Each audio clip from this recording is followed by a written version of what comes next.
The system check-in. Before a refined and exquisite tavern. At this moment, a young man clad in white, reclining on a chair, numbly utters these words. Ding! Congratulations. Host on successful check-in. Rewards have been issued. Alas! System, I have already been in this world for 3 years. Day in and day out. It's always about cultivation techniques. What about the disciples you promised? Ye Nan lamented with a sense of helplessness. But of course, no answer was forthcoming. Indeed, Ye Nan had traversed from Earth to this realm of cultivation. 3 years had swiftly passed. Through his modest efforts, he had purchased a rather decent courtyard in this small mortal town. To make a living, he even opened a tavern. Since then, he had never left Peng City. Life had been quite pleasant overall. As for the rewards mentioned by the system, Ye Nan held no interest whatsoever. There was not the slightest thrill of being a transmigrator. When he first arrived in this world and discovered the system, he had been genuinely excited. He had thought he could rise to prominence, become invincible in the realm of cultivation, and traverse the galaxies. Perhaps he might even find a way back. However, shortly after his arrival, the system delivered quite a shock. Upon glancing at the system panel displaying his information, Ye Nan's expression turned grim. Damn it! Each time I look, I want to curse you out, you wretched system. I have already cultivated over 1,000 layers of qi. Ye Nan's countenance reflected his displeasure. After all, he had been in this world for 3 years. He had gained some understanding of the realms within the cultivation world. The realms are categorized as qi refinement, spirit gathering, essence gathering, valley opening, solidification, earth profound, and heaven profound. Sigh, I must not lose my temper. I must not lose my temper. Ye Nan reassured himself. Shaking his head, he tried to cast aside the unpleasant thoughts. Where is Ling Long? Why hasn't she returned from buying groceries? Ye Nan suddenly exclaimed. Just as his thoughts were in disarray, the system's voice echoed. Ding! Detection indicates. A person nearby meets the host requirements for taking on disciples. Please proceed to recruit. Upon hearing the system's words, Ye Nan's eyes brightened. He knew that his system was the fateful disciple recruitment system. Yet, there had been no activity for 3 years. He had begun to suspect that his disciple recruitment system was a sham. Now, hearing the system's prompt, he instantly felt invigorated. Ye Nan promptly straightened his posture. He surveyed the crowd on the street, scrutinizing them carefully. Before long, his gaze fixed upon a girl dressed in a blue dress. Exceptionally ethereal, approximately 16 or 17 years of age. Her figure was curvaceous, and many around her were gazing in her direction, particularly the men, who seemed unable to avert their eyes, nearly drooling. The girl in the blue dress, however, appeared oblivious to their gazes, calmly walking ahead. Could it be her? Ye Nan pondered. Indeed, host. The system interface materialized before Ye Nan. Lan Ling, the reincarnation of the Empress. Ye Nan couldn't help but feel a sense of astonishment. Without further hesitation, he swiftly stepped forward, positioning himself directly in front of Lan Ling. Upon noticing someone obstructing her path, Lan Ling's delicate brows furrowed. Why do you impede my way? She inquired, her gaze sharp and unyielding. Ahem. Miss, I possess an opportunity that you might find intriguing, Ye Nan stated earnestly. Fixing his gaze on Lan Ling, hearing his words, Lan Ling couldn't help but scoff internally. To her, Ye Nan and the men beside him were all the same, merely seeking an excuse to engage in conversation with her. Nevertheless, she was curious to see what this fellow had to say. Oh, an opportunity? Pray tell, what kind of opportunity? A trace of disdain curled at the corners of Lan Ling's lips. Who was she? She was Lan Ling, the Empress, a pinnacle of strength across the continent. Having mastered the art of cultivation to its utmost limit, what opportunity could possibly be worthy of comparison with her? The techniques she had learned were innumerable, and she herself practiced the Emperor's technique. Presenting 2 supreme tomes of cultivation could incite a frenzy across the entire continent. Ahem, I wish to take you as my disciple. Would you be inclined to accept? Ye Nan expressed with hopeful anticipation in his eyes. At his declaration, Lan Ling laughed, a cold, mirthless laugh. Someone had the audacity to propose taking her as a disciple. No need for that. I must attend the entrance examination of the Wuji sect. With that, she circumvented Ye Nan and departed. Observing the displeased Lan Ling as she swept away, Ye Nan felt a pang of confusion. Had he misspoken? Nevertheless, he called out loudly, "Miss, should you reconsider, do come find me." Oomph. Upon hearing Ye Nan's words, Lan Ling let out a derisive snort as she walked away. Had it been her former temperament, she would have struck him down with a single blow. The very notion of him wanting to take her as a disciple was utterly absurd. With a single glance, she had discerned Ye Nan's aura. Though she had recently regained her memories, her experience remained, and she easily reached the gathering spirit realm. A mere chi refinement stage waste would dare to accept her as a disciple. What a farce! As Lan Ling's figure faded into the distance, Ye Nan furrowed his brow and turned to leave. He hadn't anticipated that his first attempt at accepting a disciple would end in failure. Suddenly, a thought struck him, and he slapped his thigh, exclaiming, "Ah, I see now. As a chi refinement cultivator, it's only natural that she wouldn't believe me. Had I known earlier, I should have presented some treasures." In his moment of excitement, he had forgotten this crucial detail, but when he turned to look back, Lan Ling had already vanished from sight. "Nango, where have you been?" Just as Ye Nan was lamenting his misfortune, a melodic voice reached his ears. Upon hearing the voice, Ye Nan snapped back to reality. Before him stood a little girl, around 7 or 8 years old, dressed in a short skirt and a white t-shirt, with twin ponytails atop her head and a pair of white sneakers adorning her feet. "Oh, you're back. That outfit suits you quite well." Ye Nan smiled as he regarded Yi Linglong. These clothes were gifts from the system during his previous sign-in. At the outset, upon encountering these objects, he felt a perplexing sense of wonder and was ready to discard them. However, after some contemplation, he decided to keep them, as they were remnants of Earth, imbued with a certain sentiment. It was not until 2 years ago, during a hunting expedition, that he chanced upon Linglong, a beggar suffering from amnesia. In this realm of cultivation, one encounters all manner of chaotic individuals. He could not bear to abandon such a small child, for he too was a wanderer, far from his homeland, and deeply empathized with her plight. Moreover, the system informed him that she was destined to be his future disciple, although at that moment, Linglong was not yet capable of becoming his apprentice. Thus, he took her in as his disciple ahead of time, bestowing upon her the name Yi Linglong. Henceforth, the two became inseparable. "Brother, there's no beef left at Uncle Wong's, so I bought a fish," Linglong exclaimed, presenting a basket of vegetables to Ye Nan. "Fear not, dear sister, for tonight I shall prepare braised fish for you," Ye Nan replied, affectionately ruffling Linglong's little head. "Yea, yea." Linglong beamed with joy. Although Ye Nan had intended for her to call him master, she persistently referred to him as brother, and he could do naught but acquiesce. As the sun dipped below the horizon and night enveloped the land, Ye Nan skillfully prepared the fish and its accompaniments. Meanwhile, Linglong, quite adeptly, approached a door and entered a room. Moments later, she emerged, cradling a large bundle of scrolls, many of which emitted a faint, luminous glow. In an instant, the flames in the stove blazed vigorously as Linglong tossed the scrolls into the fire. Previously, she had inquired about these scrolls, curious about their content. The intricate symbols inscribed upon them were beyond her comprehension. Ye Nan had informed her that they were merely refuse. For Ye Nan, who was still in the chi refinement stage, these techniques were indeed worthless, as he was unable to cultivate them. Were it not for his years of burning them as firewood, he would have long since run out of space in his abode. This was the sole value of these scrolls, providing him with a modicum of solace, as at least they could be utilized for cooking. His chi refinement level, exceeding 1,000 layers, sounded impressive, yet in reality, it was of little consequence. He could not fly, nor could he release or absorb spiritual energy. Beyond possessing a relatively robust physique and considerable strength, he was unremarkable. Eventually, the system revealed to him that all his cultivation was confined, with the restrictions only lifting upon receiving his first disciple. The levels of techniques and treasures range from 1 to 9, with whispers of higher tiers: heavenly, royal, imperial, revered, sacred, and the legendary emperor grade. Sizzle. The oil in the pan began to bubble.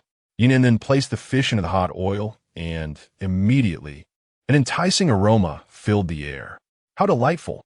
Ling Long exclaimed, pulling up a small stool to watch Ye Nan prepare the fish. Little glutton, are you hungry? It will be ready soon. Ye Nan chuckled, gazing fondly at Ling Long. Chapter 2. Failure in Apprenticeship. Another disciple. Soon, the fish was sizzling in the pot. Ye Nan prepared several vegetable dishes, and only then did they sit at the table to dine. Ling Long, tomorrow, I must venture out.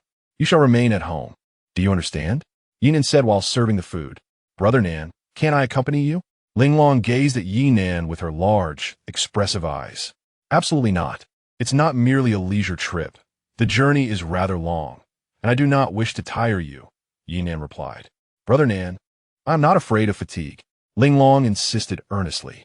With only 2 years of memory, her world revolved solely around Ye Nan. Whatever he did, she wished to follow him. Listen well, I shall return by afternoon. We will have lunch at the restaurant across the street. You know where I keep the money. Ye Nan looked at Ling Long. Okay. Ling Long pouted in response. Ye Nan pondered throughout the afternoon and ultimately decided to attend the disciple recruitment ceremony at the Wuji sect the following day. He was well aware that the Wuji sect held its recruitment once a year, and tomorrow marked the official day. After all, it was his first attempt at taking on a disciple, and he wanted to make an earnest effort. He had waited 3 years for this apprenticeship task to be triggered. Therefore, he intended to seek out Lan Ling once more. If he were to be rejected again, he would prepare to abandon the pursuit. After all, one cannot persist indefinitely.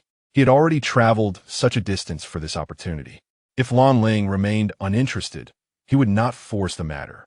At worst, he would simply wait for the next disciple. He had his principles and was not desperate to take on a disciple. Once they had dined to their satisfaction, the two fell into a deep slumber. Early the next morning, Ye Nan set off. The distance from Peng City to the Wuji sect's recruitment site was approximately 3 hours. To save time, he rented a carriage at a low price. Before long, Ye Nan arrived at the designated gathering place of the Wuji sect. It was a vast square surrounded by numerous pathways, and he had approached from one of them. The square was already bustling with young people, some accompanied by their parents. How nostalgic. It reminded me of my own first day of school. Ye Nan disembarked from the carriage, lost in thought. However, he did not forget the matter at hand. He quickly began scanning the area and soon spotted Lan Ling. Seizing the moment before the assessments began, he approached her directly. Miss, we meet again. Ye Nan greeted Lan Ling, striving to present a gentle demeanor. Upon seeing Ye Nan, Lan Ling was momentarily taken aback, and then her expression darkened. She did not expect him to doggedly follow her here. What? Do you still wish to take me as your disciple? Lan Ling regarded Ye Nan with a hint of mockery. Pray tell, would you consider becoming my apprentice? I assure you, you shall not be disappointed. Ye Nan spoke kindly. I have already expressed my unwillingness yesterday, and furthermore, you lack the qualifications. The expression on Lan Ling's face turned frigid. As an illustrious empress, who could possibly merit the role of her mentor? Her intention to join the Wuji sect was solely to acquire resources. Even upon becoming a member of the Wuji sect, she had no intention of accepting anyone as her teacher. Originally, the gentle Ye Nan had planned to present a particular cultivation technique to astonish Lan Ling. However, in his excitement over the sudden initiation of a disciple-collecting task yesterday, he had overlooked this detail. Thus, he had specifically brought forth a unique scroll of techniques today. Yet, just as he reached into his robe, he was met with Lan Ling's disparaging remarks. If you are unwilling, then so be it. Ye Nan slowly withdrew his hand, responding with indifference. He was neither angered nor inclined to engage in further conversation. He simply turned and walked away. Observing Ye Nan's retreating figure, Lan Ling smirked disdainfully. System. May I decline to accept disciples? Ye Nan returned to his carriage. Negative, however. This time it is permissible. Upon hearing the system's response, Ye Nan sighed in relief, having feared potential repercussions. During the journey back, his mood was far from pleasant. As time passed, he arrived at the entrance of the shop. Upon seeing Ye Nan return, Ling Long, reclining on a chair and basking in the sun, brightened up. Brother Nan, you're back, she exclaimed, rushing to his side. Ye Nan replied in acknowledgement. Noticing Ye Nan's lack of cheer, Ling Long cautiously inquired, Brother Nan, what troubles you? It's nothing, just a few unhappy matters. Ye Nan shook his head. I shall prepare tea for you. Ling Long, exhibiting her thoughtfulness, hurried off to brew some tea for him. Observing her earnestness, Ye Nan couldn't help but smile. Soon, he cast aside the previous discontent, for life must go on, and it was not a grave matter. However, while he lounged in the sun, a young man clad in black, appearing around 16 or 17 years of age, approached him. "Boss, I would like to purchase some wine." The young man in black directed his gaze at Ye Nan. Taken aback by the boy's appearance, Ye Nan noticed the strong scent of alcohol emanating from him. His complexion was pale, and there appeared to be traces of dried blood at the corners of his mouth. "Very well," Ye Nan nodded, dismissing any concern. The young man sought to buy wine, and Ye Nan was merely there to sell it. Yet, just as Ye Nan stood up, the system's voice resonated in his mind. "Detection complete. A suitable candidate for accepting disciples is nearby. Please proceed to collect your disciple." Ye Nan halted momentarily. He cast a skeptical glance at the young man in black. Noticing Ye Nan's scrutiny, the youth offered a polite yet strained smile, clearly in distress. At that moment, Ye Nan felt an exhilarating thrill. He had anticipated waiting another 3 years, yet unexpectedly, so soon he had the opportunity to accept a disciple once more. At this moment, Ye Nan was certain that the youth in black before him was indeed significant. This was evidenced by the system panel that had automatically appeared before him, displaying the information of the black-clad youth. Nevertheless, Ye Nan maintained his composure as he accepted the wine flask handed to him by the young man. After a brief moment, he returned the flask, filled with wine, to the black-clad figure. The young man received the flask, paid for it, and prepared to depart. "Wait," Ye Nan hastily called out to him. "Is there something you need?" The young man turned to gaze at Ye Nan. "I perceive that we share a certain affinity. Why not sit down and enjoy a drink together?" Ye Nan suggested with a smile. "Well, all right." After a moment of contemplation, the young man acquiesced, as he had no other recourse but to drown his sorrows in drink. "Ling Long, bring out a table." Ye Nan called into the room. Ling Long, who was in the midst of boiling water, heard Ye Nan's voice. "All right," she replied promptly. Before long, Ling Long emerged with a small table, reminiscent of those from Ye Nan's previous life on Earth. Despite its size, it was still quite heavy for a girl of 7 or 8. However, Ling Long effortlessly lifted it with one hand. The sight of her doing so astonished the black-clad youth, as he had perceived her to be an ordinary person. Such strength would be expected of a cultivator, but not of a mere mortal. Ye Nan, however, had grown accustomed to this revelation. He had observed Ling Long's remarkable strength ever since he took her in. She had previously hurled a stone weighing several hundred pounds with ease. "Brother, aren't you having tea?" Ling Long inquired, casting a curious glance at the young man in black. "I'll pass on tea. I'm in good spirits today and would prefer some wine," Ye Nan replied, affectionately ruffling Ling Long's hair. The warmth shared between the two siblings stirred a pang of discomfort within the black-clad youth, as if his heart were being pierced by a blade. He chose to disregard Ye Nan's presence and, instead, lifted a wine jar, drinking deeply. Chapter 3. The formal acceptance of a disciple and the bestowment of extraordinary skills. Ye Nan did not intervene. He merely observed in silence. Until the man in black had consumed several jars in succession. His face was flushed, and tears were streaming down his cheeks. Ye Nan sighed. Even the bystander, Ling Long, seemed to be pouting, on the verge of tears herself. She could not comprehend why this man, clad in black, had suddenly succumbed to such sorrow. Yet, she sensed that he was undoubtedly pitiable. As the man regained his composure, Ye Nan's voice broke through the silence. "Do you feel a bit better now?" "I apologize. I've had too much to drink. I must have embarrassed the owner," the man in black replied, attempting to steady himself. "Not at all. Everyone has their burdens to bear, especially one as solitary as you," Ye Nan remarked, his gaze filled with compassion for the man.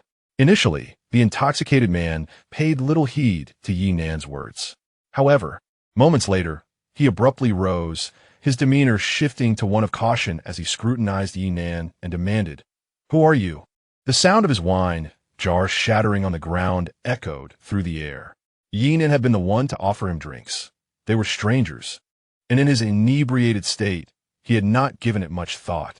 Yet, Ye Nan's mention of his solitude struck a chord, altering the gravity of the situation. The man had recently lost his family, having narrowly escaped destruction during his training. Despite his evasion, he remained relentlessly pursued. The injuries he bore were a testament to that ordeal. This was why he felt a pang of discomfort witnessing the closeness between Ye Nan and his sister, not out of jealousy, but from a heartache that stemmed from his own inability to protect his kin. He despised his own lack of strength, fearing that he, too, might soon meet a tragic end. With a swift motion, a sword materialized in the man's hand, aimed at Ye Nan, as if he awaited an explanation. Seeing this, Ling Long interposed herself protectively in front of Ye Nan, declaring, "You shall not bully my brother." Gu Chun, a member of a vanquished cultivation clan, was startled by Ye Nan's revelation. However, his shock was fleeting. To him, Ye Nan seemed no different from a threat. "Do not regard me with such suspicion. If I intended to kill you, would I not wait until you were well fed and satisfied?" Ye Nan continued, seeking to clarify his intentions. "Then who are you, and what do you desire?" Gu Chun began to consider Ye Nan's reasoning. If there were true intent to harm, there would be no need for such elaborate conversations. Yet, he remained vigilant. "I wish to take you as my disciple. Will you accept?" Ye Nan articulated his purpose. Gu Chun was momentarily taken aback. "You wish to take me as your disciple?" He responded incredulously, for he had long sensed the subtle fluctuations of Ye Nan's cultivation level. Even he himself has reached the spirit-gathering realm. What could Ye Nan, a mere chi refinement period cultivator, possibly teach him? Upon hearing Ye Nan's words, Gu Chun sheathed his sword. He understood that Ye Nan was not there to kill him. Moreover, he seemed remarkably well informed about Gu Chun's identity. After such a short time, news of his situation had not even fully spread throughout his city. He had spent half a month fleeing here, without food or rest. How could the information have reached this place? "What do you say? Are you willing?" Ye Nan gazed calmly at Gu Chun. Inside, however, he felt a surge of anxiety. He genuinely feared that Gu Chun might refuse him. From his brief observation, Gu Chun appeared to be a person of loyalty and honor, quite unlike the previous blue spirit. "Will you teach me?" Gu Chun hesitated before asking. What if there truly was an opportunity he could miss? There were rumors of ancient beings who suppressed their realms and concealed themselves in the world. If Ye Nan possessed genuine skills, becoming his disciple might not be such a bad idea. Otherwise, he would be putting Ye Nan in danger. He had no desire to implicate innocent people. "What level is that sword you just wielded?" Ye Nan inquired, looking at Gu Chun. "Third-tier treasure," Gu Chun replied. "Hand it over to me," Ye Nan commanded. Hearing this, Gu Chun furrowed his brow. However, he quickly calmed down. If Ye Nan was indeed stronger than him, he wouldn't stand a chance against that sword anyway. The reverse was equally true. With a swift motion, Gu Chun retrieved the sword from his spatial ring and handed it to Ye Nan. Ye Nan inspected the sword briefly and remarked, "It's rather subpar." Then, with a slight exertion of his hands, before Gu Chun could react, crack, the sword was effortlessly snapped in two by Ye Nan. Gu Chun was left dumbfounded. A third-tier treasure, shattered by Ye Nan just like that? Though infuriated, he was simultaneously astonished by Ye Nan's strength. A being capable of breaking a third-tier treasure with their bare hands was something he had never encountered in his life. "Are you willing to become my disciple?" Ye Nan smiled as he regarded Gu Chun. "But Gu Chun attempted to voice his concerns, but was swiftly interrupted by Ye Nan. "I know what you wish to say. As long as you take me as your master, your enemies will be my enemies."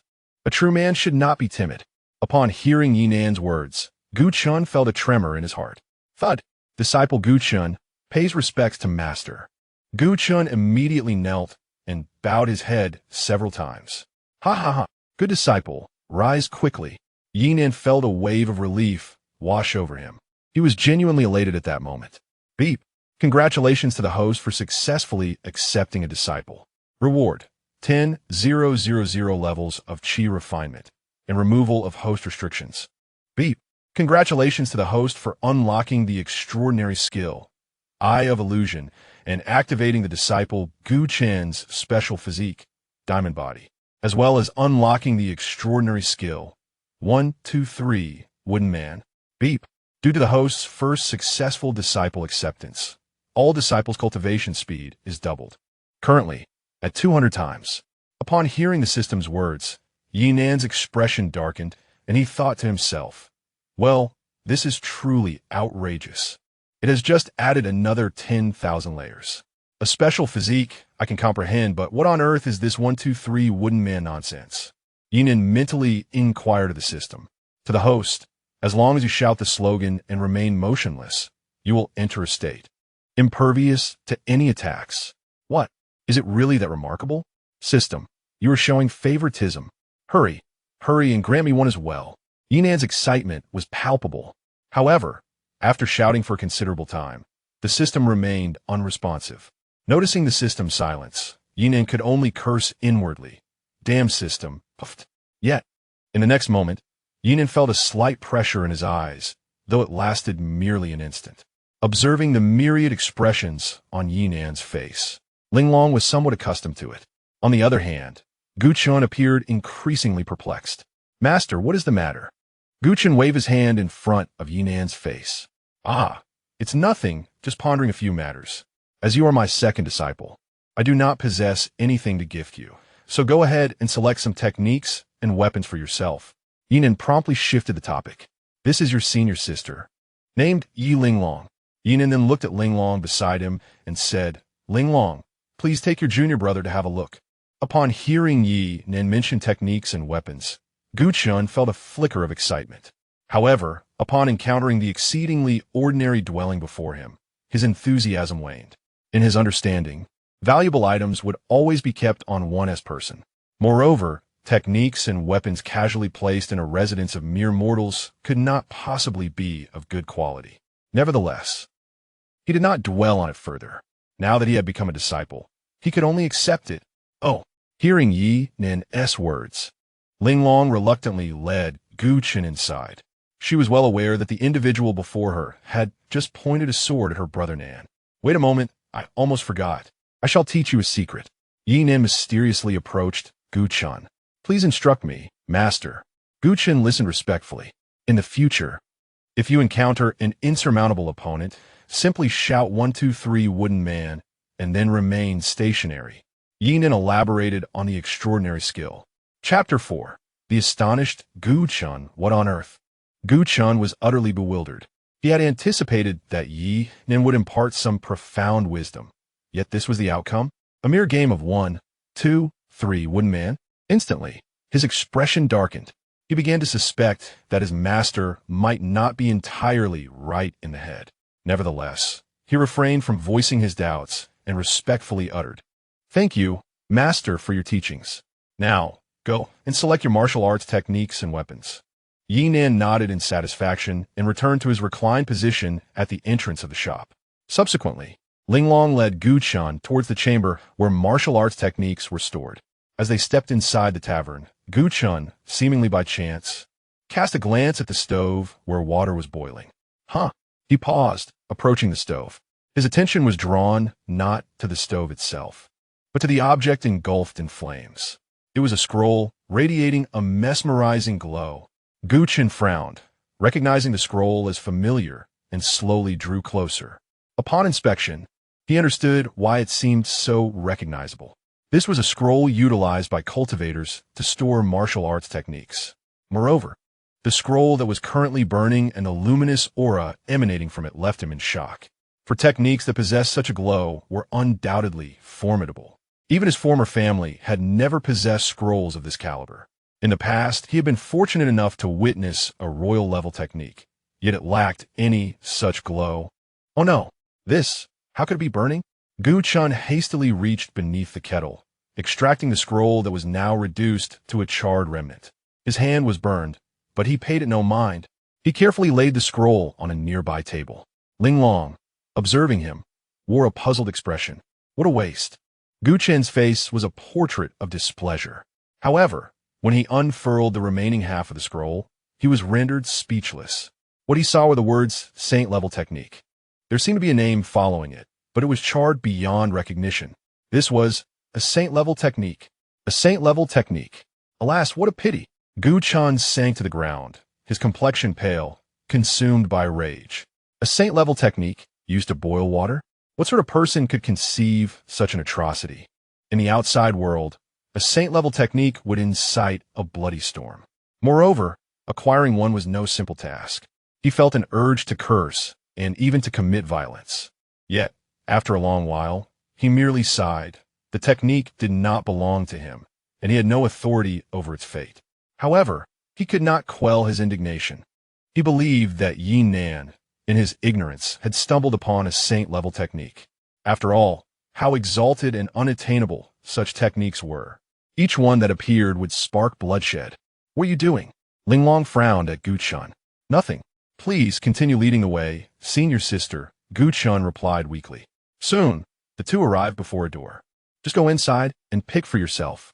Linglong glanced at Guchun. "Oh," Guchun replied dejectedly. Having previously encountered the saint-level techniques, he found little interest in the methods described by Ye Nan. He opened the door and stepped inside. Then in the next moment, a startled scream echoed in the room. The sound was akin to being frightened by some terrifying entity. Linglong, who was about to turn and leave, stumbled in shock. She immediately flung open the door. Anger etched across her face as she strode in. "What are you yelling about? You nearly gave me a heart attack." Linglong glared at the dazed Guchun. At that moment, Guchun was far too stunned to register her words. He was completely taken aback by the mountain of techniques before him, his expression one of utter disbelief. Most of them radiated a brilliant light, nearly blinding him. Thud! His legs weakened, unable to support him, and he plopped down onto the ground. "Hey, are you all right?" Linglong observed the sweat-drenched Guchun, her brow furrowed. "Huh, I'm fine." Guchun slowly turned his head, stiffly responding to Linglong. "Sister, are all these from our master?" He swallowed hard, gazing at Linglong. "Indeed, we use them to boil water and cook." Linglong nodded earnestly. "What? Used for boiling water and cooking?" Guchun's jaw dropped in disbelief. No wonder he had just witnessed water being boiled with saint-level techniques outside. It turned out this was a common occurrence. Everything before him utterly shattered his worldview. So many techniques. Where did they all come from? Cautiously, he began to unfurl the techniques at his feet. 1, 2, 3. Then he had lost count of how many scrolls he had perused. Some of the techniques even emanated a brilliance surpassing that of the saint level. He dared not imagine what those techniques entailed. Thus he gingerly opened one scroll. Imperial level techniques. There were so many. Sweat poured from Guchun like rain, his hands trembling as he held the scroll. Only now did he comprehend the true strength of Ye Nan outside. Saint-level and imperial-level techniques piled high like a mountain, and yet there was no contention for them. He had mistakenly thought Ye Nan was ignorant of their value. The truth was, Ye Nan simply did not care. Even an emperor would not possess such a vast collection. Simultaneously, he felt fortunate to have encountered Ye Nan and to have become his disciple. A surge of hope welled up within him. With these techniques, avenging himself was no longer a distant dream. "Have you finished picking? Once you're done, I'll take you to select weapons," Linglong said, looking at Guchun. Upon hearing her words, Guchun quickly regained his composure. "I'll choose right away." He was also eager to discover the caliber of the weapons. He dared not contemplate it further. In the end, he selected one imperial-level technique. He was not greedy and took only that one. After all, one should not bite off more than one can chew. Once he had made his selection, Guchun prepared to exit. He beheld Linglong, who was clutching a bundle of scrolls, as she strode past him. In that fleeting moment, he comprehended her intent. He hurriedly followed, determined to intervene. "Those techniques must not be incinerated. Senior sister, must you really burn them?" Guchun implored, positioning himself in front of Linglong. "Why not? If we don't burn them, what shall we drink? What shall we eat? Are you foolish?" Linglong shot him an exasperated glance. And then, amidst Guchun's bewildered and pained expression, the precious scrolls of techniques were cast into the furnace. "No, I must devise a plan. If this continues, we shall inevitably be left with nothing." Guchun felt an overwhelming sense of despair. Soon, driven by a renewed sense of hope, he arrived at another chamber. This was the armory adjacent to the previous room, and the door was left unlocked. Creak! The door swung open. Indeed, at the moment he pulled the door ajar, Guchun stood frozen, mouth agape, gazing in astonishment. "So many treasures," he stammered. Every artifact in this room ignited his senses, and a thought crossed his mind, to seize everything. Without further hesitation, he stepped inside. "What is the matter?" Unable to choose? Let me assist you. Just as he swallowed nervously, Ye Nan entered the room. Master, Gu Chun quickly offered his respects. I see that a sword may not suit you. Your prowess is better aligned with martial arts, Ye Nan remarked, rummaging through the items as if sifting through refuse. Why, yes, master. Gu Chun nodded respectfully. Truth be told, he was not particularly fond of swords. The techniques of his family predominantly favored the sword path, leaving him no choice but to wield one. Found it. Before long, Ye Nan unearthed a pair of translucent gloves, seemingly crafted from diamond, ultra-thin and extraordinarily exquisite, hidden in a corner. Chapter 5. Assistance in Slaughtering Pigs. Here you go. Ye Nan handed the gloves to Gu Chun. As he observed the gloves shimmering with radiant brilliance, Ye Nan swallowed hard. He was unaware of the extraordinary level of this treasure. The techniques had their classifications, easily discernible upon unrolling the scrolls. However, these artifacts were each more formidable than the last. Thank you, Master, Gu Chun exclaimed, eagerly reaching out to receive them. Yet, as soon as he grasped them, the next moment, boom, Gu Chun found himself face down on the ground, bewildered. Why is it so heavy? He exclaimed, astonished. Truly, it was a top-tier artifact. I forgot to mention, you need to drip blood to recognize it as your own, otherwise, it's quite weighty. Ye Nan said, somewhat awkwardly. Moments latte. Gu Chun dripped a drop of blood and quickly recognized it as his own. He once again held the transparent gloves, and this time, there was no issue. Instead, they felt remarkably light. Try wearing them, Ye Nan suggested to Gu Chun. All right, master. Gu Chun promptly donned them. Upon wearing the gloves, Gu Chun was astounded. What an incredible sensation. Master, I feel as though I could obliterate anything. What are you thinking? It's merely an illusion. True strength must come from within, not rely solely on external objects. Ye Nan replied, Disciple shall heed Master's teachings. Gu Chun quickly stored the gloves away. After the three had finished their dinner, Ye Nan arranged a room for Gu Chun. There were quite a few rooms available, a preparation made in advance by Ye Nan. He anticipated that, with the student recruitment system in place, he would have numerous disciples in the future, hence the extra accommodations. Little did he know, he would wait 3 years. He even began to doubt whether there was an issue with his system. A night passed without incident, until the following morning. The earliest riser was Gu Chun. Noticing that Ye Nan and Ling Long were still asleep, he chose not to disturb them. Instead, he made his way to the kitchen to prepare breakfast. As a cultivator, he had certainly acquired a few culinary skills during his time of outdoor training. Before long, breakfast was ready. Seeing that Ye Nan and Ling Long had yet to awaken, he decided to call them, considering the sun was already up. However, as he approached Ye Nan's room, he unintentionally glanced at the other doors.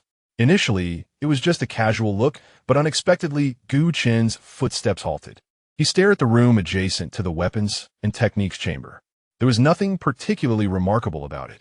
His curiosity stemmed from the fact that all other rooms were unlocked, yet this one was secured. Driven by intrigue, he prepared to walk over and take a look. Creak! The sound of a door opening interrupted him. Oh, you're up so early? Ye Nan said in surprise, observing Gu Chun. I was just about to wake Master for breakfast.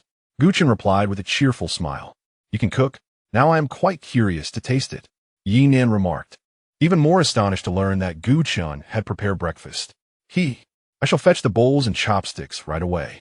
Gu Chun diligently prepared for the day ahead.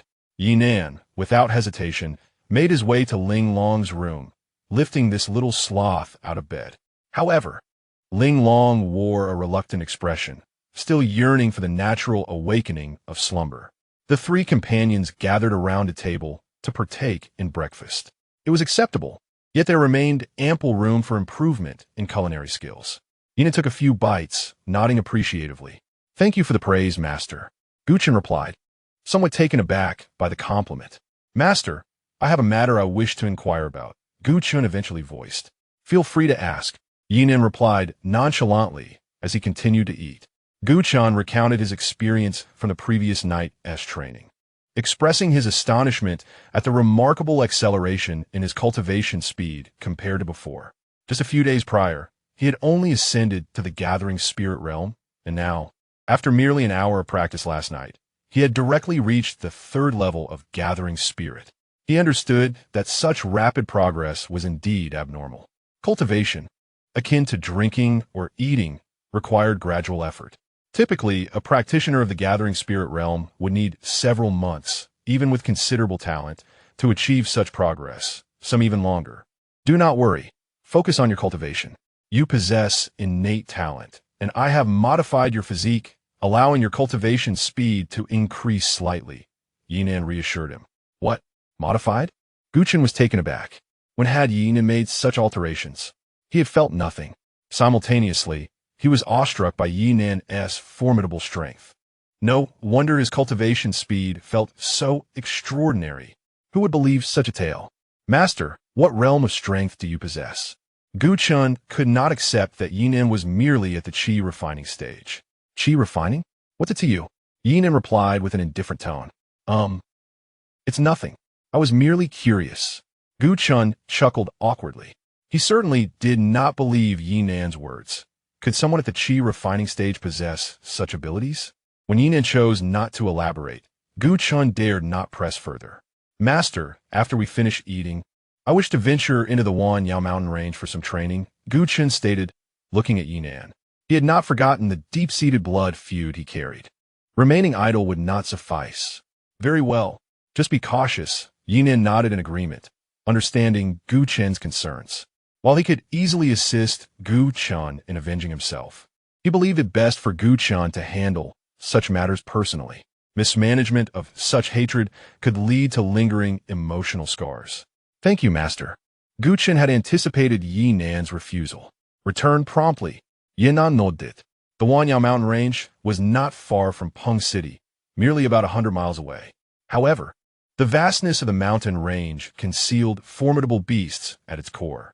After finishing their meal, Guchen diligently washed the dishes before departing. Observing Guchen's retreating figure, Ye Nan felt a sense of satisfaction. He had expected Guchen to seek his assistance for revenge. Unexpectedly, Guchen said not a word. Oh dear, is Xuanbing at home?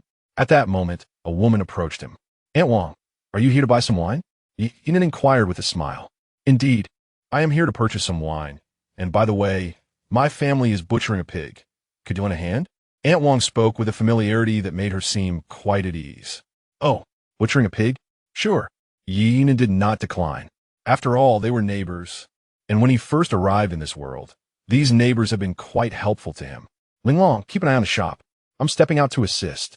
Ye Nan prepared the wine for Aunt Wang. He even changed into an old set of clothes before following her out. Oh. Linglong merely responded casually and then reclined on Ye Nan's chaise, holding a small book to read. These were rewards from the system, and over the years, Ye Nan had spent his time with such literature. Meanwhile, Guchen, drenched in blood, was crouched by the river, quenching his thirst. Beside him lay a beast resembling a wolf, its blood staining his form. This method of cultivation is too slow. It seems I must delve deeper, Guchen remarked, wiping the water from his mouth. Here, the figures of cultivators could often be seen, all drawn to hunt the beasts. Perhaps with a stroke of luck, one might even stumble upon some spiritual herbs.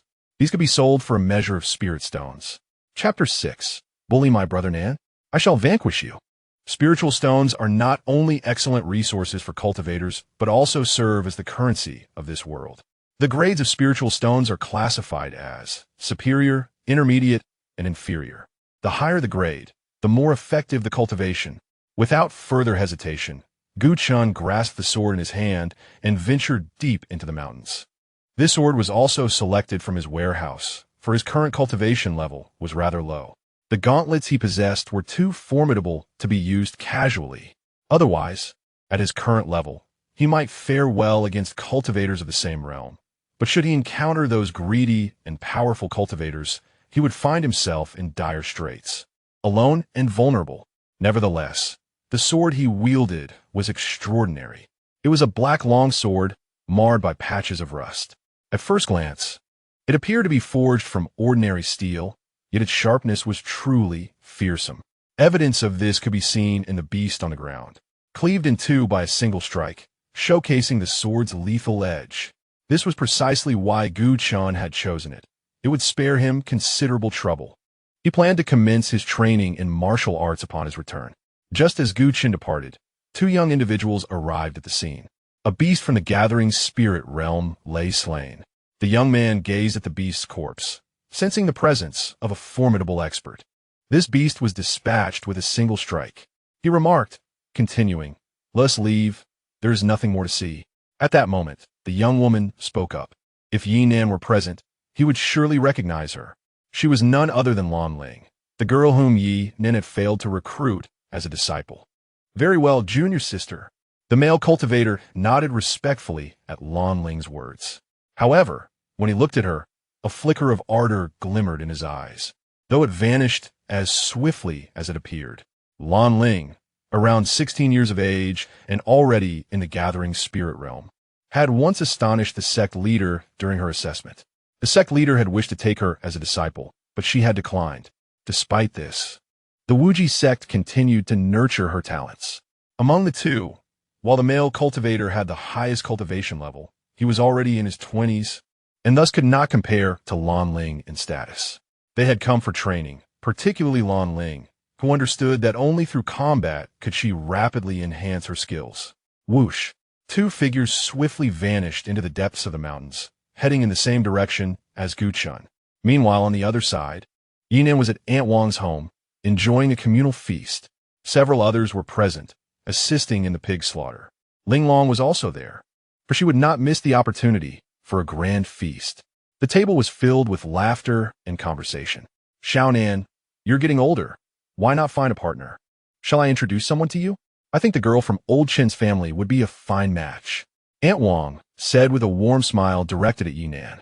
Ye Nan responded, "I think that sounds good. It seems the girl from my family has a favorable impression of you." Even Old Chun, who was helping out nearby, was quite pleased with Ye Nan. "Please, do not mock me. I am not yet inclined towards such matters," Ye Nan responded, somewhat exasperated by the inquiry. "Very well. If you truly have intentions, inform Aunt Wang. I shall advocate for you," she said, her gaze fixed intently on Ye Nan. With a resigned nod, he acquiesced to her request. Meanwhile, Ling Long remained oblivious to the conversation, engrossed in devouring from the largest bowl with unrestrained enthusiasm. After a hearty meal, Ye Nan departed with Ling Long, who was overjoyed as Aunt Wang insisted on gifting him several pieces of meat. This meant that they would have meat to eat for the next few days, a luxury they hadn't enjoyed in quite some time, especially considering the tavern's recent lackluster business that only began to improve later on. However, as Ye Nan strolled home leisurely, he sensed an unusual presence outside the city. To his surprise, he noticed two figures clad in black, their hats obscuring their faces, lurking suspiciously near his shop. One of them held an object resembling a compass, its needle spinning erratically. "What are you up to?" Ye Nan called out, brow furrowing in concern. The duo turned to face him, and one of them, recognizing him from his previous encounters with Gu Qin, directed the compass towards him. Upon hearing Gu Qin's name, Ye Nan's eyes narrowed, suspicion dawning upon him that these individuals might be enemies of Gu Qin, intent on harming him. Without further ado, the other figure in black swiftly approached Ye Nan, placing a hand on his shoulder. "Tell me where Gu Qin is," he demanded, his grip firm yet devoid of excessive force, his tone chillingly cold. "You dare to bully my brother Nan. I will not let you get away with this." Ling Long, witnessing Ye Nan's predicament, rolled up her sleeves, ready to charge forward. "Stay back, Ling Long," Ye Nan quickly interjected, realizing the potential repercussions of a confrontation in a city filled with ordinary citizens. Reluctantly, she complied, though her face remained flushed with indignation as she glared fiercely at the two men. "Gentlemen, I am aware of Gu Qin's whereabouts. I shall lead you to him," Ye Nan proclaimed, his expression remaining composed. The calmness of a mere Qi refining stage cultivator in the presence of two gathering spirit stage practitioners caught them off guard.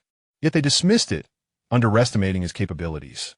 This remote and desolate area rarely attracted even the stronger Qi refining cultivators, and the distance from the Wujizong made it less likely for them to be involved. Judging by Ye Nan's demeanor, he did not seem to belong to the Wujizong either. Even if he did, the individuals behind these men would not fear the Wujizong's interference. Consider yourself fortunate, but do not attempt any tricks otherwise. The black-clad man's voice dripped with menace. Very well. I shall take you there. Ye Nan nodded in agreement. Upon noticing Ye Nan, the two individuals proceeded to walk towards the outskirts of the city, with Ling Long exhibiting a peculiar demeanor. Nangu, return promptly. I shall take my leave first. Very well. Ensure the tea is brewed upon my return. Ye Nan replied casually. Observing the two engage in their seemingly inconsequential banter, the two cloaked figures found it increasingly intolerable. Enough chatter, let us proceed. Upon hearing their words, Ye Nan did not hesitate, leading the way towards the city's edge. Humph. Do you truly believe you shall return alive? How naive, thought the cloaked man who restrained Ye Nan, a cold smirk gracing his lips. Moments later, the trio reached the outskirts of the city. For the sake of caution, Ye Nan extended their journey a bit further. Once he felt sufficiently distanced from the town, Ye Nan halted and turned to the two behind him, inquiring, Are you here to assassinate Gu Chun? Oh, you are aware of this? It seems your rapport is rather commendable, considering such matters are divulged to you, came the aged voice of the elder beneath his hat. Indeed, it appears you truly are. Ye Nan's tone turned frosty. And what if we are? What can you do about it? They both erupted into laughter. Excellent. I was concerned about mistakenly targeting the wrong individual. It now seems these men are indeed deserving of their fate. Chapter 7. The Third Order Elixir. Without a moment's hesitation, Ye Nan extended his hand and struck the head of the nearest cloaked figure. Oomph. How pathetic, seeing Ye Nan merely at the chi refinement stage, daring to engage him in combat. The cloaked man immediately exuded a powerful aura. Buzz, a spirit energy shield manifested around him, intent on crushing Ye Nan. Just as he envisioned the scene of Ye Nan drenched in blood, bam, his head exploded like a watermelon, shattered by a single slap from Ye Nan. The so-called spirit energy shield proved utterly ineffective. Blood splattered onto the nearby cloaked figure. Witnessing the headless corpse of his comrade, another cloaked man trembled in fear. To have a mere chi refinement practitioner slay one of their own, he realized he had bitten off more than he could chew. Without further ado, the cloaked man turned to flee. Oomph. You think you can escape after putting on a show? Ye Nan scoffed. He swiftly unleashed a mighty hand in the direction of the fleeing figure. Boom! The cloaked man hadn't gotten far when a colossal hand of spirit energy crashed upon him, observing the deep crater left in the ground. Ye Nan retracted his hand and murmured, Not bad, though only at the chi refinement stage. The strength is commendable. Alas, if only I could fly. He had deliberately tempered his strength. Otherwise, the pit would have been much deeper. His intention was to kill, not to destroy the city. Sigh, I wonder how my disciple is faring. Who would have thought the enemies would find me here? With his hands clasped behind his back, Ye Nan strolled into the city. Meanwhile, on the other side, at this moment, Gu Chun had hunted numerous demon beasts. He had also amassed a considerable collection of demon cores, and through relentless battles, his cultivation had ascended to the 5th level of gathering spirit. He had not even practiced. He had achieved this breakthrough solely through combat, truly worthy of his master. The techniques were astonishing. Gu Chun, feeling the surge of his own aura, couldn't help but marvel at Ye Nan's prowess. I wonder if master enjoys demon beast meat. Perhaps I should bring some back. Gu Chun glanced at the carcasses surrounding him, muttering to himself. Without further ado, he hastily began to gather his spoils, slicing some of the better cuts of meat to store in his spatial ring. Just as Gu Chun was collecting his bounty, many cultivators hurriedly passed by him. What is happening? Gu Chun observed the panicked expressions of the surrounding cultivators. Brother, what has transpired?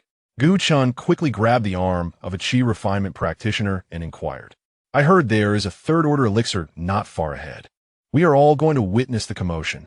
The man, initially poised to express his anger, faltered upon seeing Gu Chun, drenched in blood and clearly formidable, and thus chose not to conceal the truth. Third order elixir? Upon hearing this, Gu Chun's eyes sparkled, though his cultivation speed had significantly increased. Who could ever have too many treasures? Moreover, this was an elixir that could enhance one's cultivation. Without further delay, Gu Chun made his way toward the throng of gathered individuals. Before long, Gu Chan arrived at his destination. Upon the mountainside, a solitary white flower caught Gu Chen's eye, illuminating his gaze. Although a considerable number of people had gathered at the foot of the mountain, none dared to ascend and harvest the precious bloom. Even Gu Chan refrained from taking action, for such spiritual herbs were often fiercely guarded by formidable beasts. Most individuals present were merely at the qi refinement stage, with those at the spirit gathering stage being exceedingly rare. "Junior sister, shall we take action?" inquired a young male cultivator, addressing a female counterpart. These two were none other than Lan Ling and her companion. "Let us not rush. First, we must ascertain the level of the guarding beast," Lan Ling replied, her eyes narrowing in contemplation. Initially, she had come merely for training, never anticipating such a significant discovery. While her expression remained composed, her heart brimmed with exhilaration. Though the third-tier treasure herbs were plentiful in the Wujizong sect, and even higher-tier ones existed, this particular herb held immense significance for her. Although third-tier herbs may seem unremarkable, this ice-attributed treasure was precisely what she required. She had previously believed that Wujizong would possess such items, only to be met with disappointment, as attribute-specific spiritual herbs were exceedingly rare, especially those needed to awaken a special physique. Indeed, Lan Ling bore a unique constitution, and to awaken it, she required certain rare materials, among which this flower was paramount. "Truly, my fortune in this life surpasses that of my previous existence." Lan Ling felt a swell of pride within. In her past life, though she had been an emperor, her ascent was solely through her own efforts. And while her fortune had been decent, she lacked a special physique. In this life, however, she discovered that she had awakened such a constitution, igniting hopes of possibly reaching realms previously thought unattainable. "What a beautiful maiden!" Gu Chan noted Lan Ling from a distance, seemingly aware of the gaze upon her. Lan Ling furrowed her brow slightly and turned to look at Gu Chan. Upon meeting her gaze, Gu Chan offered a gentle smile in return. Noticing the aura he radiated, which also indicated he was at the spirit gathering stage, Lan Ling felt a flicker of surprise. For one so young to achieve such a level was indeed remarkable. The male cultivator beside her also took note of Lan Ling's interest and turned his gaze toward Gu Chan. Upon seeing him, his eyes narrowed, as he too sensed Gu Chen's cultivation level. A wave of discomfort washed over him, for Gu Chen's youth stirred feelings of jealousy within. Lan Ling had never regarded him in such a manner. Why should Gu Chan be afforded such attention? At 25 years of age, he was still merely at the spirit gathering stage, a reality he found difficult to accept. "Junior sister, should I teach that lad a lesson for daring to meet your gaze?" the male cultivator suggested, his tone softening as he looked at Lan Ling. "There's no need. I find it rather intriguing. If I could recruit him, he might prove to be a valuable ally in the future." Lan Ling candidly expressed her thoughts. Upon hearing the words of Lan Ling, the male cultivator clenched his fists with a crackling sound. Lan Ling did not even consider making him a follower. Instead, she had her sights set on this insufferable brat before her. She was acutely aware of the unusual demeanor of the male cultivator beside her, yet she remained utterly indifferent. Little did she know the thoughts swirling in his mind. To her, he was merely a jester, a mere clown, were it not for their shared sect, and the necessity of this fellow in aiding her to gather resources. He would not even qualify to stand by her side. In fact, she might have already eliminated him if circumstances permitted. Roar! Just as everyone was poised to act, a beastly roar reverberated through the surroundings. "Look, what is that?" someone exclaimed in alarm. All eyes turned toward the source of the roar, when they beheld the enormous beast on the mountainside, resembling a colossal elephant. All were struck dumb with fear. It was a gigantic tiger, exuding an overwhelming aura. "This is too powerful. I must take my leave. You all can contend among yourselves." Some had already begun to retreat. Indeed, it was formidable, seemingly at the 8th layer of spirit gathering. Lan Ling's eyes narrowed slightly. She was merely at the 5th level of spirit gathering. However, she quickly regained her composure. She was capable of slaying beasts at the 8th level of spirit gathering. After all, she was the reincarnation of a great emperor, setting aside the various methods at her disposal. Her combat awareness and the techniques she cultivated were sufficient to vanquish this beast. Perfect. The creature's flesh appeared robust, and her master would surely appreciate it. Meanwhile, Guchen contemplated how to procure the meat. Yet, he did not forget about the precious herb situated beside the ferocious tiger. He intended to take that as well. Roar.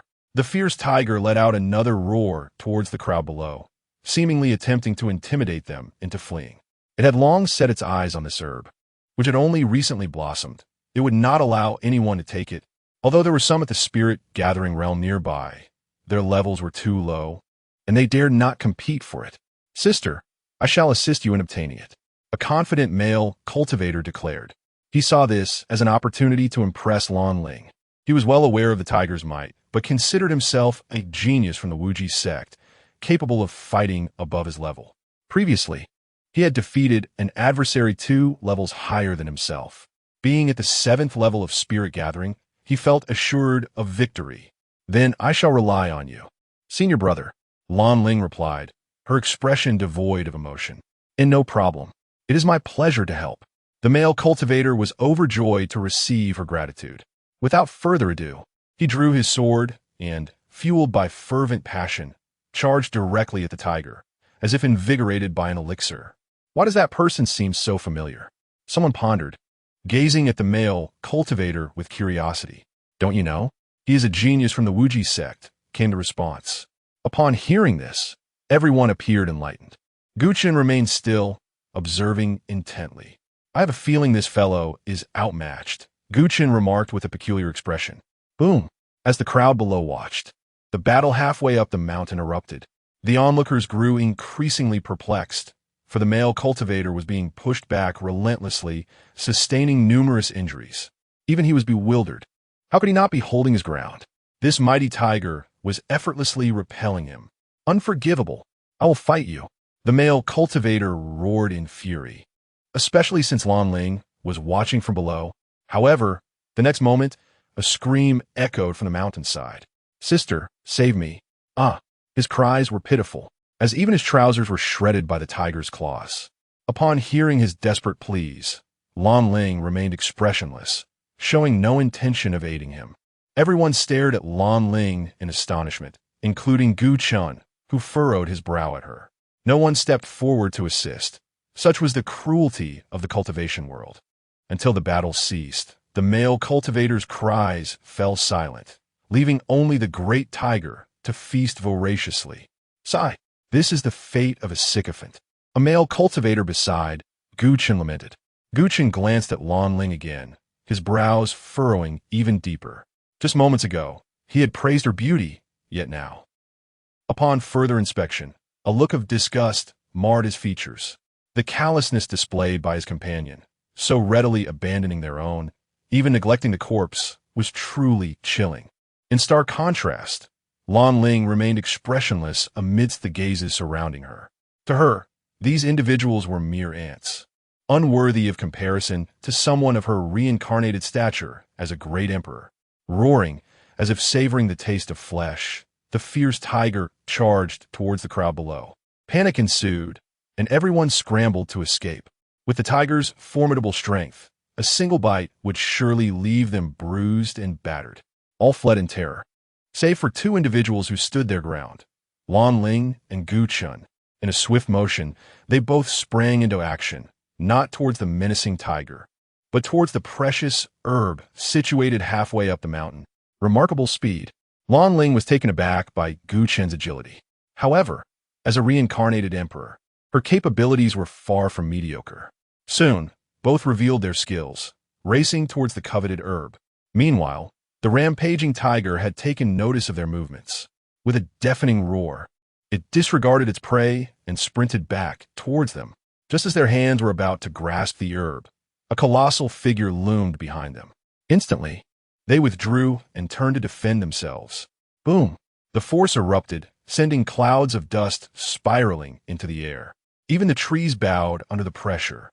With another furious roar, the giant tiger unleashed its wrath upon them. Witnessing this, Lanling immediately retreated. Upon seeing her withdraw, Guchen was momentarily stunned, and then his expression darkened.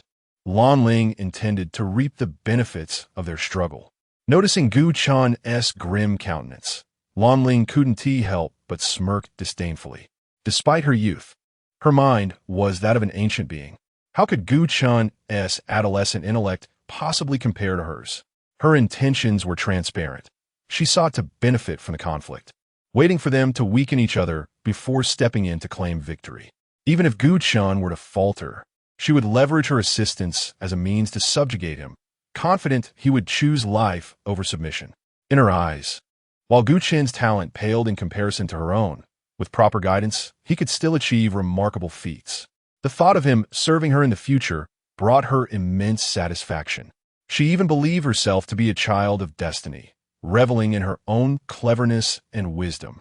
With a fierce roar, the tiger lunged at Gu Chen. No time remained for contemplation. He met the beast head-on with his blade. As the rusty black sword clashed against the tiger's paw, a flicker of disdain appeared in the creature's eyes, as if recognizing the insignificance of its opponent.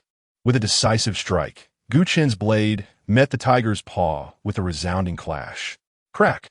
The encounter lacked force, akin to the mundane act of slicing vegetables. Observing the remnants of its own paw, the colossal tiger was momentarily taken aback. A roar escaped its lips, followed by a piercing scream of agony. Blue Ling, equally astonished, fixed her gaze upon Gu Chen, particularly on the sword he wielded. The giant tiger, though in pain, was engulfed by a surge of fury. It yearned to flay Gu Chen alive, to strip him of his flesh, and to crush his bones into dust. The beast seemed to have taken notice of the sword in Gu Chen's grasp, refraining from launching a direct assault. Instead, it hurled numerous stones towards him, even uprooting trees to serve as projectiles. Gu Chen deftly evaded the onslaught of stones and timber, each strike of his sword reducing the incoming debris to mere fragments, as if he were slicing through vegetables. Moreover, Gu Chen's figure continued to draw nearer. Witnessing this relentless advance, the tiger was thrown into a state of panic. After propelling a massive boulder, it turned to seize the precious herb, evidently intending to flee with it. Beast, meet your end. Gu Chen quickened his pace, charging towards the tiger. You dare! Blue Ling, taken aback, rushed forth to intercept the beast. In her hand, a sapphire blade materialized. Their simultaneous assault arrived in an instant, leaving the colossal tiger no time to react before it was decisively slain on the spot. Chapter 9. The confrontation between Lan Ling and Gu Chen. Their movements did not cease with the fall of the giant tiger. Both of their hands reached out simultaneously towards the precious herb. With a swift motion, Lan Ling struck at Gu Chen with her sword. Gu Chen, already on high alert, responded without hesitation, meeting her attack with his own blade. The clash produced a resounding sound as Lan Ling's sword shattered into two pieces without any surprise. Lan Ling was taken aback, momentarily forgetting about Gu Chen's weapon. Shock surged through her. Her sword was a third-tier spirit sword, yet it had been effortlessly severed by Gu Chen's blade. What caliber of sword was that? Lan Ling was filled with dread. Due to the seemingly dilapidated and rust-covered appearance of Gu Chen's sword, even her imperial vision failed to discern its true nature at first glance. Despite her astonishment, her actions did not falter. In the instant her sword was cleaved, Lan Ling tightened her grip with one hand and launched a punch towards Gu Chen's face. Gu Chen met her strike with a clenched fist of his own. The collision was thunderous. For a fleeting moment, they remained locked in combat. But soon Lan Ling was sent flying backward. She coughed up a mouthful of blood, her eyes wide with disbelief as she gazed at Gu Chen. Never had she been defeated by a mere punch. She, who was always invincible at her level, was now overpowered. Observing Lan Ling's retreat, Gu Chen was equally astonished. Have I truly grown so powerful? He marveled at his own fist. Unbeknownst to him, he possessed a unique constitution, the diamond body. Previously, he only felt a surge in his cultivation speed, but now he realized that his physical strength was formidable as well. His master was indeed terrifying. Gu Chen thought in amazement, attributing all these changes to Ye Nan's transformation of him. Damn it, I refuse to lose. My defeat lies in my weapon. Lan Ling glared at Gu Chen with fury, Her previous calm demeanor vanished. She blamed all her misfortunes on her weapon. Gu Chun, however, dismissed her ire, bending down to pluck the precious herb into his grasp. Upon seeing the spirit herb in Gu Chen's hand, Lan Ling finally regained her composure. "Put that down. It's mine," she shrieked. Gu Chun continued to ignore her, turning to leave. "I told you to put it down." Lan Ling rose to her feet. As her hair billowed and her complexion paled, her aura began to swell dramatically. Sensing the powerful fluctuations behind him, Gu Chun was startled. With a thunderous roar, Lan Ling's aura surged to the gathering Yuan realm. You should know that forcibly enhancing your strength comes at a significant cost. Gu Chun frowned as he regarded her. "And what of it? For you, it may indeed be a great sacrifice, but for me, it is negligible. Simply relinquish the precious herb and submit to me, and I shall let today's events pass." Lan Ling declared haughtily. "This herb is meant to be masterless. What do you mean it is yours? And do not think I fear you merely because you have ascended to the gathering Yuan realm." Gu Chun stood unyielding. "Oomph. You want to shed tears until you see the coffin. If that is your stance, then let us see how this unfolds." As soon as Lan Ling finished her words, the tension in the air thickened. Her silhouette materialized before Gu Chun like a phantom, delivering a powerful punch. She intended to subdue Gu Chun, compelled by her unwillingness to accept defeat. She sought to dominate him. As she launched her attack, Gu Chun remained unfazed, his demeanor shifting to one of seriousness as he retaliated with equal force. The clash resonated with a thunderous impact, resulting in a brief stalemate. Blue Spirit was unexpectedly sent reeling once more. A spray of blood escaped her lips. Meanwhile, Gu Chun staggered back several paces as well. This was the essence of a unique physique. This time, Blue Spirit gazed at Gu Chun, not in anger, but in astonishment. In the moment of their collision, she had glimpsed a golden radiance enveloping Gu Chen's fist. It was no wonder that I am not your match now. Blue Spirit finally comprehended. Hearing her astonished words, Gu Chun was taken aback. "A unique physique? Are you suggesting I possess such an attribute?" Gu Chun regarded Blue Spirit with newfound awareness. He understood the implications of a unique physique. Those who possessed such traits were invariably formidable. Just moments ago, he had presumed it was enhancement from Ye Nan. Yet, he discovered that he bore a unique physique unbeknownst to himself. Physiques varied in rank and quality. If given another chance, submit to me, and I shall teach you how to harness this unique physique and fully awaken its potential. Blood trickled from the corner of Blue Spirit's mouth, but her determination to subdue Gu Chun remained unyielding. Even she, in her earlier confrontation, could not discern the nature of his unique physique. However, she remained indifferent. Throughout history, unique physiques had emerged in various forms. Yet, regardless of their number, they could not overshadow the most primal of attributes. Those endowed with unique physiques were undeniably powerful, but only in comparison to those without such traits. As she had previously stated, unique physiques varied in hierarchy. Even in this life, her physique was among the most formidable, one of the oldest and most powerful. Thus, Blue Spirit regarded Gu Chen's physique as perhaps a newly emerged type, hardly worthy of consideration. "No need, I already have a master. You wish for me to submit to you, only to ensnare me in a web of ruthlessness and betrayal." Gu Chun cast a scornful glance at Blue Spirit. "Absurd. Your master, in my eyes, is but a mediocre figure. Having me guide you is superior to seeking anyone else." Blue Spirit asserted with confidence. "Are you finished? If so, I shall take my leave." Gu Chun, now growing impatient, expressed his desire to depart. Upon hearing his words, Blue Spirit felt a surge of anger. "Consider this carefully. Receiving my guidance would be a privilege for you." Blue Spirit remained undeterred. Having a subordinate with a unique physique brings only advantages, never drawbacks.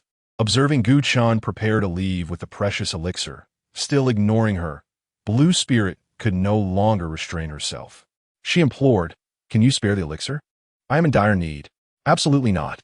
Gu Chun flatly refused. "What is your name?" Blue Spirit realized that retrieving the precious elixir was now futile. She could expend some effort to capture Gu Chun. However, for a mere herb, it would be unnecessary. This particular herb is rare, yet it is not entirely extinct. There are still some special locations where it can be found. It merely delays her awakening of the extraordinary constitution. She wishes to remember Gu Chen's name, and when she eventually awakens her unique abilities, she shall come to subdue him. Gu Chen did not conceal anything either. Gu Chen? Lan Ling murmured, having never heard of him before. In her estimation, Gu Chen was likely not among the disciples of those sections. The master he just mentioned was of little concern to her. For her, he might seem formidable at the moment. However, in her prime, he would be utterly insignificant, and she would inevitably return to her peak, perhaps even surpass it. Roar! Just as the two were conversing, a beastly roar erupted, resonating with immense power. In an instant, both found themselves unsteady. This was a beast far exceeding the gathering essence realm. How could it appear at the outskirts? Lan Ling looked curiously towards the source of the sound. The roar drew nearer with alarming speed. Could it be? Lan Ling glanced at the giant tiger's corpse beside her. No way. After defeating the young one, the elder has arrived? It seems this time, the newcomer is quite formidable. Gu Chun also arrived at the crucial realization. Indeed, a giant tiger, twice the size of the one they had just slain, materialized before them. Its speed was so swift that they barely had time to escape. The giant tiger emanated an aura of terrifying slaughter. Chapter 10. 1, 2, 3 wouldn't man this. This situation appears rather challenging to navigate. Gu Chun swallowed hard as he spoke. He possessed the ability to engage in battles beyond his rank. However, when it came to confronting several formidable realms, even his robust physique would prove insufficient. Beside him, Lan Ling furrowed her brow deeply, her steps gradually retreating. She was capable of inflicting lethal harm, but the cost was simply too steep. With a swift motion, she decided against hesitation and turned to flee. Gu Chen had previously witnessed her cunning, and this time he would not lag behind, closely following Lan Ling. Yet, the colossal tiger would not grant them a moment's respite. With astonishing speed, it swiftly closed the distance, positioning itself directly in their path. Roar! The giant tiger, unable to contain its fury, was intent on tearing these two humans apart to avenge its offspring. Boom! The tiger, harnessing immense power, charged towards the pair. The sheer force swept across a radius of several dozen meters. As Gu Chan beheld the enormous paw descending upon him, he realized that no matter how rapid his movements, evasion was futile. Clearly, the beast feared their escape and was prepared to obliterate everything within a vast area. Just as Gu Chun found himself at a loss, Lan Ling suddenly called out. Her figure vanished in an instant, reappearing several dozen meters away. Her previously improved complexion paled once more, as she invoked a secret technique to make her escape. Indeed, I am still far too inexperienced. Lan Ling lamented bitterly. As for Gu Chen, she paid him no mind. Her solitary use of the secret technique to flee was already her limit. If Gu Chan lacked the means to escape, then this would be his fate. Without further hesitation, seizing the moment when Gu Chun diverted the tiger's attention, she swiftly departed, with one less presence.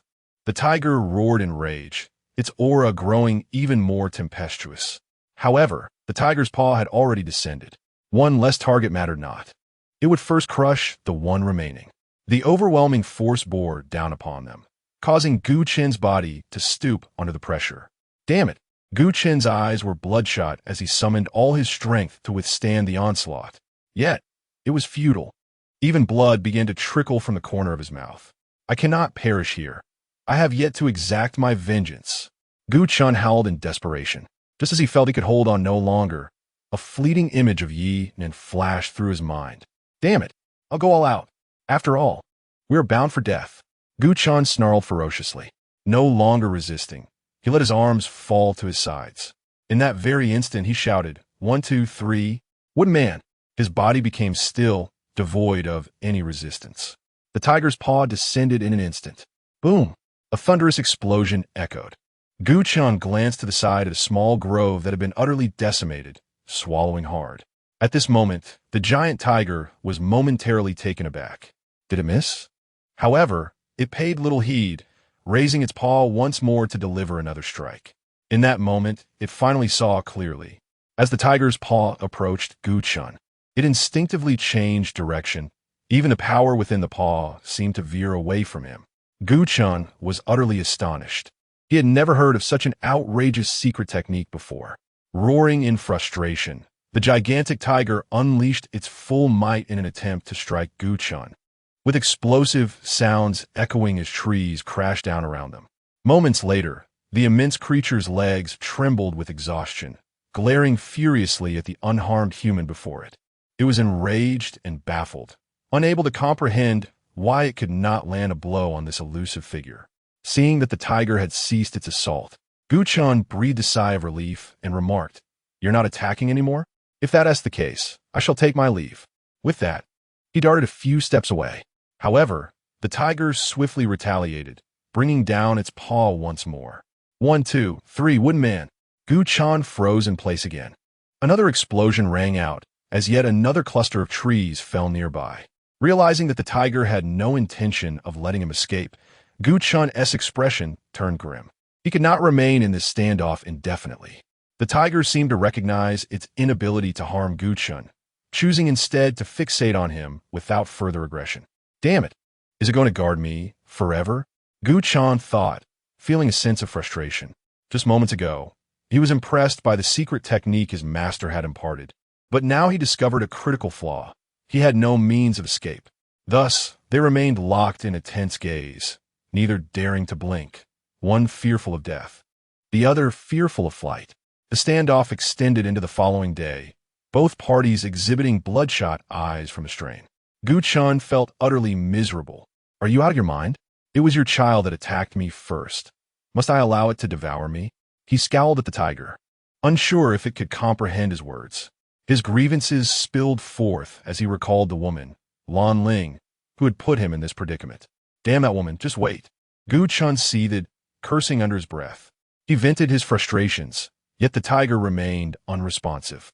Determined, Gu Chun steeled himself and sprinted a few steps. Boom! The tiger's paw descended once more.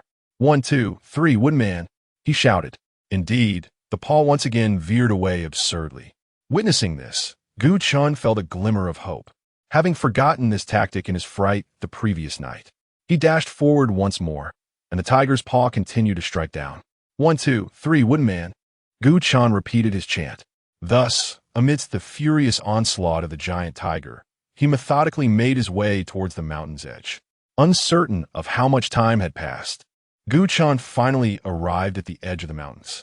Upon realizing that he was about to emerge, a wave of exhilaration washed over him. However, the giant tiger that followed closely behind grew increasingly agitated. No matter how ferociously it attacked Gu Chun, its efforts proved futile. The most critical factor was that they were on the verge of leaving the mountains, a realm far removed from the territory of their demonic beasts. Once they stepped outside, the prospect of being hunted by formidable cultivators loomed ominously. "What is the matter? Do you intend to follow me out?" Gu Chun cast a disdainful glance at the giant tiger. Roar! The giant tiger glared at Gu Chun, letting out a reluctant roar, seemingly contemplating whether to charge out alongside him. Just as it prepared to confront Gu Chun, a mighty roar echoed from the depths of the myriad demon mountains. Upon hearing this sound, Gu Chun narrowed his eyes slightly. Though it bore no oppressive force, it instilled in him a palpable sense of unease.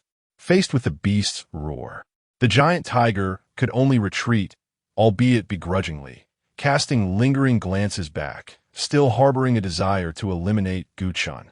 Observing the tiger's departure, Gu Chun dare not linger any longer. Whoosh! He swiftly made his exit. Phew! At long last he was back. After several hours, Gu Chun spotted a familiar town in the distance, finally allowing himself to exhale in relief. Chapter 11. The Eerie Laughter. Soon, Gu Chun arrived at the tavern's entrance. "Oh, you're back." Ye Nan also spotted Gu Chun. "Yes, master, I have returned. I even brought some beast meat for you. I hope you like it." Gu Chun replied with utmost respect. Upon hearing Gu Chun's words, Ye Nan's eyes sparkled with delight. "Well done. Indeed, my efforts in taking you as my disciple were not in vain. Previously, I could only hunt ordinary beasts, I have yet to savor the meat of magical creatures. Once a disciple, forever a son. This is what a disciple ought to do. Gu Chun hastily responded. Excellent. Quickly bring forth the meat. Ye Nan had long heard that beast meat was a delicacy. Yes, master. Gu Chun waved his hand, and an abundance of meat tumbled out from his spatial ring. Clatter. A substantial pile fell to the ground. Wow, so much meat? Ling Long, who had just emerged, was taken aback by the sight. She then broke into a joyful smile. Previously, the meat Aunt Wang sent us is nearly finished. Xiao Qinzi, you've done well. What kind of meat is this? Ling Long asked, her demeanor quite carefree as she gazed at Gu Chun. This is tiger meat. Gu Chun's face darkened upon hearing Ling Long's casual address. However, he chose not to dwell on it. Ah, tiger meat. Look how tender it is. Ye Nan poked at the meat with his finger. Master, all of this meat is the finest selection I could find. Gu Chun quickly interjected. Splendid. You truly understand. It's perfect for barbecuing on such a hot day. Ye Nan's excitement was palpable. With that, he began to prepare the meat. Ling Long and Gu Chun were not idle either. They assisted him, despite her small stature. Ling Long had learned quite a bit over the past 2 years while following Ye Nan, primarily due to her diligent nature.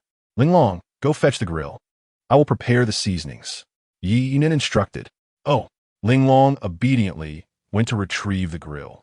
For Ye Nan, who had a penchant for barbecuing, preparing the seasonings was a trivial matter. In no time, the seasonings were ready. Ling Long skillfully set up the grill, while Gu Chun appeared somewhat bewildered, as he had never encountered such tasks and was unsure how to contribute. What are you staring at? I'll teach you. Ling Long, unable to bear it any longer, shot an exasperated glance at Gu Chun. Being scolded by a 7- or 8-year-old girl left Gu Chun speechless, even if she was his senior sister. Nevertheless, he earnestly began to learn. Ling Long diligently instructed him on how to slice the meat, skewer it, and regulate the fire, explaining everything clearly. Gu Chun looked at Ling Long with a hint of surprise. Though he could learn these things swiftly, seeing her act like a little adult evoked a sense of admiration in him. Such maturity, Gu Chun thought to himself. Ye Nan had previously informed him about Ling Long's situation. With all preparations completed, they were ready to begin. Soon, an enticing aroma wafted from the grill, captivating the senses. How delightful! Ling Long was nearly drooling, and beside her, Gu Chun swallowed hard. Observing their reactions, Ye Nan felt a surge of pride. If I were to open a barbecue stall on Earth, I would undoubtedly amass a fortune. Ye Nan musit. As soon as the food was ready, Gu Chun and Ling Long indulged heartily. However, most of it found its way into Ling Long's belly. Gu Chun felt somewhat speechless, with each batch grilled. He could scarcely enjoy a morsel. Yet he did not mind. He relished this feeling. Having lost his previous home, he now had a new family, and he was determined to protect this newfound sanctuary.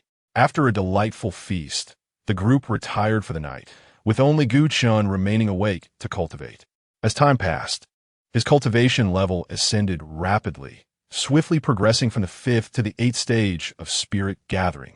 It was not until the dead of night that he ceased his efforts, sensing that such an extraordinary surge in power could not be without consequence. Time was needed for consolidation. He realized he had forgotten to inquire with his master and resolved to do so in the morning. Just as he settled down to sleep, an eerie sound reached his ears. Have I been too fatigued these past few days? Gu Chun dismissed it and turned over to continue his slumber. However, the sound grew increasingly distinct, penetrating his mind. It was a sinister laugh. Upon hearing it, Gu Chun was drenched in cold sweat. Though the voice bore no oppressive force, it instilled an overwhelming sense of dread within him, even conjuring malevolent thoughts. What could it be? Gu Chun gazed fearfully around the room. The laughter persisted, echoing menacingly in his surroundings. This time, it seemed to possess an enchanting power, robbing him of control over his own body. Yet, his consciousness remained intact. He was aware, but powerless to command his limbs. He watched in horror as his body took deliberate steps toward the door. Gu Chun yearned to cry out for help, but silence ensnared him. Panic surged through him. He was genuinely afraid. Soon, he found himself outside the room, and he discerned the direction his body was heading. It was toward another room, the one that was locked. Upon seeing it, Gu Chan was taken aback. He had assumed that a formidable adversary had arrived at the tavern, or that those who sought his life had come for him. However, he understood Ye Nan's strength. Those who wish him harm would only be courting death. Thus, he suspected a peerless being had infiltrated the tavern, perhaps even eluding Ye Nan's notice. To his astonishment, it was indeed the previously locked room from which the voice emanated. What lay within? Gu Chun strained to reclaim control over his own will, but to no avail.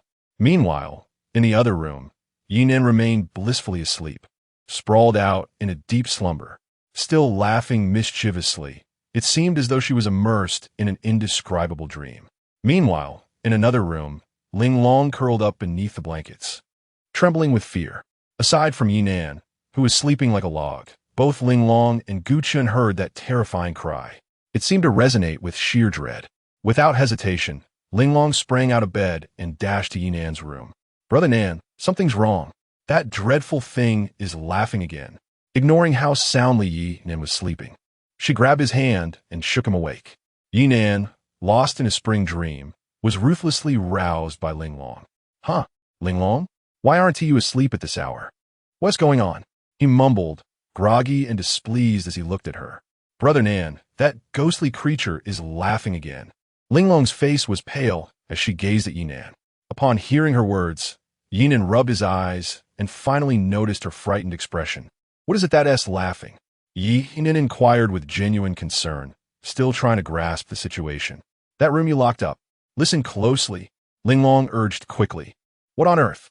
Ye Nan finally understood and suddenly recalled the matter at hand. He began to listen attentively. The sound was faint, yet Ye Nan could still hear it. Chapter 12. "If you laugh again, I shall bury you." Instantly, Ye Nan's expression darkened. "Damn it. So, it was that wretched creature. I thought, after giving it a good beating last time, it would behave. How dare it disturb my slumber, my dreams?" Ye Nan was filled with indignation. He knew it. Ling Long was so obedient and sensible. How could she possibly wake me up in the dead of night for no reason? Without hesitation, Ye Nan rolled up his sleeves and got out of bed. Upon stepping out of his room, he was taken aback. "Disciple, what are you doing?" Ye Nan gazed at Gu Chun with an air of curiosity. It seemed that his words held some enchantment, as Gu Chun instantly regained his freedom, seeing his body restored.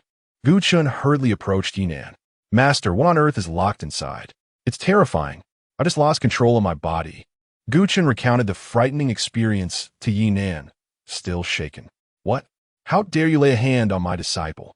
Ye Nan was filled with a surge of anger upon hearing this. He quickly approached the door, produced a key, and unlocked it. Ling Long and Gu Chun cautiously approached the doorway, hesitant to enter. They could only stand at the threshold, peering inside with utmost caution, fearing something unusual might occur. Gu Chun even shielded Ling Long behind him, one hand resting on his spatial ring, ready to draw a weapon at the slightest hint of danger. As the door swung open, Gu Chun beheld a massive wardrobe, which was also locked and appeared quite formidable. The entire room contained nothing but this wardrobe. The eerie laughter that had filled the air vanished the moment Ye Nan arrived. "Go on, laugh again. You enjoy it, don't you? You relish that cackle, don't you?" Without unlocking it, Ye Nan began to brutally kick the wardrobe. He had no idea what material it was made of. Ye Nan possessed considerable strength. Yet apart from resounding thuds of his kicks, there was not a single mark of damage. This spectacle left Gu Chun and Ling Long in a state of shock. Particularly Gu Chun, who had previously seen his master as genteel and refined, was astounded by this violent side. What astonished him the most was that whatever was locked inside seemed to fear Ye Nan. It remained silent under his relentless kicks. After a considerable time of kicking, Ye Nan finally ceased, seemingly fatigued. "Damn it, in the middle of the night, how can one find peace? If you dare to cackle again in the dead of night, I shall bury you." Ye Nan spoke menacingly to the wardrobe. He felt helpless. After all, this thing was a reward from the system. "All right, you two, go back to sleep. It's all over now." Ye Nan turned his gaze back to Gu Chun and Ling Long, then locked the door once more. Ye Nan, unfazit, returned to his slumber. Gu Chun, for a moment, was left in a daze, his mind swirling in confusion as he mechanically made his way back to his room. Ling Long, possessing a stronger capacity to cope, quickly returned to normal after her previous experience and soon fell asleep again. As for Ye Nan, he drifted off into a peaceful slumber.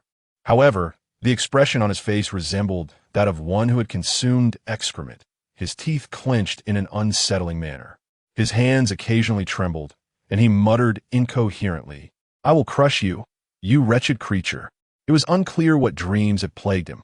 The following morning, Gu Chun arose early as usual, being the first to rise and prepare breakfast. However, as he passed the locked room, he kept his distance. The vivid images from the previous night haunted him, and merely seeing that door sent chills down his spine.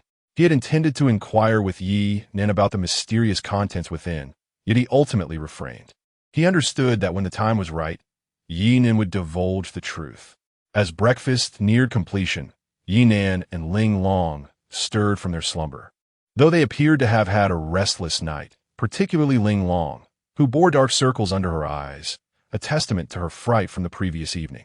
After a flurry of activity, the table was laden with a sumptuous breakfast. "Having a disciple is truly advantageous," Ye Nan murmured. While they dined together, Ye Nan suddenly recalled something and turned to Gu Chun, saying, "I forgot to mention yesterday that 2 men in black came to assassinate you after you left. But I dealt with them." Upon hearing Ye Nan's words, Gu Chun froze momentarily, a surge of anger rising within him. Yet, he swiftly suppressed it, for he could not afford to display wrath in front of his master. "Master, I apologize for causing you trouble," Gu Chun said, feeling somewhat guilty. "Why say such things? You are my disciple. Having endured that ordeal, if I do not care for you, who will?"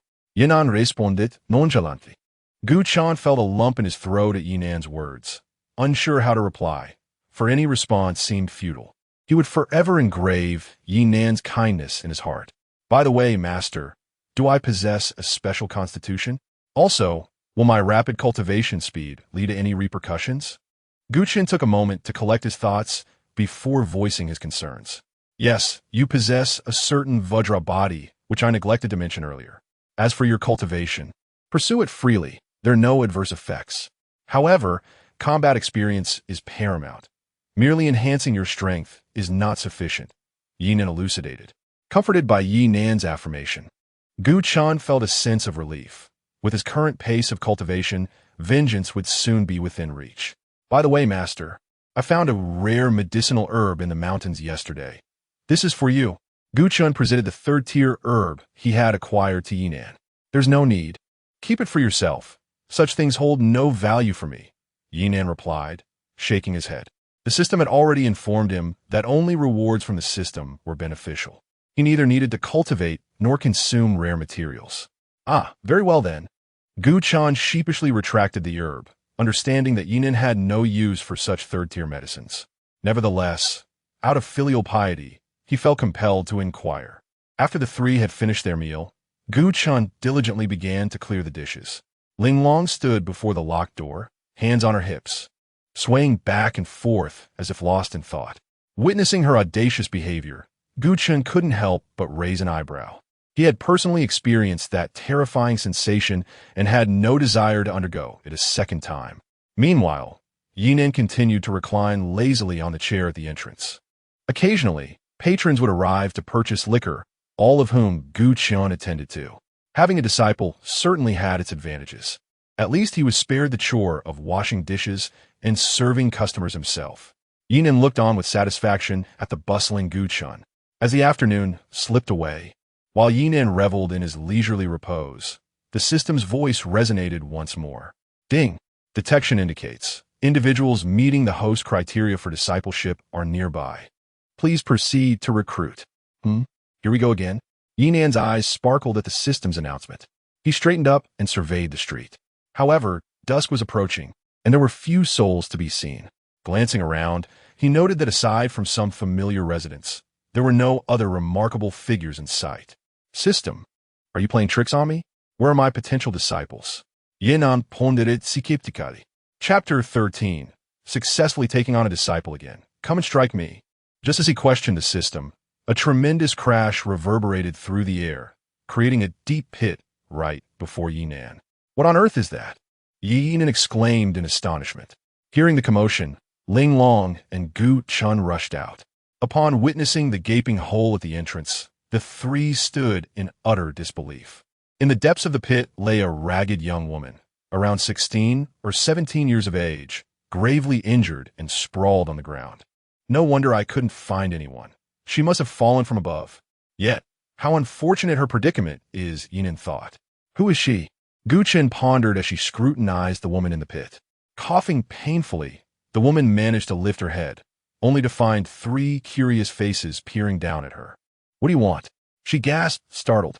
Grasping her sword, she struggled to rise, her demeanor cautious, particularly towards Gu Chen. She sensed that Gu Chen possessed the strongest aura among the trio, rivaling her own strength. As for Ye Nan and Ling Long, they were disregarded entirely.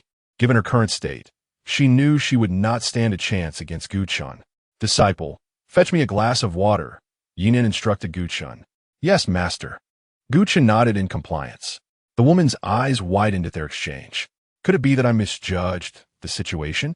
She cast another glance at Ye Nan, astonished by the sight of a gathering spirit realm, calling a chi refining realm individual master. Do not be so wary. Be a little more amiable. Please take a seat, Ye Nan said in a friendly manner as he moved a stool in front of her. Thank you.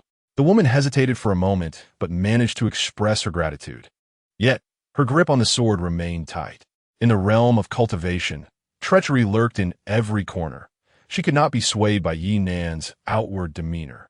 Although she appeared aloof and distant, she still maintained a semblance of basic courtesy. Miss, please have some water, Gu Chen offered, presenting a cup. Thank you. The woman accepted the cup, although she merely held it without drinking. Ye Nan noticed this and mused to himself. This girl is not only aloof, but also exceedingly vigilant. However, he paid it little mind. Miss, how did you fall from the sky? Ye Nan inquired with curiosity. I was pursued here. The aloof woman realized that her condition made it impossible to conceal the truth. Pursued? Ye Nan blinked, scanning the surroundings. No need to look. They have all been shaken off, the woman replied. Her name was Bai Ling, the chief disciple of a prominent sect, endowed with an ice attribute spiritual root. However, she was persecuted by the sect master's daughter, who forcibly transferred her ice attribute spiritual root. Not only that, but she was also expelled from the sect. With her spiritual root gone, she thought she had at least preserved her life. Little did she know, shortly after leaving the sect master's daughter sent someone to hunt her down. In a desperate flight, she found herself uncertain. Was it divine providence that allowed her to escape her pursuers? However, her injuries were grave, rendering her incapable of continuing her journey. She managed to subdue a flight beast of the chi refinement realm with great difficulty. Alas, as she soared above Peng City, her injuries overwhelmed her, and in a moment of disorientation, she plummeted to the ground. Oh, how tragic! Ye Nan sighed inwardly. The message from Bai Ling had already appeared before him. Miss Bai, would you consider taking me as your master? Ye Nan stated directly and without preamble. At this declaration, Gu Chen, who stood nearby, was taken aback. He had previously thought Ye Nan was excessively kind to this woman. Upon their first meeting, he had offered her water and a seat. So this was the reason. Ling Long's eyes sparkled upon hearing this. Until now, she had been the only girl. If Bai Ling became Ye Nan's disciple, she would gain a junior sister. At last, she would have companionship. Only Bai Ling was deeply shaken, for Ye Nan had just referred to her as Miss Bai. This was their first encounter, and she had yet to disclose her surname. As for whether he was her would-be assassin, she immediately dismissed the thought. If he intended to kill her, he would not have engaged in such pleasantries, offering her a seat and pouring her water. I ask you again, are you willing to be my disciple? Ye Nan inquired once more, noticing Bai Ling's silence. The aloof young woman found herself at a loss for words. She hesitated. In terms of aura, Ye Nan appeared to be merely at the chi refinement realm. Yet, moments ago, he had effortlessly revealed his surname, indicating he was far from a mere chi refinement practitioner. Moreover, he had a disciple of the gathering spirit realm, further solidifying her suspicion that Ye Nan must be a hidden master of great prowess. Miss, my master is quite formidable. Should you choose to become my disciple, you will undoubtedly feel fortunate, Gu Chen quickly elaborated. Observing Gu Chen's enthusiasm, Ye Nan nodded in approval. growing increasingly fond of his disciple. Very well. I accept. After a moment's deliberation, Bai Ling reluctantly acquiesced. After all, she had nowhere else to go. Furthermore, with her cultivation regressing, she risked becoming a mere shell of her former self at any moment. Setting aside Ye Nan's stature, Gu Chen's cultivation level served as a protective shield for her. Given that Gu Chen was of a similar age, yet possessed around the 8th level of gathering spirit, she was profoundly astonished. Besides, if Ye Nan truly was a hidden master, she would be fortunate indeed. Thus, regardless of her thoughts, she stood to gain. Excellent. From now on, you shall be my 3rd disciple. This is your senior sister and 2nd senior brother. Ye Nan declared joyfully, introducing Ling Long and Gu Chen. Bai Ling first performed the customary bow of respect before addressing Ling Long and Gu Chen. Bai Ling greets my senior sister and 2nd senior brother. However, when she looked at Ling Long, she felt a twinge of confusion, for Ling Long seemed like an ordinary person yet held the title of senior sister. Junior sister need not be overly formal. Gu Chen quickly waved his hand. Junior sister need not be so formal. Ling Long replied with an air of maturity. The 3 individuals found themselves amused by Ling Long's appearance, yet they paid little heed to it. In the realm of cultivation, age signifies little. Ling Long, please take Bai Ling to find a room, Ye Nan instructed. In truth, there was no need for Ye Nan to remind her, for Ling Long had already taken Bai Ling's hand and entered. Ding! Congratulations, host, on successfully accepting an apprentice. A reward of 10,000 layers of qi refinement has been granted. Ding! Congratulations, host, on unlocking the extraordinary skill, golden right hand, and for bestowing upon your disciple Bai Ling a unique spiritual root, Xuanbing Spiritual Root, as well as unlocking the formidable skill. Come and hit me. Ding! As this marks the 2nd successful acceptance of an apprentice by the host. All disciples' cultivation speed has been enhanced, currently at 300 times the normal rate. Golden right hand? What on earth is that? Upon hearing the system's announcement, Ye Nan's expression darkened instantly. Chapter 14. Sparring. The melancholy Gu Chen, however. Ye Nan raised his right hand and glanced at it. System. It seems there hasn't been any change. He mused. Please concentrate your power in your right hand to discern its true nature.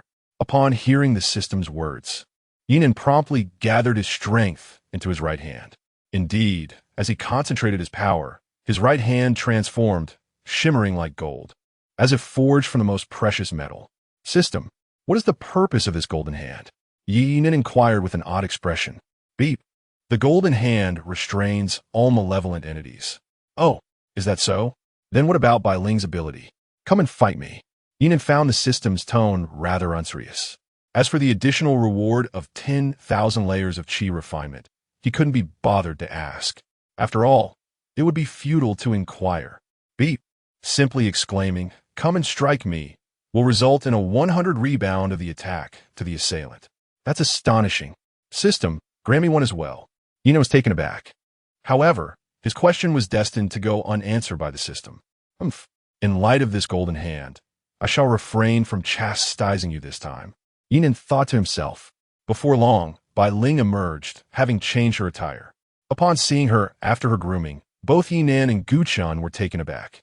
Previously disheveled, she now resembled a sacred snow lotus atop an ancient glacier, exuding an aura of purity that seemed untouchable.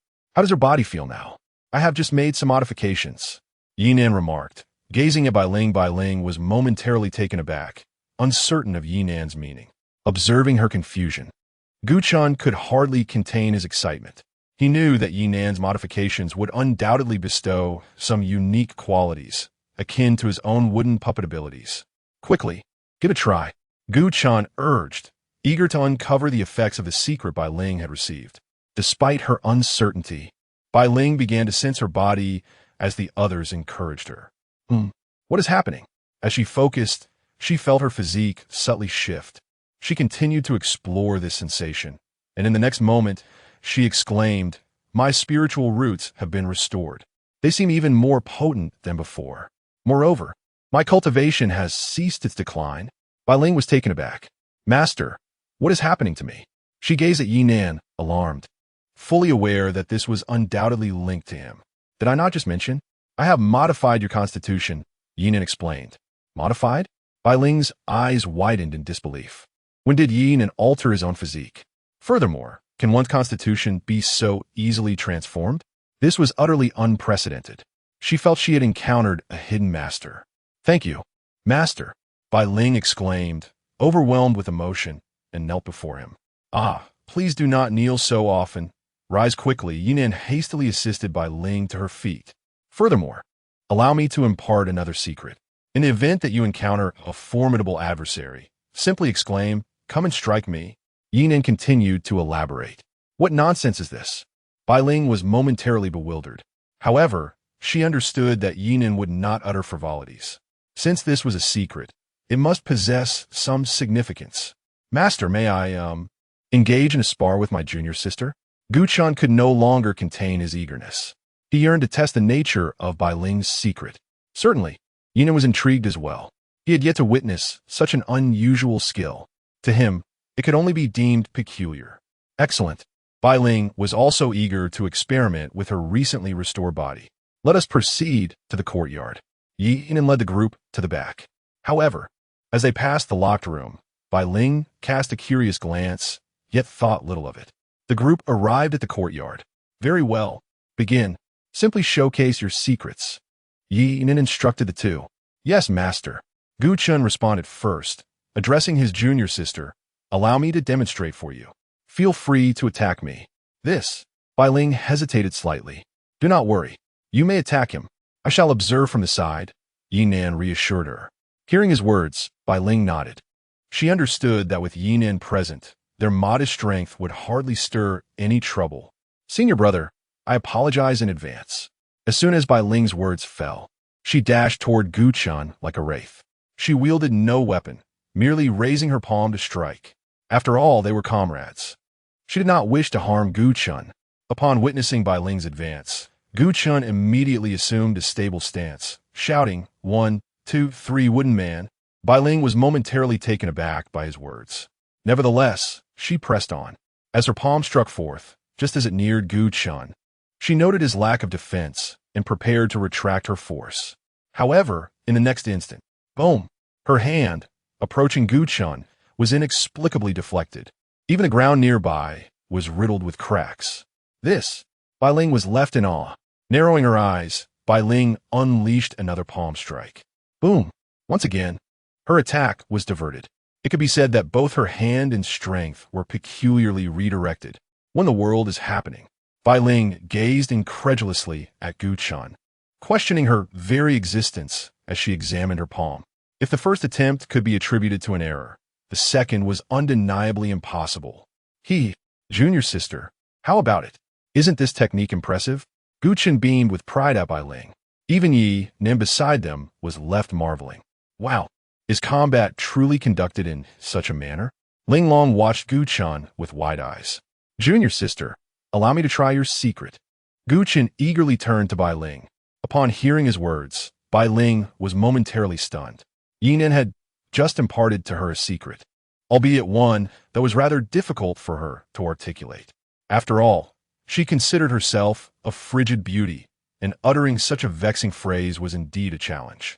Observing Bai Ling's bashfulness, Gu Chun felt a tinge of confusion. Junior sister, what troubles you? Prepare yourself, for I am about to launch an attack. Gu Chun assumed a posture of impending assault. By the way, master, what category does junior sister's secret belong to? Gu Chun seemed to recall something and curiously glanced at Ye Nan. Why not try and find out? Just remember, exert a bit more strength. Ye Nan smiled enigmatically at Gu Chun. Upon witnessing Ye Nan's smile, Gu Chun sensed something amiss, yet he chose not to dwell on it. Let us begin. There is no need for hesitation. Ye Nan directed her gaze towards Bai Ling. Hearing Ye Nan's directive, Bai Ling could only shamefully vocalize the phrase, "Hurry, come and hit me." As those words escaped her lips, her face flushed crimson. All right. Gu Chun did not hesitate and aimed a punch directly at Bai Ling, adhering to Ye Nan's counsel and applying considerable force. With a resounding crash, a figure was sent hurtling through the air. Chapter 15. It's time for a stroll. The anguished cry of Gu Chun reverberated Just moments ago, his fist had approached Bai Ling. However, the force he exerted rebounded entirely back upon him. Ouch, that hurts! Gu Chen lay on the ground, wailing in despair, casting a resentful glance at Ye Nan, who appeared oblivious to his plight. Nevertheless, Gu Chen was profoundly astonished. He realized that Bai Ling's secret technique belonged to a unique category. It was an ability that rebounded the damage inflicted upon the attacker, and in its entirety. How monstrous! Gu Chen felt a twinge of envy, as he could only endure the blows without being able to strike back, while Bai Ling could reflect the damage. At that moment, Bai Ling was utterly stunned. She gazed at the flung Gu Chen, her astonishment beyond measure. What kind of extraordinary secret technique is this? Bai Ling exclaimed incredulously. Such a technique, not only had she never witnessed it, but she had scarcely even heard of it. Consequently, both Bai Ling and Gu Chen turned their attention towards Ling Long, pondering whether the senior sister possessed any extraordinary abilities of her own, particularly Gu Chen, who had never considered this possibility before. Ling Long, under the scrutiny of both, appeared somewhat bewildered. Enough of this for now. Ling Long does not yet possess a secret technique, but we shall discuss it later, Ye Nan remarked before returning to his reclining chair outside. Upon hearing Ye Nan's words, the group dispersed. Junior sister, allow me to accompany you in selecting your martial arts and weaponry. Gu Chen stood up, looking at Bai Ling, his tone tinged with a hint of lingering resentment.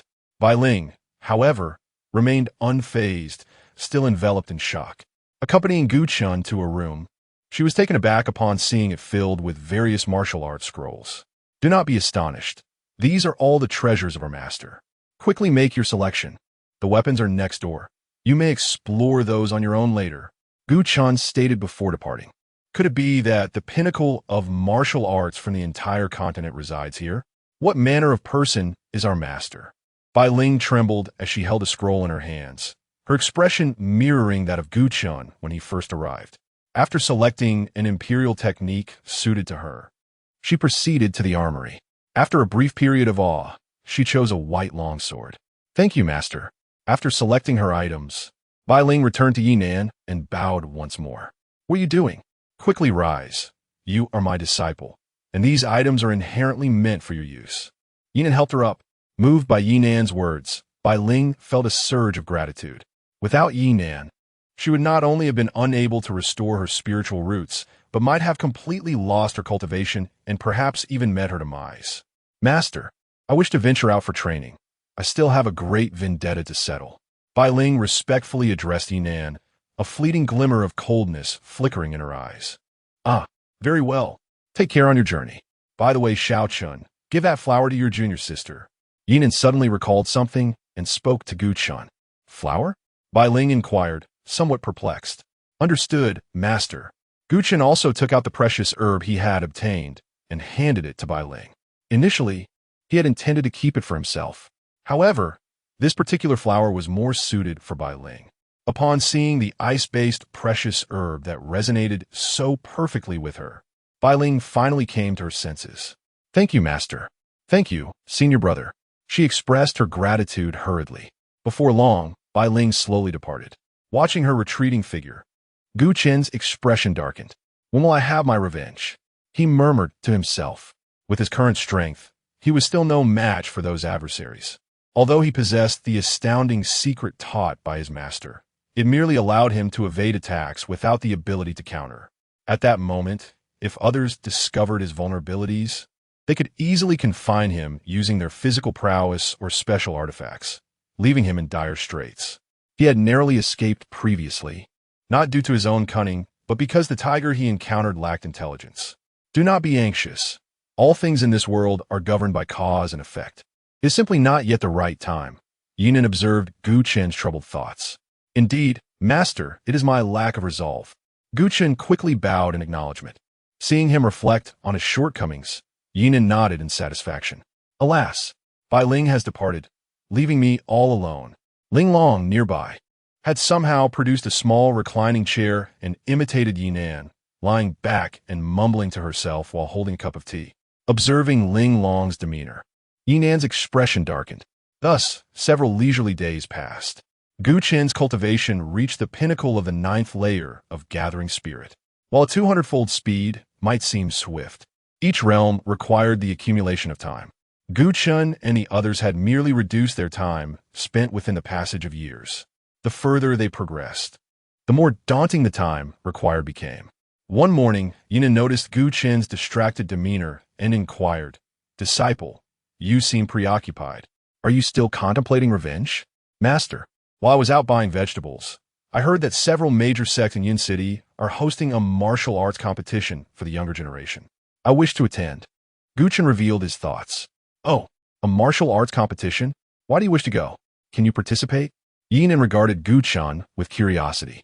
"I am uncertain," Gu Qin admitted, feeling a sense of melancholy. He yearned to measure himself against those prodigies. It was not that he desired to join a sect, but rather to gauge their strength and challenge himself to enhance his own abilities. "Very well. Go at your own discretion, and be cautious," Ye Nan replied, somewhat resigned. Hearing Ye Nan's words, Gu Qin's face lit up with excitement. "Thank you, master." After breakfast, Gu Qin set out. Observing his departing figure, Ye Nan pondered, "I have been in this world for quite some time. Should I venture out as well?" Since his arrival, he had not stepped outside, the only exception being his recent expedition to accept disciples, which had ended in disappointment. However, this matter no longer concerned Ye Nan. In the past, he refrained from venturing out due to his lack of strength. Now, although he remained at the Qi refinement stage, he possessed an impressive depth of over 20,000 layers within it. He yearned to ascertain the extent of his abilities and the caliber of formidable opponents he could confront. "Linglong, please tidy up. Let us venture out and enjoy ourselves," Ye Nan remarked to Linglong, who lounged on a chair. Though he initially wished to accompany Gu Qin, he ultimately decided it prudent to grant her some personal space. "Out to play?" "Absolutely. Yes," Linglong exclaimed with delight upon hearing Ye Nan's words. She had been at Ye Nan's side for 2 years, and he had never permitted her to leave the city. The prospect of finally being able to go out filled her with excitement. Whoosh! The swiftness of her response left Ye Nan speechless. After Gu Qin departed in the morning, the siblings followed suit and left at noon. However, at that moment, a violet gold ring adorned Ye Nan's finger. This was a spatial ring bestowed upon him by the system, its capacity beyond imagination. To guard against theft, he had taken all his weapons and items related to cultivation with him. Although these possessions were of little value to him, the notion of them falling into the hands of those with sinister intentions was rather unsettling. At that moment, Linglong also bore a silver-white ring on her finger, a gift from Ye Nan. She had grown accustomed to the peculiarities of Ye Nan's possessions. The two then procured an inexpensive donkey cart nearby. Thus the duo, one large and one small, set forth toward the outskirts of the city. Chapter 16. Leaving without checking the calendar.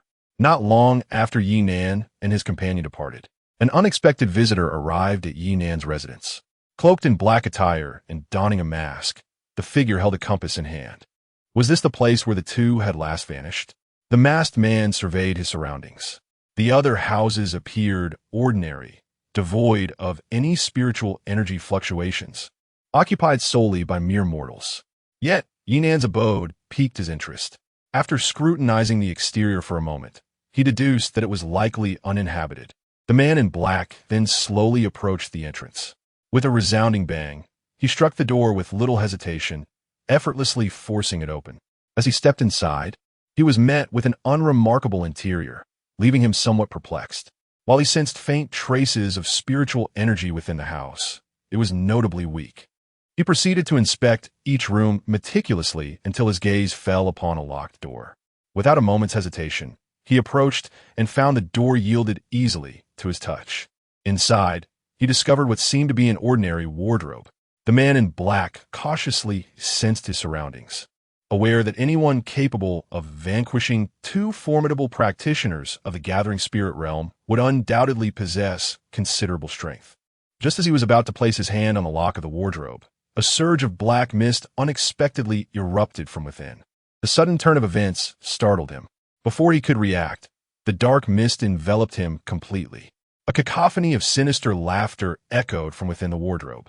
In that moment, the masked man realized he had stirred a formidable adversary.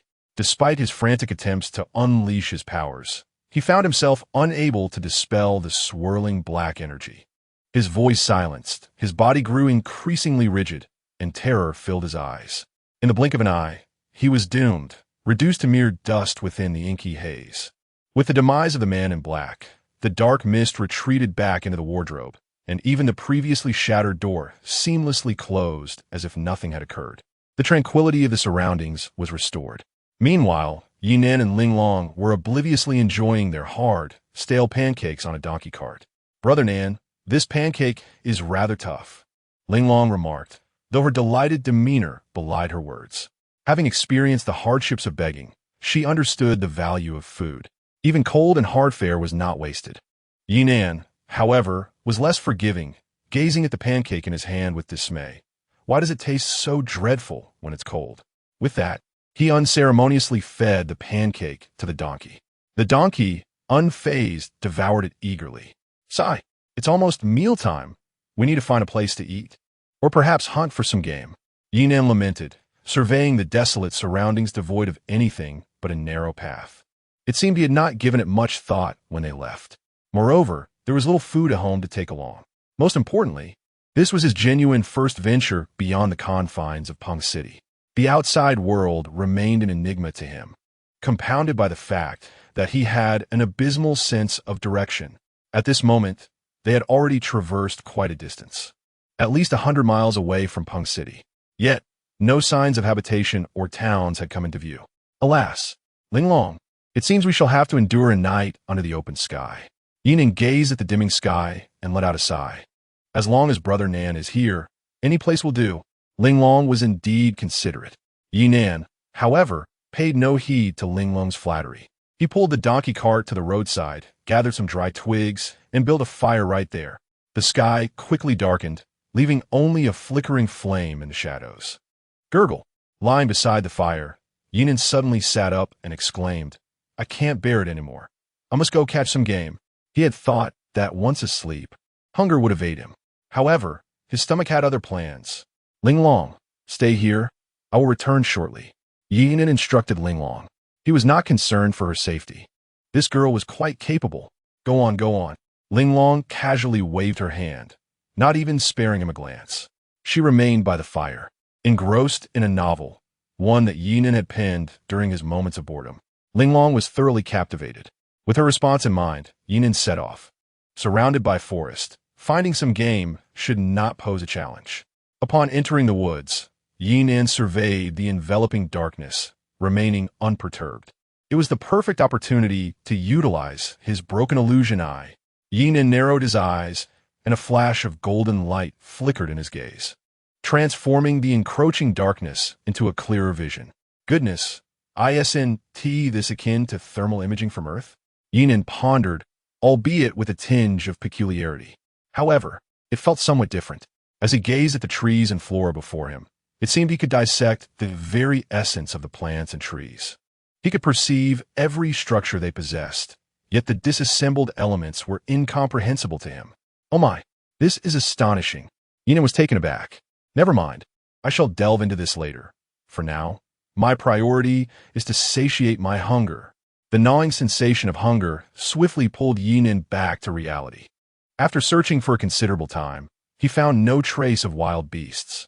Logically, one would expect that such a forest would be teeming with not only wild animals, but also magical beasts.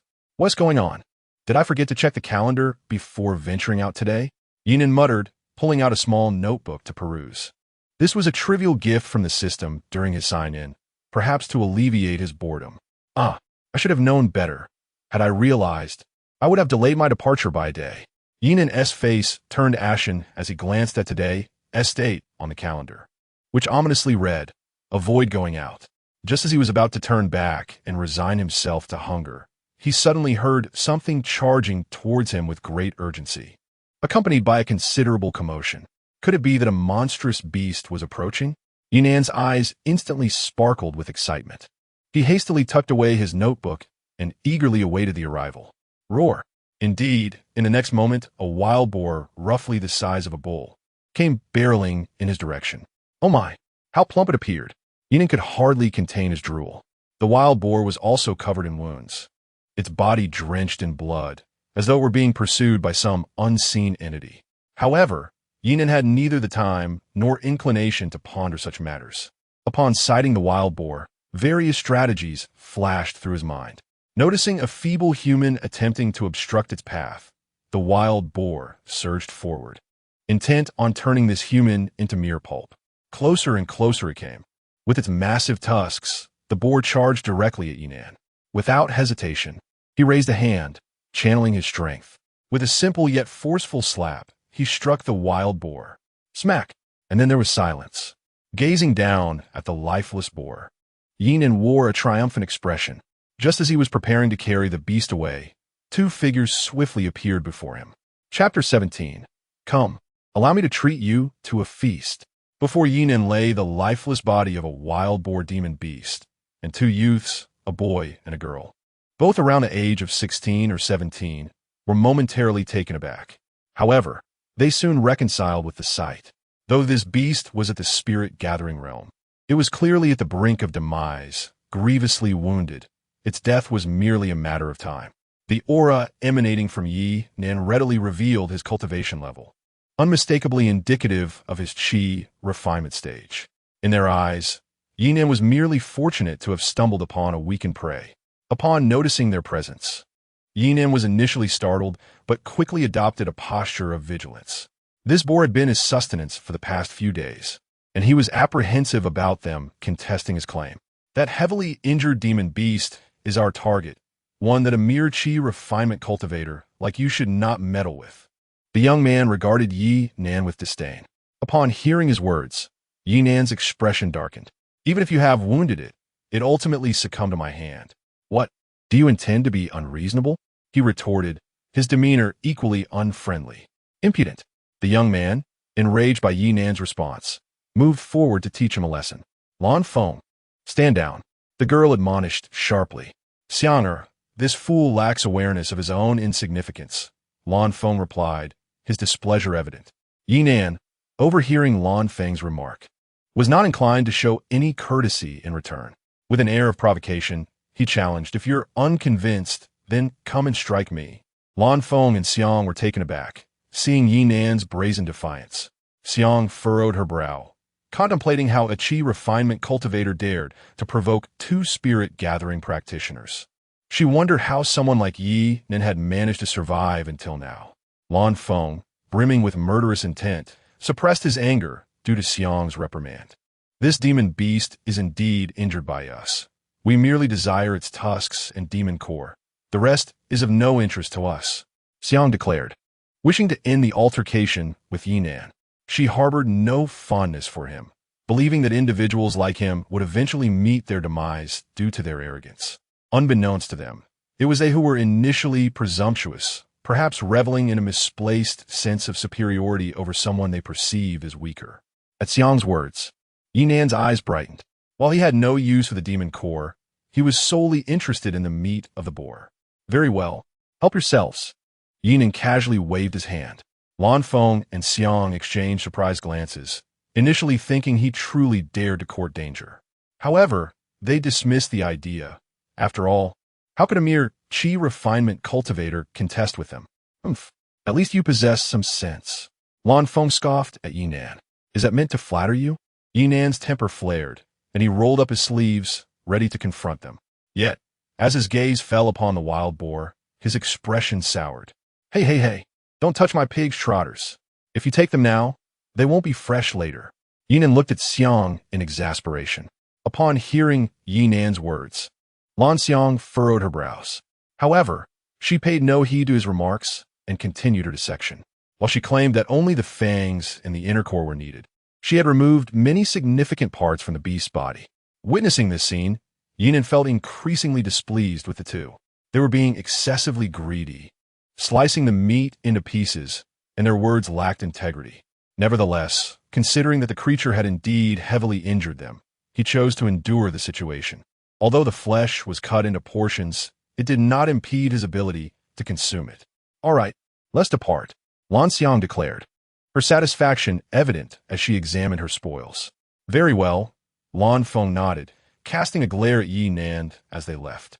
Ye Nan had no time to concern himself with them, engrossed in preparing the pork on the ground. Having assisted in slaughtering pigs before, he was quite adept at it. Since the woman had already disassembled the beast, he decided to take some choice cuts for himself. After a thorough cleanup and packaging the meat, he set off for home. Before long, they returned to the fire pit. "Linglong, look what I brought back," Ye Nan exclaimed as he unveiled the beast's meat. Linglong's eyes sparkled at the sight of the meat on the ground. With no time to waste, Ye Nan promptly set up a grill and began to roast the meat. He had brought everything necessary for this endeavor. As he relished this particular cut, the aroma soon filled the air. Despite the surrounding darkness, it did not diminish their enjoyment of the meal. Sipping wine and savoring the meat, the sheer delight was indescribable. After a satisfying feast, they both succumbed to sleep right where they were, utilizing the bedding they had brought along. As a cultivator at the qi refining stage, he was susceptible to cold and hunger. They both slept soundly until the next morning. By then, Linglong had already awakened, kindled a fire, and lounged in a small chair, one hand holding tea while the other perused a novel. Ye Nan found the scene amusing. After a hearty breakfast, they continued their journey with the donkey cart. By midday, they finally spotted a town. It is quite a challenge to venture outside. Ye Nan sighed with a hint of nostalgia. "Brother Nan, let's find a place to eat quickly. I am starving," Linglong exclaimed, her excitement palpable as she noticed the town nearby. Ye Nan agreed wholeheartedly and hastened into the town. Upon entering, they quickly located a station that managed incoming and outgoing vehicles, paid a small fee, and secured their donkey cart. Then, the two ventured further into the town. "Not bad at all. While it cannot compare to my world, it possesses its own unique charm," Ye Nan mused as he surveyed the surroundings, suddenly reminded of Earth. As for Linglong, once inside the town, she eagerly explored every nook and cranny. Having spent most of her time in the relatively small Peng City, which was more akin to a larger village than a true city, she was captivated by the genuine urban atmosphere. Before long, Linglong's hands were overflowing with various delectable treats. When it came to finances, Ye Nan had never shortchanged Linglong. In fact, it was she who primarily managed the household's finances. As the two wandered through the streets, Ye Nan's gaze fell upon an exceptionally opulent restaurant. The patrons entering and exiting were adorned in splendid attire. Ye Nan immediately recognized it as an establishment of fine dining. Its sign emblazoned with the characters Tianxiang Lu Brother Nan. "Does this place serve delectable dishes?" Linglong inquired, her petite nose twitching with anticipation. Indeed, even Ye Nan could detect the enticing aromas wafting from within. It seems this place is rather expensive," Ye Nan mused, stroking his chin thoughtfully. "What? Then perhaps we should not go in," Linglong responded, displaying her understanding of the situation. "How can we possibly turn away from such culinary delights?" Ye Nan replied earnestly. "Let us go. I shall treat you to a feast." With that, the two stepped confidently inside. Their attire, though modest, was of commendable quality, a product of the system, and thus the doorman did not impede their entry. Moreover, Ye Nan's demeanor radiated an extraordinary elegance, provided he remained silent. They easily made their way inside the restaurant, which was divided into 3 floors. The higher they ascended, the fewer guests they encountered. Observing the fully occupied first floor, Ye Nan furrowed his brow, for there were no available seats. Chapter 18. Can the cultivation techniques offset the cost of meals? Come, let us ascend. Ye Nan instruistet Linglong. Upon reaching the second floor, it was evident that the crowd had diminished significantly. However, a certain level of clamor still persisted. Ye Nan continued his ascent, swiftly arriving at the 3rd floor. Observing their ascent, both patrons on the 1st and 2nd floors regarded Ye Nan and Linglong with astonishment. "Brother Nan, why are they all staring at us?" Linglong inquired, perplexed. "Let it be. We shall first seek a place to dine." Ye Nan dismissed their attention. Indeed, upon reaching the upper floor, Ye Nan's eyes brightened. The atmosphere was serene, with only one table occupied. The environment exuded elegance, complemented by a stage at the front where several young women were performing melodiously. Upon noticing Ye Nan and Linglong, the two diners paused, their expressions a mixture of intrigue and surprise. The table was occupied by a middle-aged man, and a stunning young woman clad in a red dress, both exuding an air of distinction. Do you recognize this individual? The middle-aged man queried the beautiful woman. He is the lord of this city, Xuanbing, and this is Ming Yuan City, she replied. The enchanting lady is Zhu Lan, the proprietor of this establishment. I assumed you were familiar with him, Zhu Lan remarked, casting her gaze toward Xuanbing. Their interest peaked. They exchanged knowing glances. The third floor typically served only the elite of Ming Yuan City, making this encounter remarkable. Are you not going to greet him? Duanlin dizet, observing Zhu Lan. After all, Ye Nan was a patron of Tianxiang Tower, and it was rare for cultivators to frequent this establishment due to its enigmatic origins. Though Ye Nan was merely at the qi refinement stage, he was still a cultivator, and they speculated whether he was merely a scion of some affluent family. Zhu Lan rolled her eyes at Xuanbing's comment. Despite her apparent youth, both shared a camaraderie that placed them on equal footing. Even Xuanbing, the city lord, would not presume superiority. As the enchanting woman approached, Ye Nan remained unfazed, presuming she was the owner of the establishment. Young master, may I inquire who you are? Zhu Lan swayed gracefully, exuding charm. I have come to dine. Ye Nan replied candidly, without hesitation. The declaration caught both patrons off guard. Zhu Lan's lips twitched at the audacity, thinking to herself that he must be some pampered youth. Access to the third floor was not as simple as merely wishing to enter. It required prior reservations and her approval. Please bring the dishes promptly. Ye Nan paid no heed to Zhu Lan's inner thoughts, not sparing her a second glance. Uffed. Xuanbing, who had been sipping wine, erupted in laughter, spraying it across the table. Zhu Lan's expression soured. The situation was becoming increasingly complicated. Before her beauty, Ye Nan scarcely cast a glance. For any other man, a mere word from her would be enough to compel them to the ends of the earth.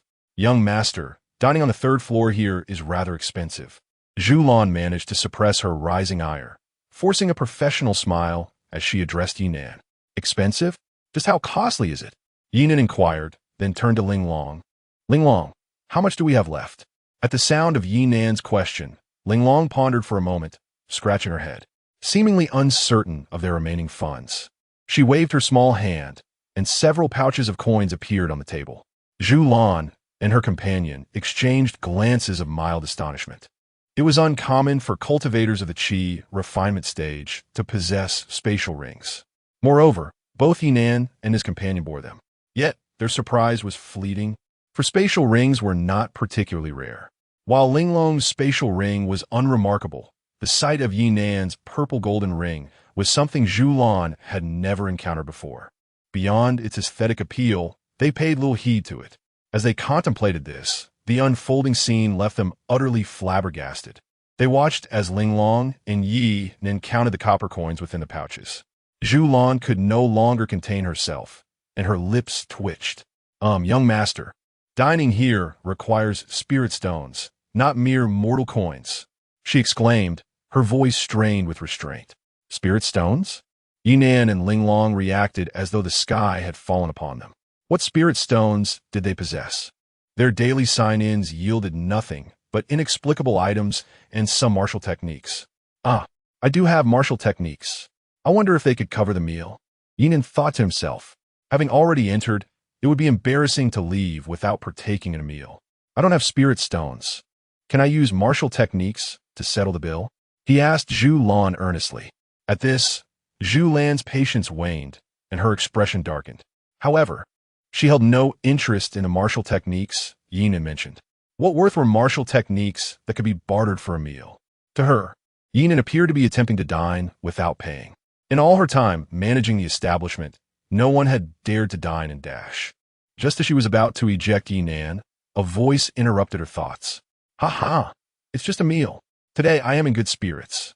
I shall treat you, came Xuanbing's cheerful voice as he approached. Zhu Lan regarded Xuanbing with surprise, and Ye Nan's eyes brightened. Nevertheless, he shook his head seriously. That would be quite inappropriate. I cannot accept a meal for free. I shall offer you a martial technique instead. Oh, there's no need for that, my young friend. I insist on treating you. Your martial technique is not required. Xuanbing replied with a smile. Clearly, he held no expectations regarding Ye Nan's martial techniques.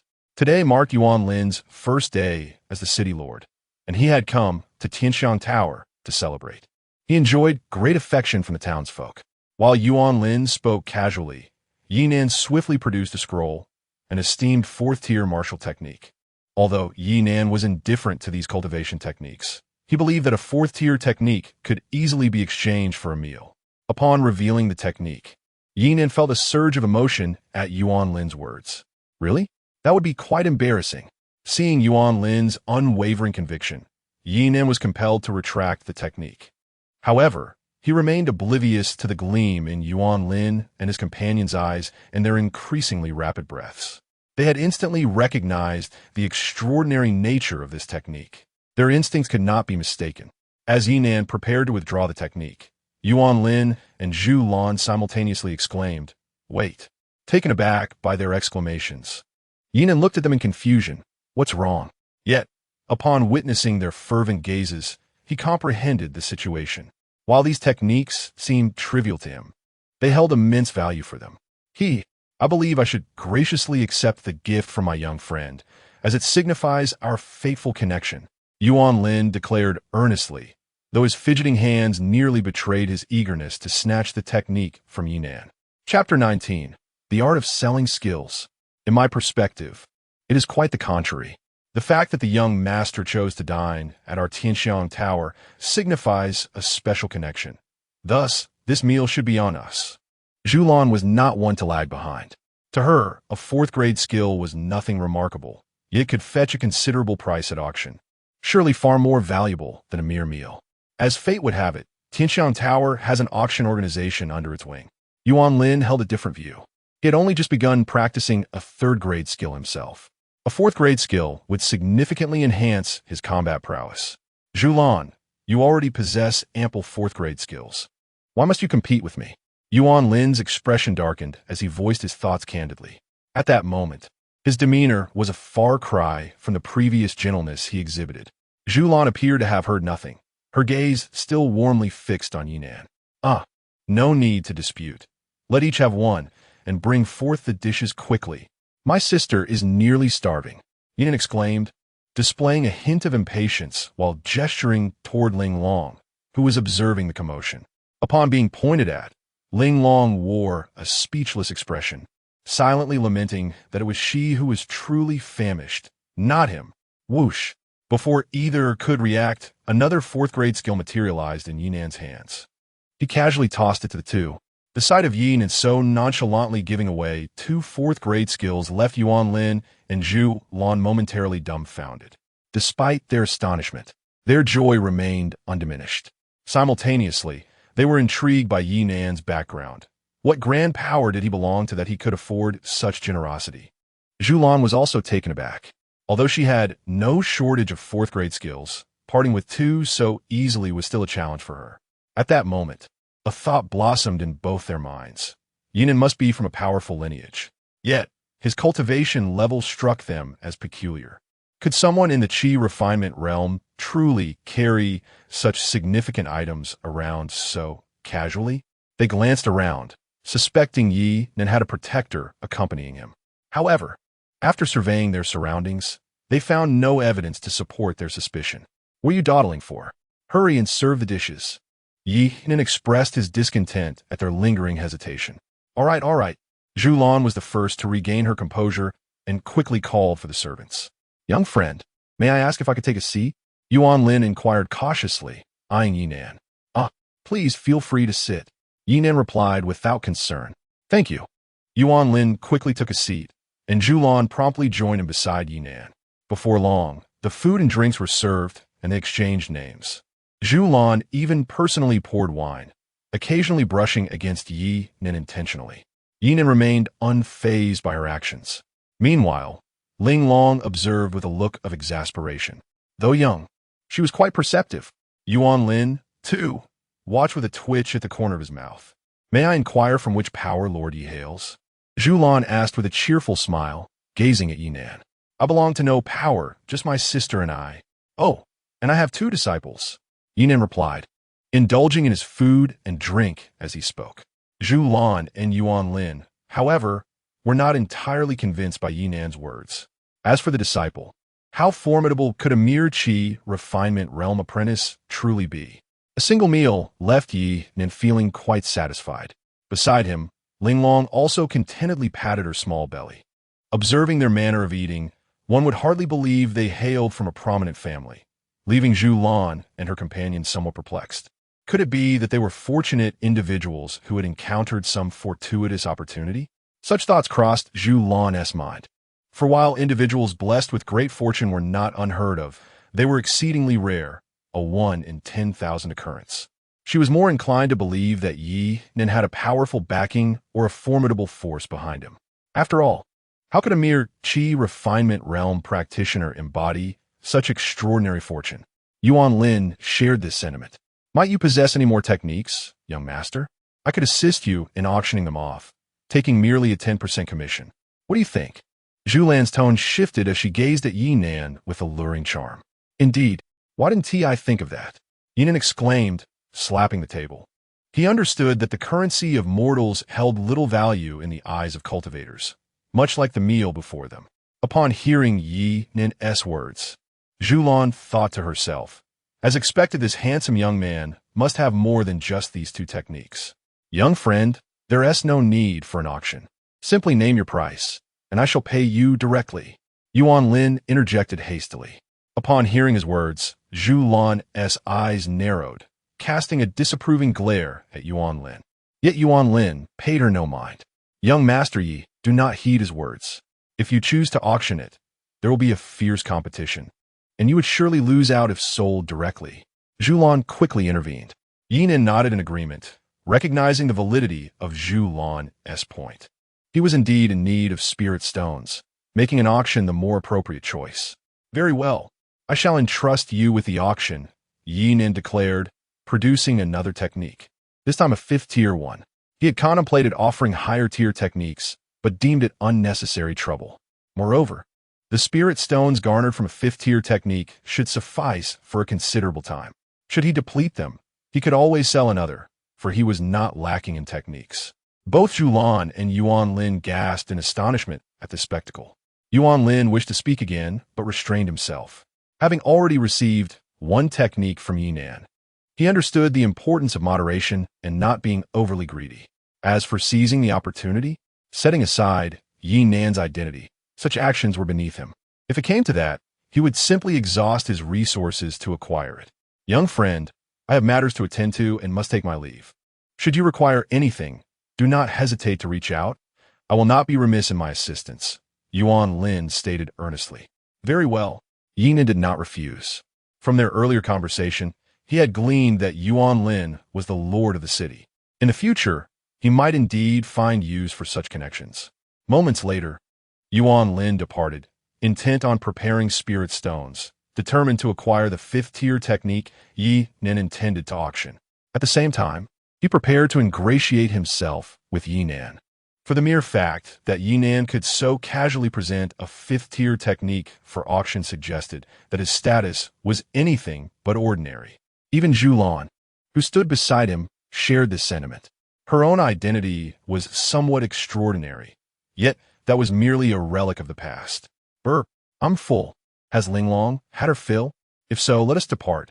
Ye Nan uttered another burp and turned to Linglong. He intended to find a place to stay while awaiting the commencement of the auction, having already entrusted the martial arts techniques to Zhu Lan. As for whether Zhu Lan might abscond with them, Ye Nan was utterly indifferent. To him, those techniques were nothing but trifles. Even if they were misappropriated, he could simply overturn the Tianxiang Tower without a second thought. As Ye Nan prepared to leave, Zhu Lan hastily called out to him, Young Master Yi, why not reside in our Tianxiang Tower? I assure you, it will meet your every expectation. With that, she cast a flirtatious glance at him. Upon hearing Zhu Lan's words, Ye Nan's eyes brightened, and he inquired, Is meals included? Zhu Lan replied, Of course. Young Master Yi is a distinguished guest at our Tianxiang Tower, and fortuitously, there's an auction taking place tomorrow. How delightful! Then I shall stay with you. Ye Nan was quite pleased with the culinary offerings of Tianxiang Tower, and Linglong appeared equally delighted, clearly satisfied with the fare as well. Thus, Xuan promptly arranged for 2 luxurious rooms. Ordinarily, Tianxiang Tower did not accommodate guests, but given Ye Nan's generous demeanor, exceptions had to be made. Ye Nan and Ling Long each received a room. Meanwhile, Xuan had already made her way to the nearby auction venue. Upon entering, she quickly convened a meeting. Before long, a luxurious private room was filled with a diverse assembly of individuals, both male and female, young and old. These individuals comprised the upper echelons of the auction in the Tianxiang Tower. Chapter 20.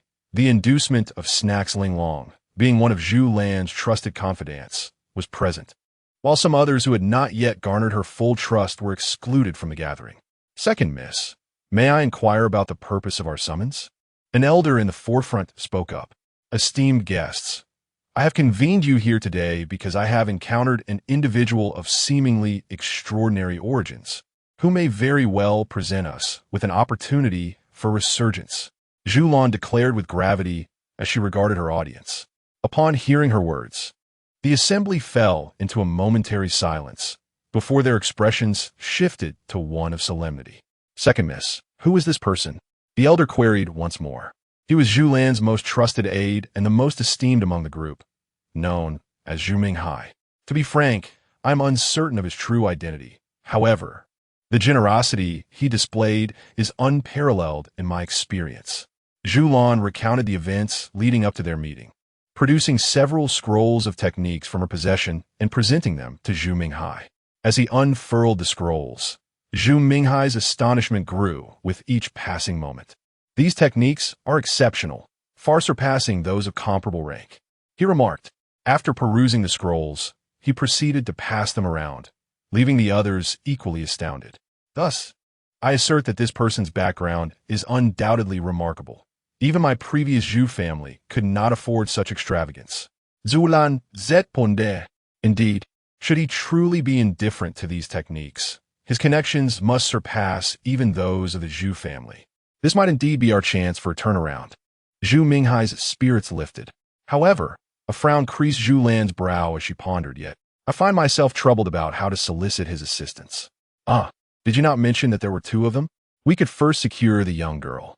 She is surely of notable standing as his sister. Xuanbing Hai's eyes suddenly sparkled with inspiration. Upon hearing this, Zhu Lan's eyes gleamed with realization. Indeed, how could I have overlooked that young girl? Very well, let us proceed as such.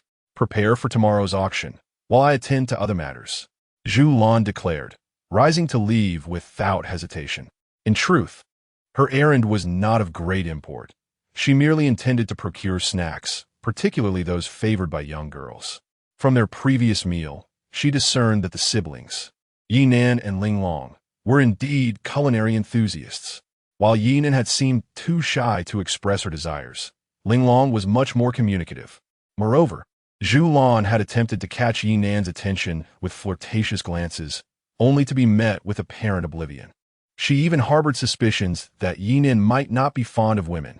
Accompanied by 2 attendants, Xuan acquired an array of renowned delicacies and items suited for young girls. She had previously noted Ling Long adorned in a short skirt, a style she had never before encountered. Yet, in the realm of cultivation, one could expect a plethora of eccentric attire. After completing her purchases, she returned to the Tianxiang Tower, heading straight to Ling Long's quarters. Ye Nan and Ling Long resided in adjacent rooms. Despite her tender age of 7 or 8, Ling Long exhibited remarkable independence, content with having her own space without complaint. At the entrance of Ling Long, Xuan prepared to knock on the door. Yet, upon seeing Ye Nan's room nearby, she hesitated and ultimately decided to knock on Ye Nan's door first. Creak! Ye Nan opened the door and was greeted by Zhu Lan's charming smile, standing outside. It's you. What brings you here? Ye Nan inquired, gazing at Xuan. Nothing much. I merely came to deliver some local delicacies from Yun City for young Master Yi and Miss Ling Long. Xuan responded gently, her eyes fixed on Ye Nan. Oh, delicacies? How thoughtful of you. Thank you. Ye Nan noticed the large bundles held by 2 attendants behind Xuan. At her gesture, one of the attendants placed all the items in Ye Nan's room. Observing Ye Nan's cheerful demeanor, Xuan hesitated, deciding it was better to speak with Ye Nan. She felt it inappropriate to toy with a young girl.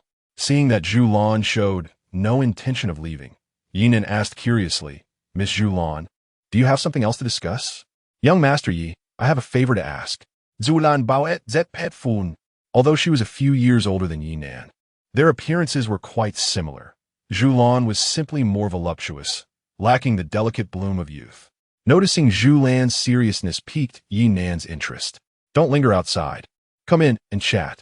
Ye Nan welcomed her without hesitation. After all, it was only natural to reciprocate the hospitality of someone who had brought treats.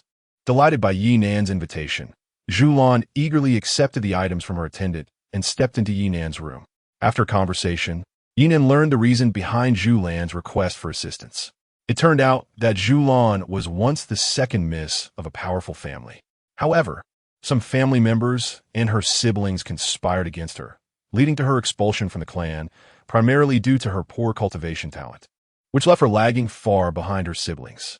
Her family did not wish for such weakness to tarnish their lineage. Consequently, she was cast out and given ownership of a rather unprofitable tavern and auction house, which were now in Yun City. Moreover, her mother had long since passed away, and her father, with numerous wives and concubines, showed no concern for her well-being. Witnessing Zhu Lan's melancholy, Ye Nan felt a pang of sympathy. Although he too was solitary, he had Ling Long by his side, and, thanks to the system, his life was not so arduous, free from constant vigilance against others. "I understand your plight, but I truly lack any influence. I only have a sister and 2 disciples. Furthermore, this is a matter concerning your family, and, as an outsider, it would be inappropriate for me to intervene." Ye Nan admitted, feeling troubled. After all, Zhu Lan was a commendable individual. Hearing Ye Nan's words, Zhu Lan was taken aback, and upon realizing that he was not jesting, she felt a tinge of disappointment. In her perspective, Ye Nan seemed to be the kind of person who had merely stumbled upon a stroke of fortune, aware that one should not bite the hand that feeds. Ye Nan pondered for a moment before directing her gaze towards Zhu Lan, saying, "You should go next door to find my sister. She possesses certain items that may prove beneficial to you." Upon hearing Ye Nan's words, Zhu Lan, who had been feeling rather despondent, experienced a sudden surge of vitality. She understood that although Ye Nan might not belong to a prominent faction, she undoubtedly possessed a wealth of techniques, some of which might be coveted by those powerful groups. If she were to acquire even a few and cultivate her own influence, it was conceivable that she could reclaim what rightfully belonged to her. "Thank you, young Master Yi," Zhu Lan expressed, rising to perform a courteous bow. Ye Nan waved her hand dismissively, saying nothing further. With that, Zhu Lan departed, carrying the gifts to the adjoining room. The door was slightly ajar, which struck Zhu Lan as peculiar, for she had noticed it was closed upon her arrival. Nevertheless, she paid it no mind and proceeded inside. As she crossed the threshold, she beheld Ling Long, sprawled upon the soft bed, her small feet playfully swinging as she clutched a book in her hands. Chapter 21. The Auction. "Dear Ling Long, I have brought you some delightful treats." Zhu Lan beamed as she settled beside Ling Long's bed, placing her offerings on the bedside table. Upon hearing about the food, Ling Long's eyes sparkled with excitement. "Really? What deliciousness have you brought?" she inquired eagerly, turning towards Zhu Lan. "They are all renowned snacks.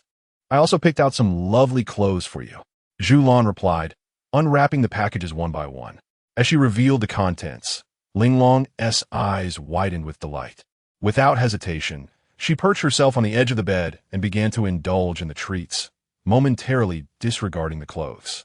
After all, her ring already contained a plethora of garments gifted by Ye Nan. Watching Ling Long devour the food with such gusto, Zhu Lan couldn't help but feel a mix of amusement and disbelief, pondering how this pair of siblings could possess such insatiable appetites. Ling Long. Zhu Lan attempted to say something, but was promptly interrupted by Ling Long. "I know why you're here. I just heard everything," Ling Long declared.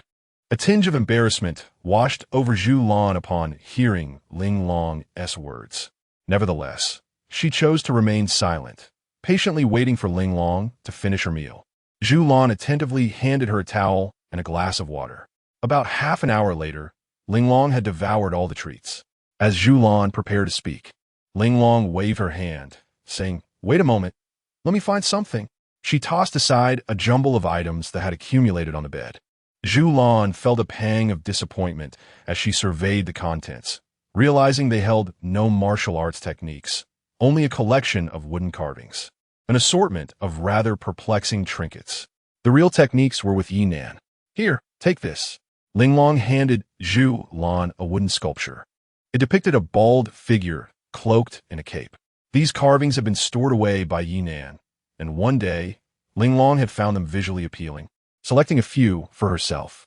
Initially, she had assumed they were merely ordinary woodworks. However, one day, while being pursued by a large dog in a fit of frustration, Ling Long had hurled one of the sculptures. Intended to scare the dog, the carving unexpectedly transformed into a person who swiftly dispatched the dog with a single punch. Zhu Lan received the wooden sculpture with a dazed expression. She felt a twinge of disappointment, having hoped that Ye Nan had sent her to seek something truly valuable from Ling Long. Instead, she was presented with a mere wooden carving. Zhu Lan tucked the sculpture away, reflecting on her own inadequacies and how she had failed to meet Ye Nan's expectations.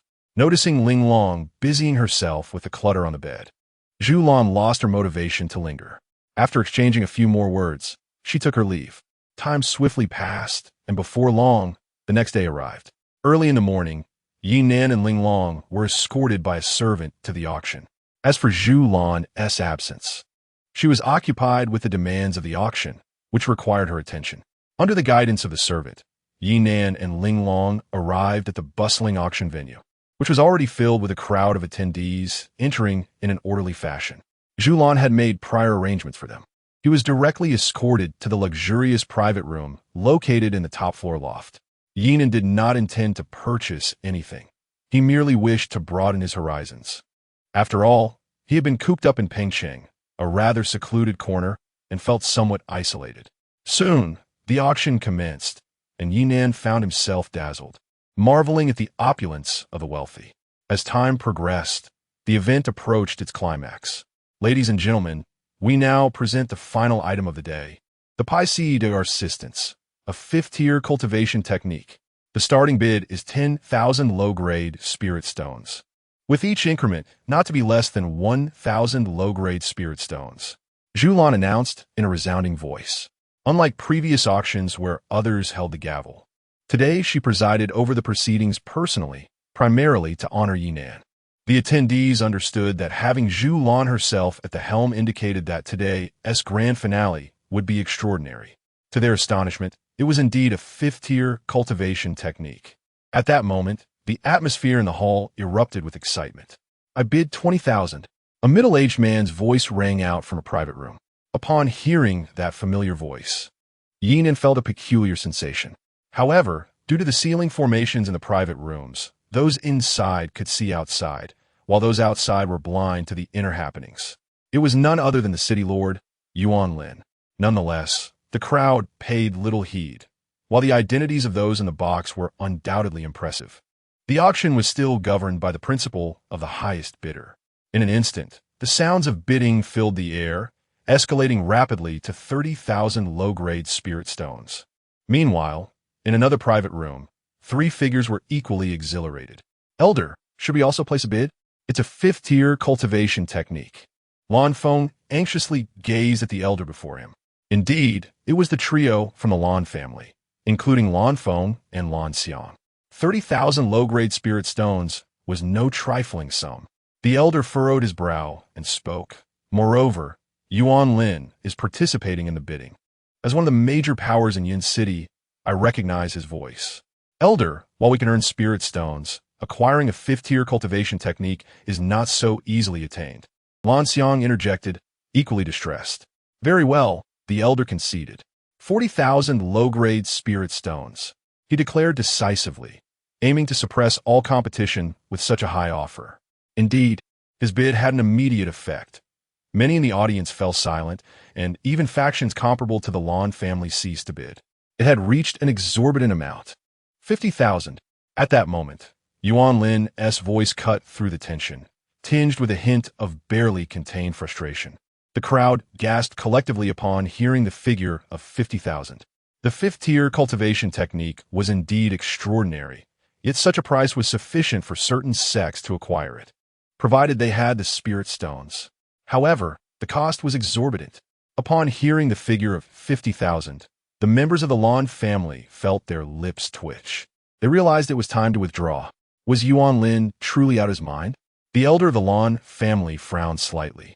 50,000 inferior spirit stones equate to several years of total income for the Lan family. Only Ye Nan in the private room appeared elated. As he gulped down the tea in his cup, even swallowing the leaves themselves. Cough, cough, he nearly choked. Beside him, Linglong cast a disapproving glance at Ye Nan. She had little interest in the auction, opting to sit on her own small recliner instead of the available chairs. With a decisive strike, the bid was ultimately won by Yuan Lin. Suddenly, a masked figure clad in black dashed towards the stage, aiming for the fifth-tier martial arts technique. The crowd was momentarily taken aback. Such audacity! The auction's guardian, Yuming Hai, charged at the figure in black. Seeking death, the masked man disdainfully struck out with a palm towards Yuming Hai. Boom! With a single blow, Yuming Hai was sent flying, spitting out a mouthful of blood. Yuming Hai was left in shock. At the pinnacle of the gathering Yuan realm, he realized he was no match for this individual, as he himself was merely at the 5th level of the gathering Yuan realm. Chapter 22. Celestial Level Techniques. As the figure in black drew closer, Zhulan's face turned pale in an instant. She stumbled backward, realizing that as a novice in the gathering spirit realm, she was no match for a formidable opponent from the gathering Yuan realm. Even Yuan Lin, witnessing this scene, halted his advance, fully aware that a peak expert from the gathering Yuan realm was beyond his capabilities. With only the 3rd level of gathering Yuan, he knew he stood no chance. Meanwhile, the 3 members of the Lan family wore expressions of amusement, eagerly anticipating the outcome.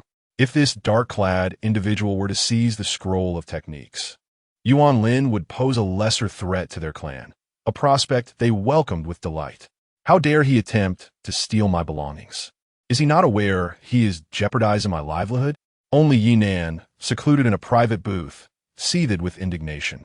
Without further hesitation, he placed his hand against the wall of the booth, and soon enough, a hand formed from concentrated spiritual energy emerged, extending towards the figure in black. Just as the black-clad man raised his hand to strike Zhu Lan, a resounding force descended upon him. A chilling scream echoed through the air as the entire auction stage was obliterated, leaving a deep crater in its wake.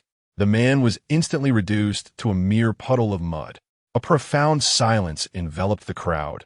All spectators left in stunned disbelief. Even Zhu Lan, standing at the edge, was drenched in sweat, narrowly escaping a dire fate. Simultaneously, she felt a wave of astonishment wash over her, realizing that such powerful beings existed within this auction house. To have the capability to vanquish a peak expert from the gathering Yuan realm with a single strike was astonishing. However, she quickly regained her composure. Ladies and gentlemen, the auction concludes here today. Please disperse, she declared cleverly, intending to wield the aura of this mysterious individual to instill caution among the various factions present, hoping to deter any similar threats in the future. As anticipated, all attendees believed that the one who had acted was a concealed powerhouse of the auction house. Indeed, this event was far from ordinary. We should take our leave, sighed the elder of the Lan family, having expected a grand spectacle. As the crowd began to disperse, only Yuan Lin remained. He shared a cordial relationship with Zhu Lan and was somewhat familiar with her circumstances. The auction house was devoid of hidden experts. Hastily, Yuan Lin seized the techniques, feeling a mix of excitement and concern as he turned to Zhu Lan. Is the esteemed one still present? I'm uncertain. I closely observed those who just left, and there were no remarkable individuals among them. Zhu Lan replied, still shaken. She had contemplated summoning that powerful figure, but remained unaware of their intentions. She could only pragmatically invoke the force's might. Out of caution, Zhu Lan respectfully addressed the empty auction hall. Esteemed one, might you still be here? I am grateful for your timely intervention. Cough, cough. It was nothing, merely a trifling matter. At that moment, Ye Nan emerged from the private booth, and upon seeing him, Zhu Lan and her companion's expressions darkened. Previously, Zhu Lan had harbored suspicions that Ye Nan might be the one behind the intervention. However, sensing the energy fluctuations of the qi refinement realm emanating from Ye Nan, she felt a twinge of disappointment, for it seemed that Ye Nan's aura was not feigned. Clearly, that esteemed senior had departed. Zhu Lan felt a sense of regret. Even Yuan Lin, who stood beside her, shared the same sentiment. Young Master Yi, the spirit stones will be delivered to you shortly, Zhu Lan said, glancing at Ye Nan. All right, then I shall take my leave. Ye Nan paid no heed to the thoughts of Zhu Lan and Yuan Lin, directly taking Ling Long and leaving. Zhu Lan rubbed her temples, feeling a surge of agitation, particularly due to the unexpected events of the day that left her somewhat dazed.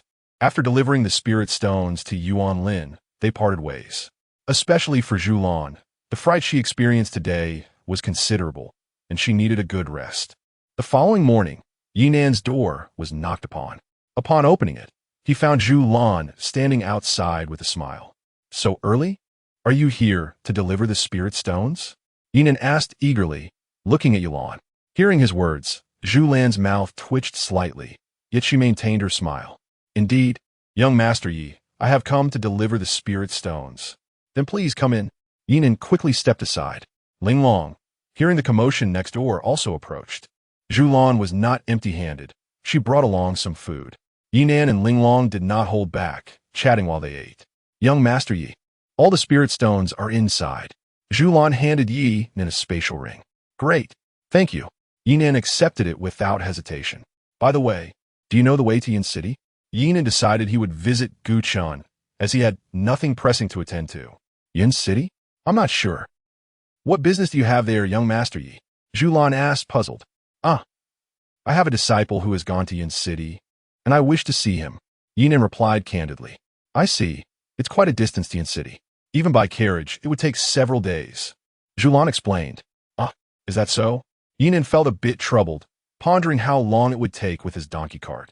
But in the next moment, his eyes lit up. Of course, now that I have spirit stones, I can purchase a magical beast mount. Ye Nan thought excitedly. Sensing his intention, Zhu Lan smiled charmingly. Young Master Yi, at Tianxiang Tower, I have some low-tier flying magical beasts available for taming. I shall gift one to you. That would be wonderful. Thank you so much, Ye Nan exclaimed, his face alight with excitement as he looked at Zhu Lan. Afterward, he took out a scroll of cultivation methods from the spatial ring and handed it to Zhu Lan. Upon witnessing this, Zhu Lan's eyes sparkled. She did not refuse and carefully accepted it. Thank you, young Master Yi. Zhu Lan expressed her gratitude hastily. She had assumed Ye Nan would gift her a method of the 4th or 5th tier. Nevertheless, she was not disappointed. These methods could strengthen her future endeavors, and she could cultivate them herself. What she lacked most at present were cultivation methods and magical artifacts. Driven by curiosity, Zhu Lan opened the scroll. However, the moment Zhu Lan opened the book to reveal the contents of the cultivation technique, she was utterly stunned. Even à cette technique. Zhu Lan's hands trembled in disbelief. She had merely been practicing a 7th-tier technique, one that she had secretly cultivated before her exile from the family. She had even refrained from revealing it for fear of being discovered. Her family possessed only a single 8th-tier technique, and it was reserved solely for those of exceptional talent within the direct lineage. Even she was deemed unworthy of its practice. When she saw the celestial tier technique being handed to her by Ye Nan, Zhu Lan was utterly alarmed. Observing Zhu Lan's exhilaration, Ye Nan could understand her reaction. Calm down. We have finished our meal and are about to take our leave, Ye Nan said to Zhu Lan. Thank you, young Master Yi. Should you require anything in the future, do not hesitate to seek me out. Even if it costs me my life, I shall not flinch, Zhu Lan responded with a deep bow. She felt at a loss for how to express her gratitude to Ye Nan, aside from uttering those words. The celestial tier technique was far too precious. She could hardly fathom the extent of Ye Nan's fortune in acquiring such a bountiful opportunity. A technique that would incite fierce competition in the outside world was so freely bestowed upon her. Oh dear, is it merely a technique? Such trifles. If there is a chance in the future, just treat me to a fine meal. Ye Nan dismissively waved his hand. Young Master Ye, I believe it would be wise for you to refrain from casually displaying such treasures to avoid attracting unwanted attention. Zhu Lan felt compelled to offer her caution. Understood. Ye Nan acknowledged Zhu Lan's concern with a casual reply. What a jest. Someone attempting to seize it from him? He would welcome such an opportunity. Chapter 23. I will be gentle before long. Under the guidance of Zhu Lan, they arrived at a courtyard dedicated to the breeding of magical beasts. Upon witnessing dozens of these creatures, Ye Nan's eyes sparkled with excitement. I want that one, he exclaimed, pointing to a larger-than-life eagle. Very well. Zhu Lan quickly instructed her attendants to bring forth the magnificent avian creature. Thank you. Ye Nan expressed his gratitude to Zhu Lan. Then, Ye Nan, accompanied by Ling Long, mounted the giant eagle's back. Whoosh! The siblings soared away on their magical steed. As for that donkey, it was merely a trivial matter, expendable and inconsequential. Just as they departed, Duan Lin Hudi den ap protect Julan. I wanted to express my thanks, but it seems I have arrived too late. He admitted, a hint of embarrassment on his face. You appear to be in high spirits, he remarked, glancing at Zhu Lan. It's all right, Zhu Lan replied with a covered smile before departing. With her newly acquired celestial-level techniques, given time, she would soon be able to stand toe-to-toe with her family. At the same time, she etched Ye Nan's figure deeply into her heart. Once she avenged herself, she would seek him out. Regardless of the toil or labor, she would willingly endure. Oh my, the sensation of flying is exhilarating, Ye Nan exclaimed, filled with excitement atop the giant eagle, his first experience of flight, albeit on a bird. Even Ling Long gazed in wonder at the sprawling landscapes below. Brother Nan, when will we be able to fly ourselves? She asked, her eyes filled with longing. You might be able to fly soon, but as for me, that seems unlikely, Ye Nan thought, feeling a pang of frustration. Having cultivated over 20,000 layers of qi, the notion of flying felt like a distant dream. Damn it, curse system. Ye Nan spot in Annoyanje. The giant eagle soared swiftly, but before long, a roar echoed through the air. Roar! The majestic creature, carrying Ye Nan, became restless. What is happening? Don't move around. Both Ye Nan and Ling Long cried out in alarm. However, the eagle, frightened by the roar, disregarded their pleas. Instead of continuing its flight, it abruptly turned back, sending Ye Nan and Ling Long tumbling from its back. Hold on tight, Ling Long. Ye Nan shouted, desperate de kulachin. Boom! They plummeted from several hundred meters, crashing into the ground and creating a deep crater. Ouch! That hurt. Ye Nan's face turned pale. Fortunately, Ling Long landed atop him, escaping unscathed. Brother Nan, was that a wild beast that frightened the eagle? Ling Long frowned, clearly displeased. Let us go find it and turn it into skewers. Ye Nan, covered in dirt and frustration, climbed to his feet. Now, without a mount, he pondered how they would traverse this desolate wilderness to reach Yun City. Fortunately, Zhu Lan had provided him with a map. Otherwise, with his poor sense of direction, he would have no idea how to find his way out. Meanwhile, a group of individuals clad in white, riding on magical beasts, erupted into laughter. Ha ha, brother, did you just see that? Startled by a roar from my mount, the bird fled in fright. A young lad remarked to the foremost youth. Junior disciple, such behavior is unwise. I believe I just witnessed someone fall from that flying beast's back. Mubai addressed the young man beside him. Very well, senior brother, the youth responded, yet his eyes betrayed a hint of disdain. To him, his senior brother's caution seemed excessive, for he had seen no one. Mubai, however, was well aware of the young man's thoughts. He shook his head, choosing not to elaborate further, and continued onward. They belonged to the Jade Hua sect, one of the four great sects alongside the Infinite sect. Their purpose this time was to participate in the martial arts exchange among the younger generation of the four sections. Their elders and sect leader had already departed ahead, intending for them to gain experience on the way without accompanying them. Alas, how dull this is! I had hoped to encounter some magical beasts or bandits. Had I known, I would have followed the leader instead, lamented a lively girl near Mubai. Oh, then let me indulge you. At that moment, a voice resonated ahead of them. Who? Mubai was the first to respond, gazing forward. The others followed suit. Then, they beheld two figures, one clad in white, ethereal in presence, the other petite and charming. It was none other than Ye Nan and Ling Long. However, upon realizing that Ye Nan was merely at the qi refining stage, their interest waned. "Friend, why do you obstruct our path?" Mubai inquired of Ye Nan. "Why? Was it not your beast that roared wildly, causing me to tumble from its back?" Ye Nan's expression darkened. At this statement, the group fell silent. While Mubai remained composed, the others erupted into laughter, especially the youth responsible, who clutched his stomach in mirth. "My apologies, it was my junior disciple's rudeness." "I hope you will forgive us," Mubai said, tossing a pouch of coins to Ye Nan. It contained neither spirit stones nor anything of value to cultivators. Merely the currency of mortals, for those who had not reached the level of seclusion still required such funds for basic needs like meals. Naturally, spirit stones could suffice, but such extravagance was rare. Thud! Ye Nan swiftly slapped the pouch to the ground beside her. "I demand a personal apology, and furthermore, you must relinquish the beast you rode, as it frightened away mine. Had I been an ordinary person, I could have been severely injured from the fall. Do you think a mere pouch of coins settles this?" Ye Nan narrowed her eyes at them. Indeed, Ling Long, standing beside her, also placed her hands on her hips, glaring at the group in discontent. Hearing Ye Nan's words, Mubai frowned and replied, "Friend, that seems inappropriate. We are disciples of the Jade Hua sect, and we are pressed for time." By stating his identity, Mubai hoped to dissuade Ye Nan. "I care not who you are. Comply with my demands, or do not blame me for being impolite." Ye Nan remained unfazed. "Senior brother, why waste words with him? Let me have a go."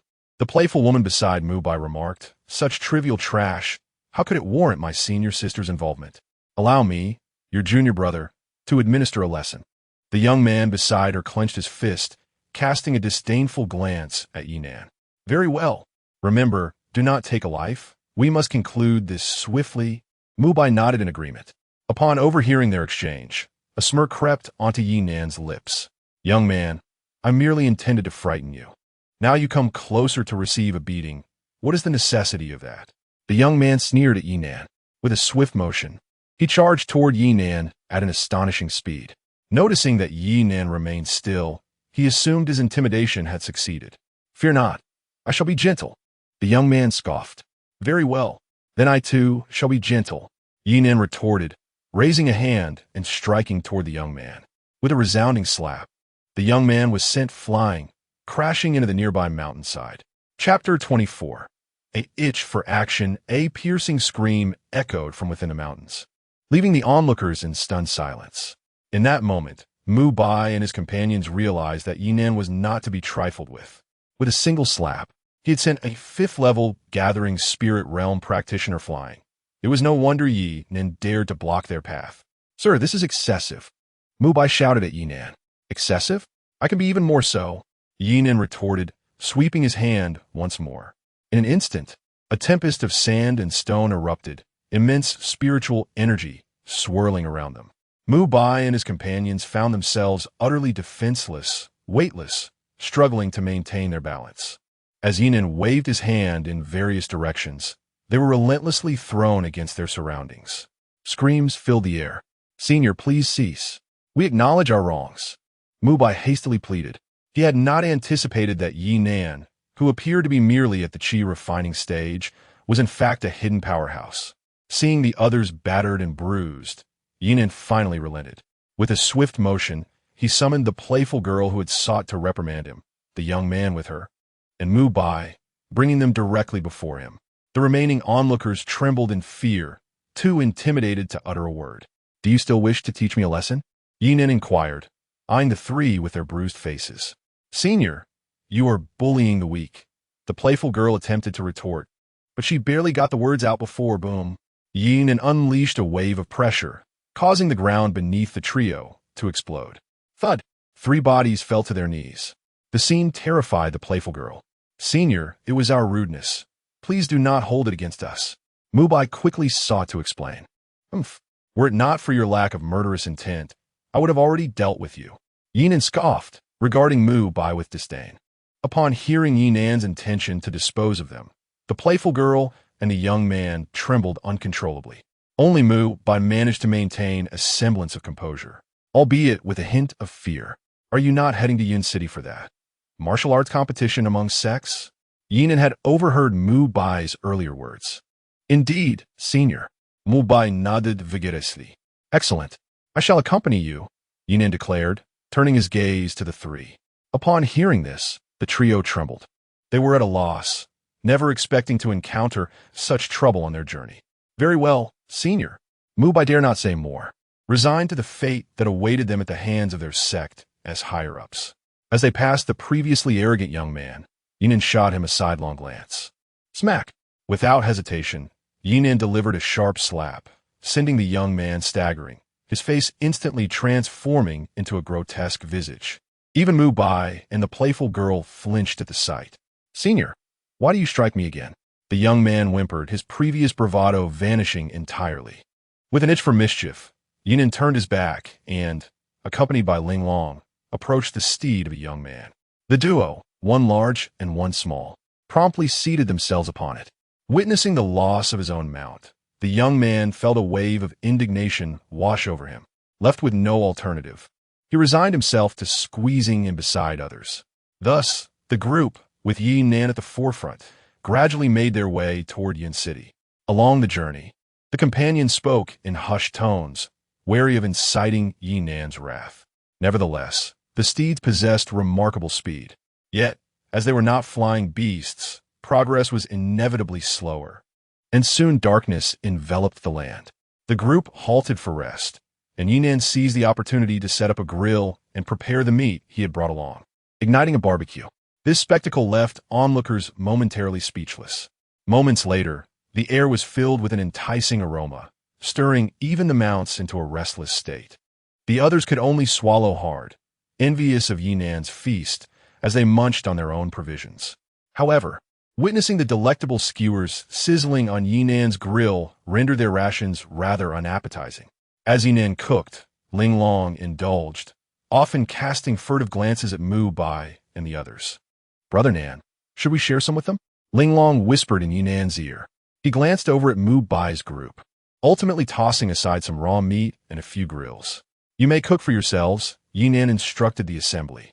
Despite their flaws, being somewhat cunning and possessing a hint of superiority, Ye Nan did not harbor malice towards them. Otherwise, he would have ended their lives long ago.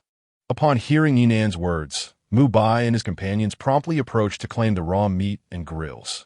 Thank you, senior, Mu Bai expressed courteously. Ye Nan nodded and then tossed them some seasoning for the barbecue. The group had never encountered such spices before, but the fragrance was undeniably delightful. Before long, they began grilling the meat.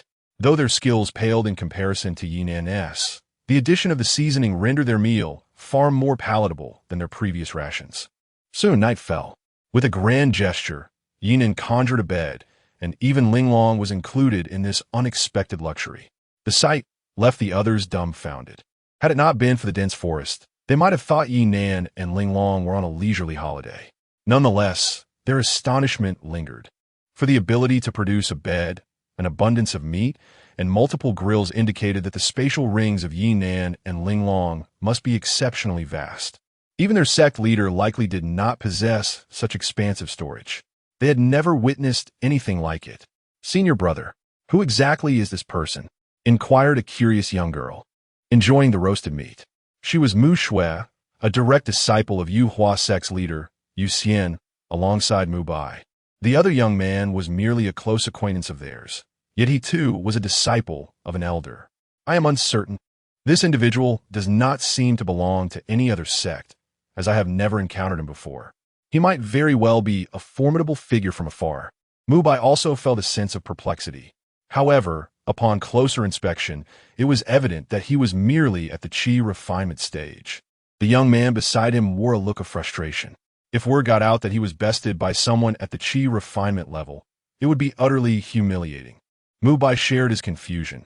Initially, he presumed that Ye Nan was merely suppressing his cultivation. Yet, whether during their encounter or now, he exuded the aura of someone at the qi refinement stage, which did not appear to be a result of suppression. Let's not dwell on this too much. Perhaps our master has the answers we seek. Mu Bai urged the others to refrain from overthinking. Meanwhile, Ye Nan seemed indifferent to their chatter. Having prepared his bed, he simply reclined upon it and fell asleep. Even Ling Long, nearby, mimicked his actions. The others, however, were deprived of such comfort and could only sit on the ground to meditate and cultivate. The night passed quietly, devoid of any further incidents. As dawn broke, the first rays of sunlight graced Ye Nan's face, compelling him to rise. Ling Long, on the other hand, continued to slumber peacefully.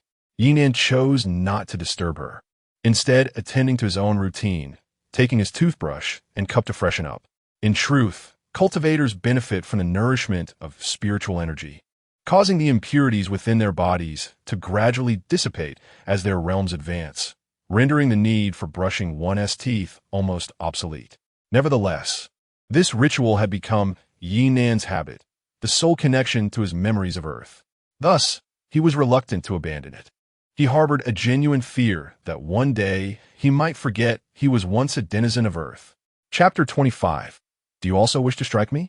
Despite their brief acquaintance, Mu Bai and the others had grown accustomed to Ye Nan's peculiar antics. Once Ling Long awoke, they were met with yet another round of tidying up before the group set forth once more. It was not until nearly noon that the shadows of the city began to materialize on the horizon. Soon, they arrived at Yin City. Senior, we have reached Yin City. We shall take our leave now. Mu Bai respectfully addressed Ye Nan. Very well, Ye Nan nodded in acknowledgement. Having said that, he prepared to depart with Ling Long. However, as they approached the young man from before, Ye Nan delivered another resounding slap across the young man's face. The youth was on the verge of tears. At that moment, a dog nearby barked at Ye Nan. With a swift motion, Ye Nan sent the dog flying with another hard slap. The onlookers could only twitch their lips in disbelief. Even Ling Long, standing beside them, raised a hand to her forehead in exasperation. This esteemed senior truly is a remarkable character. Mu Bai observed Ye Nan from a distance, his lips curling in disbelief. The stark contrast between Ye Nan's ethereal appearance and his outrageous behavior was utterly incongruous. Upon entering the city, Ye Nan's first order of business was, of course, indulgence in food and drink. He promptly settled into a lavish and comfortable inn. Meanwhile, Mu Bai and the others found themselves standing with heads bowed in the main hall of another establishment. Seated on either side were several elders, both male and female, while a strikingly beautiful woman, presumably around 30, occupied the main seat. Yu Xian, her expression darkened as she surveyed the group, noting their faces resembling those of swine. The intention was for you to gain experience, yet this incident has brought shame upon our sect. One elder stepped forward, his face contorted with anger as he glared at Mu Bai and his companions. Though Yu Xian's countenance was equally grim, she refrained from speaking, instead turning her gaze towards Mu Bai and inquiring, Mu Bai, please explain what transpired. She was well aware that her disciple would not instigate trouble. Master, Mu Bai recounted the events in detail. As he spoke, the assembly fell into deep contemplation. Had they not trusted Mu Bai's integrity, they might have thought it a jest. How could a mere qi refinement practitioner possibly reduce a prodigy like Mu Bai, who had attained the 9th level of spirit gathering, to such a state? Curiously, the young man's master, who had been struck by Ye Nan, remained silent throughout. You mentioned he has also entered the city? Yu Xian turned her attention back to Mu Bai. Indeed, master. Mu Bai nodded vigorously. Very well. You all should return to recuperate and prepare for tomorrow's competition. Furthermore, let not today's events escape your lips, lest we suffer further humiliation. Yu Xian shot a piercing glance at the group. The others would certainly refrain from speaking out of turn, especially Mu Bai and his companions. Revealing this would be tantamount to courting death. With that, Yu Xian gracefully exited the inn, her captivating figure swaying as she departed. This restaurant is also a branch of the Tianxiang Tower. However, it bears no relation to Zhulan, as it is a direct offshoot of the Zhulan family itself. It is also the finest establishment in the city. Previously, Ye Nan had taken note of this. After his earlier encounters with Zhulan, he had developed a distaste for the operational style of the main Tianxiang Tower and chose not to stay there. Instead, he opted for a slightly inferior restaurant. At this moment, Ye Nan and Ling Long were each in their respective rooms. I wonder how I can find my disciple. Never mind. The sex martial competition begins tomorrow, so I should be able to see him then. Ye Nan muttered to himself. Just as he pondered this, a graceful figure descended upon the restaurant below. It was none other than Ye Nan did not conceal his presence, and he was accompanied by a young girl. Based on the descriptions provided by Mu Bai and others, she quickly located this restaurant. Let me see who you truly are, daring to strike my disciple. Yuxian's beautiful eyes narrowed. Without hesitation, she entered the restaurant and swiftly found the room where Ye Nan was staying. Along the way, none of the restaurant's patrons noticed her. Knock, knock. Yuxian did not barge in directly. She knocked on the door instead, as she was still unaware of Ye Nan's strength and identity. If he happened to be a significant figure, she could find herself in trouble. Hearing the knocking, Ye Nan was taken aback. It was nearly dark. Who could be seeking him? I don't have any acquaintances here. Ye Nan pondered in confusion. If it were Ling Long, that girl never knocked. She would simply walk in. Ye Nan opened the door. Upon seeing the stunning beauty standing outside, he was momentarily stunned. Yuxian was also taken aback, for Ye Nan's age was indeed quite youthful, although he had heard descriptions from Mu Bai long ago. Witnessing it firsthand was still somewhat astonishing. Who are you? Ye Nan regarded Yuxian with a puzzled expression. I am Yuxian, the leader of the Yuhua sect. Yuxian did not hesitate to reveal her identity. Yuhua sect. Ye Nan murmured, feeling a sense of familiarity. In the next moment, he recalled. Oh, the Yuhua sect? Are you here to avenge your disciples? Ye Nan felt a rush of excitement. After all, a sect leader must possess formidable strength. Perhaps he could gauge the level of adversaries he could currently face. May I enter? Yuxian furrowed her brow as she looked at Ye Nan. No matter how one viewed it, as Mu Bai described, Ye Nan seemed to be merely at the qi refining stage. Certainly. Ye Nan stepped aside, observing the woman who did not immediately resort to violence. Ye Nan felt a twinge of disappointment. Yuxian was not polite. She took a seat at the table in the room without hesitation. Once inside, her gaze remained fixed on Ye Nan. Are you also inclined to strike me? Ye Nan looked at Yuxian with a hint of annoyance. Yuxian, sir, you have struck a disciple of my sect. Do you not wish to provide any explanation? Yuxian regarded Ye Nan with a stern expression. Explanation? What is there to explain? They were deserving of a beating. Fortunate for them, they encountered me, or else they would have likely been dealt with long ago. If you are unconvinced, feel free to challenge me. Ye Nan was utterly undaunted. You, do not go too far. Yuxian finally could no longer contain herself, although Ye Nan appeared unfazed by Yuxian's anger. Internally, he was overjoyed. Come on, come and strike me. That way I can gauge my capabilities. Ye Nan thought excitedly. Noticing Ye Nan's complete lack of trepidation, Yuxian narrowed her beautiful eyes. She was puzzled as to where Ye Nan derived his boldness, showing no sign of fear in front of her. The master of a sect. Regardless of who you are, on my territory, you must submit. Yuxian mused inwardly. She resolved to test Ye Nan, for she simply could not believe that a mere cultivator at the qi refinement stage could possess such prowess. She sensed the fluctuations of energy emanating from Ye Nan, which did not suggest a concealed realm. Even if he were hiding his true strength, engaging in combat would inevitably reveal his original level. Just as these thoughts crossed her mind, a wave of pressure descended upon Ye Nan. Even the furniture in the room trembled incessantly. Yuxian expertly controlled her power, ensuring that nothing within the room was damaged. Chapter 26. Oh no, I lost control. As a formidable pressure bore down upon him, Ye Nan's eyes sparkled with determination. Boom!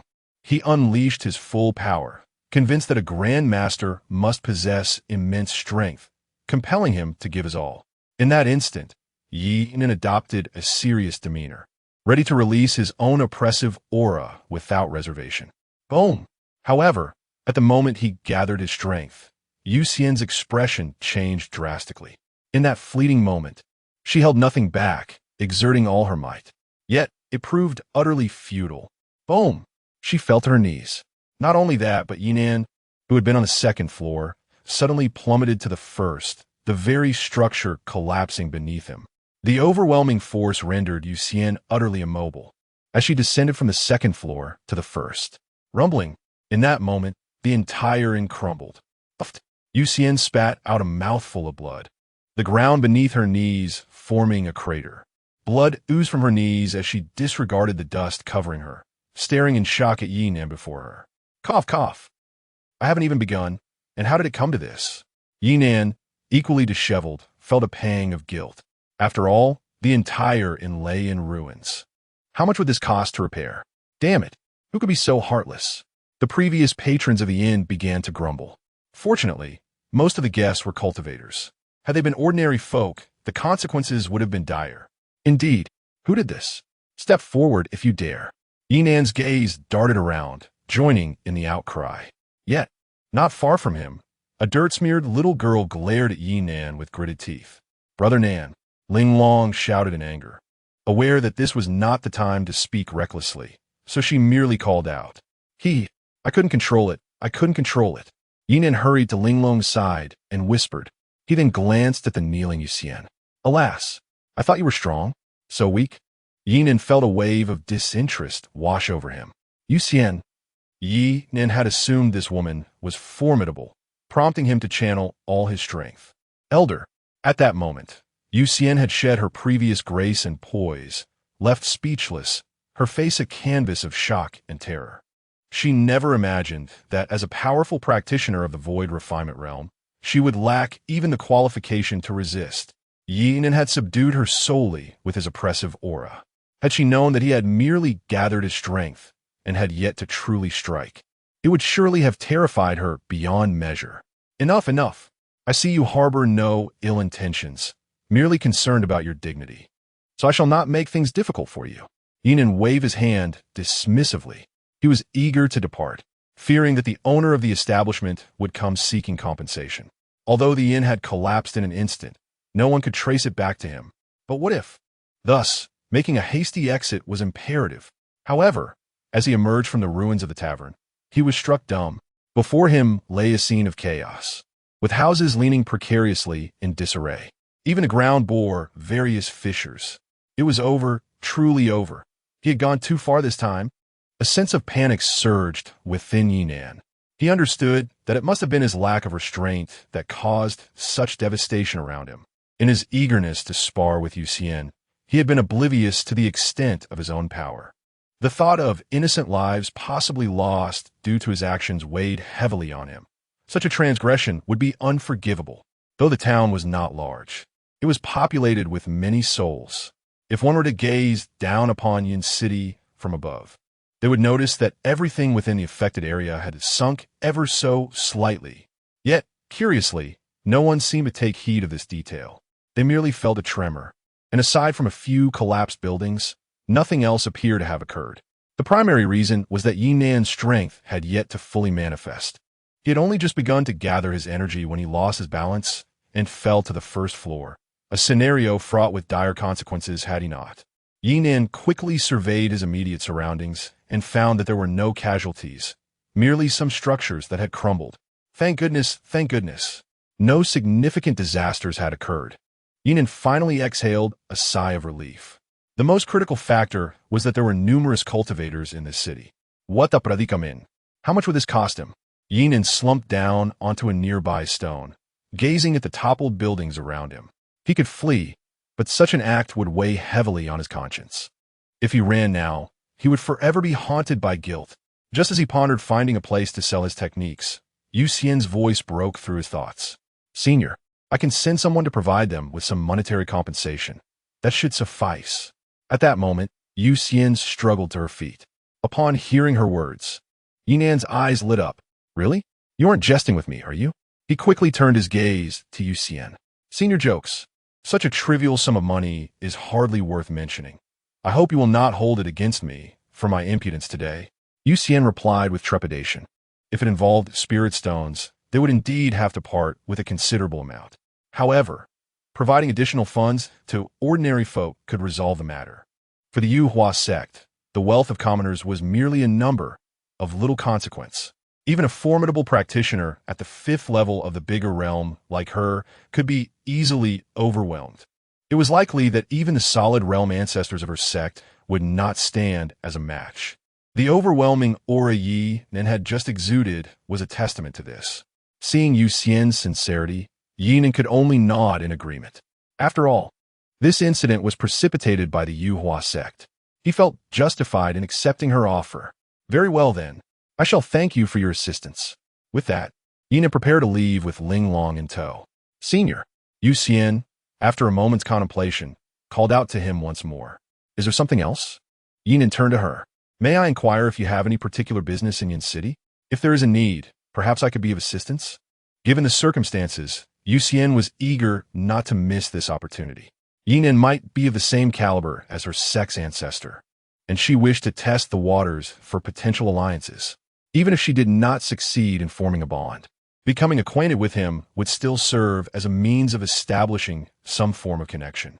This will undoubtedly instill a sense of trepidation among the other three major sects. If Ye Nan were truly to be swayed, the advantages therein are self-evident. Upon hearing Yu Xian's words, Ye Nan was momentarily taken aback. Indeed, how could I have forgotten about you? I have come in search of my disciple. Have you ever heard of a young man named Gu Chun? Ye Nan held little hope, but felt compelled to inquire. Gu Chun? Yu Xian furrowed her brow in contemplation. Suddenly, her eyes sparkled with realization as she exclaimed, Senior, aside from the martial competition among the younger generation this time, our four sects will also be recruiting some new disciples.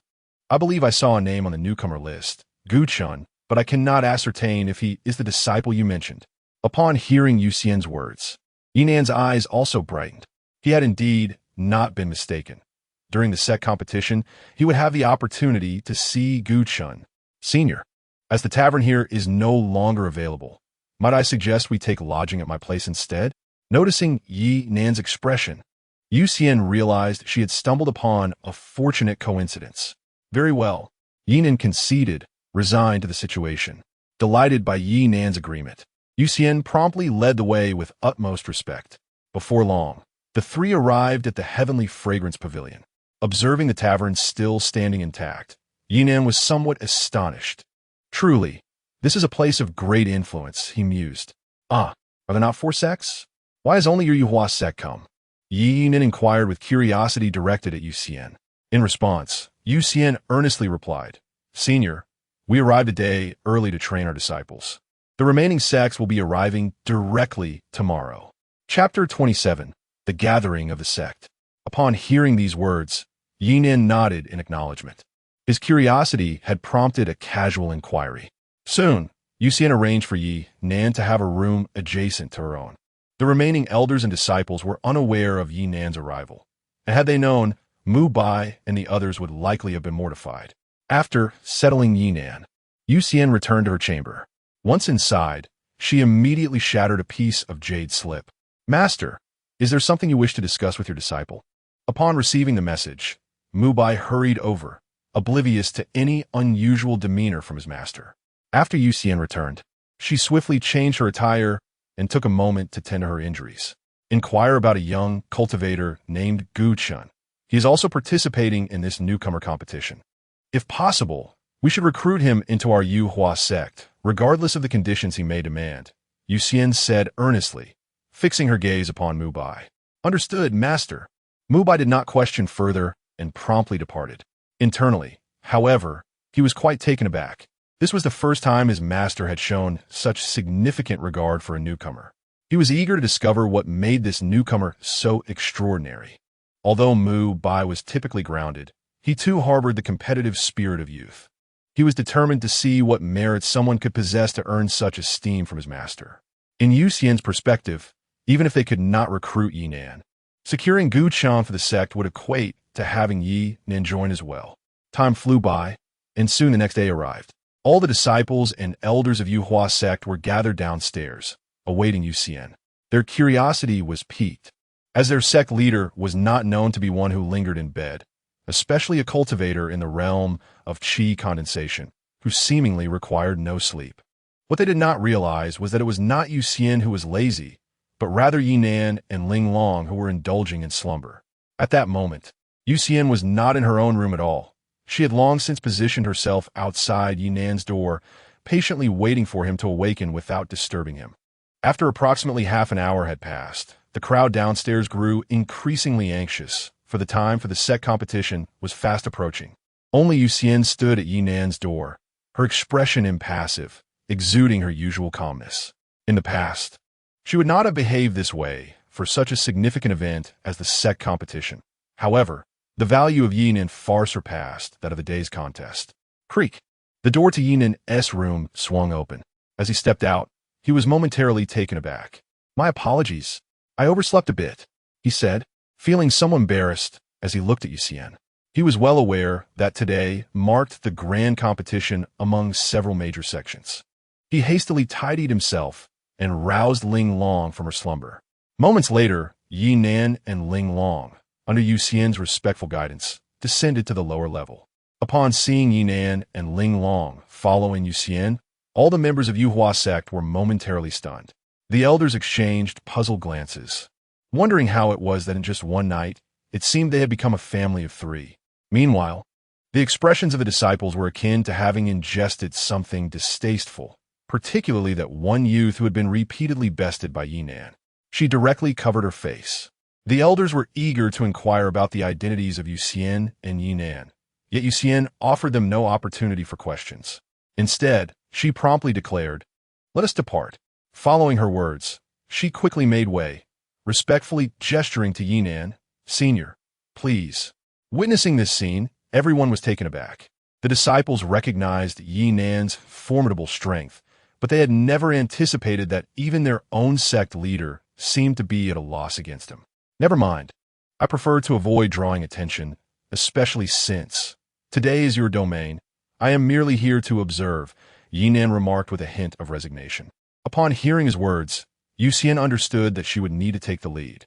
She was aware that certain powerful individuals preferred to remain inconspicuous. Thus, a large group set forth in grand procession. Along the way, they observed the ruins of houses that were already in the process of being rebuilt. The faces of these people bore no sorrow. Rather, they seemed to be smiling.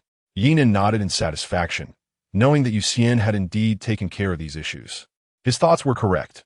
After returning home yesterday, Xuan had promptly arranged for this matter to be addressed. Observing Ye Nan's pleased expression, Xuan felt a small sense of joy herself, hoping to win his favor further. In no time, under Xuan's guidance, the group arrived at a vast square, surrounded by 4 opulent towers.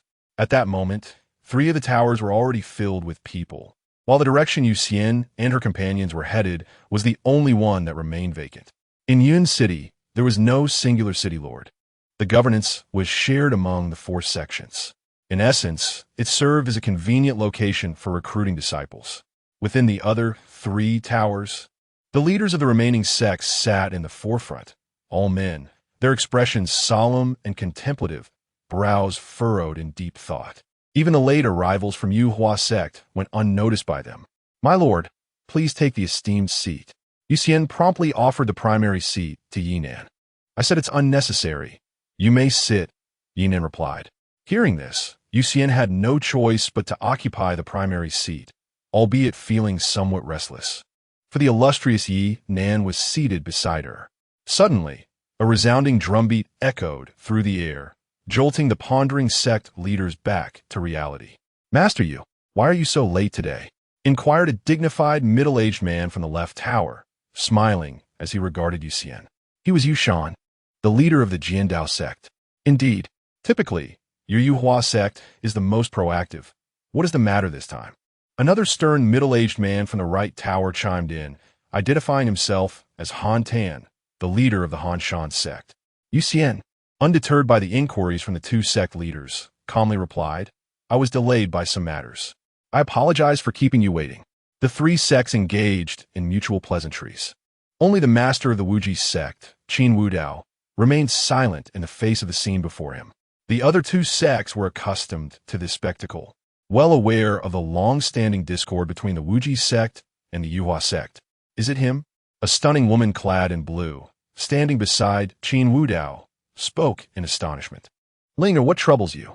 Qin Wudao inquired, turning his gaze towards the blue-clad beauty, none other than the resolute Lan Ling, who had previously declined Ye Nan's offer of apprenticeship. "Master, did you notice the man in white beside the sect master of Yuhua?" Lan Ling addressed Qin Wudao. "Indeed, I have been mindful of him for some time. What is remarkable about a mere Qi refinement stage practitioner?" Qin Wudao responded, somewhat perplexed. Unbeknownst to you, master. Lan Ling recounted the earlier incident involving Ye Nan's attempt to take her as a disciple. Oh, how intriguing. A Qi refinement stage practitioner wishes to take you as a disciple. Qin Wudao regarded Ye Nan with newfound curiosity. In truth, Lan Ling was also puzzled. She never anticipated that Ye Nan was affiliated with the Yuhua sect. Nevertheless, her curiosity was fleeting.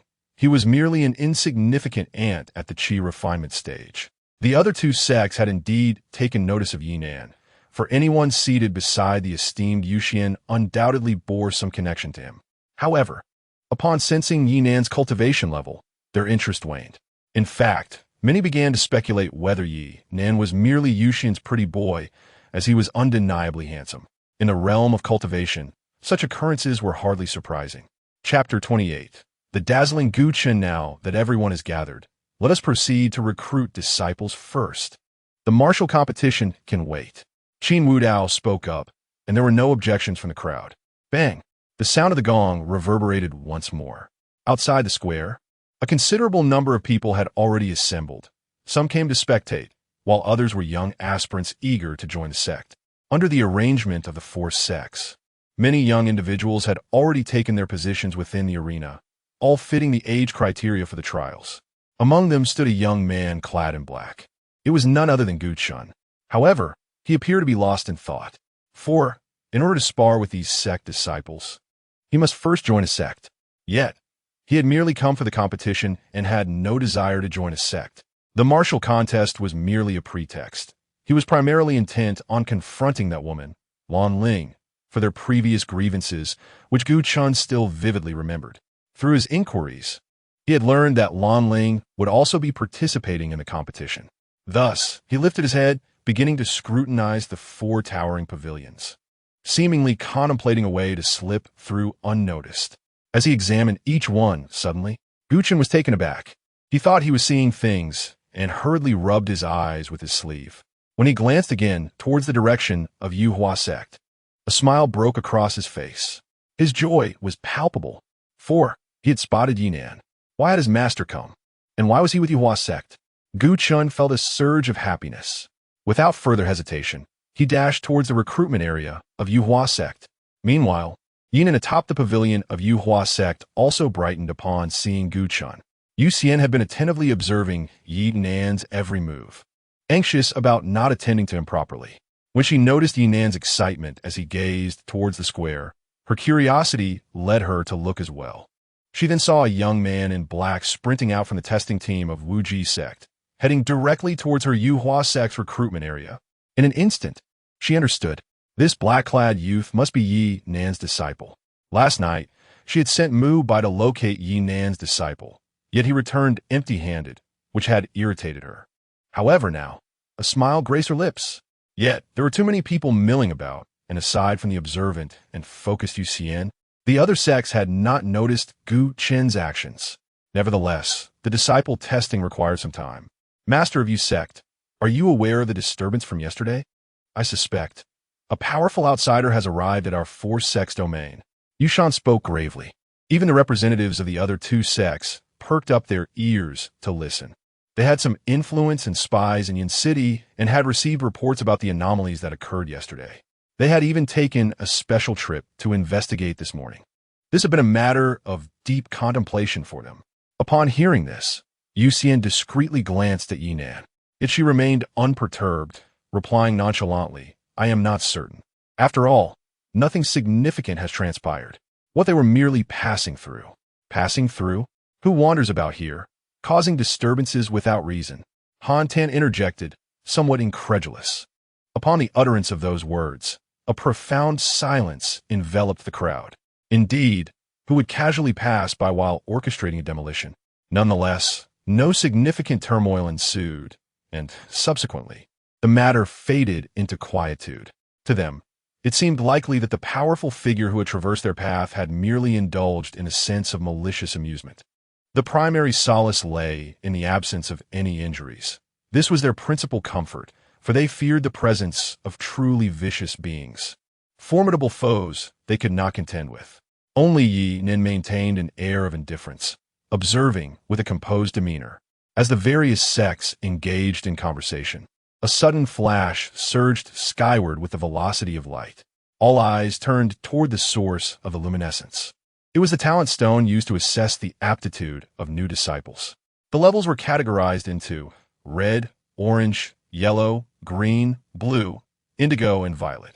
Presently, the ascending radiance was of a striking violet hue. Witnessing this spectacle, the assembly could no longer remain seated. This was particularly true for the 4 prominent sections. Could it be him? To think he had managed to escape. Lan Ling narrowed her eyes, keenly aware of the anomaly instigated by Gu Chen. Upon witnessing this brilliant flash, the leaders of the 4 sects rose to their feet, especially Qin Wu Dao, who had also heard Lan Ling's voice. Xiaoling, do you recognize him? Qin Wu Dao inquired, casting a glance at Lan Ling. Indeed, if possible, I implore the sect leader to spare no effort in accepting him. He brings only advantages. No detriments, Lan Ling replied earnestly.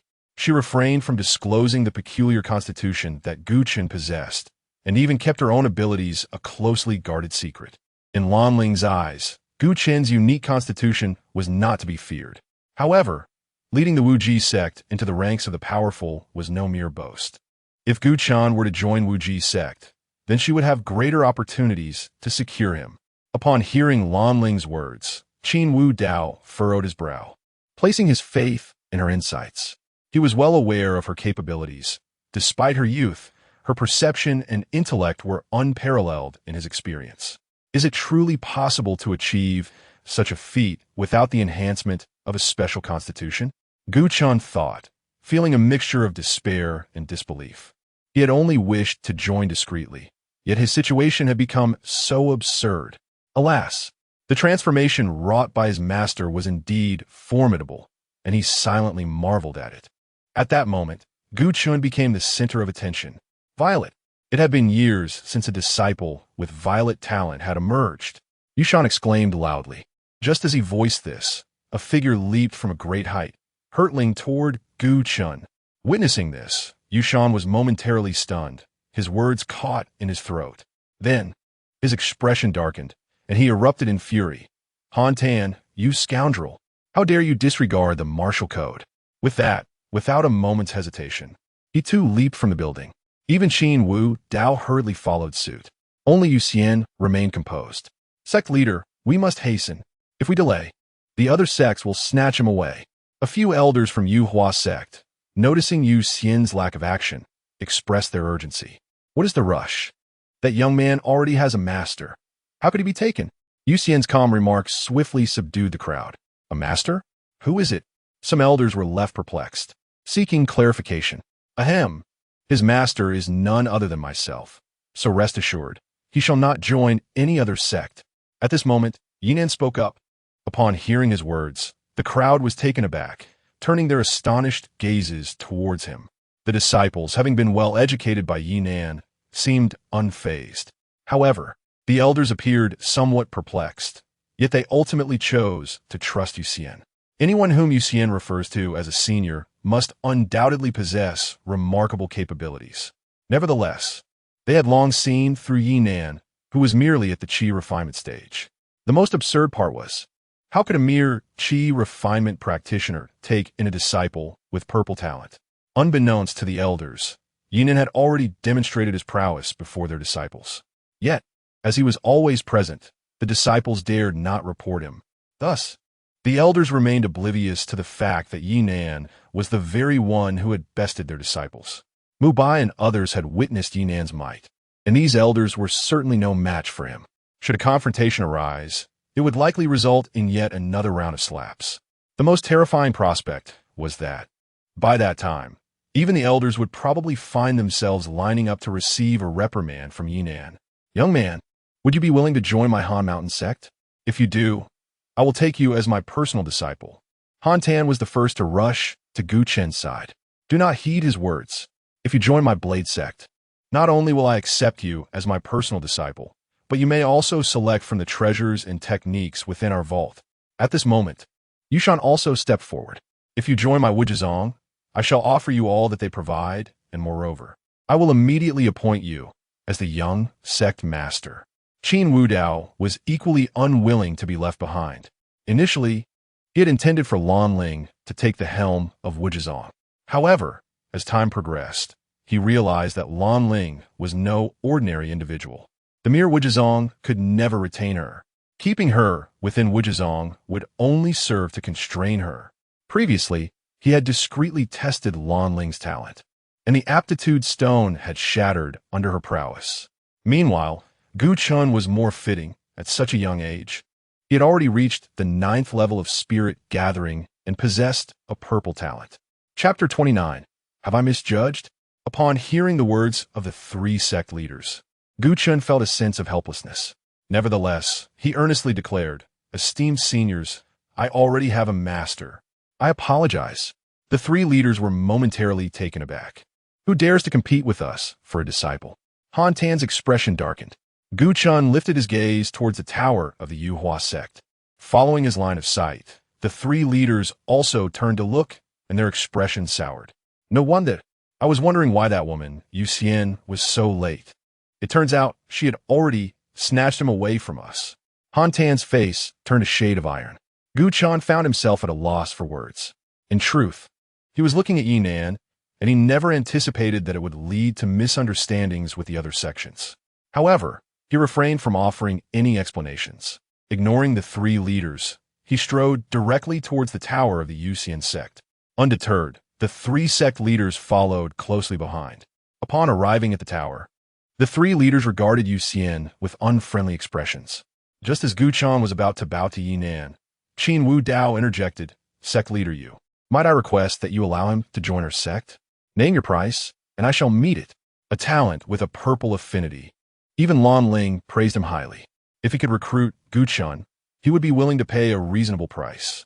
"Sect leader Qin, he is not my disciple.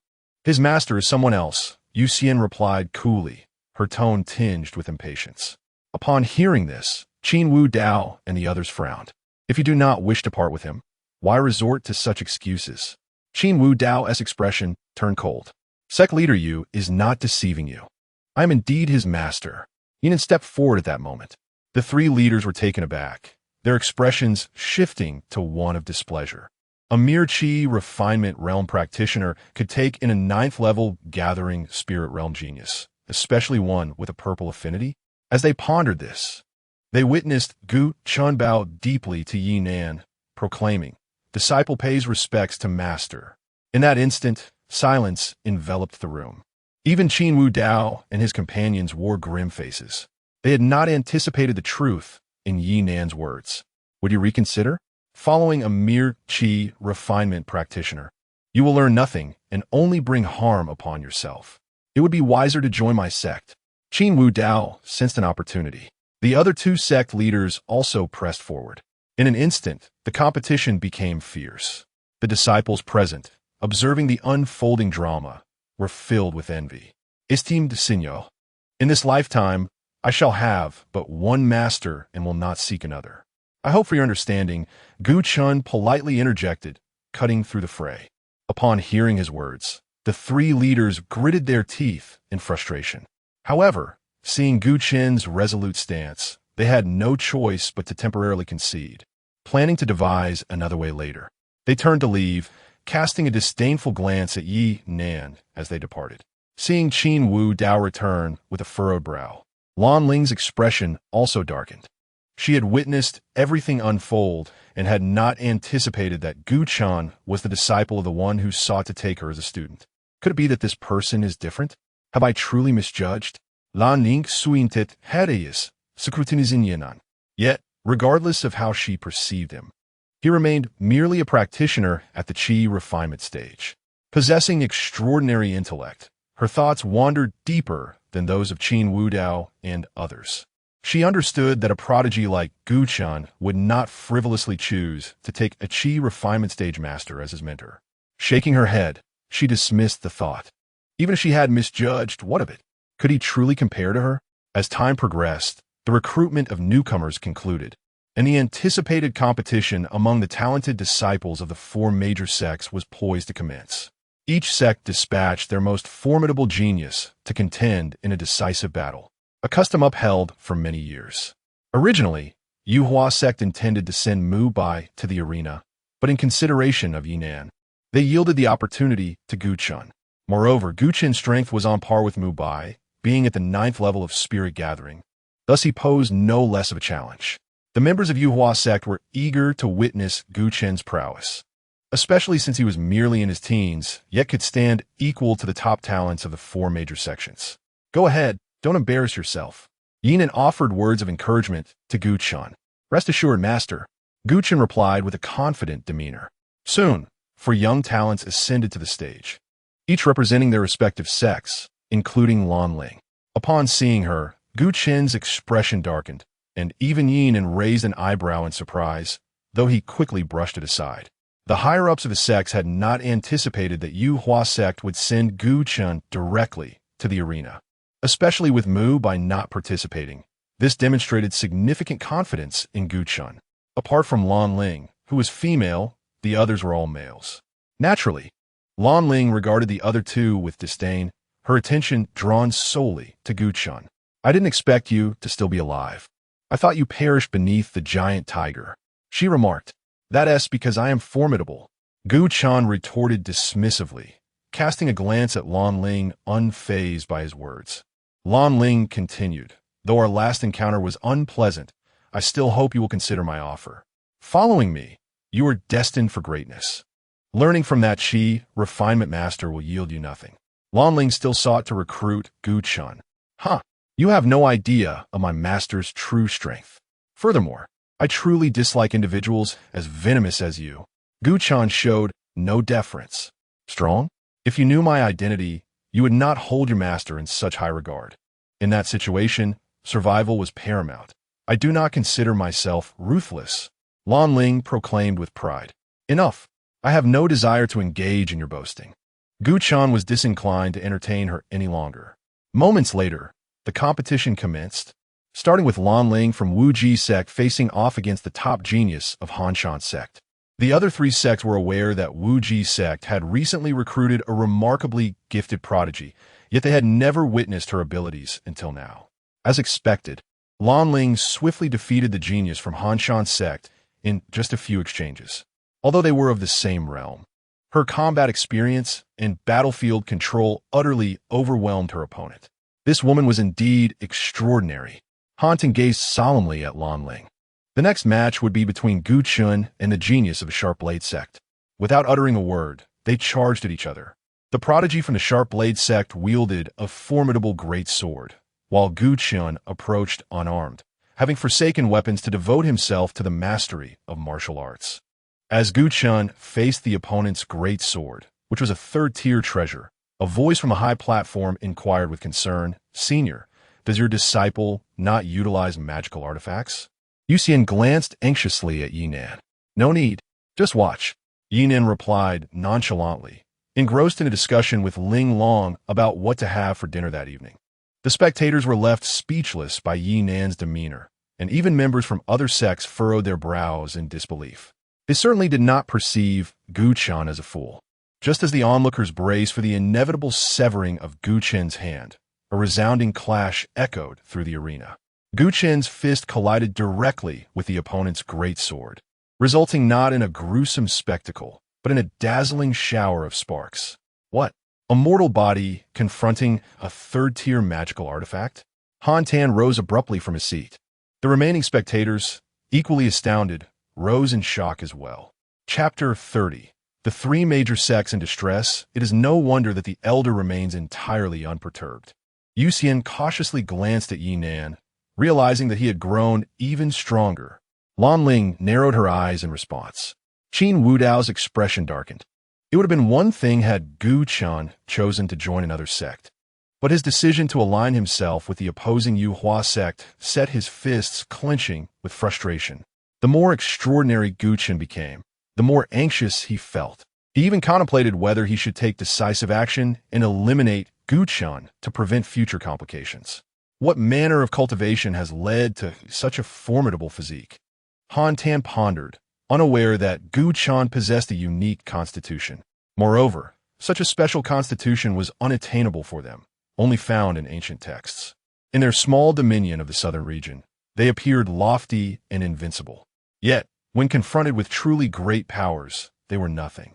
Perhaps he had practiced some rare physical cultivation technique Yushan used. The battle raged on. Gu Chun, eschewing flamboyance, relied solely on the strength of his fists. His diamond body physique was exceedingly powerful. As his cultivation advanced, so too did his physical prowess. At present, he could withstand even a third-tier magical artifact. Faced with the might of Gu Chen's diamond body, the youth opposing him could no longer endure and ultimately succumbed to defeat. After a brief respite, they arrived at the final showdown. Upon seeing Lan Ling before him, Gu Chen's spirit soared.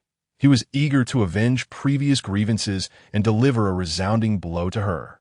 Sensing Gu Chen's intentions, Lan Ling smiled slightly and declared, "I concede." These words rendered the arena silent. "Ling, what are you doing?" Qin Wudao shot a disapproving glance at Lan Ling master. "I am not his opponent, at least not at this moment," Lan Ling explained nonchalantly. Although she was of the same realm as Gu Chun, he had awakened a special constitution, whereas she had not. In her normal state, she was certainly no match for him, as she had previously experienced. While she possessed her own methods and believed she could triumph over Gu Chun, she did not wish to reveal her capabilities in front of so many onlookers. To her, the outcome of the match was not of paramount importance. Lan Ling's decision left not only the others astonished, but even Gu Chun himself momentarily speechless. He had not anticipated her surrender, which left him frustrated and without an outlet for his anger. "What I said before still stands. Think carefully. Should you wish to follow me in the future, there will be no opportunity." After uttering this, Lan Ling turned to leave. Gu Chun dismissed her words as trivial and promptly returned to Ye Nan's side. "Master, I have not disgraced your teachings." Gu Chun bowed to Ye Nan, who was engrossed in conversation with Ling Long. "Huh? It's over? Very well. Tonight, I shall treat you all to hot pot." Ye Nan was completely unconcerned with the duel, still engaged in light banter with Ling Long. In his eyes, Gu Chun was bound to win. Upon hearing Ye Nan's words, the others could only shake their heads in disbelief. After all this, he was still preoccupied with food. Such an absurd master was a first for them. Regarding the hot pot mentioned by Ye Nan, the crowd was somewhat perplexed. However, it is understandable. After all, it is a form of cuisine. Following the conclusion of the competition, the crown naturally belonged to the Yuhua sect. The other sects departed, particularly the Hanzhan sect and the Jiandao sect, who left with heavy hearts. They had suffered a crushing defeat in this event and were beginning to worry about their future. With Gu Chun in the Yuhua sect and Lan Ling in the Wuzhizong, the two sects found themselves in a precarious position. Previously, they had been strategizing to recruit Gu Chun into their ranks, but now seemed a futile endeavor. The days ahead promised to be difficult for them. Meanwhile, Qin Wudao of the Wuzhizong departed with a grim expression. As Ye Nan prepared to leave with Gu Chun and Ling Long, Yuxian hurriedly approached him, bowing respectfully. "Senior, may I invite you to visit our sect? I would also like to apologize for our previous rudeness." Yuxian was eager not to miss the opportunity to engage with such a formidable individual. "Huh? Apologize? It's of no consequence. I've long since moved on." Ye Nan waved dismissively and turned to depart. Upon hearing Ye Nan's words, Yuxian became anxious. She had not anticipated such a decisive refusal. Watching the departing figures of Ye Nan and his companions, Yuxian stamped her foot in frustration. The members of the Yuhua sect were taken aback by the sight of their leader in such disarray. When had they ever witnessed their sect master behave in such a manner? Meanwhile, Yuxian's mind raced with various schemes to retain Ye Nan. Yet, before she could devise a plan, Ye Nan unexpectedly halted. If I were to stay in a sect bustling with talent, wouldn't it be far easier to recruit disciples? With this thought, Ye Nan seemed to have stumbled upon a lucrative opportunity. "Very well. In light of your earnestness, Isha la quiesce." Ye Nan turned to face Yuxian. The onlookers were rendered speechless by the stark contrast in his demeanor. Only Yuxian quickly regained her composure and rushed to Ye Nan's side, respectfully expressing her gratitude. "Thank you for your graciousness, senior." Her face was alight with uncontainable joy. How would the ancestor react upon learning that I had brought a powerhouse, equal to him, into the sect? Yuxian mused to herself. Soon, A bird larger than the one Ye Nan had previously ridden appeared before them. "My esteemed senior, and I shall return first. You may follow at your leisure." Xuan disregarded the disciples and elders, directly escorting Ye Nan and the others aboard the flying mount. Observing the direction in which their sect master departed, the disciples were somewhat unfazed, but the elders turned ashen.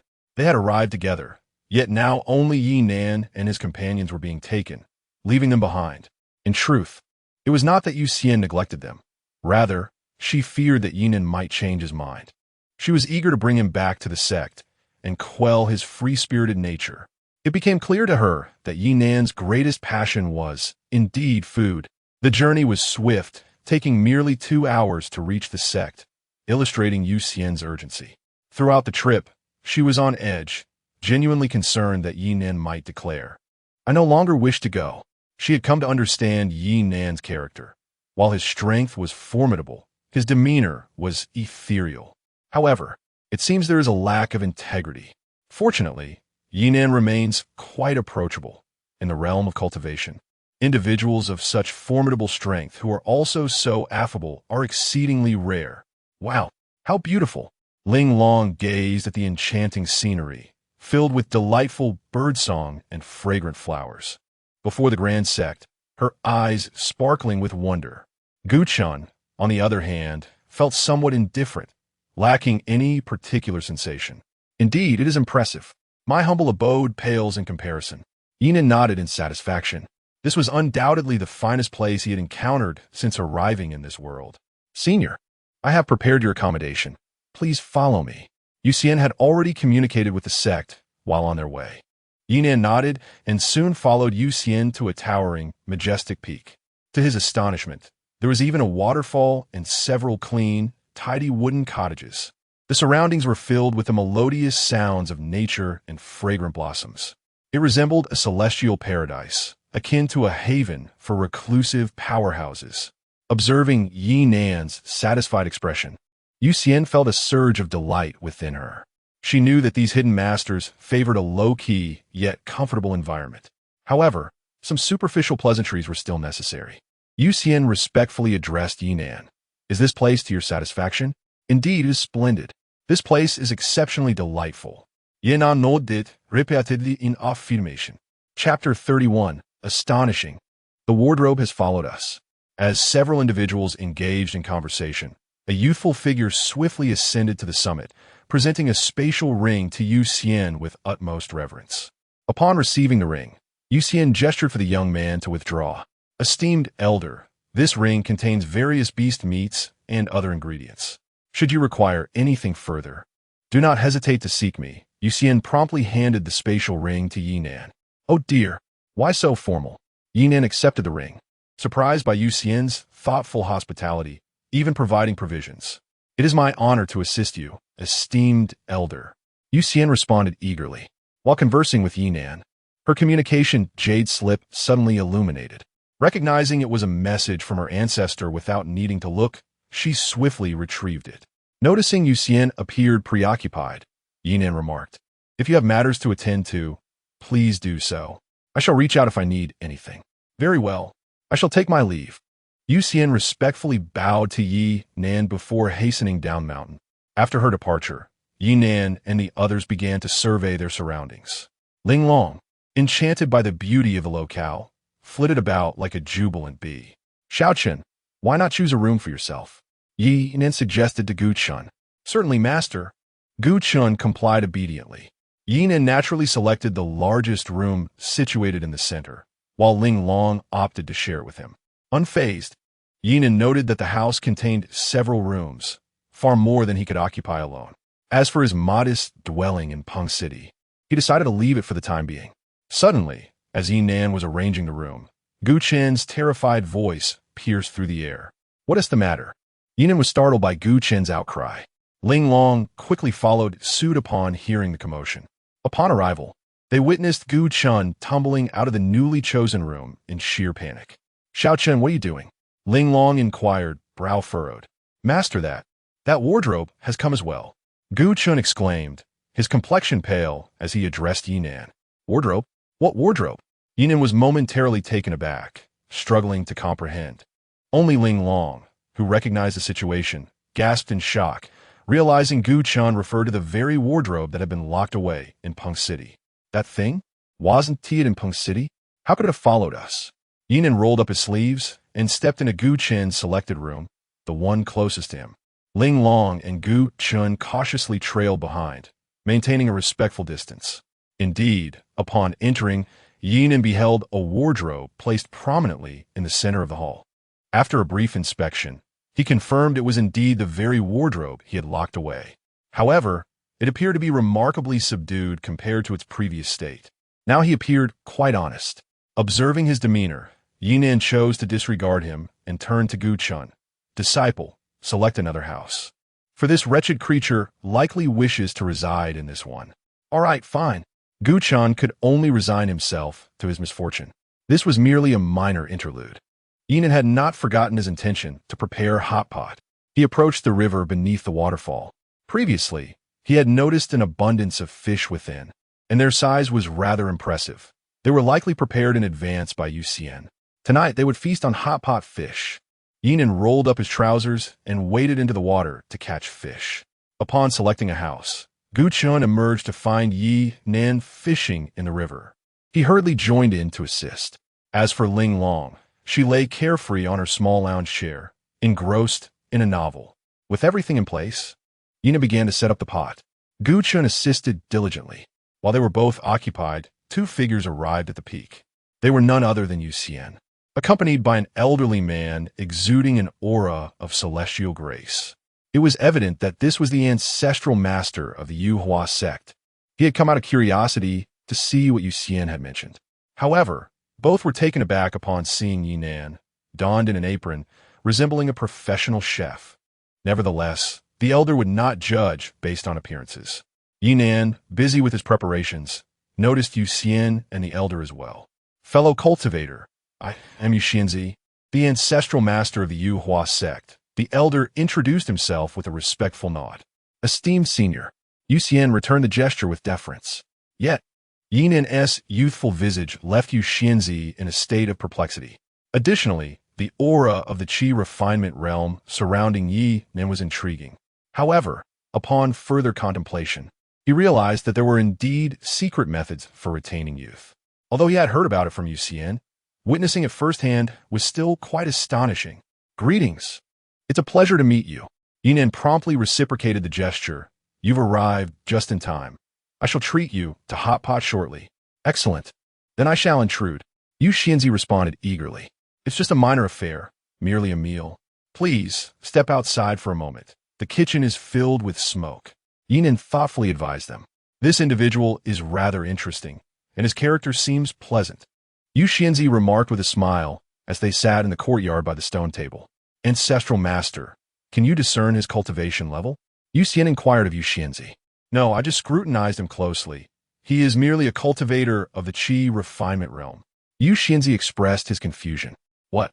Even you, ancestral master, cannot perceive it? Yu Xian was taken aback. There's nothing curious about it. Some cultivators possess treasures or techniques that conceal their cultivation levels, while others are so powerful that even I cannot detect them. Yu Xianzi analyzed. Upon hearing his words, Yu Xian's heart trembled. Which category did Ye Nan belong to? In the eyes of the ancestral master? At that moment, Yu Xian's heart raced.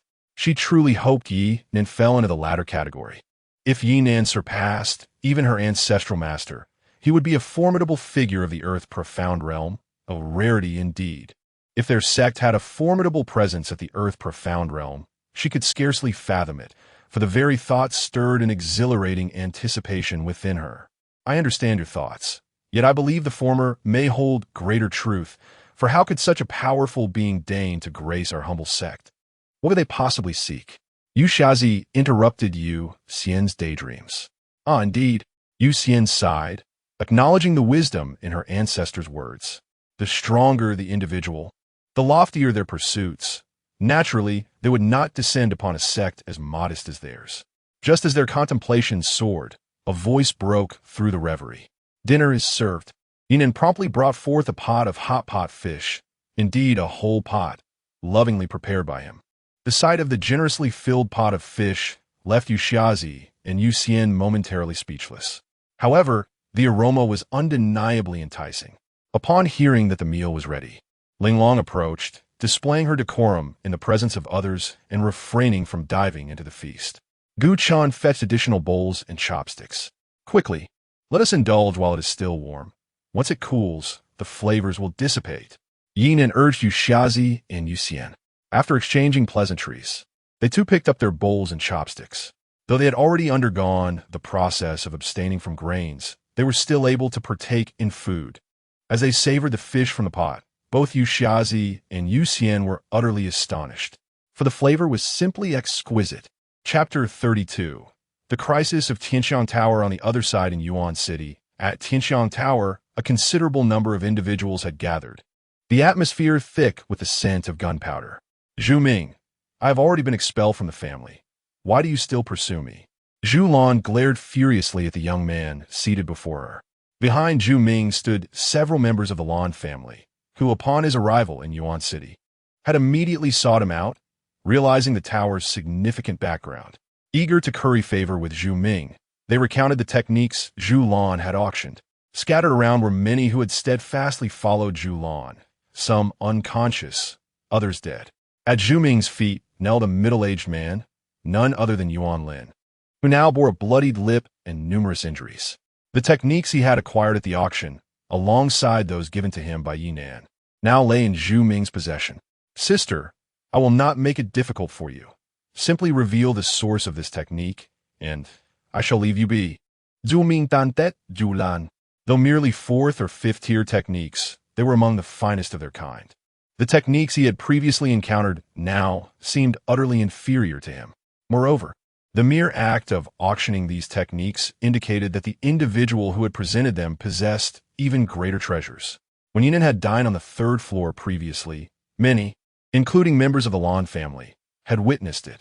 The local powers were well aware of one another, and the only individuals who had dined there recently, aside from Yuan Lin, were the white-clad youth. Remarkably, the very next day, 5th-tier techniques appeared at auction, casting suspicion upon Ye Nan. You must be dreaming. Zhu Lan bit her lip, glaring at Zhu Ming with indignation. Sister, do not think the family is oblivious to your intentions. To be cautious, my brother sent me to investigate, and lo and behold, a most unexpected windfall. Zhu Ming seemed to have anticipated Zhu Lan's thoughts. Moreover, dear sister, you must possess such techniques as well. Why not show them to your brother? The avarice in Zhu Ming's eyes was unmistakable. It was obvious that Zhu Lan had superior techniques. Upon hearing Zhu Ming's words, Zhu Lan's heart sank. She had only just begun to cultivate the heavenly tier technique. While formidable, she had barely practiced it for a few days. Given the current circumstances, she had no way out. Setting aside the Lan family's desire to please Zhu Ming, the elder guardian behind him was a formidable presence at the pinnacle of the gathering essence realm. I can give it to you, but please do not further trouble us or the city lord. Zhu Lan found herself compelled to concede, desperate to preserve her life. Just as Zhu Ming prepared to retort, a whoosh resounded as a scroll appeared in Zhu Lan's hand, the very heavenly tier technique itself. Observing the scroll in Zhu Lan's grasp, the onlookers narrowed their eyes, sensing that this technique was indeed extraordinary. Very well, I accept your terms. Zhu Ming replied readily, seemingly unfazed. I require your oath. Otherwise, I shall not believe you. Zhu Lan fixed her gaze intently on Zhu Ming. Second sister, do not overreach. Zhu Ming expressed his disdain. It is merely a manual of cultivation. Do you truly believe I care so much? If it were merely a verbal agreement, that would suffice, but to require an oath? For cultivators in the realm of immortality, such a vow would bind them to the will of heaven. Breaking an oath could invoke dire consequences. I trust you will acquiesce. Zhu Lan was utterly unconcerned about Zhu Ming's potential refusal. Third young master, I can simply seize it. An elder beside, Zhu Ming interjected, stepping forward. Upon seeing the approaching elder, Zhu Lan hastily admonished, if you dare to seize it by force, I shall destroy this manual. Such a mediocre technique. Do you think I would care? Zhu Ming scoffed. This is a celestial grade technique. Are you truly unmoved? Zhu Lan revealed her cards. knowing this was her only chance for survival. After all, she had already memorized its contents. The room fell silent at Zhu Lan's declaration. Even Yuan Lin's body trembled. No wonder this woman had been so joyful lately. What manner of identity does Ye Xiaoyu possess? Yuan Lin pondered in shock. This woman must have lost her senses. A celestial grade technique? Such a level of cultivation would never appear in a place like this. The head of the Lan family muttered softly, and even those behind him, such as Lan Xiang and Lan Feng, found his words reasonable. Only Zhu Ming's expression grew serious. He understood that his second sister would not fabricate such meaningless words, especially under these circumstances. Very well, I concede, Zhu Ming declared. Even his protective elder paused, astonished third young master. Others in attendance also looked at Zhu Ming in disbelief. In that moment, everyone's eyes flickered. Could it be that Zhu Lan truly possessed a celestial grade technique? Zhu Ming disregarded the elder's surprise and swore to the heavens. If what you possess is indeed a celestial grade technique, I shall not trouble you. Otherwise, may I meet a most unfortunate fate. Second sister, I have sworn my oath. May I now receive it? Zhu Ming added. At that moment, he was filled with uncertainty. If it were indeed a celestial grade technique, he would strike it rich. Even the family lacked such a treasure, yet he felt a twinge of anxiety. After all, celestial grade techniques are exceedingly rare. How could they be in the hands of his seemingly inept sister? Could have been bestowed by that man in white. Zhu Ming mused internally, growing increasingly curious about Ye Nan. He was eager to seek Ye Nan out. If he had a formidable background, that would be one thing, but if he merely stumbled upon great fortune, it could represent a pivotal opportunity for him and the Zhu family. Seeing Zhu Ming had sworn his oath, Zhu Lan wasted no time and tossed the manual to him. Zhu Ming reached out to catch it. Just as he was about to open it for inspection, he noticed the puzzled gazes from the Lan family. Do not gawk, Zhu Ming's protective elder admonished. Upon hearing the old man's fury, the members of the Lan family could only averted their gazes with reluctant resignation. When Zhu Ming unveiled the technique, his pupils dilated in astonishment, and his trembling hands betrayed his agitation. Noticing Zhu Ming's unusual demeanor, the elder guardian felt a jolt of concern. He understood that Zhu Ming's excitement signified the technique's celestial grade. Third young master, shall we eliminate these individuals? The elder guardian approached Zhu Ming, hastily offering his counsel. At the elder's words, Zhu Ming quickly regained his composure, narrowing his eyes towards the Lan family, a glimmer of malice surfacing. However, as if recalling something, he suppressed his murderous intent. Feeling the surge of Zhu Ming's hostility, the members of the Lan family were seized by trepidation. In that moment, they became convinced that the technique in Zhu Ming's possession was indeed of celestial rank. Otherwise, he would not harbor such lethal intentions. Clearly, he aimed to silence them. Young Master Zhu, we have seen nothing today, nor have we heard anything. Please rest assured, the head of the Lan family said, forcing a bow toward Zhu Ming. Indeed, indeed. The other members of the Lan family echoed in unison. They too yearned for the advanced technique, yet their lives held greater importance. Setting aside the Zhu family's formidable influence, the guardians standing beside Zhu Ming alone could extinguish their lives without hesitation. Chapter 33. The Enchanting Woodcarving. Very well. Since you all insist, allow me to witness your sincerity. With these words, Zhu Ming and the elder strode toward the entrance. The countenances of the Lan family members darkened considerably upon hearing Zhu Ming's declaration. They understood that Zhu Ming intended to use them as instruments of destruction. Such acts of familial self-harm would not bode well if they were to become public knowledge. Otherwise, how could Zhu Lan have survived until now? Zhu Ming sought to have them eliminate Yulan, and subsequently, under the pretense of vengeance, he would dispose of them as well.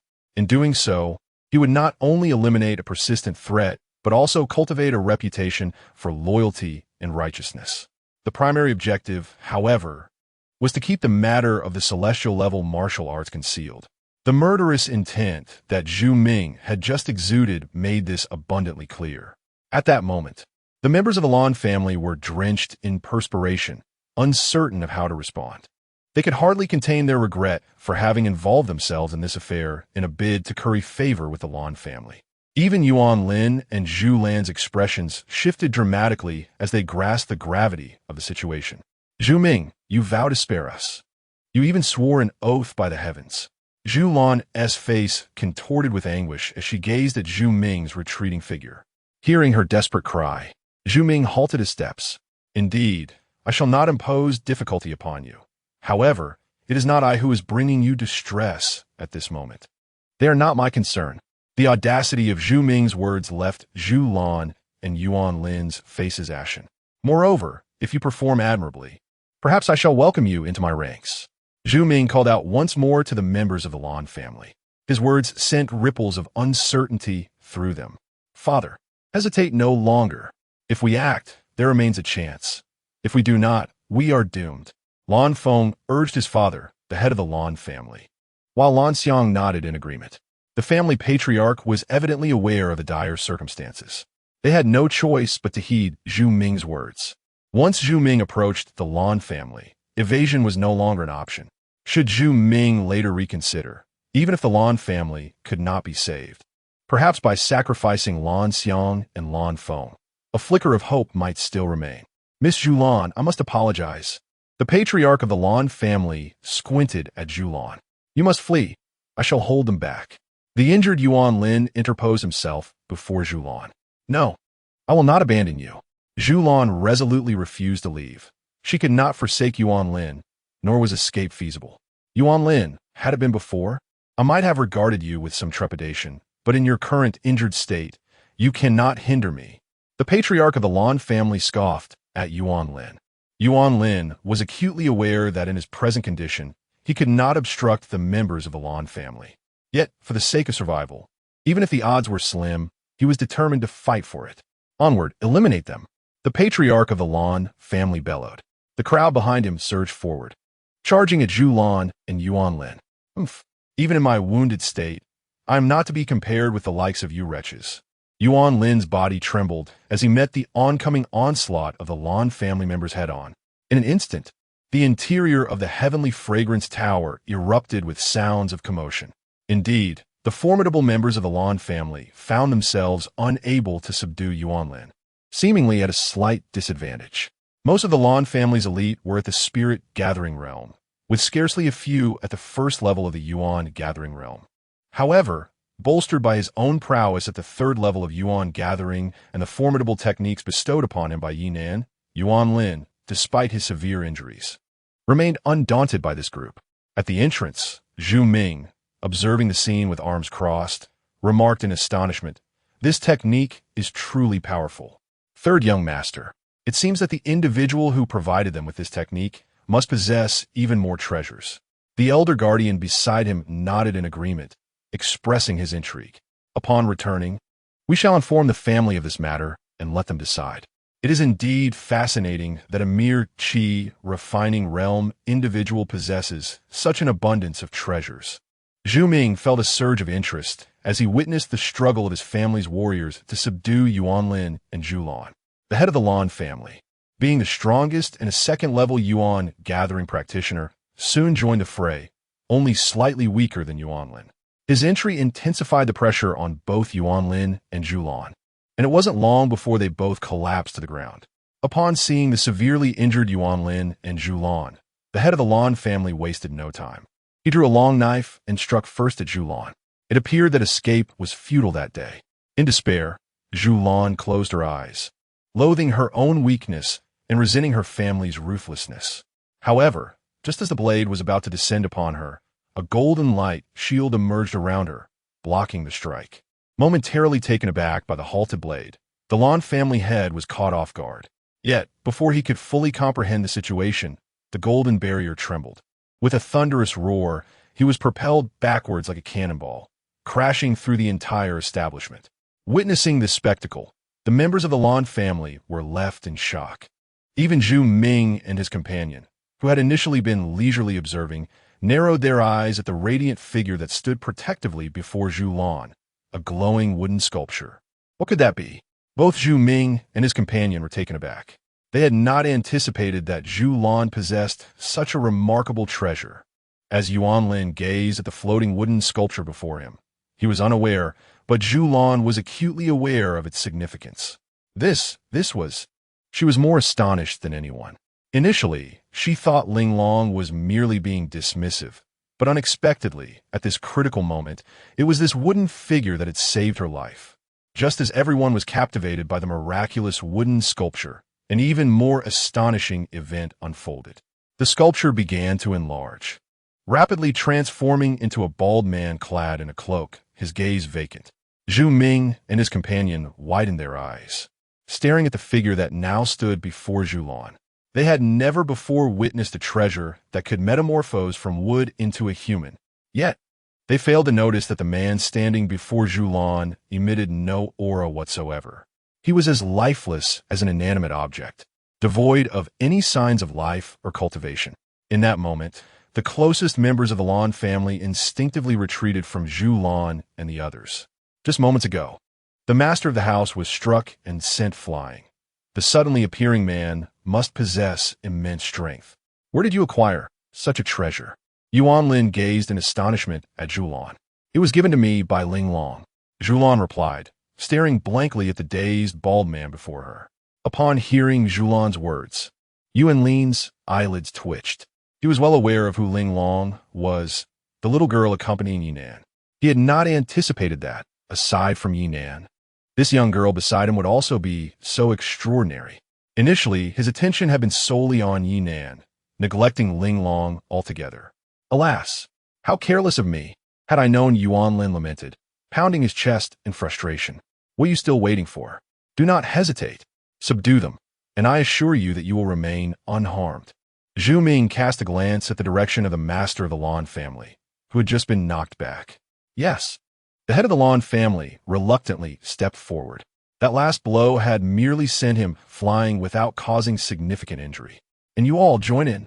Zhu Ming then directed his gaze towards the remaining members of the Lan family, who had distanced themselves from Zhu Lan.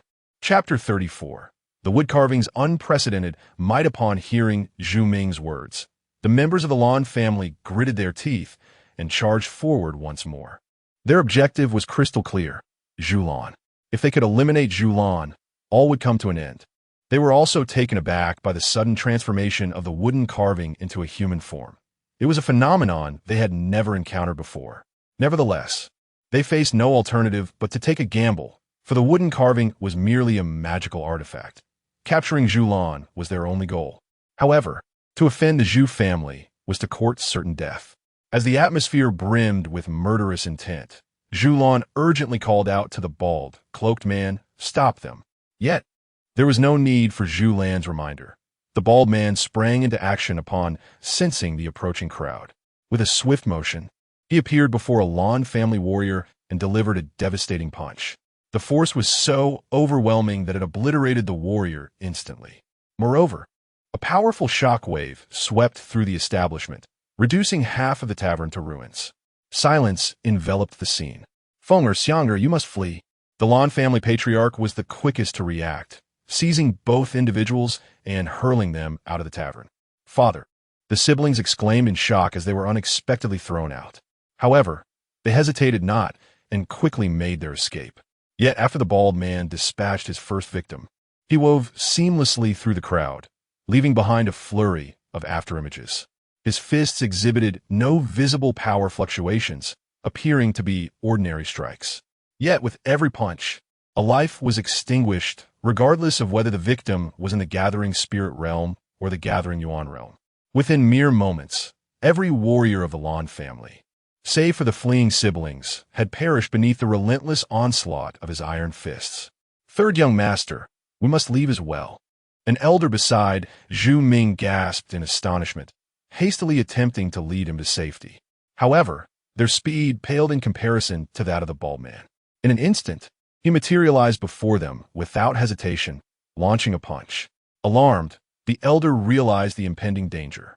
With no time to lose, he pushed Zhu Ming aside and summoned all his strength to brace for the impact. Boom! The unadorned punch unleashed a tempest of dust, causing the entire tavern to collapse in that moment. The sheer force carved a chasm spanning over 100 meters, and the elder's figure vanished without a trace, leaving only a cloud of crimson mist in the air. Witnessing this scene, Xuanbing was left utterly stunned. Yet, before he could catch his breath, he saw the bald man charging towards him. Ye Nan, who had been momentarily paralyzed by shock, finally regained her composure and urgently cried out, "Stop!" Upon hearing Ye Nan's plea, the bald man immediately halted. In an instant, he reverted back to his wooden carving form and floated before Ye Nan. Cautiously, she took the wooden figure into her hands, now marred with faint cracks. Upon observing the aforementioned fissures, Ye Nan fell into contemplation, though the shock in her eyes lingered for quite some time. Meanwhile, Yuan Lin was not faring much better. Ye Nan tucked away the wooden carving and turned her gaze toward Xuanbing, who was paralyzed with fear, sitting on the ground in a state of utter disarray. "Please, do not kill me. I will return everything to you," Xuanbing implored, scrambling toward Ye Nan. In a desperate act, he relinquished all the techniques he had previously seized. Worthless wretch," Yuan Lin exclaimed, delivering a swift kick to Xuanbing before snatching the techniques away. Xuanbing had only just entered the gathering Yuan realm, and compared to Yuan Lin, he was significantly lacking. Moreover, Ye Nan possessed an incredibly powerful wooden carving. His earlier arrogance had stemmed from the presence of a protector, but with that protector now dispatched, his bravado had evaporated. "You may be heartless, but I cannot be without compassion. For the sake of our brother-sister bond, I shall spare you this time. However, this is the last time. Next time, I will not show mercy," Ye Nan declared fiercely, her eyes narrowing at Xuanbing. A hint of exasperation tinged her voice. "What? You intend to let him go? If you cannot bear to do it, I shall take matters into my own hands," Yuan Lin retorted, unwilling to relent. Hearing this, Xuanbing hurriedly bowed his head, pleading, "Rest assured, I will never trouble you again. I will even persuade my family not to pursue you any further. Let be, just this once." "Allow him to deliver a message," Ye Nan interjected quickly, blocking Yuan Lin's path. "Are you not concerned that he may harbor ulterior motives? That he might return to harm us?" Yuan Lin remained unconvinced. "Do you truly believe we can remain in Yuan City? What purpose would it serve to kill him?" "Zulan Gao De." "Alas, very well," Yuan Lin conceded, for Ye Nan's reasoning was sound. Regardless of whether they killed Xuanbing or not, the Zhu family would not let them off the hook. Ye Nan was acutely aware of her family's nature. By allowing Xuanbing to convey a message, she hoped to provide her family with an opportunity. She did not wish to sever all ties completely, although she might currently struggle to contend with the Zhu family. Possessing a heavenly grade technique would not preclude her from future endeavors. Upon receiving Zhu Lan's and Yuan Lin's consent to leave, Xuanbing wasted no time in making his escape. His departure marked by a barely concealed malice, rage, and greed in his eyes. We too must take our leave. This place is no longer suitable for us." Ye Nan sighed as she gazed upon the ruins of the Tianxiang Tower. "Very well. It is fortuitous that I was just contemplating some training," Yuan Lin responded, showing no signs of attachment. Just as he was about to depart, a thought struck him, and he turned to Ye Nan, asking, "Do you know where those two have gone?" Ye Nan, fully aware of whom Yuan Lin was inquiring about, replied candidly, "I do not know. Young master, you did not inform me, and I did not dare to inquire further. Alas, it is indeed a pity. I surmise that this individual is neither a practitioner of the Qi refinement realm, nor has he encountered any extraordinary fortune. He may simply be a formidable being passing through this area, and our humble cultivation levels prevent us from discerning the truth." Yuan Lin sighed deeply, and the figure of Ye Nan grew increasingly monumental in their minds. "Who exactly are you? Shall I ever find you again?" Ye Nan tightly clutched the wooden carving in her hands, momentarily lost in thought. The image of Ye Nan continuously surfaced in her mind. After a brief interlude, the two parted ways. Ultimately, the path of cultivation is dictated by one's destiny. Zhu Lan's current objectives are crystal clear. First, to enhance her strength and no longer be prey. Second, to seek out Ye Nan. Chapter 35. The enemies come knocking again. Meanwhile, at the Yuhua sect at Chu, who could possibly be thinking of me every day? Ye Nan mused, scratching his slightly itchy nose while lounging in a sunlit chair. Despite their recent arrival, he and his sister were quite content. The serene landscape of verdant mountains and flowing waters remained undisturbed. Moreover, Yuxian had already issued a decree forbidding anyone from approaching Ye Nan's mountain peak. As for Gu Chun, he had ventured out to hone his skills, and Ye Nan paid him no mind, allowing him to go freely. While Ye Nan was indulging in his relaxation, an unexpected visitor had arrived at Yuhua sect. Inside the grand hall of the sect, Yu Xian's expression was decidedly grim. You from the Chu family have found us here? How absurd.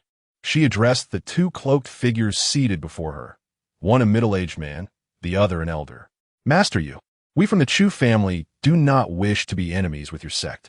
We merely suspect that the person we are pursuing has infiltrated Yuhua sect. We seek only to identify him, explained the middle-aged man in black. Oh, are you so certain? What's his name? Yu Xian inquired, intrigued to ascertain whether this individual truly resided within her sect's domain. The southern region was vast, and the territories governed by the four major sects were naturally limited. These two individuals in black had come from outside their jurisdiction. His name is Gu Chun. The compass in my possession does not lie, and thus I have traced him to your esteemed sect, the middle-aged man revealed without reservation. Upon hearing the name Gu Chun, Yu Xian felt a jolt of surprise. Was this not the disciple of a revered elder? A peculiar thought crossed her mind. Though she pondered this internally, she maintained a calm exterior, stating, I have not heard of him. You may take your leave. Master Yu, might we be permitted to conduct a search? The middle-aged man's countenance darkened. He understood that Yu Xian was concealing something. Do not overreach. A search? Do not presume this is your own home. Yu Xian retorted, her anger flaring at the middle-aged man's demand. Master Yu, are you not afraid of incurring the wrath of the Chu family by shielding the person we seek? The man pressed on, undeterred. The Chu family may be powerful, but this is Yuhua sect. Do you comprehend? Yu Xian's tone was frigid. Hearing the threat laced in her words, the middle-aged man's expression turned ashen. It appeared that a civil discourse was no longer feasible. A different approach would be necessary. At that moment, the elder in black, who had been silent until now, finally spoke. Noticing the elder's words, Yu Xian's eyes narrowed.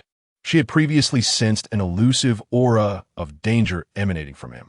However, she dismissed it, for she felt secure within Yuhua sect, with her clan's ancestors and Ye Nan present. As the elder began to speak, the middle-aged man beside him respectfully bowed. Second elder. The elder disregarded the middle-aged man and turned his gaze towards Yu Xian, his expression devoid of emotion. Master Yu, allow me to introduce myself formally. I am Chu Han, the second elder of the Chu family, and I hope you will grant me this courtesy. As he spoke, he fully emanated his own cultivation aura, a formidable presence. At the fifth level of the bigger realm, Yu Xian was taken aback. His cultivation level was on par with hers. Moreover, he was merely the second elder. Observing Yu Xian's expression, Chu Han smiled slightly, feeling quite pleased with himself. Master Yu, will you extend this courtesy to me? He did not wish to be overly forceful, particularly since Yu Xian was correct. They were within the Yuhua sect, and most importantly, the esteemed ancestor of the sect still resided there. However, having dispatched two groups to eliminate Gu Chun, both had failed, leaving the Chu family in a state of unease. They understood the principle of eradicating the root of a problem. Thus, he had come personally this time to ensure Gu Chun would not be given another opportunity. Yet, he had not anticipated that he would trace his way to the Yuhua sect. When did your Chu family acquire such a remarkable individual? As far as I recall, only your family head has reached the bigger realm, Yu Xian remarked, her expression serious. She had visited the Chu family and had no recollection of this elder. Otherwise, she would have recognized him immediately. To be frank, our Chu family has garnered the attention of certain influential figures, leading to some fortuitous opportunities. Chu Han did not conceal the truth. He aimed to issue a warning to Yu Xian, a display of authority. Upon hearing this, Yu Xian felt a sense of relief, though the pressure in her heart deepened significantly. After a moment's contemplation, she responded, I cannot assume this role without consulting the ancestor first. Very well, Chu Han nodded. Without hesitation, Yu Xian produced a communication jade slip. Meanwhile, Yu Xiaozi had already arrived at the southern peak, a name given by Ye Nan for this mountain. Upon seeing Yu Xiaozi return shortly after he had left, Ye Nan was momentarily taken aback. "Did you not just finish your meal and return?" "Ahem. I suddenly recalled a matter I wish to consult you about, fellow Taoist Yi," Yu Xiaozi replied, somewhat awkwardly. "Oh, is that so? What is it?" Ye Nan inquired with curiosity. As Yu Xiaozi prepared to speak, his jade slip illuminated. "Shall I step aside?" he asked, noticing Ye Nan's awareness of the situation. "No need. Since you have come to reside in our Yu Hua sect, you are naturally considered one of us, and there is nothing you cannot hear," Yu Xiaozi responded intelligently. Hearing this, Ye Nan did not mind. He indeed resided within the Yu Hua sect, and whether he was deemed part of it was of little consequence to him. Observing Ye Nan's lack of objection, Yu Xiaozi secretly felt relieved. Although he had not witnessed Ye Nan in action, he was certain that he was not inferior to himself. Such a strong ally was undoubtedly welcome. As Yu Xiaozi activated the jade slip, before he could pose his question, Yu Xian's voice promptly resonated through. "Ancestor." On the other end, Yu Xian cast a glance at Chu Hun and the others, calmly recounting the situation to Yu Xiaozi. Yet within her heart, there resided a profound unease. The current situation with the Chu family was undeniably formidable, and what troubled her most was the mention of the influential figures associated with them. When Yu Xian recounted these matters, she was unaware that Ye Nan was also in proximity to Yu Xiaozi. Upon hearing Yu Xian's words, Yu Xiaozi fell into a contemplative silence, casting a glance of uncertainty at Ye Nan. At that moment, Ye Nan too was taken aback, momentarily stunned. "Bring them over," Ye Nan commanded directly to Yu Jian. Upon hearing Ye Nan's voice resonate from the jade slip, Yu Xian was momentarily startled, but said nothing further, leading the two out of the grand hall. "What a nuisance, this seems endless," Ye Nan remarked, his expression far from pleasant.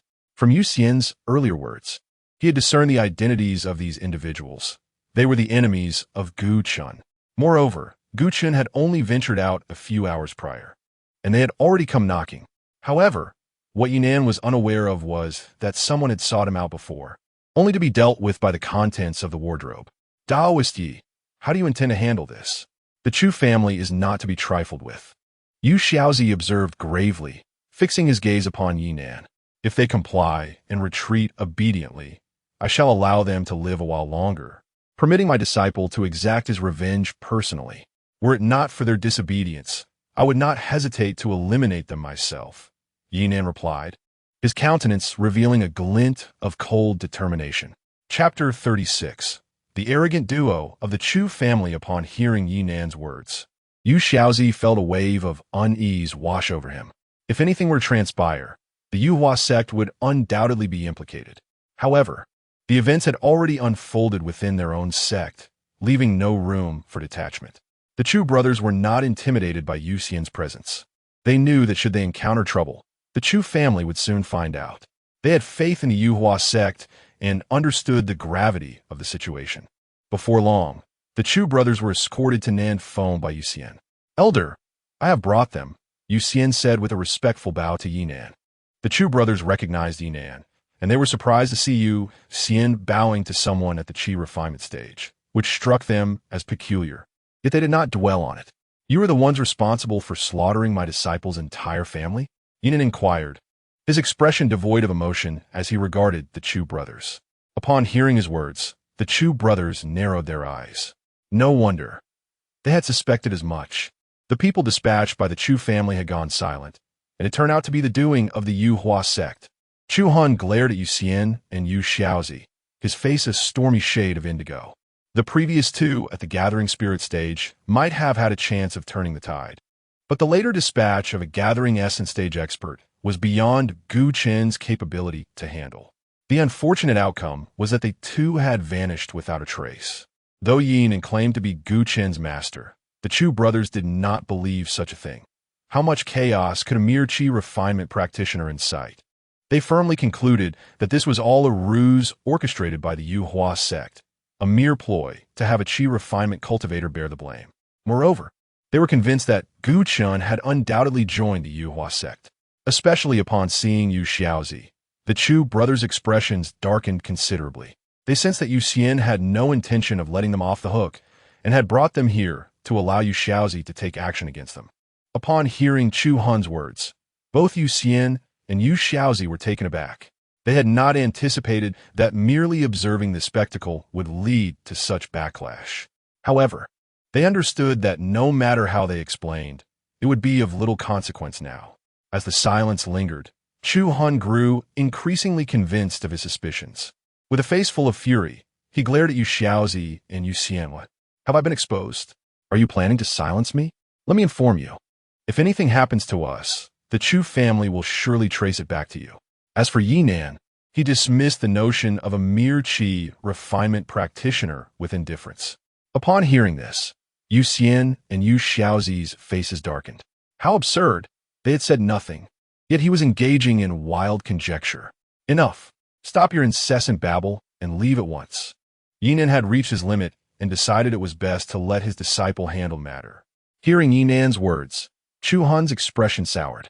He glared angrily at Yu Xiaozi and Yu Xian. Is this how your sect conducts itself, devoid of manners? If it weren't for Yu Xiaozi's presence, I would have struck Ye Nan down already. Enough. Just leave. With Ye Nan's command, Yu Xiaozi breathed a sigh of relief and hurriedly urged them to depart, lest Ye Nan change his mind. Upon hearing Yu Xiaozi's words, Chu Han was visibly displeased. With a face filled with fury, Chu Han glared at Yu Xiaozi, saying, I am aware that you possess greater strength than I do, yet my Chu family is not one to be trifled with by your Yuhua sect. If you surrender Gu Chun and allow me to personally deal with this ill-mannered brat, I shall consider this matter settled. Otherwise, when I return, the consequences will be dire. Chu Han refrained from making an absolute statement, knowing that provoking Yu Xiaozi would leave him with no escape. Nevertheless, a basic threat was essential for asserting his authority. Upon hearing Chu Han's reckless words, both Yu Xian and Yu Xiaozi felt a jolt of surprise. Indeed, as they caught sight of Ye Nan's expression, they understood the gravity of the situation. Chu Han, oblivious to the coldness in Ye Nan's gaze, dismissively remarked, What are you staring at? You an insignificant ant, dare to look upon me? Chu Han had noted the expressions of Yu Xiaozi and Yu Xian, mistakenly believing his words had intimidated them. At that moment, he felt invigorated, the previous frustrations dissipating entirely. As Ye Nan observed the two arrogant figures, his expression darkened, indicating that further conversation was futile. If they were unwilling to retreat, then they could face annihilation. Gradually, Ye Nan raised a hand. Observing his movement, Chu Han and his companion scoffed, considering a mere qi refinement cultivator no threat to them. However, Yu Xian and Yu Xiaozi were taken aback, especially Yu Xiaozi, who rushed forward to intervene. If Chu Han were to be killed, it would incite chaos. Just as he took a few steps, Ye Nan unleashed a palm strike towards Chu Han and his companion. Initially indifferent, the two suddenly felt an immense pressure descending upon them. Looking up, they were startled to see a colossal hand of spiritual energy looming overhead. Alarmed, they had no time to ponder further and gathered their strength to resist. With a thunderous crash, the palm descended, and the force they had amassed was akin to a mere insect attempting to shake a tree. Even Yu Xiaozi, who had aimed to stop Ye Nan, was violently thrown back by the overwhelming power. Ancestor, Yu Xian exclaimed in shock as he rushed forward. I may have overexerted myself, Ye Nan admitted sheepishly, realizing he had let his anger get the better of him. As the dust settled, the spot where Chu Han and his companion had stood was now devoid of any trace of them. A significant portion of the mountain peak had vanished entirely. Witnessing this scene, even Yu Xian, despite having seen it once before, was profoundly shaken. Most horrified was Yu Xiaozi, who realized that had he acted a moment sooner, he too could have been obliterated. Incredible. This must be the Earth Profound realm. I was foolish to think he was merely my equal, Yu Xiaozi reflected bitterly. The Earth Profound realm. Despite years of arduous cultivation, I have yet to grasp the powers of heaven and earth, and now I witness one before my very eyes. Yu Xiaozi's gaze towards Ye Nan transformed, filled with awe, confusion, and excitement. He was astonished by Ye Nan's strength and puzzled as to why such a formidable being would visit their humble sect. To his astonishment, such a formidable deity resided within his sect. Most importantly, with the guidance of Ye Nan, he too could have the opportunity to approach the realm of earthly profoundness. Only by truly stepping into this realm can one be deemed a genuine powerhouse. It is through profound comprehension of the earthly profoundness that one may ascend to the legendary realm of transcendence. At such heights, one can traverse the heavens and walk upon the void. Upon hearing Yuxiazi's words, Yu Xian was equally taken aback. She had believed that Ye Nan was merely a formidable being at the solid realm, not realizing he had already attained the status of an earthly, profound expert. She had her suspicions before, but lacked the conviction, as such beings are exceedingly rare. It was only at this moment that she witnessed the truth. Yuxiazi had reached the pinnacle of the solid realm, yet even the residual force of Ye Nan's palm was beyond his capacity to withstand. "Are you all right?" Ye Nan rushed to Yuxiazi's side, reaching out to offer his support. He had taken note of Yuxiazi earlier, but at that moment, his power had already been unleashed and could not be retracted. Fortunately, Yuxiazi remained unharmed. Otherwise, he would bear the weight of grave consequences. Chapter 37. A bounty of celestial techniques astonished Yu Xian and Yuxiazi upon seeing Ye Nan personally come to assist him. Yuxiazi dared not refuse. Summoning all his strength, he hastily rose and bowed deeply, exclaiming, "Senior, I am quite well." Even Yu Xian, standing nearby, performed a respectful bow. In the realm of cultivation, where strength reigns supreme, the powerful are regarded as seniors. This understanding is crystal clear. Why have they become so deferential? Ye Nan felt a twinge of helplessness. The only one maintaining composure was the distant Ling Long, engrossed in her novel. "It is my prior ignorance that led me to mistakenly regard you as my equal, esteemed senior. I humbly ask for your forgiveness." Yuxiazi bent even lower. Hearing Yuxiazi's words, Ye Nan's expression darkened. He was merely at the qi refining stage, certainly not an equal to anyone. However, he considered himself an exception and chose not to dwell on it. "All right, from now on, please be more at ease. Otherwise, I might just relocate." Ye Nan feigned a stern expression. At his words, both Yuxiazi and Yu Xian felt a jolt of apprehension. Yes, senior speaks wisely. We have indeed been overly formal." Yuxiazi quickly straightened up, reverting to his previous demeanor. He genuinely feared Ye Nan's departure. After all, he was a formidable expert at the earth profound level. Losing the opportunity to learn from such a powerful yet approachable individual would be a significant loss for him. "Are you truly uninjured?" Ye Nan still harbored some concern. "And no, I'm perfectly fine," Yuxiazi hastily replied, moving his body with a casual air.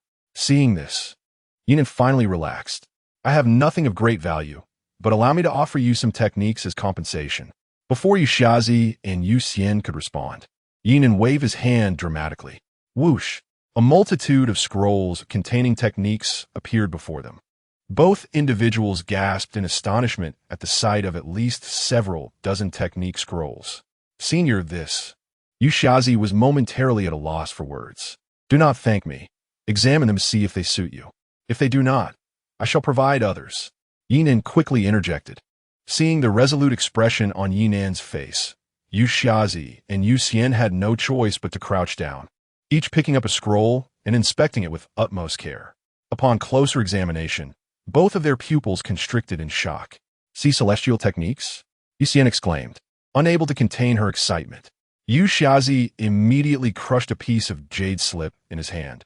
The slip shattered, and a radiant barrier sprang forth around them. This formation was akin to those found in every building or mountain peak within their sect. Perhaps feeling a bit out of control, Yu Xian quickly covered her mouth and cautiously glanced around. Yet, her trembling hands betrayed her excitement. Yuxiazi, too, was not faring much better. Observing their overly cautious demeanor, Ye Nan felt a sense of amusement. These techniques had once merely served as kindling for him. "Senior, this is far too precious." Yu Xiaozai's voice trembled as he spoke. In the Yu Hua sect, the most formidable techniques barely reached the 8th rank. The prospect of a heavenly technique was something they scarcely dared to imagine. "It's fine. Keep it," Ye Nan replied dismissively, gesturing with his hand. "And as for the ones on the ground, take a look and let me know if they suit you." After saying this, He reclined back on the sunlit chair, basking in the warmth.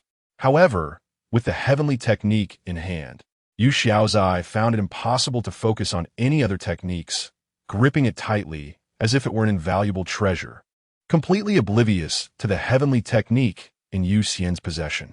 Only Yu Xian, with a mixture of curiosity and apprehension, surveyed the myriad of techniques scattered on the ground.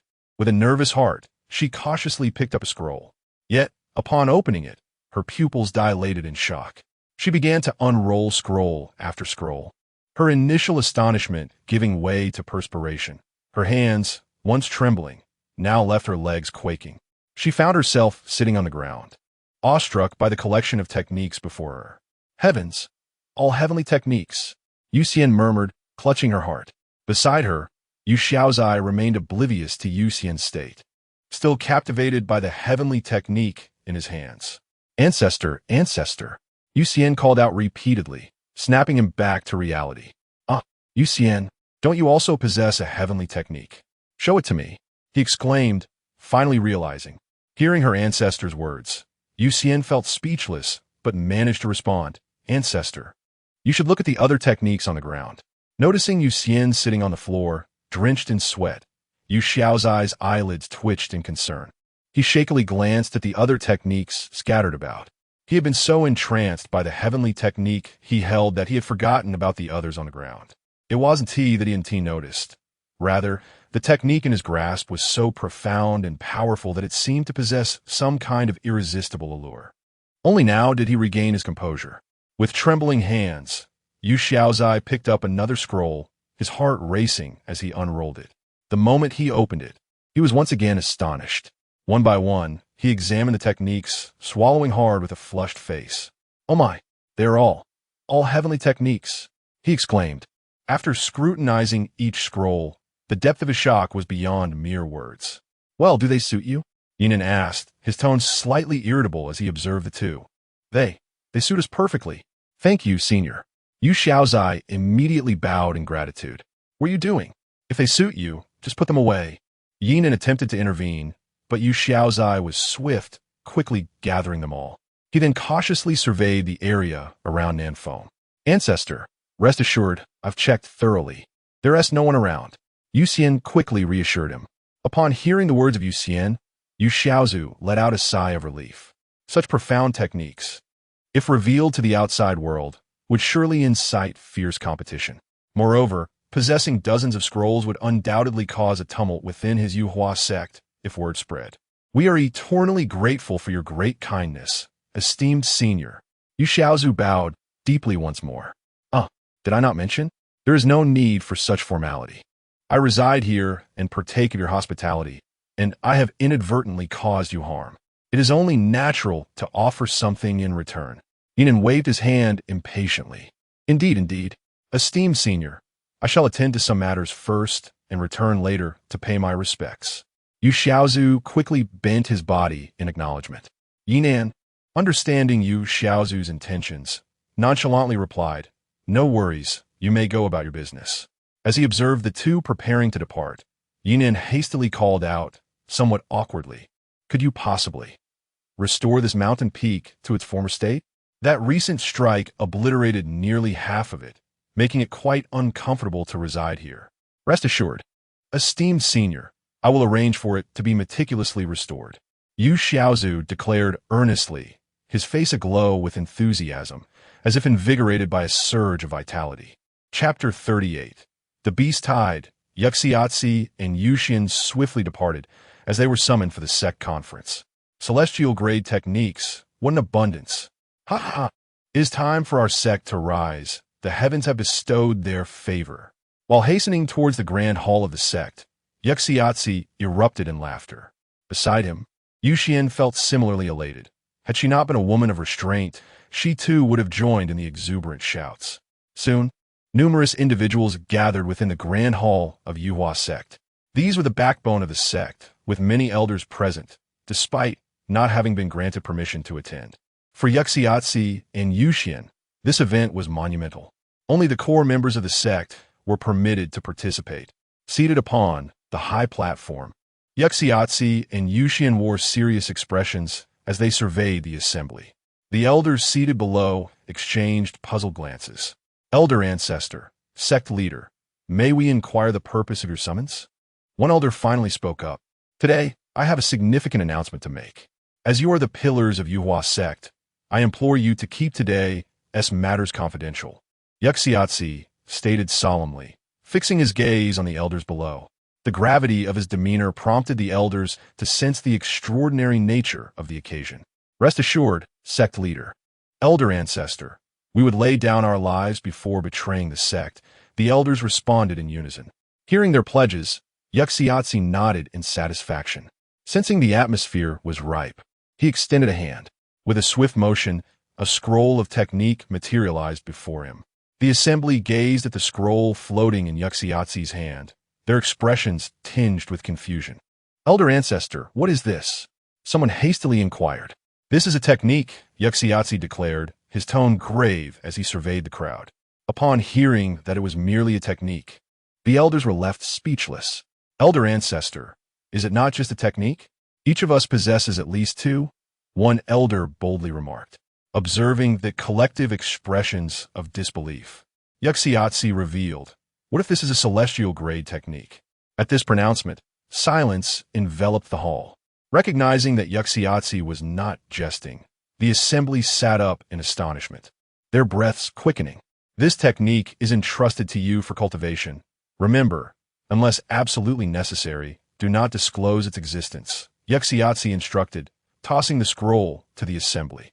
His reluctance was not born from greed, but from the understanding that unveiling all at once would incite chaos. Should word of this treasure leak, without the strength to safeguard it, calamity would surely follow. A celestial grade technique would suffice for the elder's cultivation. One elder caught the scroll and eagerly unfurled it, while the others gathered around. At that moment, the hall was filled with gasps of astonishment. Elder ancestor, how did you acquire this technique? The elders still questioned, their confusion palpable. Celestial grade techniques were not commonplace, not something one could encounter at will. Do not concern yourselves with that. From this day forth, abandon all previous techniques. Devote yourselves entirely to this celestial grade technique. This is our Yuhua sect's opportunity for ascendance. Yuxiatsi did not disclose the origins of the cultivation method to the crowd. Upon hearing his words, the assembly demonstrated remarkable understanding and refrained from further inquiries. Before long, the individuals in the grand hall dispersed. Once outside, the elders swiftly congregated in another hall to collectively study the scroll of the celestial level technique. As for Ye Nan, he remained in a state of repose. Surrounding him were several individuals diligently engaged in the task of mountain restoration, as arranged by Yuxian. Days swiftly passed. Linglong, shall we venture out for a bit of leisure? Ye Nan inquired, observing the bustling activity around him amidst the unfinished mountain restoration. The noise had become rather incessant over the past few days. Certainly, Linglong replied nonchalantly. Thus, without further ado, the two descended the mountain. This time, they procured a leisurely carriage, which suited their mood perfectly. Before long, Ye Nan and Linglong found themselves once again in Cloud City. After several days without descending, their first order of business was to indulge in a meal at a restaurant. As they surveyed the table laden with delectable dishes, they wasted no time and began feasting with abandon. Nearby patrons looked on with disdain, bemused by the unrefined manner in which Ye Nan and Linglong consumed their meal. Suddenly, amidst their dining, Ye Nan heard the system's voice. Ding. Temporary mission triggered. Please proceed immediately to the Wanyao mountain range to thwart the beast tide. Reward. Weapon of formlessness. Beast tide? Wanyao mountain range? Ye Nan mused inwardly. Linglong, hurry up and eat. Once we're done, I'll take you to battle the monsters. With that, he hastened his pace, determined not to waste any food. Linglong, though exasperated by his urgency, quickened her own eating. After a swift and tumultuous meal, Ye Nan and Linglong set off. Within the Wanyao mountain range, a multitude of demon beasts had gathered, exhibiting a spectrum of strength and an undeniable restlessness, as if poised to surge forth from the mountains at any moment. What is happening? Ye Nan pondered, observing the fleeing cultivators who were escaping the mountains in a panic. Some were not fortunate enough to escape in time, and were torn to shreds by the beasts. Nanga, what is going on? Linglong asked, perplexed. As they arrived at the mountain's periphery, I'm not entirely sure. We need to venture inside to uncover the truth. Although the system had informed Ye Nan of the beast tide, it had not provided further details. Such occurrences were rare and typically stemmed from specific causes. The sight of Ye Nan and Linglong daring to venture into the mountain, while others fled, left many astonished, though they paid little mind, for the fates of others were of no concern to them. Naturally, some stronger individuals emerged, but chose not to depart, curious to discern the unfolding events. The sudden upheaval within the Wanyao mountain range caught even the four major sects off guard, as they had not received timely information. As the news of the chaos spread with the fleeing cultivators, it reached even Peng City, where the inhabitants promptly evacuated due to its proximity to the Wanyao mountain range.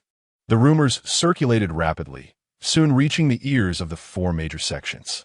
Nanga, when you mentioned taking me to battle the monsters, you weren't referring to the beasts within, were you? Linglong asked, casting a bemused glance at Ye Nan. I suppose so. Ye Nan replied sheepishly with a smile.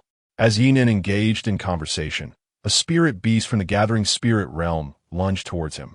Those observing the scene presumed that Ye Nan would be torn apart by the beast, given that he was merely at the qi refinement stage.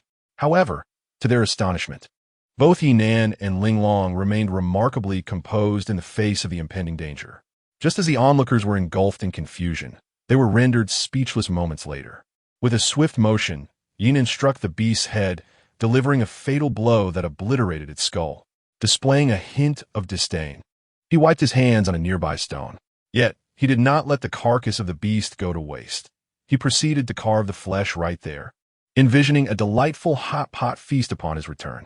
The spectators were left utterly dumbfounded by Ye Nan's actions.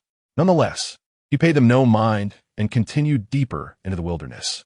Along his path, he dispatched spirit beasts with a single slap, and as he ventured further, the presence of cultivators faded, giving way to an abundance of beasts.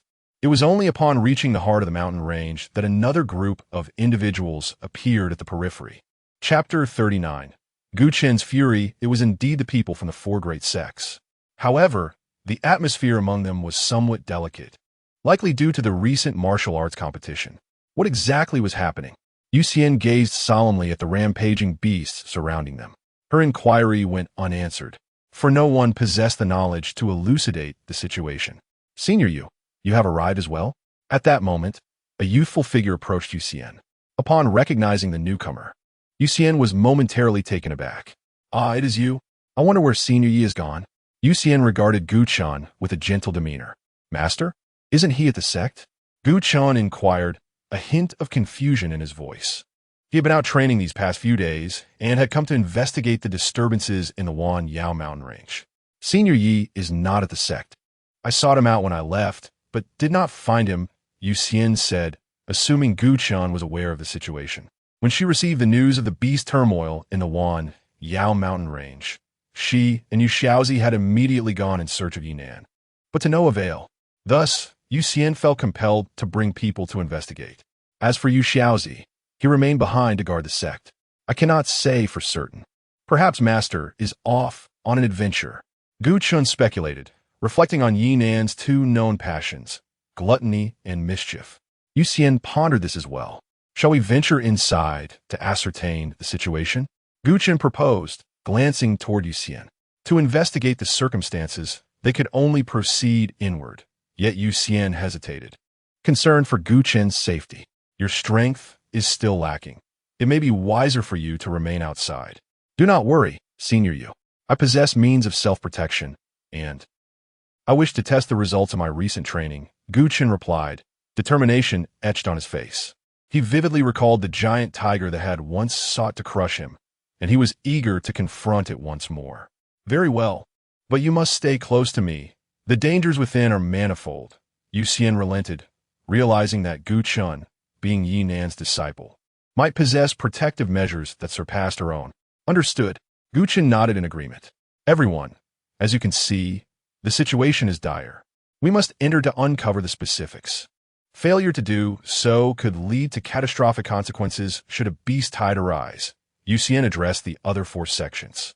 This time, the assembly did not oppose her. Recognizing the truth in her words, a beast tide would inevitably implicate all 4 sections. Let us proceed then. Yushan was the first to voice his consent. Meanwhile, Lan Ling of the Wuji sect kept her gaze fixed on Gu Chun, her interest apparent. That girl seems to harbor feelings for you, Xian remarked playfully, observing Gu Chen's reaction. At her teasing, Gu Chen's expression stiffened, yet he quickly defended himself. Senior you jest. She merely has ulterior motives. It is not as you presume. Oh, is that so? Yu Xian replied, a hint of surprise in her tone. She was acutely aware that Lan Ling was exceptional. In such a brief period, she could command the winds and rains within the Wuji sect, undoubtedly showcasing genuine prowess. Previously, only she had heard Lan Ling's intentions to subdue Gu Chun. Subsequently, the members of the 4 sects stepped cautiously into the depths of the Wan Yao mountain range. Those cultivators with a modicum of strength, who had come merely to observe, followed suit upon seeing the 4 sects venture inside. The 4 sects paid them no mind, for the dangers within the mountain range were considerable. Although these wandering cultivators lacked formidable power, they still represented a significant support. Yet, shortly after their entry, the ferocious beasts surged toward them, igniting a chaotic melee. The fallen beast carcasses and demon cores were all convertible into spirit stones, particularly for the wandering cultivators. Despite the risks involved, their confidence swelled with the 4 great sects present. These beasts promised substantial rewards for them. What a remarkable girl! Yu Xian squinted as she observed Lan Ling, who wielded her sword with grace while slaying her foes. Others also noted Lan Ling, especially those from the Hanshan sect and the Jiandao sect, whose hearts brimmed with envy and jealousy. Only Qin Wu Dao of the Wuji sect wore a radiant smile, for he recognized that even if Lan Ling were to leave the sect in the future, her prodigious cultivation talent would undoubtedly bring immense benefits to Wuji sect. Bang! Gu Chun shattered a beast with a single punch and cast a glance at Lan Ling. Both he and Lan Ling were at the 9th level of spirit gathering. He was certain he could easily defeat her. However, Lan Ling's bizarre techniques made him somewhat wary. The crowd paid little attention to Gu Chen's performance, as he was engaged in close combat, covered in blood and grime, lacking the brilliance that Lan Ling exuded. Naturally, Lan Ling kept a close watch on Gu Chun, for in her eyes, he was the only one present worthy of her attention. Meanwhile, Ye Nan and Ling Long were perched on a massive rock, roasting beast meat. Surrounding them lay a plethora of beast carcasses, with many beasts glaring at them from the periphery. It seemed they dared not charge forth, resorting instead to baring their teeth in a menacing display. Even the previous uproar had quieted considerably. How delightful! Ling Long relished the aroma of the roasted meat, truly savoring the moment. Of course, it was only right to appreciate the skill of the one who cooked it. Ye Nan could not resist boasting about his culinary prowess. Conversely, Gu Chun and the others outside were not faring as easily. As they ventured deeper, the beasts grew increasingly formidable, with the emergence of Yuan gathering realm beasts. However, these beasts were swiftly dealt with by the various sects or their elders. Some wandering cultivators, hesitant to press further, gradually retreated from the mountains, prioritizing their own lives above all else. As time passed, more Yuan gathering realm beasts appeared, predominantly at the 1st or 2nd levels. Stay close to me, Yu Xian urged Gu Chun while continuing to slay beasts. Fear not, elder. I am quite capable, Gu Chun exclaimed excitedly, having just obliterated a spirit-gathering beast with a punch. Especially when recalling the destruction of his own family by the Chu clan, Gu Chen's strikes grew increasingly fierce. It seemed as though he perceived these demonic beasts as members of the Chu family. Yet, these spirit-gathering beasts were utterly incapable of withstanding the force of his fist. Just as he was engaged in his slaughter, a 1st-level spirit-gathering beast charged towards him. Upon witnessing this scene, Yu Xian was taken aback, swiftly arriving at Gu Chen's side, prepared to deal with the beast. However, before she could react, Gu Chun took the initiative and lunged at the creature. This sight alarmed Yu Xian, prompting her to hastily follow suit. She dared not allow any harm to befall Gu Chun. Gu Chun roared, unleashing a powerful punch. Boom! The spirit-gathering beast was sent flying. Before anyone could recover from their astonishment, Gu Chun accelerated. Whoosh! He charged directly at the beast once more. With another punch, the beast, still regaining its balance and caught off guard, suddenly found a fist appearing before it. Boom! The spirit-gathering beast's head was obliterated in an instant. Chapter 40. A crisis unfolds. This scene went largely unnoticed by the crowd, engulfed as they were in the chaos of battle, with little time to pay attention to others. However, the leaders of various sects, including Lan Ling, were acutely aware of the unfolding events. Even Yu Xian was taken aback, momentarily halting her advance. She had not anticipated that even a beast of the first level of gathering essence could be vanquished by Gu Chun with just 2 punches. If it were merely a slight difference in realms, it could be excused, but this was a significant leap across a major boundary. Yu Shan and Han Tan narrowed their eyes, contemplating the implications of Gu Chen's prowess. Only Qin Wudao failed to mask the murderous intent in his gaze, his fist clenching ominously. This individual barely qualifies as my follower, Lan Ling mused to herself. Such a talent must not be allowed to thrive. The look in Qin Wudao's eyes turned perilous as he regarded Gu Chun. Their sect, Wuji's sect, held a considerable grudge against Yuhua sect, and should a genius like Gu Chun rise to prominence, it would jeopardize Wuji's sect's standing. Although Wuji's sect had Lan Ling's support, he was unwilling to take that risk, as he preferred to act with caution, avoiding any potential future troubles. No one had anticipated Gu Chun's ability to battle across such a significant divide, which truly astonished them all. Crossing a major boundary is no trivial feat. Regaining composure, Yu Xian hurried to Gu Chen's side, inquiring, "Are you unscathed?" "I'm fine," Gu Chen replied, shaking his head. Disregarding the myriad thoughts swirling in his mind, he knelt down to harvest the prime meat from the slain beasts, mindful of his master's culinary preferences. Suddenly, a ferocious roar echoed from the depths of the area. The moment they heard it, everyone winced as if struck. It was the roar of a beast at the peak of the enlightened realm. Yu Xian gasped in shock. "What should we do? Should we proceed? This feels too perilous." Yu Shan exclaimed, clearly having second thoughts. While they too were at the enlightened realm, this was not the most profound part of the myriad beast mountain range. And yet the roar of such a formidable beast had already emerged. As soon as he finished speaking, dozens of beasts of various sizes darted into their vicinity.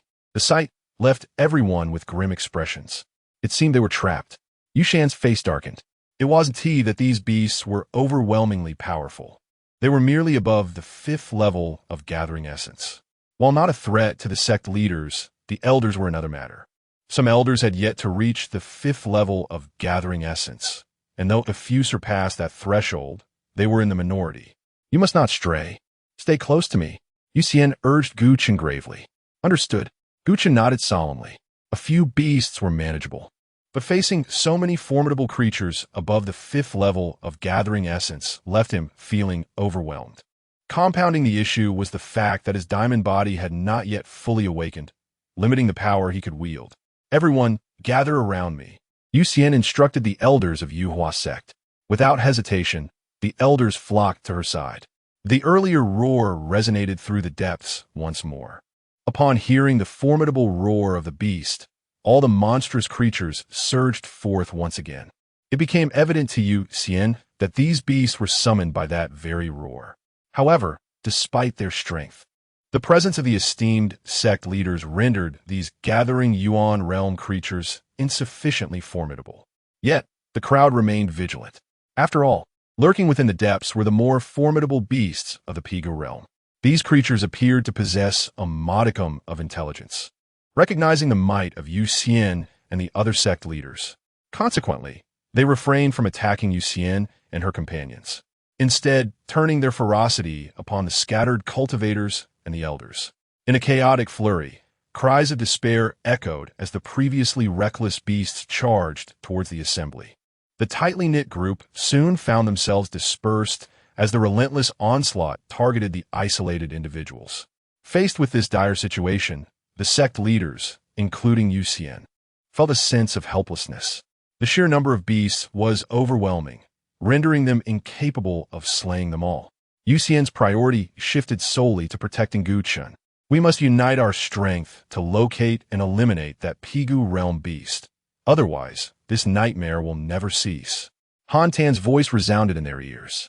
Yuxian understood that the frenzy of these beasts was orchestrated by the creature deep within. Very well, it must be done. Qin Wudao also spoke up, seemingly compelled to act. Roar! Another beastly cry reverberated, its proximity growing alarmingly close. In an instant, the surrounding trees began to sway. It approaches. Yuxian, fully alert, focused on a specific direction, while the other sect leaders concentrated intently as well. With a swift motion, each leader unveiled their respective weapons. In Yuxian's hand was a long sword, for the Pigu realm beast warranted their utmost seriousness. Roar! Suddenly, several figures appeared in astonishing speed, halting not far from Yuxian and her companions. For figures, varying in size, revealed themselves as monstrous creatures. Some loomed large, while others were akin to the size of a wolf. Yet the aura they emanated instilled a profound fear among the onlookers. Witnessing this, the crowd was taken aback. For Pigu realm beasts, they had anticipated only one. They were all aware of the perils lurking in the depths of the Wanyao mountain range. Yet they were unprepared for the sheer terror embodied by these creatures. At that moment, the faces of the leaders from the four major sects grew grim. Roar! Just as they believed there were only four, another beastly roar echoed, unsettling even the four sect leaders. For beasts, each leader could manage one, but now it seemed there was yet another. This was a grave predicament. Yuxian's composure wavered. Roar! While the crowd remained in shock. A figure swiftly emerged upon a nearby, massive stone. It was a colossal tiger, exuding an aura of lethal intent that rendered the surrounding cultivators pale with dread. The fluctuations of its presence suggested it was even stronger than the sect leaders themselves. Crack! In that moment, the four sect leaders ceased their hesitation and decisively shattered a piece of jade slip. The situation had far surpassed their expectations, leaving them no choice but to summon the ancestors of their respective sections. They hoped the ancestors would arrive in time. A sense of heaviness settled in Yuxian's heart. As the formidable giant tiger emerged, it surveyed its surroundings with an air of menace. It had caught the scent of the human race that had slain its offspring. Upon glimpsing the giant tiger, Gu Chun felt a jolt of alarm. What a twist of fate! However, what Gu Chun did not anticipate was that this giant tiger was a beast of the peak of the spirit transformation realm, and not just any ordinary creature of that level. Just moments ago, he had harbored thoughts of vengeance, but now it seemed a daunting challenge. Not far away, Lan Ling also took note of the giant tiger. Soon, the beast as fierce gaze zeroed in on Gu Chun and Lan Ling. With a thunderous roar, the giant tiger wasted no time. Seeing its adversaries ignited a fierce fury within it as it charged towards Gu Chun and Lan Ling. Chapter 41. Fierce Battle. A sense of urgency gripped Yuxian as he swiftly raised his sword, preparing to assist. Even the other three sect leaders acted with haste. However, in the next moment, the remaining four monsters of the Baigu realm obstructed Yuxian and his companions. The sight of this caused their expressions to darken, for the additional giant tiger was beyond the capability of their elders to confront. Yet, the rampaging giant tiger paid no heed to anyone else, charging directly at the nearest Lan Ling.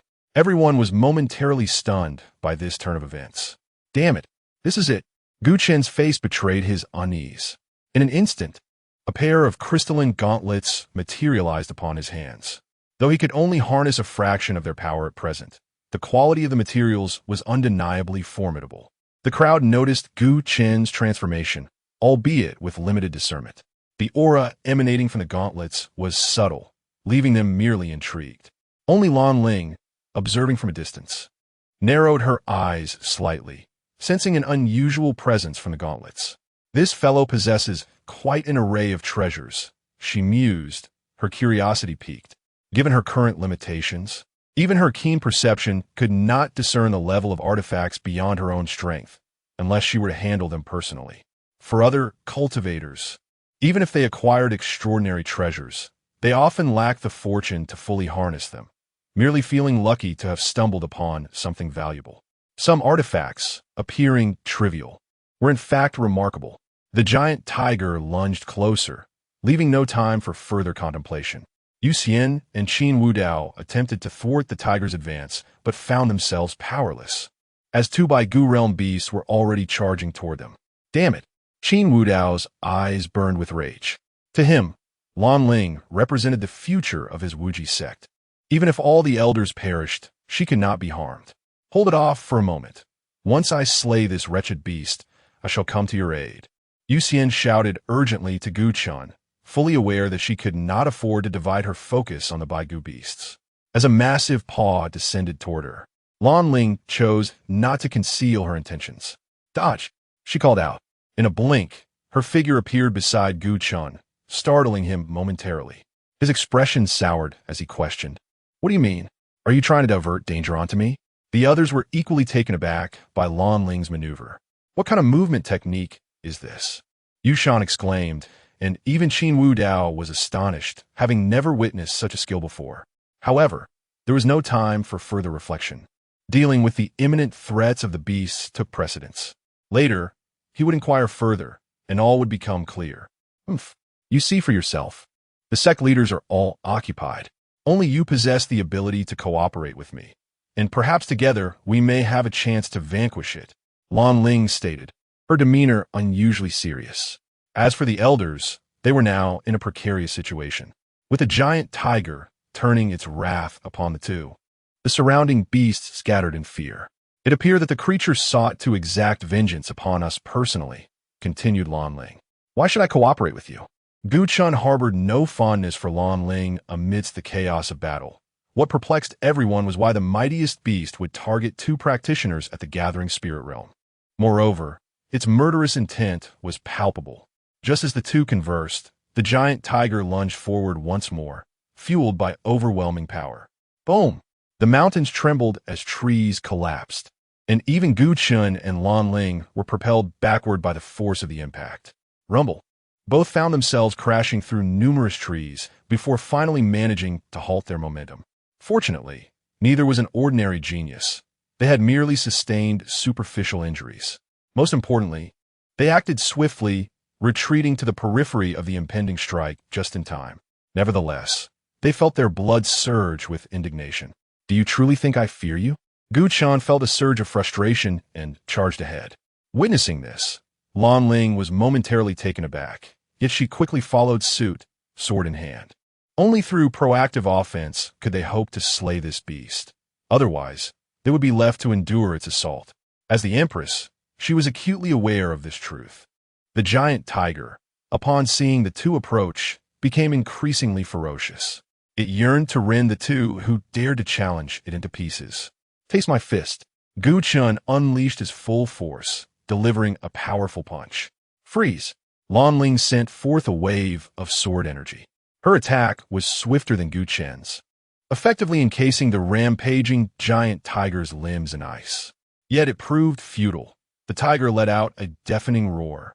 With a mighty heave, one of its paws broke free from the icy confines. Just as it prepared to shatter the remaining ice, Gu Chun had already positioned himself before it.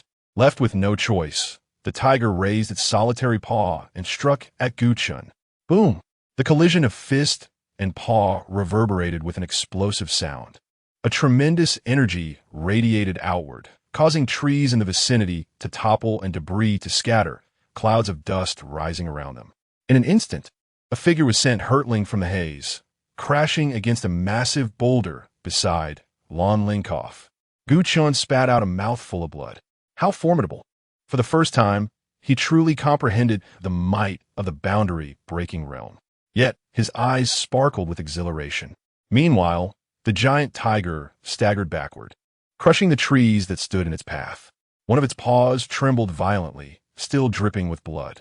In contrast to Gu Chun, the tiger had evidently gained the upper hand despite its injuries. After all, it was a creature of the boundary-breaking realm, a realm that dwarfed Gu Chun's own. All eyes were drawn to this spectacle. Even Lan Ling, who stood nearby, was momentarily stunned. However, her gaze quickly shifted to Gu Chun's gauntlets. She was certain that the majority of the power needed to repel the ferocious tiger stemmed from these formidable gauntlets. After all, how could Gu Chun, a mere ninth layer of the spirit-gathering realm, breached the defenses of a beast in the valley-breaking realm. Moreover, this colossal tiger was no ordinary creature of that realm. Although her earlier strike had somewhat hindered the beast from unleashing its full potential in her previous life, she would have had to expend all her strength to achieve such a feat yet. This lifetime was an exception. Remarkable. What kind of treasure was this? Even Ye Nan, who was perpetually vigilant regarding Gu Chen's safety, widened her eyes in astonishment. The gazes of the other members from the three sects turned grave as they regarded Gu Chen. Some even gazed at the resplendent gauntlets on her hands with a glimmer of greed. Only Qin Wudao's murderous intent intensified. What level of artifact is this gauntlet? Lan Ling inquired curiously, glancing at Gu Chen. What do you think? Gu Chen grinned, offering no answer. Upon hearing Gu Chen's words, Lan Ling furrowed her brow but did not press further. What treasures had she not encountered? She even possessed an imperial weapon, albeit left behind in some distant place, awaiting her opportunity to reclaim it. In her eyes, as long as she subdued Gu Chen and made her a subordinate, the secrets of Gu Chen would eventually be revealed to her. Chapter 42. The Mysterious Black Orb. The Giant Tiger. Noticing that the two were still engaged in conversation and disregarding its presence, could no longer contain its fury. With a thunderous roar, it lunged once more at Gu Chen and Lan Ling. As they witnessed the formidable creature charging towards them with immense power, Gu Chen and Lan Ling quickly prepared to confront it. This time, however, the giant tiger seemed aware of the danger posed by Gu Chen's gauntlets, which could inflict harm upon it. Thus, it refrained from its previous reckless assaults and skillfully dodged Gu Chen's fists. Consequently, the creature was unable to unleash its full potential in combat. As the giant tiger struggled to exert its strength, Gu Chen and Lan Ling employed all their skills, resulting in a fierce exchange of blows. This was truly a display of extraordinary prowess. Meanwhile, the onlookers, occupied with their own battles against other beasts, occasionally cast glances towards Gu Chen's skirmish. The sight of two practitioners of the spirit-gathering realm engaging in a fierce contest with a beast from the void-breaking realm left them astonished. Truly, they were the disciples of Elder Yi. However, the presence of Lan Ling was not without its own intrigue. Ye Nan narrowed her eyes, even emanating a hint of murderous intent, contemplating whether to seize an opportunity to eliminate Lan Ling as well. On another front, Ye Nan, with a toothpick in his mouth, accompanied Ling Long to the heart of the area. The surrounding beasts trailed closely behind him, yet none dared to approach too near. Along the way, several beasts attempted to tear Ye Nan apart, but they all met their demise. Soon, the duo arrived before a colossal mountain, riddled with holes resembling a beehive. Occasionally, one could observe beasts traversing these passages. As they drew nearer, Ye Nan noted that the beasts following him appeared to have grown increasingly ferocious, and an ominous black mist swirled around them. Previously, he had not observed this dark aura among them. Could it be related to this mountain? Ye Nan pondered. Let us proceed inside and investigate, he declared, leading Ling Long to a nearby opening. Upon entering, Ye Nan was immediately confronted by a charging beast. With a resounding clap, he struck with his palm, collapsing the cavern and obliterating the creature in an instant. However, numerous other beasts continued to surge forward. Even those that had accompanied Ye Nan now seemed to have lost their sanity, their eyes glowing crimson as they charged at him. It appeared that the cause of this madness was indeed the mountain. What secrets lay within? Ye Nan's curiosity intensified, yet his actions remained resolute. He raised a hand, channeling an immense surge of spiritual energy into the sky. In that moment, a colossal hand of spiritual energy coalesced above, resembling a mountain itself. With a thunderous crash, the ethereal hand descended, obliterating the multitude of beasts charging towards Ye Nan, regardless of their rank. Afterward, he dusted off his hands and remarked with a sigh of relief, "At last, we can enjoy a moment of peace." The interior of the mountain was a labyrinthine expanse, and Ye Nan's expression darkened. Even Ling Long beside him was left scratching her head in bewilderment. After a prolonged whirl, they found themselves back at the starting point. "Ningo, I'm feeling a bit dizzy," Ling Long remarked, gently touching her small head, perplexed. Damn it. Enough spinning. I might as well smash it. Ye Nan decided to take Linglong outside. Gazing at the towering mountain before them, and then at his own hands, Ye Nan felt a wave of uncertainty wash over him. He was unsure whether he possessed the strength to shatter this colossal mountain. Nevertheless, he thought, there's only one way to find out. He raised his palms, summoning all his might. Soon, two enormous ethereal hands materialized on either side of the mountain. Then, with a forceful clap, Ye Nan brought his hands together. Boom! The mountain trembled violently as the two ethereal hands struck down upon it. In an instant, debris flew in all directions, shaking the very earth beneath them. It seemed he would have to exert himself further, as Ye Nan's expression began to reflect his effort. Gritting his teeth, he summoned every ounce of strength. Boom! The mountain finally succumbed, collapsing flat beneath his assault. Phew, that power was quite impressive. Ye Nan was momentarily taken aback. This mountain was no small feat. It was half the size of Yun City, and he had obliterated it with ease. This experience granted him a clearer understanding of his current capabilities. Wow, Nangu, you are so amazing, Linglong exclaimed, astonished at the vanishing mountain. Hee, it's only natural. You should know who your Nangu is. Ye Nan repeated, basking in his own pride. Huh, Nangu, who exactly are you? Linglong tilted her small head, gazing at Ye Nan with curiosity. Ye Nan was at a loss for words. He had merely been boasting casually. Just then, a small orb, the size of an infant's fist and emanating a dark glow, materialized at the center of where the mountain once stood. Nangu, what is that? Both Linglong and Ye Nan noticed the intriguing object. I'm not sure. Let us go take a look. They quickly approached the black orb. Wow, it's so beautiful. Nangu, can you give it to me? Linglong's eyes sparkled with excitement as she beheld the glowing orb.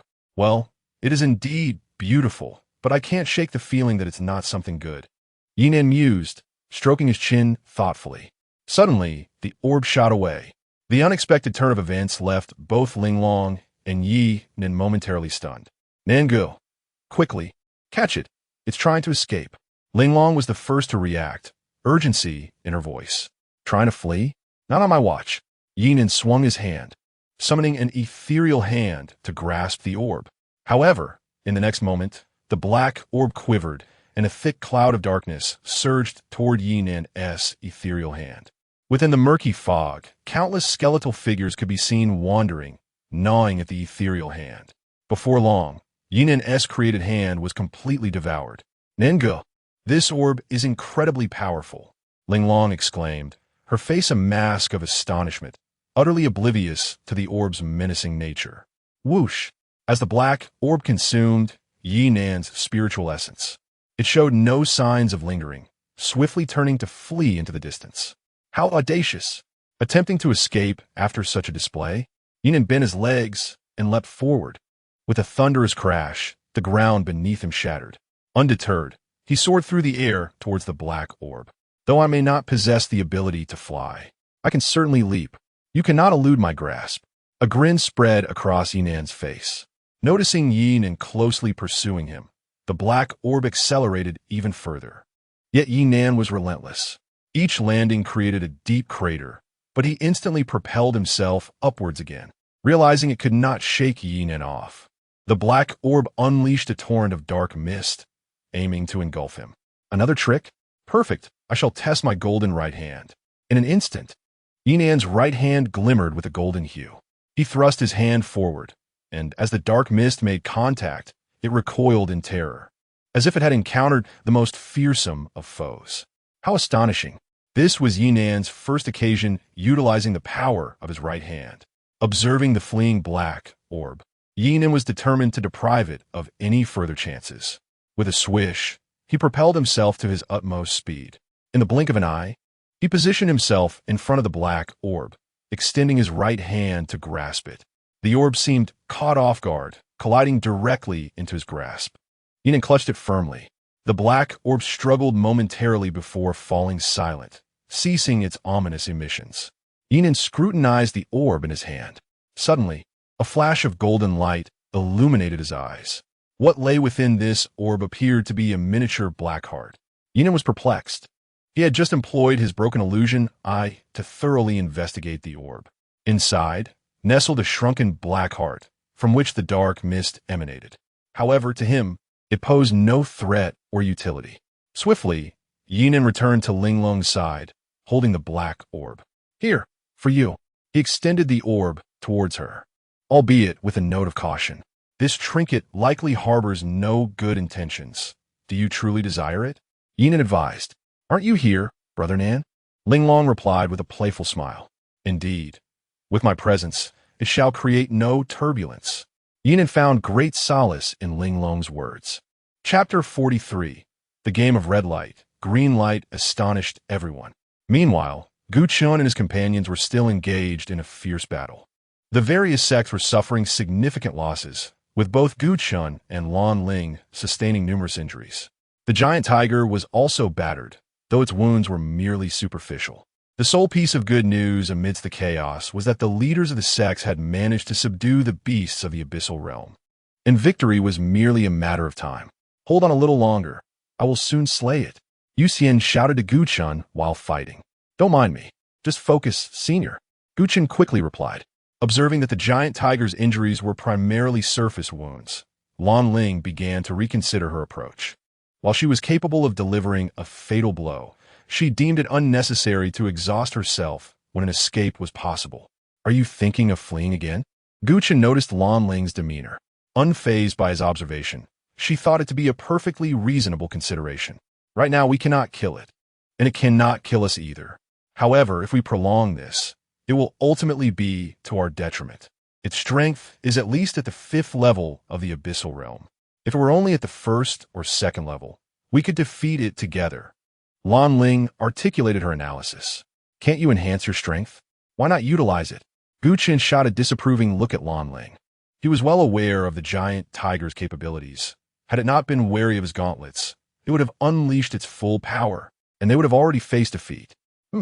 That comes at a price, and I refuse to squander it in such a manner, Lan Ling promptly retorted. Meanwhile, on Qin Wudao's side, the battle intensified. Suddenly, a beam of light swiftly approached him from afar.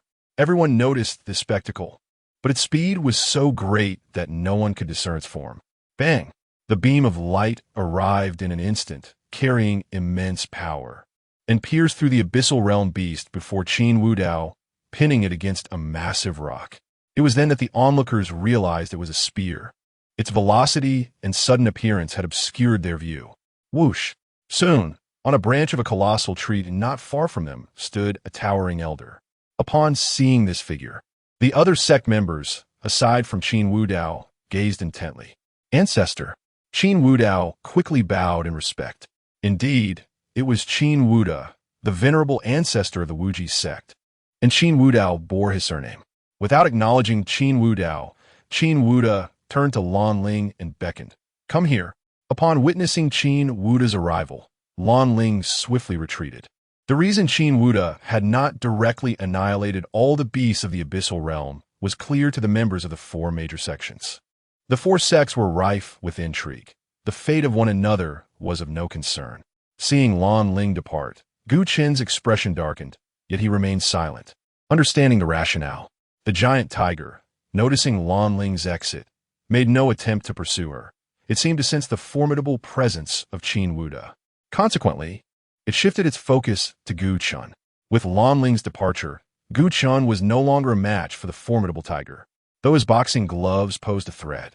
The tiger was far too powerful and exceptionally agile, making it nearly impossible to land a blow. Roar! The tiger let out a deafening roar and charged straight at Gu Chun. Witnessing this scene, Yu Xian's face turned pale as she exclaimed, "Why hasn't that old fool arrived yet?" Rarely did she resort to such language. This was indeed the first time. Achoo!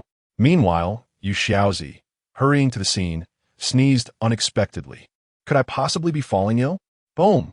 Yu Xian forcefully repelled the nearby demon beast at the peak of the void realm with her sword. In the next moment, she hesitated no longer and rushed towards Gu Chun. Gu Chun must not perish. If he were to die, the entire Yuhua sect would face utter destruction.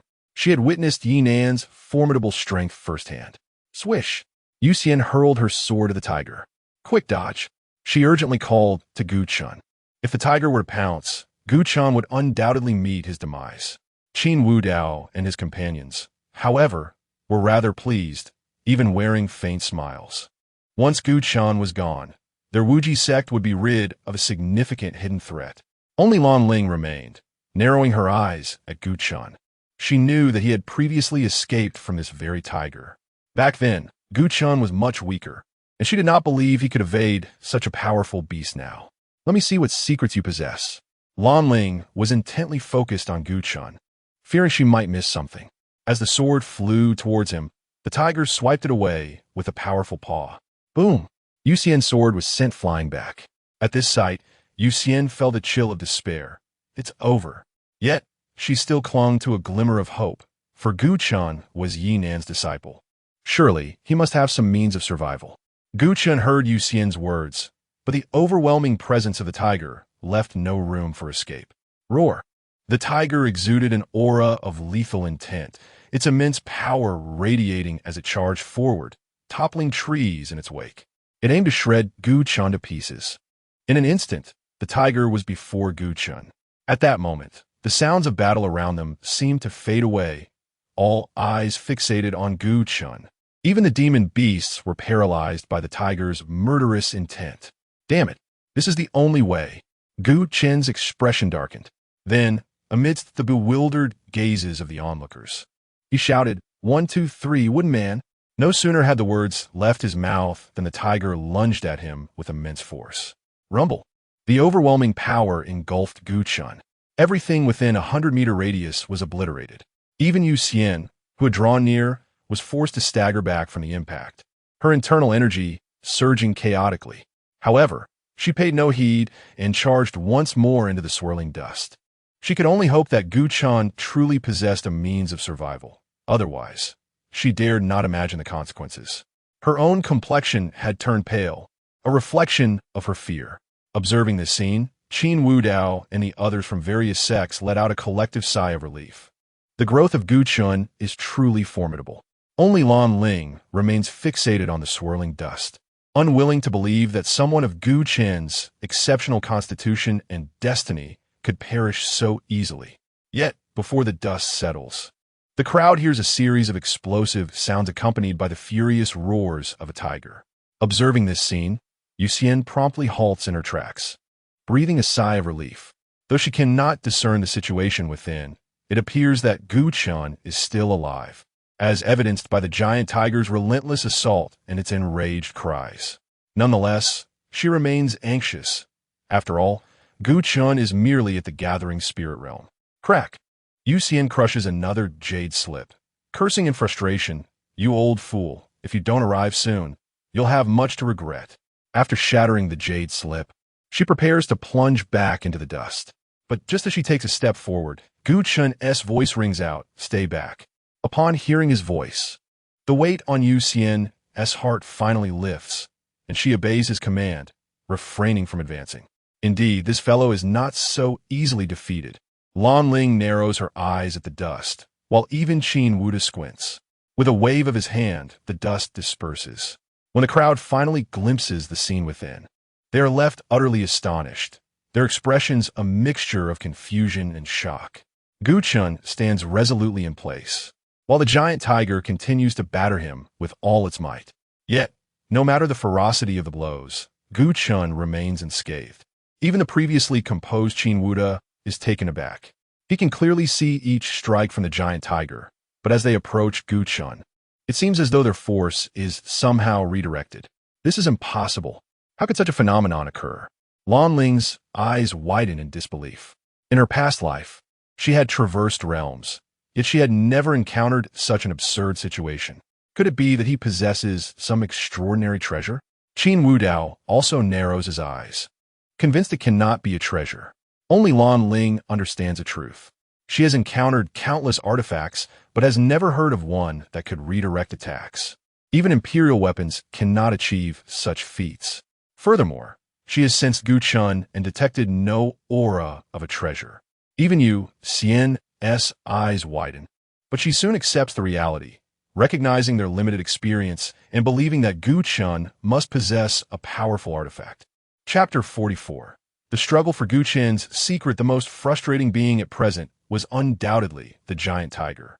Not long ago, when it encountered Gu Chun, it felt the same way. No matter how fiercely it attacked, it could not inflict any harm upon Gu Chun.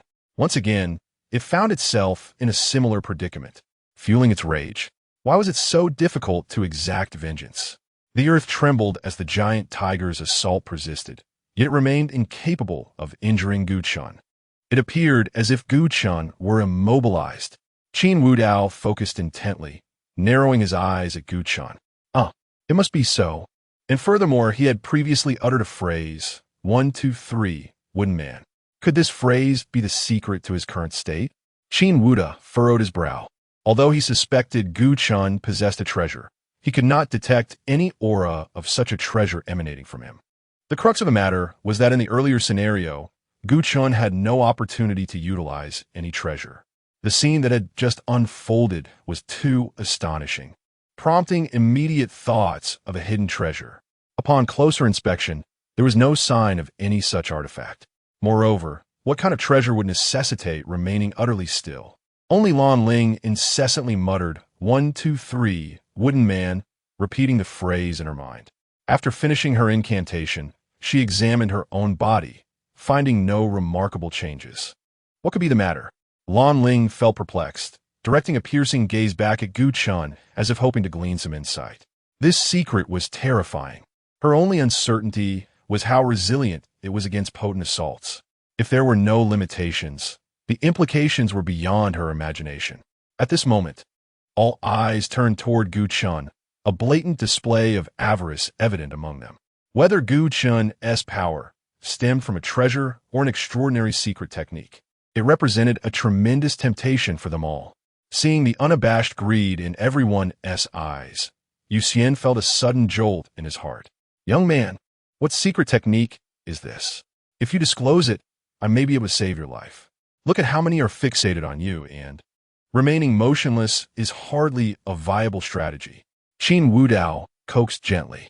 Upon hearing Qin Wudao's words, the crowd displayed their displeasure. However, due to his formidable strength, they refrained from speaking out.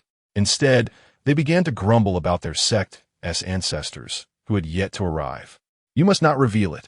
Yuxian disregarded any hesitation and shouted directly at Gu Chun. If the Wujizong were to learn of this secret technique, it would become even more formidable. Are you courting death? Qin Wudao lashed out with a palm. A tremendous force surged toward Yuxian. Gritting his teeth, Yuxian activated his celestial level technique and retaliated with a sword strike. Boom! Qin Wudao's force dissipated, yet Yuxian was still forced to retreat repeatedly. Spitting out a mouthful of blood, Yuxian stunned everyone around him. Although Qin Wudao had not unleashed his full power, that strike was still from solid realm, not something one could easily withstand at the valley-breaking stage. Remarkably, Yuxian had only sustained minor injuries. Your technique, Qin Wudao squinted as he scrutinized Yuxian. It appears that during this period, the Yuhua sect has accumulated quite a number of secrets.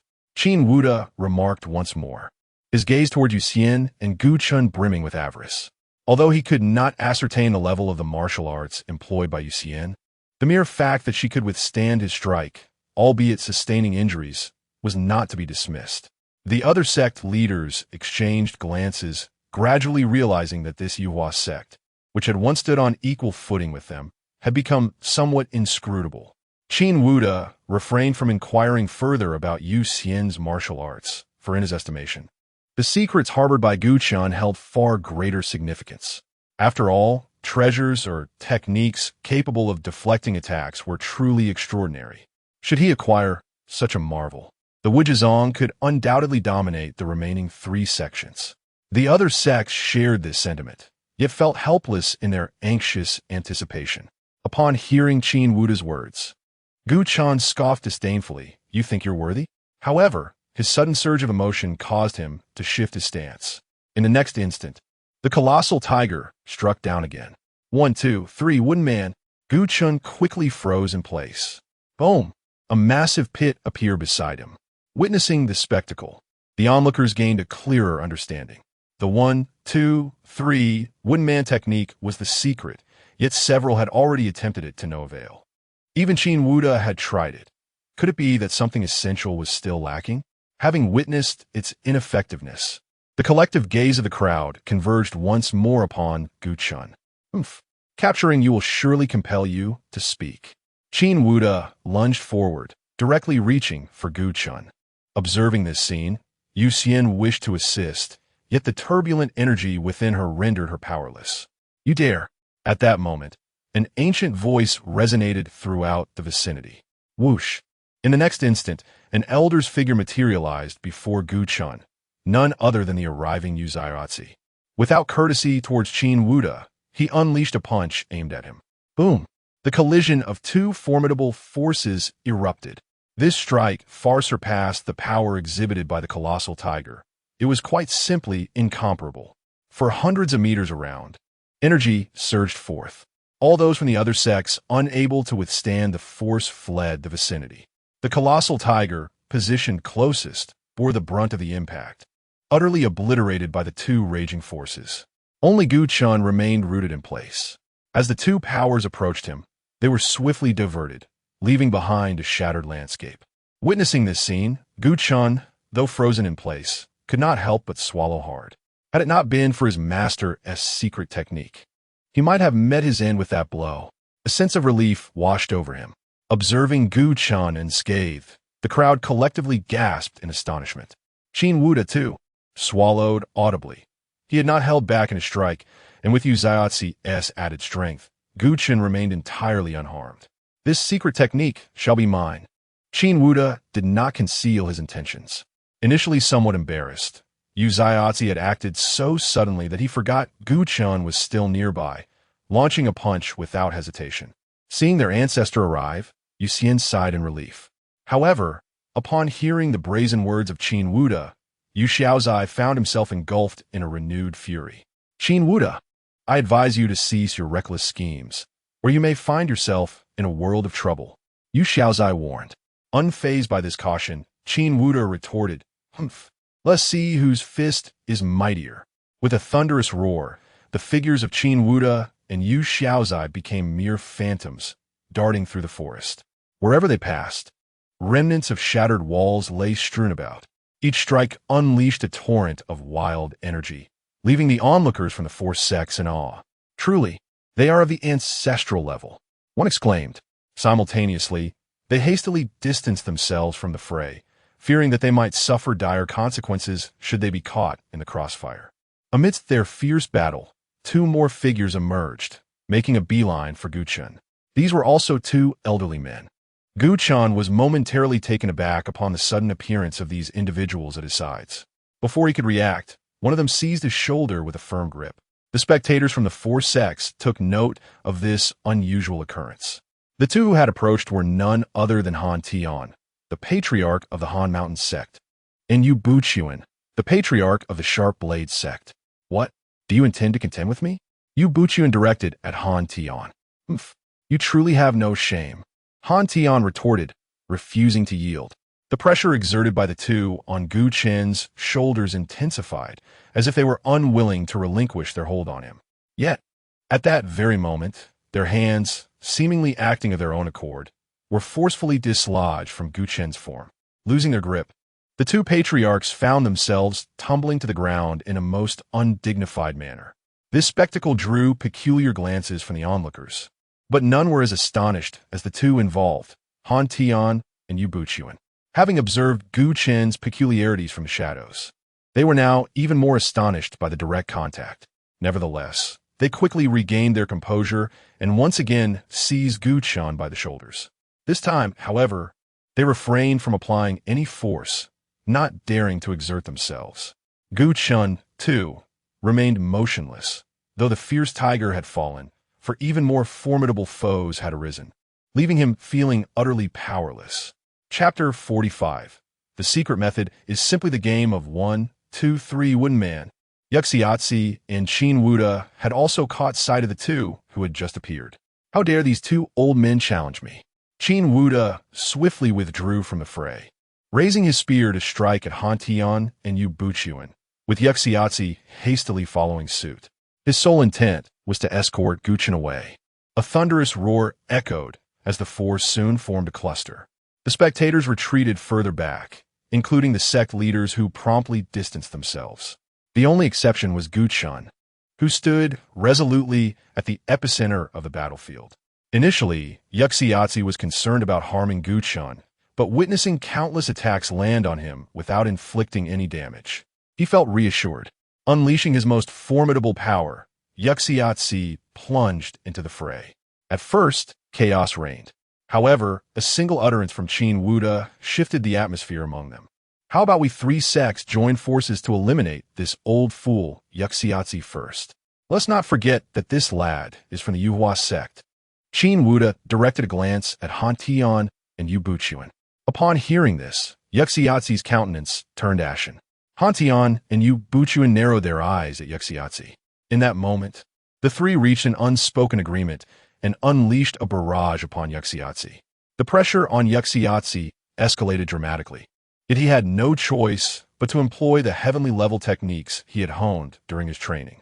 Being a sword cultivator, the heavenly technique he practiced complemented his swordsmanship. Previously, during the chaotic skirmish, he refrained from using it to avoid revealing his capabilities. However, the circumstances had changed. Failure to utilize his skills would lead to his detriment. With a swift motion, Yuxiatsi drew a sword and engaged the three in combat. Each strike he delivered was exceptionally sharp and cunning, and his swordplay had significantly improved. For a moment, Yuxiatsi found himself merely at a slight disadvantage. The spectators were left trembling at the sight. It seems this old fool has indeed acquired remarkable techniques. Qin Wuda's expression darkened, while Han Tian and Yu Buchuan appeared equally troubled. The strength of the four was relatively balanced, yet now that equilibrium had been shattered. It was evident that Yuxiatsi, Yuxian, and even Guchen had encountered extraordinary opportunities. The level of the techniques Yuxiatsi employed was indicative of their high caliber. Initially, they had only intended to collaborate to repel the Yuhua sect. Now, however, they genuinely sought to annihilate it. Once they divided the Yuhua sect among themselves, the three sects would undoubtedly ascend to a higher echelon.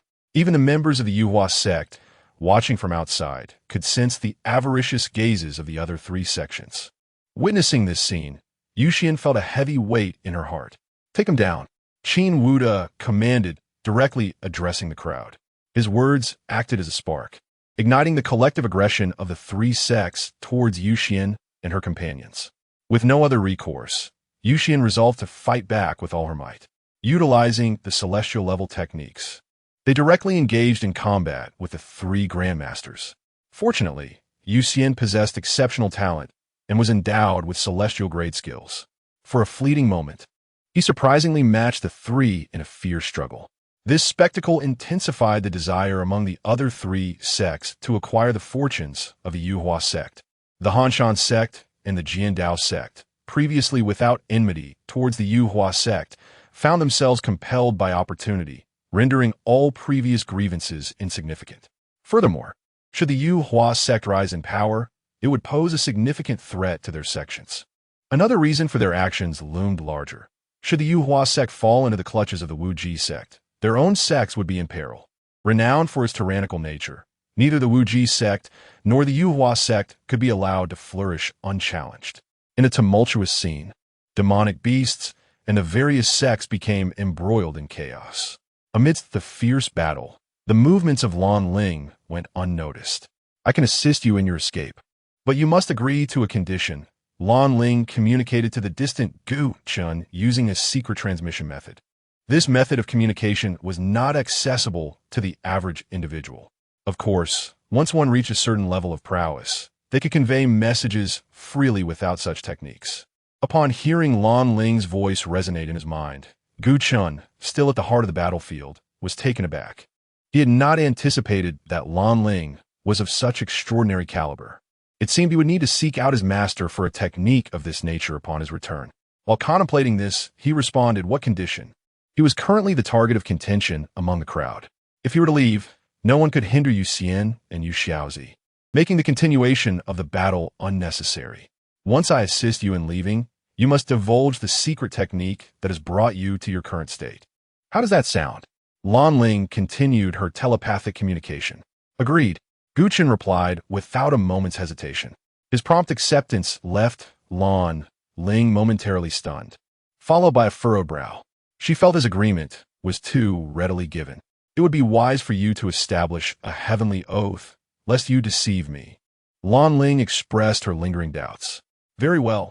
Gu Chen, unwavering, promptly established the heavenly oath. Observing this, Lan Ling's frown deepened. Something felt amiss. After a moment of contemplation, she shook her head and smiled. Since Gu Chen had sworn the heavenly oath, he would be dissuaded from lying. The consequences of failing to uphold such an oath would be too dire for any cultivator to bear. Not wishing to linger, Lan Ling seized the opportune moment. Forming hand seals, escape. With those words, her figure vanished instantaneously. Before Gu Chen could fully grasp the situation, he too disappeared without a trace. Lan Ling's actions went unnoticed by anyone, as all were engrossed in their struggle for fortune. The four ancient ancestors, embroiled in battle, occasionally cast wary glances at Gu Chen, fearing he might flee. Yet, as they turned back, there was no sign of Gu Chen remaining. He has escaped. The target has fled. Han Shan bellowed, swiftly distancing himself. At the sound of that shout, the combatants were momentarily stunned. They ceased their fighting and turned to the direction of Gu Chen, only to find no trace of him. Ha ha! I shall not indulge you any longer. As Yu Xiaozu noticed the fleeing Gu Chen, he swiftly took advantage of the momentary distraction of the elders to escape with Yu Xian. The elders from the Yuhua sect had nearly all perished. However, they were merely ordinary elders, not the core ones. Naturally, the other three sects also suffered significant losses. Observing Yu Xiaozu and Yu Xian retreating into the distance, the members of the three sects refrained from pursuing them. Setting aside the possibility of catching up, even if they did, it was uncertain whether they could slay them. The fact that they had failed to eliminate Yu Xiaozu despite the fierce battle was telling. It seemed that the three sects needed to return and deliberate on this matter thoroughly. The Yuhua sect could not be left unchecked. Qin Wuda glanced at the nearby Han Shan and Yu Buchuan. Indeed, we have forged a mortal enmity over this affair. The Yuhua sect must be eradicated. Once they assimilate those fortuitous opportunities, our troubles will escalate drastically, Yu Buchuan declared solemnly. Upon hearing this, the others could only nod in agreement. For the first time, the three sects found themselves united on the same front. This alliance was unprecedented. Meanwhile, far from the battlefield, two figures emerged, none other than Gu Chen and Lan Ling. At that moment, Lan Ling's complexion was exceedingly pale. She had repeatedly employed that secret technique, which inflicted immense backlash upon her. Nevertheless, she maintained her aloof demeanor. Apart from her ashen face, she exhibited no other signs of distress. Instead, she turned to Gu Chen, narrowing her eyes and demanding, "You may now disclose the secret technique you used." Secret technique? The secret technique is simply the game of red light, green light. I mentioned it earlier, Gu Chen responded, regarding Lan Ling with a puzzled expression. Upon hearing his words, Lan Ling's gaze became perilous. However, recalling Gu Chen's vow to the heavenly Tao, she could only patiently explain. I tried it previously, but it yielded no reaction. Well, I am at a loss then. I have warned you that this place is too perilous. So I shall take my leave. With that, Gu Chen turned to depart. Seeing him turn to leave, Lan Ling's expression darkened as she scolded, "Stop right there." Chapter 46. The weapon of no form in an instant. A sword appeared in Lan Ling's hand, poised defiantly before Gu Chen. "Are you out of your mind? I've told you already, yet you remain undeterred." Gu Chen retorted, his expression far from amiable. Were it not for the fact that this woman had indeed aided him, he would hardly have spared her a second glance. But I've already tried, and it was utterly futile. Lan Ling's countenance was far from pleasant. Deep down, Gu Chen understood the reason for her inability to utilize her secret technique. His body had been altered by Ye Nan, rendering that technique exclusive to him. Yet, he could not divulge this information, lest these individuals seek trouble with his master. Upon hearing Lan Ling's words, Gu Chen, eager to extricate himself from this troublesome situation, reluctantly suggested, "If you do not believe me, strike me with your sword, and you shall see." "Very well." Lan Lang Hakweet, keen to discern whether Gu Chun was lying or if she had overlooked something. "Come on." Gu Chun beckoned her with a casual gesture. Without hesitation, Lan Ling raised her sword and brought it down with intent. "1, 2, 3, Woodman," Gu Chun called out absent-mindedly. It seemed that Lan Ling had been holding her breath, and she did not hold back with this strike. The sound of frost enveloped the surroundings as the blade neared Gu Chun, freezing nearby trees in the ground. Yet Gu Chun remained unscathed, standing resolutely in place. This time, Lan Ling observed closely. As her sword approached Gu Chun, it was abruptly diverted, taking with it the icy power she had summoned. She attempted to concentrate her strength, but the force of the diversion was insurmountable, leaving her helplessly witnessing her own attack being redirected. How could this be? The astonishment she felt was far more intense than anything she had previously encountered. "Finished testing? Then I shall take my leave." Gu Chun cast a disdainful glance at Lan Ling before turning to depart, leaving her in a state of bewilderment, staring at her own sword. She could not fathom how such a phenomenon could occur in this world. Suddenly struck by a thought, she turned to Gu Chun and called out, "How did you acquire such power?" She refused to believe that Gu Chun possessed it innately or that he had some extraordinary physique. "Guess." With that, Gu Chun swiftly distanced himself. Observing his retreat, Lan Ling made no attempt to pursue him. She understood that even if she pressed for answers, Gu Chun would remain tight-lipped. Moreover, he would not dare to deceive her, bound by his oath to heaven. As for the connection to Ye Nan, she did not entertain the notion that it could be linked to someone at the Qi refinement stage. She believed Gu Chun must have encountered an incredible opportunity, one so grand that even she found herself intrigued. Setting aside everything else, what Gu Chun had just demonstrated was already astonishing enough. "Oof, you cannot escape my grasp. I shall have you in due time." With that, Lan Ling turned to depart as well. Such matters could not be rushed. She could only proceed with patience and strategy. Emerging from the myriad, Yu Xiaozai and Yu Xian were engulfed by a wave of trepidation. "Elder, do you think Gu Chun will be all right?" Yu Xian expressed her lingering concern. "It should be fine. The escape technique he employed was likely bestowed by Elder Yi, and even I failed to perceive it." Yu Xiaozai promptly shook his head. Upon hearing his words, Yu Xian finally exhaled in relief. "Let us return to the sect. Those rascals led by Qin Wuda will not relent. We must hasten back to prepare." Yu Xiaozai added urgently, "What if we request Elder Yi's assistance?" Yu Xian voiced her thoughts. "No, setting aside when the Elder will return, we cannot burden him, and I trust he would not remain indifferent." Yu Xiaozai quickly interrupted her. The notion of Elder Yi intervening voluntarily was a stark contrast to soliciting his aid. Simultaneously, both felt a sense of hidden delight. Fortuitously, they had encountered Ye Nan, who had also relocated to Yuhua sect. Without Ye Nan's presence, they would indeed find it challenging to confront their current predicament. Thus, the two deliberated on pertinent matters while swiftly departing. Meanwhile, Ye Nan and Linglong had long since emerged. The expanse of the myriad was considerable, and Ye Nan had not encountered the prior fierce battle. At this moment, he and Linglong had returned to Yun City and were indulging in a meal. "Ding! Congratulations, host.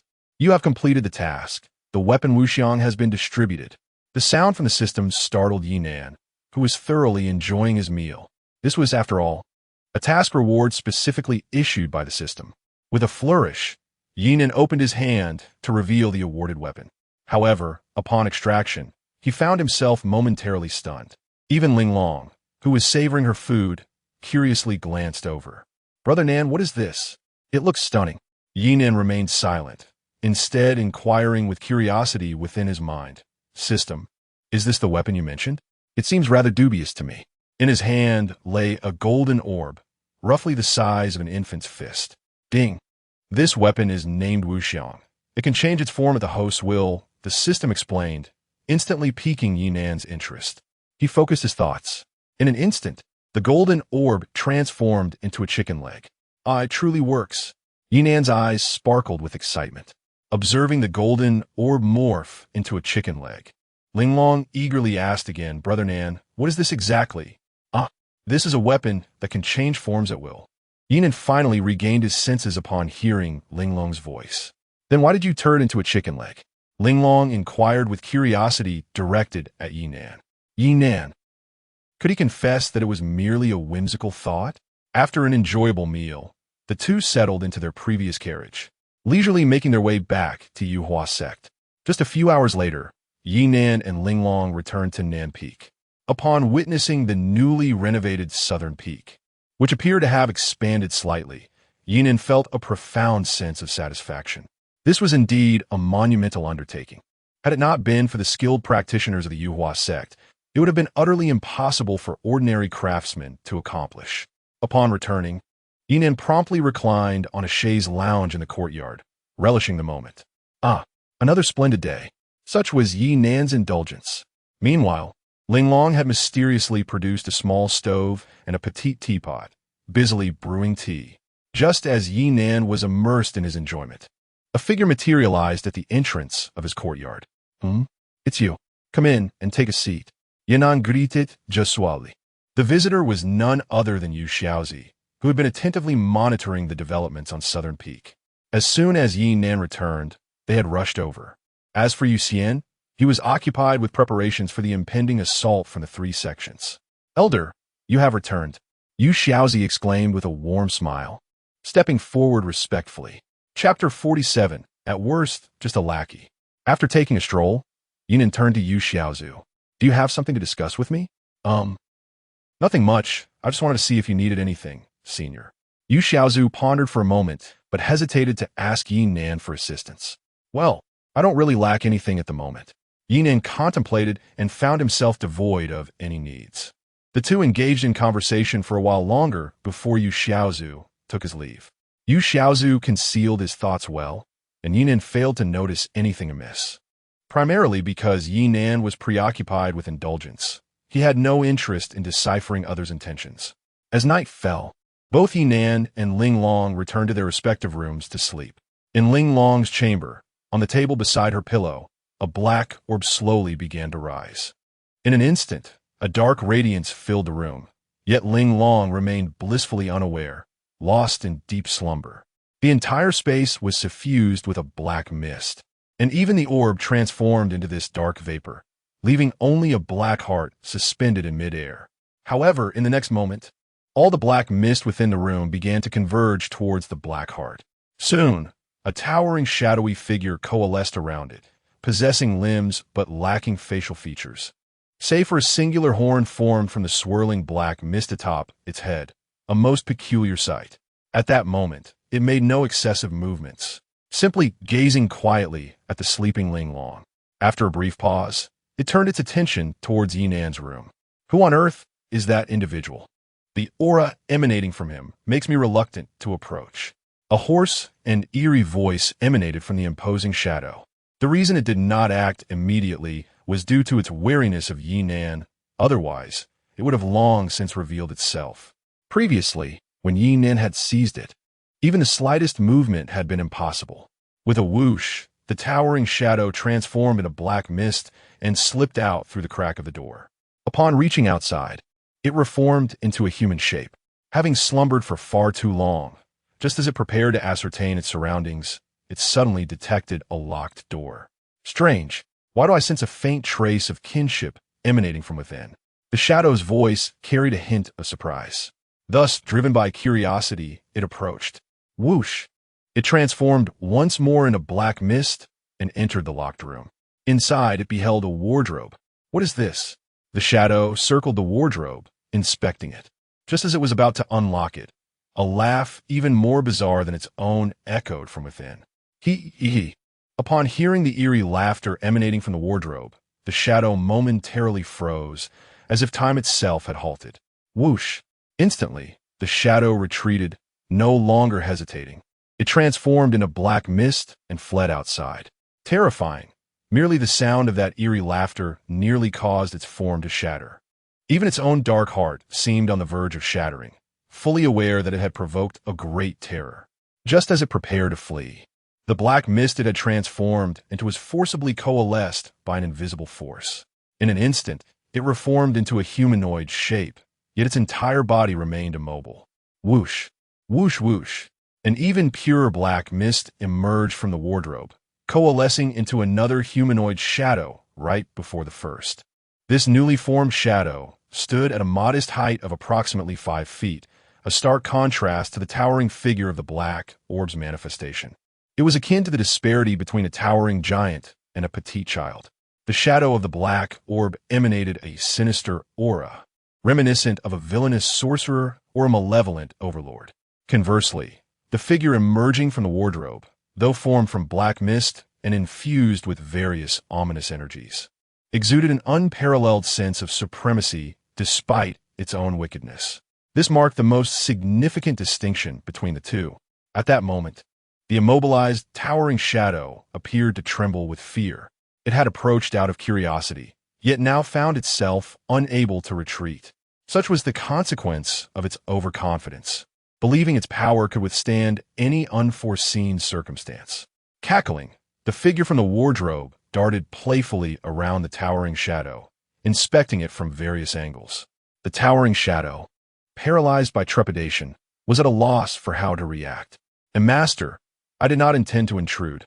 I beseech you, spare my life." The towering shadow finally succumbed to the oppressive presence of the smaller figure. The smaller shadow paused, momentarily taken aback by the towering shadow's plea. In that instant, the towering shadow's restraints were suddenly lifted.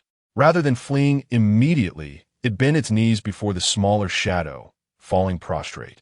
"Master, I truly understand my mistakes." Observing the smaller shadow's silence, the towering shadow was compelled to kneel in fear. The smaller shadow, tilting its head inquisitively, regarded the towering figure. Were they not both formed of black mist, one could undoubtedly see the perspiration, cold sweat, dripping from the towering shadow. After a considerable pause, seemingly bored, the smaller shadow dissolved back into black mist and retreated into the wardrobe. Sensing that the smaller shadow bore no intent to harm, the towering shadow hastily rose and transformed into black mist, dashing out of the room. Upon exiting, it prepared to flee without hesitation. This place was far too terrifying. The human and the being from within the wardrobe were not entities it could afford to provoke. What manner of place was this? Had it unwittingly stumbled into a realm of horror? The towering shadow was filled with dread, never anticipating that even in its diminished state, it would be met with such adversity upon awakening. No, it could not simply depart. The being had shown no desire to kill. Perhaps it would be prudent to remain, for who knows, there might yet be unexpected rewards. If all else fails, I shall simply become a subordinate to that formidable individual. In the presence of such strength, I find no disadvantage, especially since I have already submitted. The towering dark figure also came to terms with this, swiftly dismissing any thoughts of escape. Such is the law of the cultivation realm. The strong prevail, while the weak can only submit. As for Ye Nan, it merely harbored trepidation. However, when confronted with the diminutive shadow, an icy fear enveloped it from head to toe, a genuine terror. Upon this realization, it transformed into a wisp of black mist and promptly returned to Linglong's chamber. Observing the peacefully slumbering Linglong, the towering dark figure chose not to disturb her, instead reverting to a black orb, quietly resting upon the table beside her. The following day, just before noon, Ye Nan and Linglong sluggishly arose. They were entirely oblivious to the events of the previous night, having slept as soundly as the dead. Yet, as they stepped out of the room, both Ye Nan and Linglong were momentarily taken aback, and then they stood there utterly bewildered. Chapter 48, The Siege of the Three Sects. Damn it, who did this? Ye Nan gazed in disbelief at the vanishing peak. Aside from a few houses around him, everything else had been obliterated. Brother Nan, it seems a battle has broken out outside. Linglong also stared blankly at the chaos beyond. Upon hearing Linglong's words, Ye Nan finally noticed that the entire Yuhua sect had descended into utter chaos. The reason the houses he resided in remained intact was due to the exceptional defensive array installed by Yu Xiazi during the mountain's renovation, which also muffled the sounds of combat to avoid disturbing Ye Nan. This was why he and Linglong had been sleeping soundly despite the fierce battle raging outside. Master, you're awake. Gu Chen returned early in the morning, but shortly after, he encountered this turmoil. He had been guarding Nan Feng, ensuring that no one disturbed Ye Nan. Disciple, what is going on? Ye Nan inquired, looking at Gu Chen. Gu Chen hurriedly approached Ye Nan and explained, Master, the other 3 sects have launched an attack. He then recounted the events that had transpired in the Wanyao mountain range.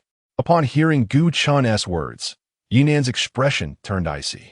Damn it, disturbing my sleep is one thing, but daring to lay hands on you? Ye Nan rolled up his sleeves, ready to engage in battle. However, before he could take more than a few steps, several figures approached Nan Feng. Oh look, we have some stragglers here. These individuals were disciples from the other 3 sections. Currently, the Yuhua sect was at a disadvantage, with all the elders occupied dealing with the higher-ups from the other sections. These disciples seized the opportunity to plunder resources from the Yuhua sect. You seek death. Gu Chen roared, charging forward. These disciples, all at the spirit gathering realm, were no match for Gu Chen. Screams echoed as Gu Chen dispatched them with a few swift punches. They had recklessly charged in without fully assessing the situation. Ye Nan paid them no mind and leaped into action. Boom! The ground beneath him shattered as he propelled himself toward the heart of the Yuhua sect. At this moment, the center of the Yuhua sect lay in ruins, strewn with the bodies of the 4 sect's disciples. However, it was evident that the core elders of the Yuhua sect were significantly stronger than those from the other 3 sections, though they bore varying degrees of injury. None had perished in battle. All were practitioners of heavenly grade techniques. Seeing the elders of the Yuhua sect, their combat prowess had surged compared to before. The sect leaders and ancestors of the other 3 sects were taken aback, their expressions darkening. Unbeknownst to them, the Yuhua sect had grown remarkably powerful. What kind of fortuitous encounter had they experienced? Had it not been for the events in the Wanyao mountain range, the 3 sects would still be oblivious to the Yuhua sect's advancements. If given further time, the Yuhua sect would undoubtedly overshadow their standing. Kill them. Securing their fortuitous encounters is our opportunity for ascendancy. Qin Wuda gazed greedily at Yuxiazi and others. The other disciples from the 3 sects appeared invigorated, fully aware that the Yuhua sect had attained immense fortune. A share of that fortune would be a significant boon. The combat prowess of the elders from the Yuhua sect is evident. In a confrontation of equal ranks, they managed to hold their ground against 3 adversaries simultaneously, showcasing the terrifying nature of their fortuitous circumstances. Kill! Charge! The battle cries resounded through the heavens. Witnessing this scene, Yuxiazi and the others were left pale with dread. Old ancestor, if this continues, we will inevitably falter. Perhaps we should seek out Elder Yi. Yuxian anxiously turned to Yuxiazi. Aye. Yuxiazi found himself in a dilemma. No more hesitation. Old ancestor, Yuxian urged. The surrounding elders listened in confusion to their exchange. When did the Yuhua sect acquire a figure named Yi? Ha ha! Today, the Yuhua sect shall be annihilated, and no one can save you. Qin Wuda laughed maniacally. Very well. You go find Elder Yi. Yuxiazi gritted his teeth and nodded. The sect had reached a critical juncture of survival, leaving him no room for further contemplation. Upon hearing Yuxiazi's words, Yuxian was overjoyed just as she prepared to seek out Ye Nan. A voice echoed through the arena. No need to look for me. I have arrived. Before he even appeared, Ye Nan's voice resonated. Daddy. Upon hearing Ye Nan's voice, Yuxiazi and Yuxian beamed with joy. Ah! You are doomed. Yuxiazi excitedly gazed at Qin Wuda and his cohort. Observing Yuxiazi's fervor, the higher-ups of the other 3 sects suddenly grew serious. Although Qin Wuda had just claimed that no one could help them, it was merely a customary battle taunt meant to undermine the enemy's morale. Yet, he was not foolish. There was always a possibility that the Yuhua sect had made preparations in advance and summoned a powerful external ally. Boom! Just as everyone was lost in thought, a figure descended from the heavens, crashing down and creating a crater before them. Cough, cough. I may have exerted too much force. Ye Nan coughed as he inhaled a cloud of dust. Upon seeing Ye Nan, aside from Yuxiazi and Yuxian, all others were momentarily taken aback, followed by a chorus of laughter. Ha ha! Old fool you. He can't possibly be your trump card, can he? Qin Wuda looked at Yu Xiazi with disdain. The fluctuation of Ye Nan's cultivation realm was clear to all present. He was merely at the qi refinement stage, yet they had been apprehensive for a time. Realizing this, the opposing forces wore expressions of displeasure. Yu Xiazi ignored Qin Wuda's mockery and turned to Ye Nan, respectfully stating, "Elder, it is all my fault. I have troubled you." Yu Xian also promptly bowed. Seeing their sect leader and elder show respect, the other elders of the Yuhua sect, though somewhat puzzled, could only follow suit. They had faith in their leader and ancestor. Witnessing the Yuhua sect's respectful demeanor towards Ye Nan, the other three sects were left speechless, especially the higher-ups like Qin Wuda, who regarded the Yuhua sect with even greater contempt. It seems these years have caused you to regress. I had considered you a worthy rival, but now it appears I have overestimated you. Qin Wuda's disdain only deepened.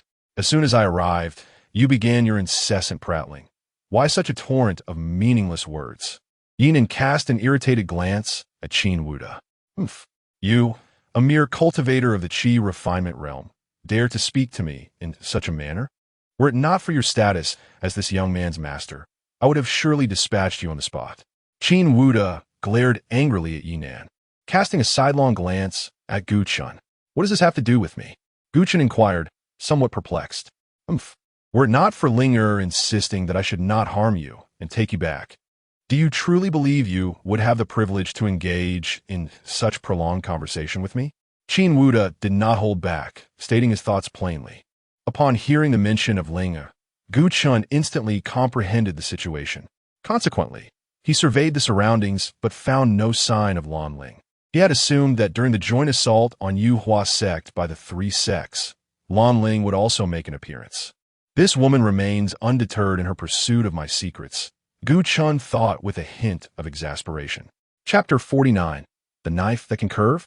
Regarding the spirit referred to by Qin Wuda, Ye Nan could largely deduce its nature. However, he had no interest in such matters.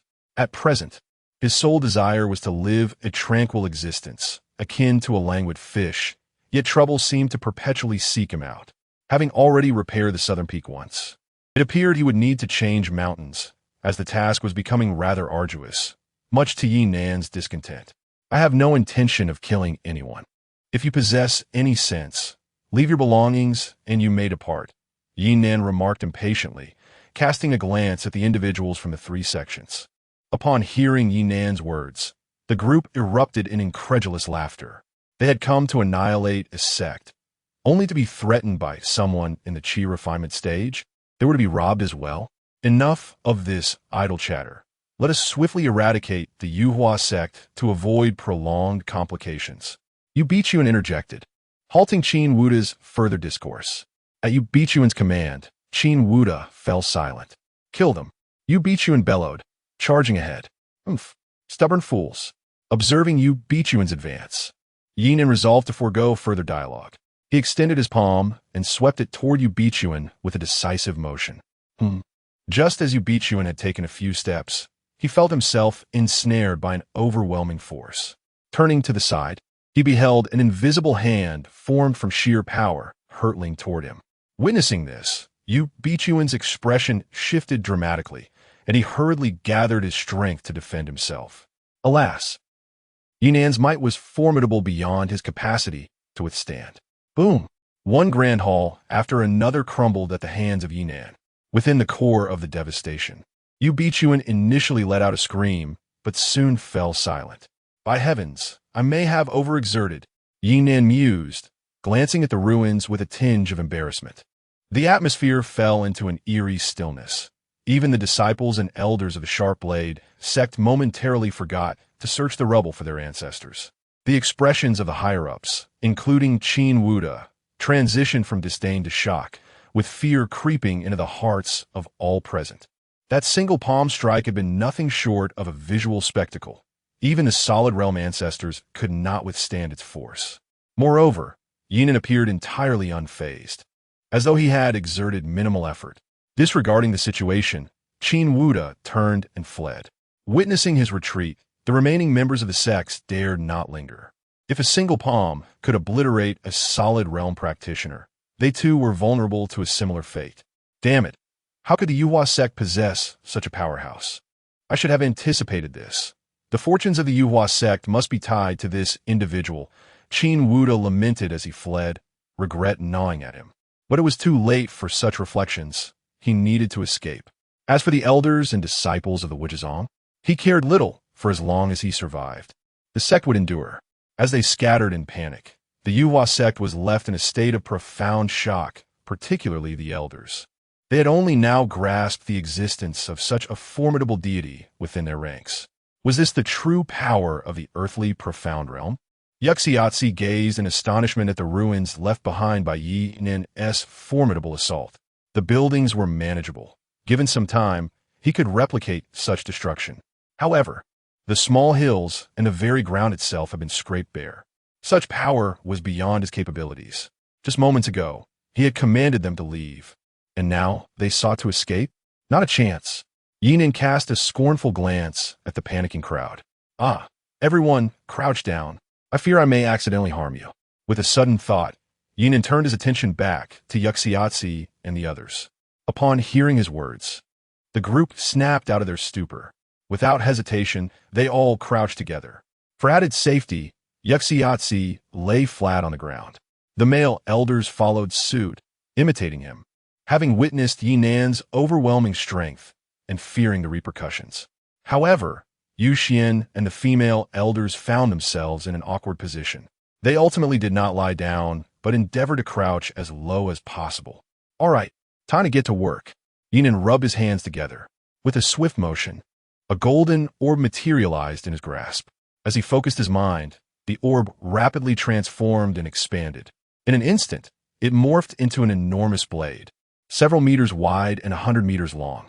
Upon witnessing the colossal sword, both the members of Yuhua sect and the fleeing figures from the three sects felt a jolt of fright. I told you to run. Ye Nan swung the massive sword in a wide arc. In an instant, screams echoed as stones, people, and structures crumbled like tofu at the mere touch of the blade. The scene of slaughter left the Yuhua sect members utterly stunned, although such events were not uncommon in the realm of cultivation. Witnessing such carnage firsthand was a profound shock for them. As they beheld Ye Nan wildly wielding the sword, their reverence for him deepened. They were fortunate to have this elder in their sect, otherwise. At this thought, Yuxiatsi felt a shiver run down his spine. Yu Xian was no better off. Observing the indiscriminate chaos caused by the long blade, the leaders of the three major sects, along with the fleeing Yubuchuan and Qin Wuda, were struck with terror. They had no time to ponder how Ye Nan had conjured such a lengthy sword. Their sole thought was survival. Yet, no matter how fast or far they fled, it seemed that Ye Nan's sword could extend in tandem with their escape, inciting both anger and fear within them. In that moment, every member of the three sects lamented their ill-fated decision to attack Yuhua sect. They had been blinded by opportunity. As Yubuchuan dashed away, he voiced his regret. But just as he expressed his discontent, the long blade approached him. In a panic, he dropped to the ground, fully aware that he could not contend with the sword. Yet, as he lay there, the blade glided over his head before suddenly halting. He thought he had narrowly escaped disaster, but in the next moment, he witnessed an incomprehensible sight. The sword made a sharp turn. With a swift thrust, Yubuchuan had no time to react and was pierced through by the blade's tip. He could never have imagined that such an absurd weapon existed in this world, one that could actually curve. Upon witnessing the lifeless body of Yubuchuan, Qin Wuda, not far away, swallowed hard in disbelief. Observing the long blade, agile as a serpent, Ye Nan nodded in satisfaction, proclaiming, "Indeed, quite remarkable." However, to the onlookers from the Yuhua sect, the scene was entirely different. Thunderous booms and anguished cries filled the air. Even the esteemed leaders of the various sects could not escape their grim fate, falling victim to the relentless blade, their bodies littering the ground. The most humiliated of all was Qin Wudao. He had previously contemplated that seizing the Yuhua sect, coupled with the genius Lan Ling, would surely elevate the Wuzhizong, gradually consuming the remaining two sections. Yet at this moment, he faced his demise without closure, his life extinguished so abruptly that Ye Nan never even acknowledged his presence. As time passed, The members of the three sects were decimated. Meanwhile, a defeated Qin Wuda ceased his flight. Thud! He fell to his knees, bowing repeatedly before Ye Nan. Desperately, he pleaded, "My lord, I was wrong. Please spare my life. I am willing to serve you as my master, and I shall offer you the Wujizong." Ye Nan, indifferent to his supplications, prepared to bring down his blade. Chapter 50. The Fall of the Three Sects. "Senior, please hold your hand." Just as Ye Nan was poised to end Qin Wuda's life, Yu Zaiotzi interjected. Confused, Ye Nan turned to Yu Zaiotzi and asked, "What is it? Do you wish to spare him?" "Not at all. I merely request that you entrust him to me, allowing me to conclude this matter personally." Yu Zaiotzi hastily clarified. "Oh," Ye Nan responded, somewhat taken aback. "Suit yourself. I shall take my leave." With that, he sheathed his blade and prepared to depart. Ye Nan was not particularly concerned about Yu Zaiotzi's potential defeat. It was clear that Qin Wuda, in his current state, lacked the will to fight. Even at his peak, he would not have been a match for Yu Zaiotzi, who possessed a celestial-level technique. However, after taking a few steps, Ye Nan seemed to recall something. He looked at Yu Xian with mild exasperation and said, "You need not linger here. Hurry and find me a new place to stay." "Huh? All right. Yes. Senior." Yu Xian stammered, almost caught off guard by Ye Nan's request. Soon, under Yu Xian's guidance, Ye Nan departed. Once Ye Nan was gone, Yu Zaiotzi turned his gaze towards the distant Qin Wuda. "Sigh. After years of enmity between us, I never imagined it would culminate in such a manner," Yu Zaiotzi lamented, feeling a sense of resignation. Seeing that even Ye Nan showed no interest in killing him ignited a profound anger within Qin Wuda. Nevertheless, he slowly rose to his feet. Understanding that Yu Zaiotzi's actions were intended to afford him a semblance of dignity, he realized that this confrontation was inescapable and escape was futile. Yet, a sense of reluctance lingered in his heart. Since there was no avoiding it, he resolved to engage in a decisive battle, finding some solace in the prospect of a fierce clash. As for their conflict, Ye Nan held no interest whatsoever. Under Yu Xian's lead, he arrived at another mountain peak. Though the surroundings were not as favorable as those of the previous peak, he deemed it a trivial matter that could be rectified with time. Perceiving Ye Nan's thoughts, Yu Xian promptly assured him, "Rest assured, Senior, I will soon dispatch individuals to renovate this mountain peak." "That will be most appreciated." Ye Nan replied politely. "Not at all. Not at all. It is merely my duty as a junior." Yu Xian quickly waved her hands, too timid to accept Ye Nan's gratitude. Faced with a mountain peak still in need of repairs, Ye Nan returned to the previously inhabited southern peak. Although it was in a state of disrepair, it could still serve as temporary shelter, though its stability was uncertain. As time passed, night soon enveloped the land, while Ye Nan reclined on a chair at the entrance. Gazing at the moon, Yu Zaiotzi arrived. "Have matters been resolved?" Ye Nan inquired. "Thanks to your presence, Senior, I have been spared from becoming a sinner of the Yuhua sect." Yu Zaiotzi exclaimed. Had it not been for Ye Nan's earlier counsel to be more affable, he would have prostrated himself in gratitude. "It is but a trifling matter. The true issue lies in those rogues who brazenly dismantled my residence. It is utterly intolerable." Ye Nan reflected, still feeling a twinge of displeasure. "By the way, what are your intentions regarding the remaining three sects?" Ye Nan continued. "The formidable individuals of the three sects have all been vanquished by me, leaving their territories in a state of anarchy." The elder remarked, "I have already sent Yu Xian to handle it.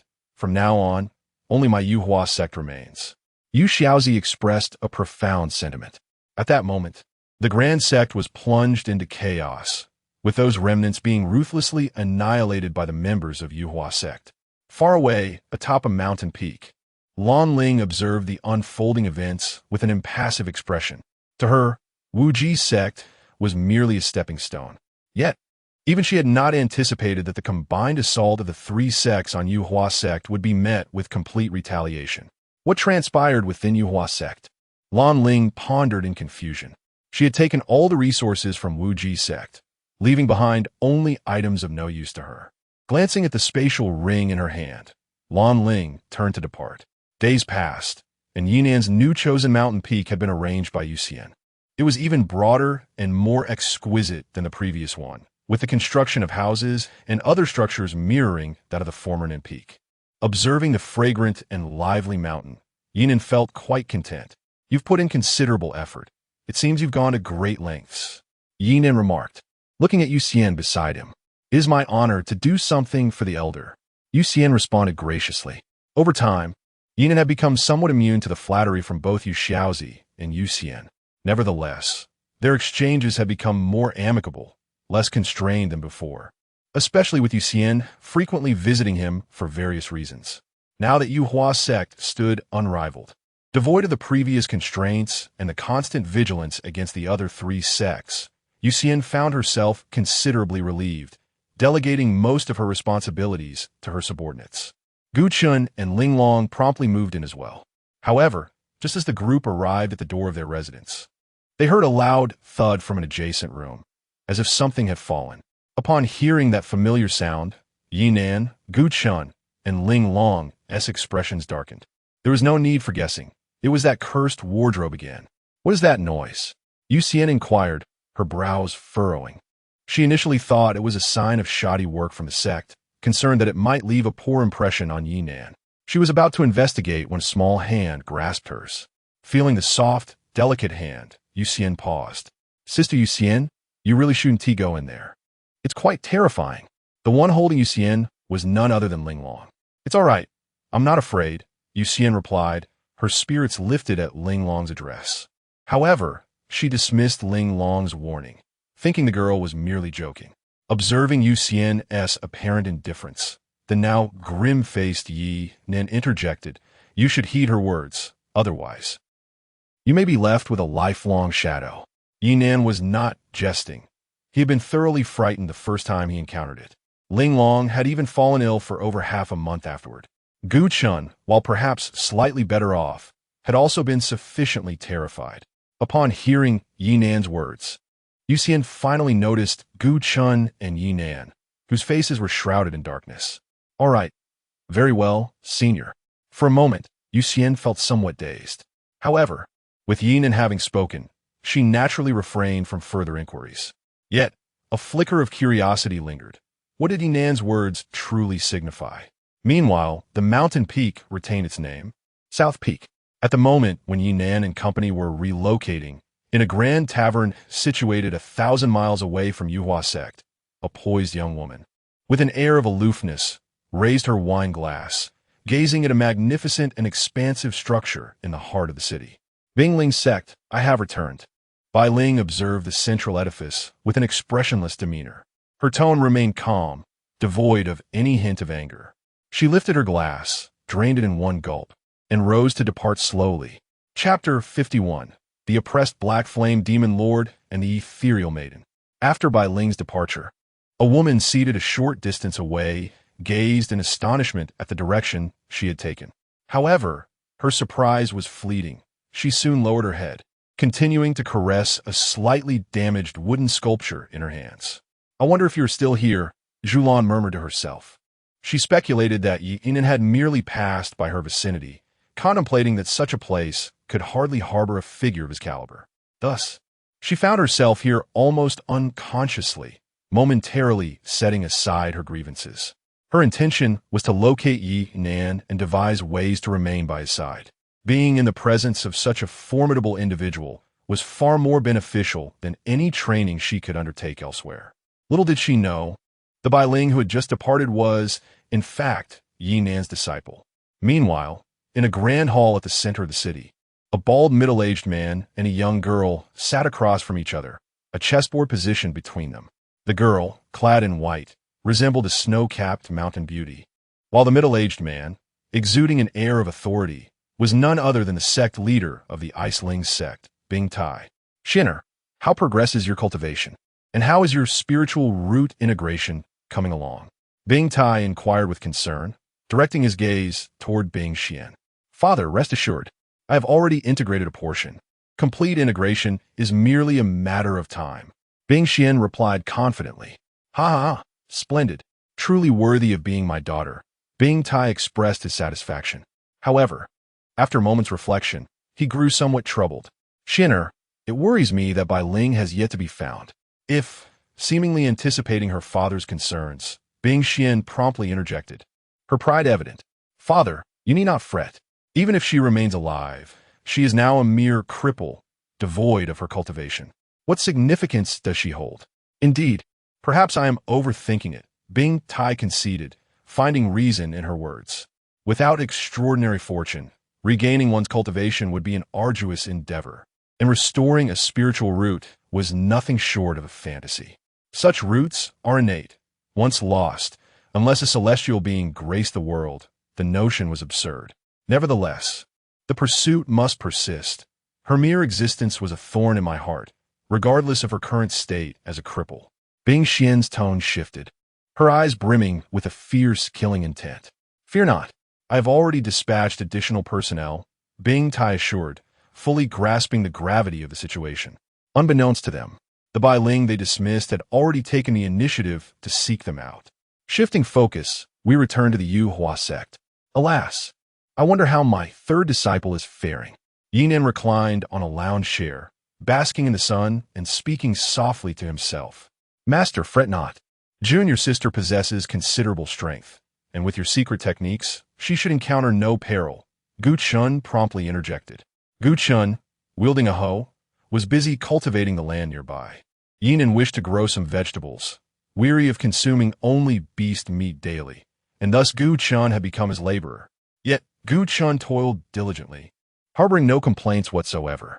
Were it not for Ye Nan, he would likely be beyond saving by now.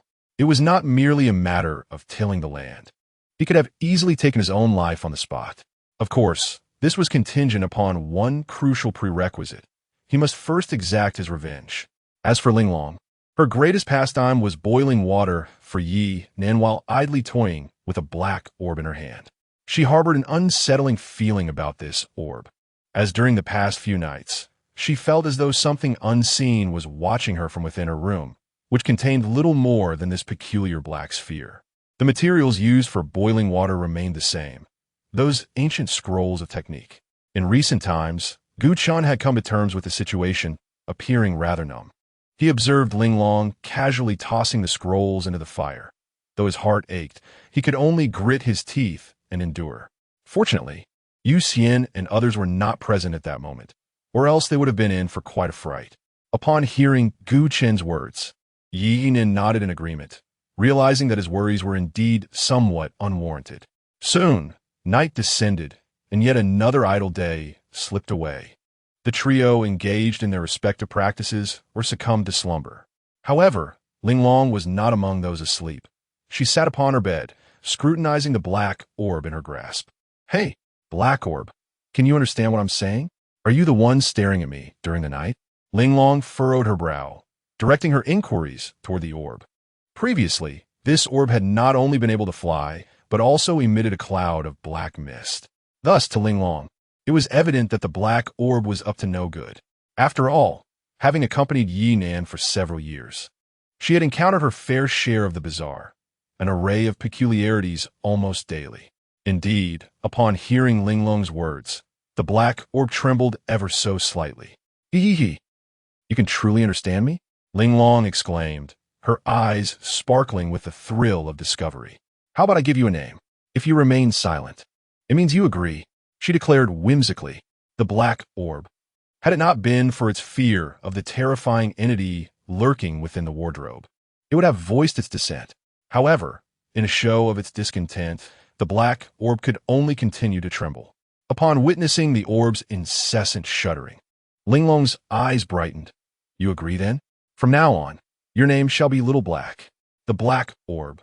In that moment, the black orb ceased its trembling, resigning itself to its fate. I, the illustrious demon lord of Black Flame, had become a mere plaything in another's hands, and now I am bestowed with such a name, clearly fit for a dog. The demon lord of Black Flame could only stifle his indignation within. Linglong, oblivious to the orb's inner turmoil, raised it with her tiny hand and exclaimed, "Little Black, show me how you can fly." The aggrieved demon lord of Black Flame had no choice but to flit about the room, for under the eaves, one must bow their head. In his perspective, whether it be Ye Nan, Gu Chun, or the little girl before him, they all bore some connection to the formidable figure within the wardrobe. Thus, he resolved to endure. Consequently, The ensuing moments became a time of frustration for the Black Flame Demon Lord. Ling Long commanded him to soar through the air one moment and to emit a plume of dark mist the next. In truth, it was not mere mist, but rather a flame that appeared to be blackened. This was primarily due to Ye Nan's previous lack of discernment. Despite his formidable strength, his understanding remained confined to the narrow boundaries of Peng City, possessing only a superficial knowledge of the affairs within the realm of cultivation. It was not until Ling Long grew weary and gradually succumbed to slumber that the Black Flame Demon Lord, as a mere tool, returned to the nearby table in a state of disillusionment. As time progressed, the night deepened. Meanwhile, Gu Chun, who had been meditating with his eyes closed, suddenly opened them wide. This was prompted by the sensation of a powerful and unfamiliar presence drawing near to the southern peak. Chapter 52. The warriors of the Chu clan strike again. Gu Chun, no longer hesitating, swiftly rose and ventured outside. He initially considered informing Ye Nan, but after a moment's reflection, he decided against disturbing him, opting instead to assess the situation himself. Indeed, as soon as he stepped outside, he beheld two masked figures clad in black, advancing steadily towards Nan Peak. Initially merely curious, Gu Chen's demeanor shifted dramatically upon recognizing the garb of the intruders. He trembled with a surge of indignation. It was unmistakable to him that the attire of these two figures bore an uncanny resemblance to that of the Chu clan, the very family responsible for the annihilation of his entire lineage. The two approaching figures soon noticed Gu Chun. So this brat is indeed here. The Chu clan has certainly stumbled upon a significant incident, one of the black-clad figures declared ominously. You handle this swiftly. I will intercept you, Xiazi. The other black-clad figure, having spoken, directed his course towards the main hall of Yuhua sect. Upon sighting Gu Chun, the black-clad assailants wasted no time in idle chatter. With an overwhelming aura, one of them launched a powerful palm strike toward Gu Chun. Faced with the formidable presence of the black-clad figures, Gu Chun felt no urge to resist. After all, the energy emanating from both figures rivaled that of Yu Xiazi. They were formidable beings at the solid realm. Gu Chun was taken aback. He had not anticipated that the Chu clan would dispatch such powerful warriors to eliminate him, and to send two at that. However, a flicker of confusion crossed his mind. He had conducted thorough investigations into the Chu clan and remembered that aside from the clan's ancient ancestor, no other members had reached the solid realm. Contemplating this, Gu Chun shouted 1, 2, 3, Woodman. Boom! The palm struck down, creating a deep crater in the ground, sending dust and debris soaring. He's still alive? An aged voice emerged from the black-clad figure, tinged with disbelief. Despite the tumult of dust, the assailant remained vigilant, keenly aware of Gu Chen's unwavering aura. Meanwhile, within the main hall of Yuhua sect, Yu Xiazi sensed the presence of two formidable energies approaching his sect. Even Yu Xian, who was in the midst of cultivation, felt the disturbance and hastily made his way to the main hall. Just as Yu Xiazi was preparing to rise and investigate, a masked figure in black entered the hall. Who are you? Yu Xiazi squinted at the black-clad figure, his own aura steadily escalating. Do not provoke me, nor engage in combat. Such a confrontation would bear no fruit, and may even lead to the destruction of your grand hall, which would be a disservice to you, the masked figure declared, casually taking a seat on one of the hall's chairs. You have yet to answer me. Who are you, and what brings you to Yuhua sect? Yu Xiazi pressed for answers. It matters not. I am a member of the Chu clan, here solely for Gu Chun. Once we handle him, we shall depart. The black-clad figure replied dismissively, revealing no concern for the earlier two from the Chu clan. Upon hearing this, Yu Xiazi felt a heavy sinking in his heart, coupled with astonishment. It was indeed unusual for the Chu clan to present such a multitude of powerful figures. It appeared that more than just one had come. Yu Xiazi discerned the implication in the black-clad figure's words. It is evident that the figure clad in black has come to obstruct him. However, Yu Xiazi remains remarkably calm. To assassinate Gu Chun, with Ye Nan still present, that would be tantamount to courting death. Observing Yu Xiazi, who was initially on high alert but has now become exceedingly placid, even expressing no concern for Gu Chun's safety, raises his suspicion. You seem unconcerned about Gu Chen's fate? After all, he is a disciple of your Yuhua sect. The black-clad man gazes at Yu Xiaozi. Their presence, two solid realm fighters, is not merely to eliminate Gu Chun, but also to obliterate the Yuhua sect. Members of the Chu family have perished at the hands of the Yuhua sect, and harboring no grudges is simply impossible. However, being alone, he lacks the confidence to eliminate Yu Xiaozi. He must wait for his companion to kill Gu Chun before they jointly besiege Yu Xiaozi, thus saving both time and effort. Upon hearing the black-clad man's words, Yu Xiaozi lets out a hearty laugh. You ought to be more concerned about yourselves. The black-clad man's voice darkens as he queries, what do you mean? He knows that someone of Yu Xiaozi's caliber would not speak such words under these circumstances unless the Yuhua sect had made prior preparations, rendering even their combined might ineffective. Realizing this, the black-clad man swiftly rises to rejoin his companion, for Yu Xiaozi's calm demeanor instills a profound unease within him, an unease that intensifies. Huh, you think you can come and go as you please? Yu Xiaozi scoffs. In a flash, he appears before the black-clad man like a specter. Not only that, but the elders of the sect and Yu Xian have also arrived at the main hall. Ancestor, what is happening? Yu Xian is the first to inquire. Humph. This scoundrel intends to kill Gu Chun. Yu Xiaozi succinctly replies. What? Upon hearing Yu Xiaozi's declaration, Yu Xian and the elders cast peculiar glances at the black-clad man. They have witnessed Ye Nan's formidable prowess, capable of dispatching a solid realm fighter with a mere slap. To the black-clad man, these elders are no more significant than ants, utterly incapable of stopping him.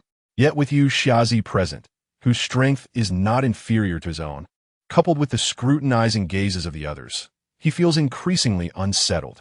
Does your Yuhua sect truly wish to be enemies with my Chu family? The black-clad man threatens. He is reluctant to prolong this encounter and desires to reunite with his companion, believing it to be his only chance to eliminate Gu Chun and escape the Yuhua sect. Yet now, he finds himself thwarted. My Yuhua sect has never sought enmity with your Chu family, but you have repeatedly intruded upon our domain, treating it as if it were your family's garden. Yu Xiaozi firmly retorts, showing no deference. Deep down, however, he harbors great concern. The emergence of so many powerful figures from the Chu family, coupled with their animosity towards the Yuhua sect, weighs heavily on him. Yet, to survive by groveling before the Chu family is a fate he would rather not endure. Very well. Upon my return, I shall gather forces to annihilate your Yuhua sect. The black-clad man declares, dropping the pretense. Humph. You think you can return? If that is the case, allow me to escort you on your journey. As events unfolded, Yu Xiaozu took decisive action. Thunderous roars erupted as the two engaged in fierce combat, causing the surrounding structures to collapse in an instant. In that fleeting moment, all the elders of the sect distanced themselves, yet they remained vigilant, sealing off every possible escape to prevent the cloaked figure from fleeing. Regardless of the sect's skirmishes or the battle at South Peak, Ye Nan and Ling Long remained in slumber, oblivious to the chaos around them. Particularly, Ye Nan was ensconced in a cocoon of dark mist that enveloped his entire bed, muffling all external sounds. This was the reason he remained unaware of the outside turmoil, with the source of the mist emanating from the wardrobe. How peculiar the secret! The Black Flame Demon Lord observed the deep craters forming around Gu Chun. Yet Gu Chun appeared completely unscathed. This revelation left him astonished. In all his years, he had never encountered such an extraordinary secret. Could it be that it was imparted by that formidable master? The Black Flame Demon Lord pondered, his thoughts fraught with uncertainty. Had he possessed such a secret in the past, he might not have met with such a dismal fate. Chapter 53, Go Eliminate Him. Damn, how did it come to this? The figure clad in black, relentlessly attacking Gu Chun, was already gasping for breath. No matter how fiercely he struck, he could not inflict even the slightest injury upon Gu Chun. A sense of panic began to swell within him, not out of fear for his own life, but due to the implications of the Chu family. He now understood that Gu Chun must have acquired some extraordinary boon. Moreover, Gu Chun's cultivation had reached the gathering essence realm. Such rapid advancement, coupled with a technique that could thwart all attacks, instilled a profound dread within him. Simultaneously, his greed intensified. If he could obtain this technique, it would benefit every member of the Chu family. The mere thought sent his heart racing. The allure of greed eclipsed his fear. Gu Chun, if you surrender that technique, our Chu family will spare you. What do you say? The man in black proposed. Realizing he had no leverage against Gu Chun. Ha ha! Do you actually believe what you just said? Gu Chun glared furiously at him. Hearing Gu Chen's retort, the black-clad man's expression darkened. He recognized the childishness of his own statement. How could the enmity of a clan be resolved so easily? Since you are so obstinate, I shall have to resort to eliminating the others on this peak, the man in black declared, his gaze hardening as he intended to use them to coerce Gu Chun. He had conducted some investigation on Gu Chun and the Jade Blossom sect, and was aware that Gu Chun had a master at the Qi refining stage. Gu Chun was momentarily taken aback. What? Kill the others on the southern peak? He was the weakest among them. Whether it was Ye Nan or that terrifying wardrobe, they could crush a solid realm practitioner with a mere finger. Even his seemingly ineffectual little sister disciple appeared formidable in Gu Chen's eyes. Not to mention, Ling Long herself could dispatch this man in black with her magical artifacts. Seeing that Gu Chun did not attempt to stop him, the man in black seemed puzzled. Shouldn't he be begging for mercy and submissively following? However, the man in black did not dwell on it for long. He drew a great blade, radiating a fierce aura, and prepared to unleash carnage in the courtyard where Ye Nan resided. Hiv hiv. This is going to be entertaining, but this fellow is rather arrogant. The black orb, transformed from the black flame demon lord, hovered by the window, observing eagerly. Just as he anticipated the impending spectacle, a strange voice reached his ears. Go, eliminate him. Upon hearing this command, the black flame demon lord, now a black orb, trembled in fear. Great one? The black flame demon lord quickly morphed into a towering shadow and knelt. The enigmatic voice paused for a moment before reiterating, Go, eliminate him. There was an unmistakable hint of impatience in the tone. The black flame demon lord, discerning the impatience in the voice, fervently nodded, Yes, yes. I shall go and eliminate him at once. He was eager to comply, primarily because he did not wish to relocate again. He had already moved 3 times. If the southern peak were to be destroyed by this man in black, he would be forced to move yet again. As the figure clad in black, brandishing a great sword, approached the dwelling not far from Ye Nan, a sudden flurry of dark mist, more accurately described as black flames, erupted from the exquisite chamber within. In an instant, the entire southern peak was enveloped in these ominous flames. Witnessing this scene, Gu Chun felt a jolt of apprehension. Having never encountered the black flame demon lord, he initially suspected that the source of this chaos originated from within the wardrobe. The black-clad figure, likewise, halted in his tracks. What is this? He exclaimed in astonishment, for the black flames were surging relentlessly toward him. With a pang of panic, the black-clad man unleashed a series of slashing strikes against the encroaching flames. But to no avail. The blade's light was swiftly consumed by the black flames, creating no ripple whatsoever. Observing this, the black-clad man was thrown into utter disarray, even losing his mask in the process. Revealed was an elderly visage, now drenched in cold sweat, devoid of the earlier arrogance. Get away from me, he shouted desperately, cleaving at the flames as they drew nearer. Yet, his efforts proved futile. Soon, he was completely engulfed by the black flames. A chilling scream echoed throughout the Yuhua sect, lasting only a few breaths before the flames dissipated, leaving behind nothing but a pile of ashes where the old man once stood. A gust of wind swept through, erasing even the remnants of ash. Gu Chun swallowed hard, finally comprehending that the entity from the wardrobe had merely wished to toy with him. Had he not been a disciple of Ye Nan, he likely would have met a grim fate. Who exactly is my master? What lies within that wardrobe? Gu Chun pondered with curiosity. Unbeknownst to him, the source of the black flames was simply a black orb that Ling Long often played with, entirely unrelated to the wardrobe. Meanwhile, amidst the fierce battle, Yu Xiaozu and the black-clad figure heard the anguished cry. Ha ha ha! It seems your so-called companion is as dead as can be, Yu Xiaozu taunted, casting a derisive glance at the black-clad man. The latter, burdened with a heavy heart, felt his body tremble slightly. Let me go. I will give you anything you desire. He pleaded, unaware of the fate that had befallen his companion. He was certain of one thing. The Yu Hua sect harbored secrets, perhaps akin to those of his own Chu family, involving formidable outsiders. Not wishing to perish here, he opted for submission. By killing you, everything you possess becomes mine. Why would I ever let you go? Yu Xiaozu retorted, his expression darkening. Having already forged an enmity with the Chu family, he had no choice but to fight to the bitter end, especially with Ye Nan present. There might still be a chance to triumph over the Chu family. Realizing that the Yu Hua sect had no intention of allowing him to escape, the black-clad man gritted his teeth and struck his palm against his own chest, causing a torrent of blood to pour forth, staining his body crimson in mere moments. This is the ritual of blood sacrifice, capable of temporarily amplifying one's strength and speed several-fold. The members of the Yu Hua sect watched the actions of the man in black with narrowed eyes, feeling somewhat perplexed. Did he, realizing his escape was futile, choose to take his own life? No. Yuxiatsi quickly discerned the changes emanating from the man in black. The aura surrounding him was surging, escalating within moments to several times its original intensity. Just as Yuxiatsi prepared for a fierce battle, the man in black transformed into a streak of crimson light and fled into the distance. His speed was astonishing, as if he were soaring through the air. Witnessing such swiftness, everyone in the Yu Hua sect was taken aback. Although the man in black had dramatically increased his power, he displayed no intention of continuing the fight. It was futile.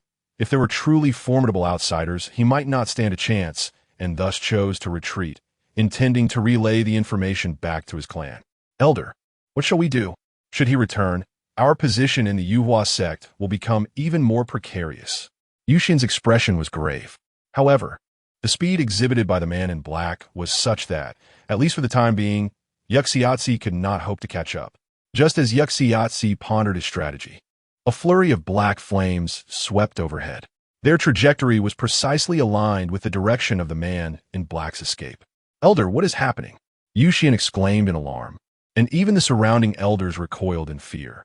Chapter 54. What a beautiful young lady. As everyone remained vigilant, poised to respond, the black flame soared above their heads, heading in the direction of the fleeing figure clad in black.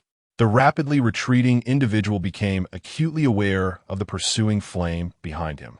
Without hesitation, he pushed his speed to its utmost limit, sensing that halting would spell certain doom. Doubts crept into his mind. He began to suspect that his companions had also fallen victim to this black flame. What malevolence is this? How could such a thing exist in this realm? The black-clad man muttered to himself as he ran. The black flame was a manifestation of the black flame demon lord, who seemed intent on hastening his mission. Delaying would be unwise, as upon his return, he could only imagine the wrath of the powerful figure concealed within the wardrobe. With this thought, the black mist conjured by the black flame demon lord surged forward with renewed speed, enveloping the fleeing man. Damn it, I'll fight back. The black-clad man realized that his efforts were futile. No matter how swiftly he ran, he remained tethered to the ground, while the black flame soared through the air. Thunderous roars echoed as he exhausted all his abilities, yet no form of attack could harm the black flame. Every strike was devoured the instant it was launched. What manner of monster is this? Fear gripped him. He yearned to escape, but his struggles were as ineffective as an ant trying to shake a tree. Within mere moments, the black-clad man was consumed by the black flame, reduced to ash. After vanquishing his foe, the black flame demon lord prepared to return, but paused as he drifted over the heads of the disciples of the Jade Blossom sect. At that moment, the members of the sect dared not breathe a word, for they found themselves encircled by a multitude of black flames. It seemed that any slight movement would result in their consumption. In this tense moment, sweat poured from their brows, and silence reigned as they gazed at the black flame transforming into a humanoid figure. The fully formed shadow of the black flame demon lord scrutinized the disciples of the Jade Blossom sect. Even a usually composed Yu Xian and Yu Xiaozi were visibly shaken, their legs trembling uncontrollably. They had not anticipated the uncanny nature of the black flame, capable of such effortless transformation, nor its terrifying power, which rendered solid beings as easily as one might slay a mere chick. Unable to withstand the pressure exerted by the black flame demon lord, Yu Xiaozi hastily bowed, respectfully inquiring, "Esteemed elder, may I ask what brings you to our humble sect?" The other elders followed suit, bowing deeply. Some, overwhelmed by fear, lost their footing and fell to the ground. What a stunning young lady! The black flame demon lord paid no heed to Yu Xiaozi's words, instead directing his gaze toward Yuxian. Upon uttering this remark, the demon lord slowly approached Yuxian. Witnessing this scene, Yuxian's face turned pale, and she found herself unable to retreat, as if paralyzed. Yu Xiaozi, startled, quickly positioned himself in front of Yuxian. "Senior, if there is anything you require, I am at your service," the younger one offered with a forced smile, attempting to divert attention. Observing this gesture, the black flame demon lord exhibited indifference. What a pity. Were it not for your connection to that esteemed individual, I would have gladly taken you under my wing," he lamented. Recently, he had noticed that the Jade Fairy frequently visited Ye Nan. Had it not been for his wariness of Ye Nan and the formidable presence hidden within the wardrobe, he would have claimed the Jade Fairy days ago. Upon hearing the black flame demon lord's words, both the Jade Fairy and her younger companion felt a shiver of trepidation. They were simultaneously astounded, pondering the identity of the individual the demon lord mentioned, who was somehow linked to the Jade Fairy. After much contemplation, they could only surmise that the only person worthy of such a title recently associated with the Jade Hua sect was Ye Nan. This realization sent a jolt through both of them. The Jade Fairy wished to inquire further, but feared that the shadow before her might resort to violence, compelling her to suppress her curiosity. However, after a moment's reflection, the younger one decided to ask, "Senior, is the individual you refer to the esteemed Yi residing at the southern peak?" He felt a wave of anxiety, terrified that the looming shadow might take offense and strike him down. To their astonishment, the black flame demon lord responded, "Indeed, I have often seen that young lady about and have longed for a conversation with her." At this, the Jade Fairy instinctively recoiled, momentarily shedding her authoritative demeanor, appearing instead as a vulnerable girl in need of protection. Meanwhile, the collective shock among the onlookers was profound. They had not anticipated that this formidable shadow was indeed an envoy sent by Ye Nan. "Senior, then we are allies. The younger one quickly sought to ingratiate himself. Who exactly was this Ye? Such a powerful being could be at their disposal. Could it be that he was a transcendent master? The younger one mused internally. To possess the ability to vanquish late-stage, solid realm cultivators, this shadow before them must be at least of the earth profound realm. The thought exhilarated him. His sect not only boasted a practitioner of the earth profound realm, but possibly even a transcendent master overseeing them. The black flame demon lord, unfazed by the younger one's attempts at camaraderie, inquired, "What region is this?" His primary motivation for halting was to ascertain his location, while also indulging in a brief glance at the Jade Fairy. The younger one, momentarily taken aback by the question, nonetheless proceeded to relay the details of their surroundings. "Southern region? How'd I end up here? How vexing." The black flame demon lord expressed his irritation. "Oh well, I shall take my leave." With that, he transformed back into flames and headed toward the southern peak. As they observed the direction he took, it became clear that the black flame demon lord indeed hailed from Ye Nan. Once he departed, everyone collapsed onto the ground, utterly exhausted. Yuxian nearly lost her balance, her heart racing from the fright she had just experienced. Had it not been for the fact that the black flame demon lord was an ally of Ye Nan, not only would she have been in peril, but the entire Yuhua sect could have faced devastation. "Yuxian, are you all right?" Yuxiatsi hurried to her side, concern etched on his face as he noticed her pale complexion. "Master, I am fine, it's just that the esteemed elder." Yuxian began to inquire further, but Yuxiatsi swiftly interjected, "Do not speak of it. Such formidable beings are not subjects for our discussion." Upon hearing Yuxiatsi's admonition, Yuxian became aware of her indiscretion and promptly fell silent. However, despite the fright, she pondered that this encounter might indeed present an opportunity for the Yuhua sect. Yuxiatsi was positively elated. As if struck by a further revelation, he burst into laughter. "Ha ha! To the infernal Chu family with Elder Yi on our side. Their downfall is inevitable. Yuxian and the other elders exchange glances, their expressions a mixture of disbelief and exasperation at Yuxiazi's exuberance. Chapter 55. Great Lord, spare me. However, the words of Yu Xiaozai are indeed coarse, yet insightful. Ye Nan's strength surpasses their prior estimations. After the exhilaration, Yu Xiaozai seemed to ponder something, turning to gaze at Yu Xian. She scrutinized Yu Xian intently, occasionally nodding, then shaking her head. Yu Xian felt increasingly uneasy under Yu Xiaozai's watchful eyes. Confused, she inquired, "Ancestor, what troubles you? You should spend more time visiting Senior Yi. Delegate the affairs of the sect to your subordinates. And as for your attire, or less, don't be so tightly bound. Otherwise, how will Senior Yi ever take notice of you?" Yu Xiaozai earnestly advised Yu Xian, her tone reminiscent of an experienced mentor. Upon hearing Yu Xiaozai's words, Yu Xian's face flushed crimson. "Ancestor, what are you saying?" she retorted, casting an annoyed glance at Yu Xiaozai. Following this, she hurriedly fled the scene.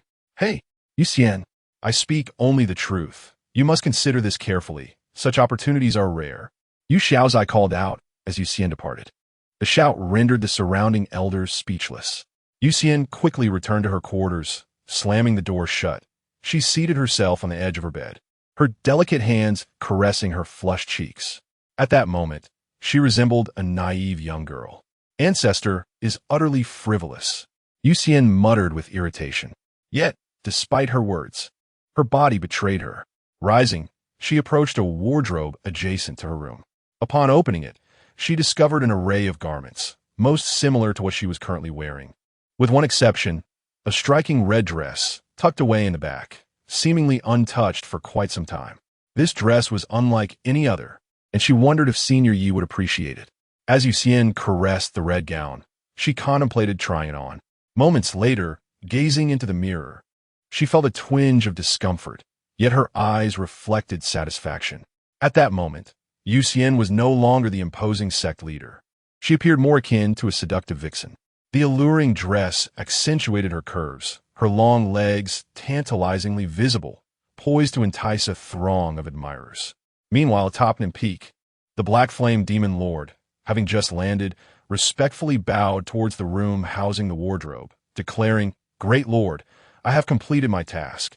I have eliminated both adversaries." But in the next instant, boom, before he could finish his proclamation, an invisible force sent him hurtling away, crashing into the ground and creating a deep crater. The suddenness of the event left even the formidable Black Flame Demon Lord momentarily stunned.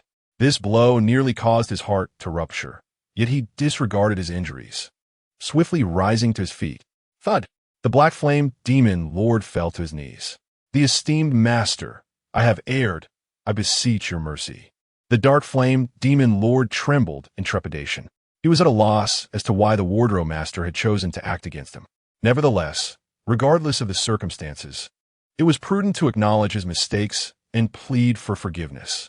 However, the Dark Flame Demon Lord, kneeling upon the ground, awaited an answer for an interminable duration, yet received none, nor did the master take further action against him. As time passed and dawn approached, a sense of panic began to envelop him. He dared not rise, fearing that doing so might invoke the master's ire, leading to his demise. Just as he contemplated this, a peculiar voice reached his ears. "Why are you still kneeling? Seeking death, are we?" "Yes, yes." Upon hearing the wardrobe master's words, the Dark Flame Demon Lord felt as though he had been granted a reprieve. Whoosh! He transformed once more into a black orb and soared back into Linglong's chamber. Yet, upon his return, he was taken aback, for Linglong sat at the bedside, her gaze fixed intently upon him. "It's so late. Where have you been?" Linglong inquired, her eyes locked on the orb. The Dark Flame Demon Lord was at a loss for words.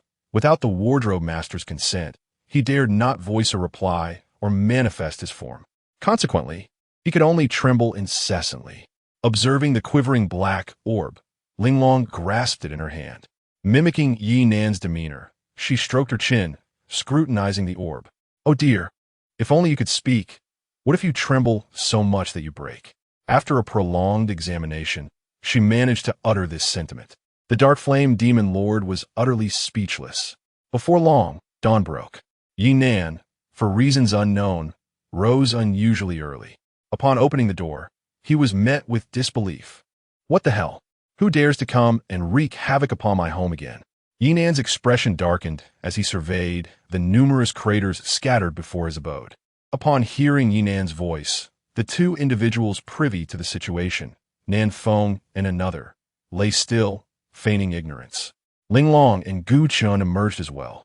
Upon witnessing the chaos in the yard, Ling Long gasped in shock. By the way, Ling Long, did you hear anything unusual last night? What caused these craters? Ye Nan inquired. He had slept soundly and heard nothing amiss. I did not hear anything, Ling Long replied, scratching her head in curiosity. What about you, disciple? Ye Nan turned to Gu Chun. I heard some sounds, but they vanished swiftly. Gu Chun pondered, yet refrained from divulging further. This was a personal matter he wished to keep from troubling Ye Nan. Moreover, it seemed the wardrobe had no intention of revealing the truth, so he chose to remain silent. In reality, the contents within the wardrobe simply wished to avoid relocation and had merely assisted Ye Nan by muffling the sounds. Primarily, there exists a concern that Ye Nan might unwittingly act with excessive force, resulting in the loss of the mountain peak. Upon overhearing the conversation between the two, Ye Nan's expression darkened considerably. He was utterly oblivious to the fact that someone had intruded upon his courtyard to dig a pit. What if he were to be attacked unexpectedly? Although his current strength was commendable, he was acutely aware of the adage that there are always greater powers beyond one's comprehension. Clearly, he needed to make certain preparations before sleeping in the future. With a grim countenance, Ye Nan resolved to take action. He then seized a hoe and began to fill in the pit, while Gu Chun returned to the kitchen to prepare breakfast. Everything remained as harmonious as ever, as if the events of the previous night had never transpired. It was not until noon that Ye Nan finally completed the task of filling the pit. Damn it! If I discover who is responsible for this, I shall certainly dismantle their home. Ye Nan muttered darkly, gazing at the patched-up hole. Just as he was venting his frustrations, two figures arrived at Nan Peak, Yu Xian and Yu Ziazi. They had intended to come much earlier, but considering Ye Nan's penchant for oversleeping, they had no choice but to wait until noon to make their visit. Chapter 56. The Arrival of the Jade Fairy. Ah, you have arrived. From a distance, Ye Nan spotted the two figures of the Jade Fairy. However, upon seeing her, his eyes widened in astonishment. Goodness, how could I have overlooked such beauty before? Ye Nan was thoroughly captivated. Both Yu Xiazi and the Jade Fairy noticed Ye Nan's gaze. Yu Xiazi was quite pleased. Should the Jade Fairy forge a connection with Ye Nan, their sect, Yuhua, would surely prosper. Yet, the Jade Fairy felt a rush of warmth to her cheeks, struggling to maintain her composure, though her heart raced uncontrollably. Ye Nan, noticing her apparent shyness, quickly turned away.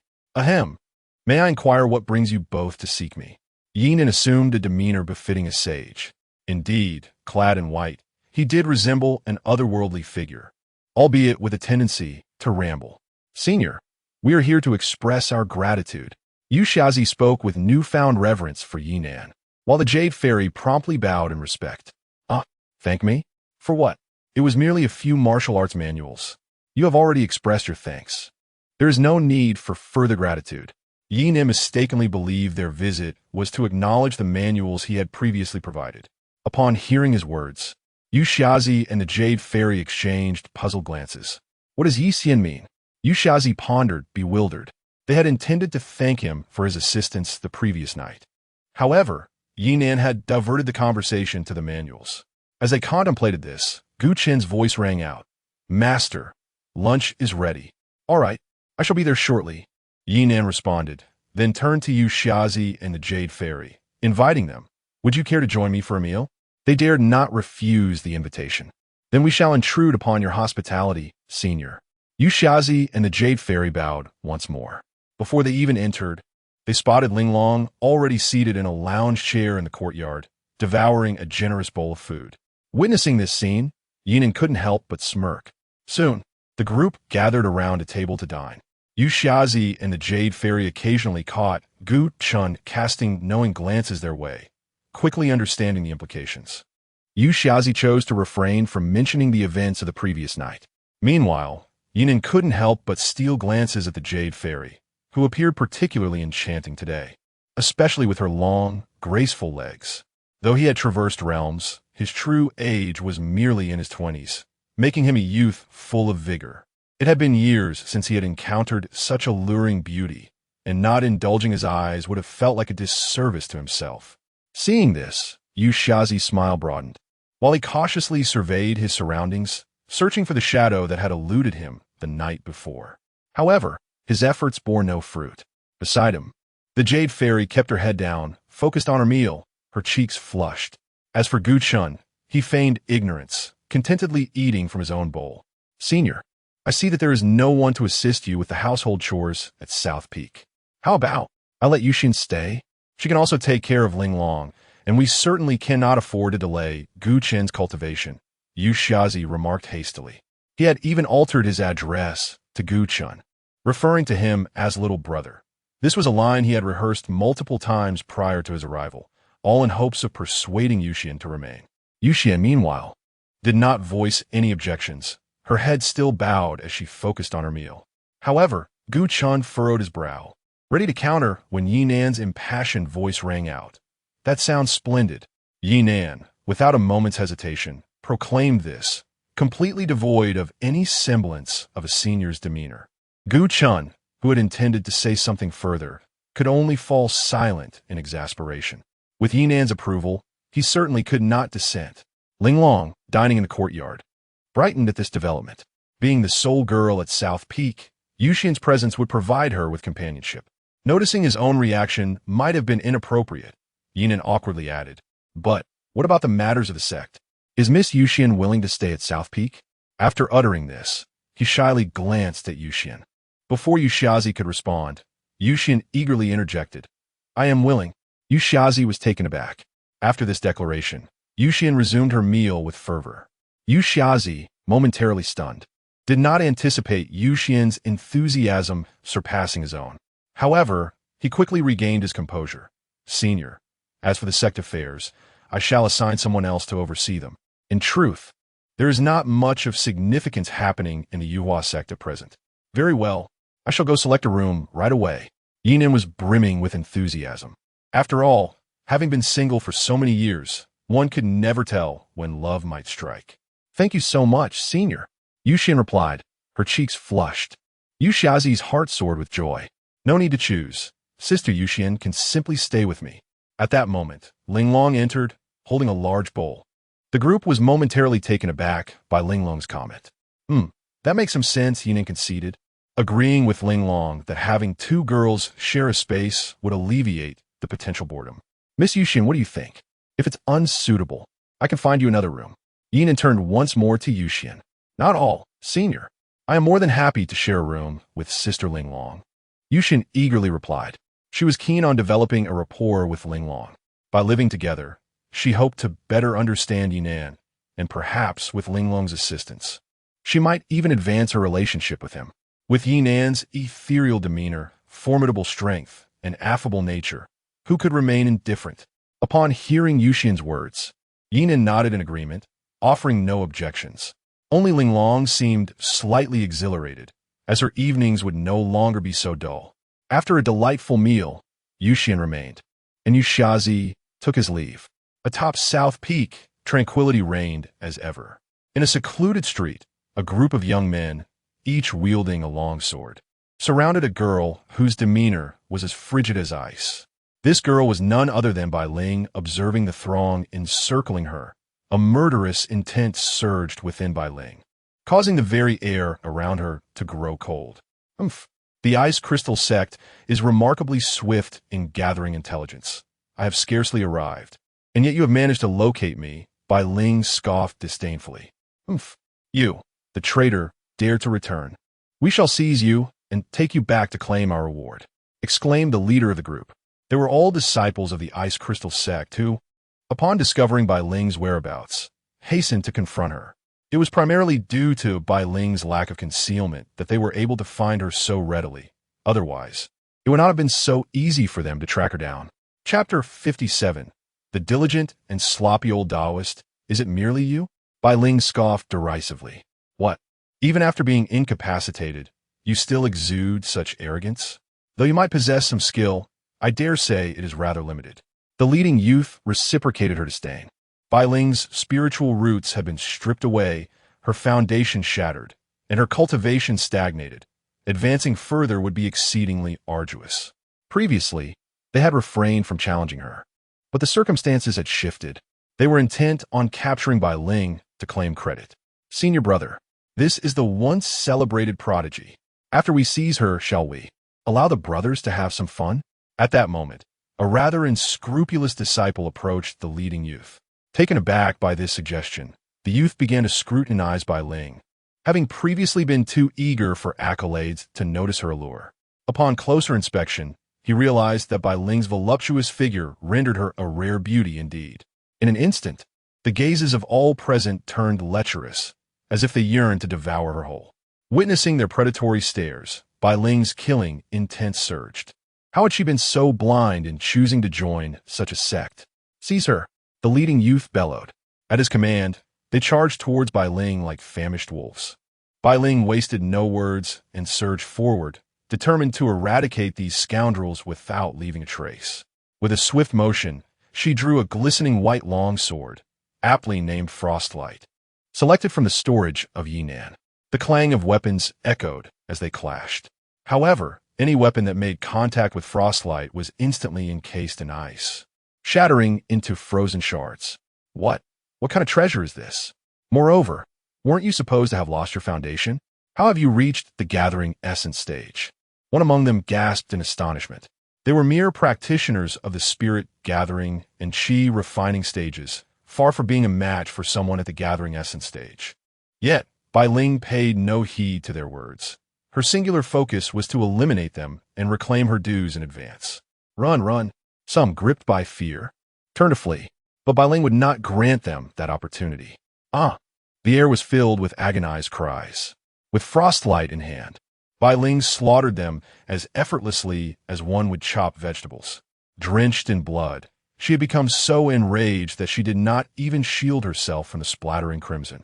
Surveying the carnage, Bai Ling coldly declared, "I Xian, await my return." With that, she sheathed her sword and departed. Shortly after Bai Ling's exit, a disheveled old Taoist ambled over, idly picking his nose. "Goodness, what a ferocious girl," he remarked, glancing at the bodies of the ice crystal sect members strewn across the ground. "So many spatial rings, they must not go to waste. How fortuitous for me."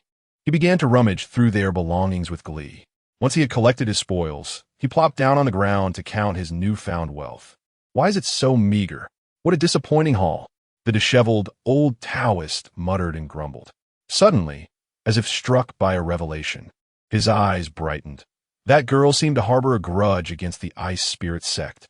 Should I follow her and seize an opportunity? After some contemplation, the old Taoist shook his head and said, "Never mind.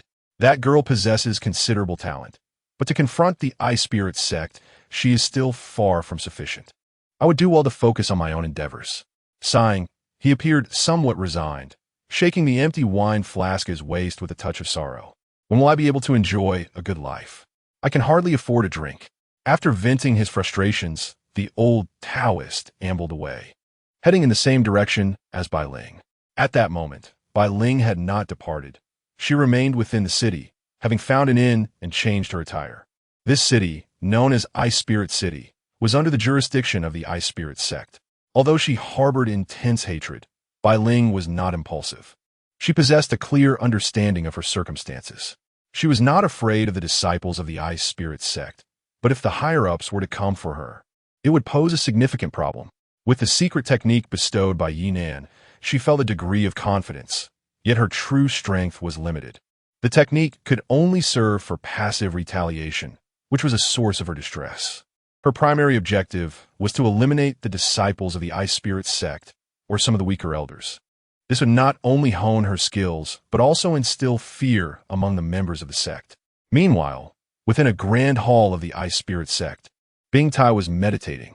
Gradually, he opened his eyes and mused, "Strange, why have I been feeling so restless lately?" "Come in," Bing Tai called out sharply. Moments later, a robust elder entered the hall. "Sectmaster, how may I assist you?" The elder inquired with a respectful bow. Bing Yuan, how has the task I entrusted you with progressed? Bing Tai inquired, fixing his gaze upon Bing Yuan. Sect Master, everything has been arranged. Currently, we have yet to receive any news, but I anticipate that we will soon, Bing Yuan replied respectfully. This matter is your responsibility. Expedite it, and ensure no troubles arise.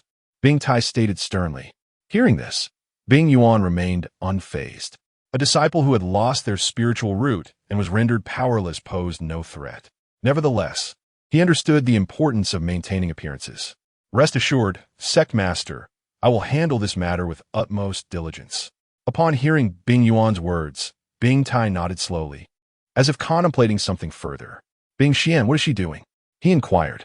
Sect Master, the young mistress is currently accompanying young Master Dong in the garden. Bing Yuan promptly responded. Indeed, the Dong family wields formidable power and has a formidable expert in the heavenly, profound realm. If we could forge a connection with the Dong family, the Ice Spirit sect would surely ascend to greater heights, Bing Tai remarked, his face alight with aspiration. Meanwhile, in a secluded grove of the Ice Spirit sect's back garden, sounds of an indecipherable nature could be heard. Bing Xian's delicate gasps mingled with a voice reminiscent of a wild beast.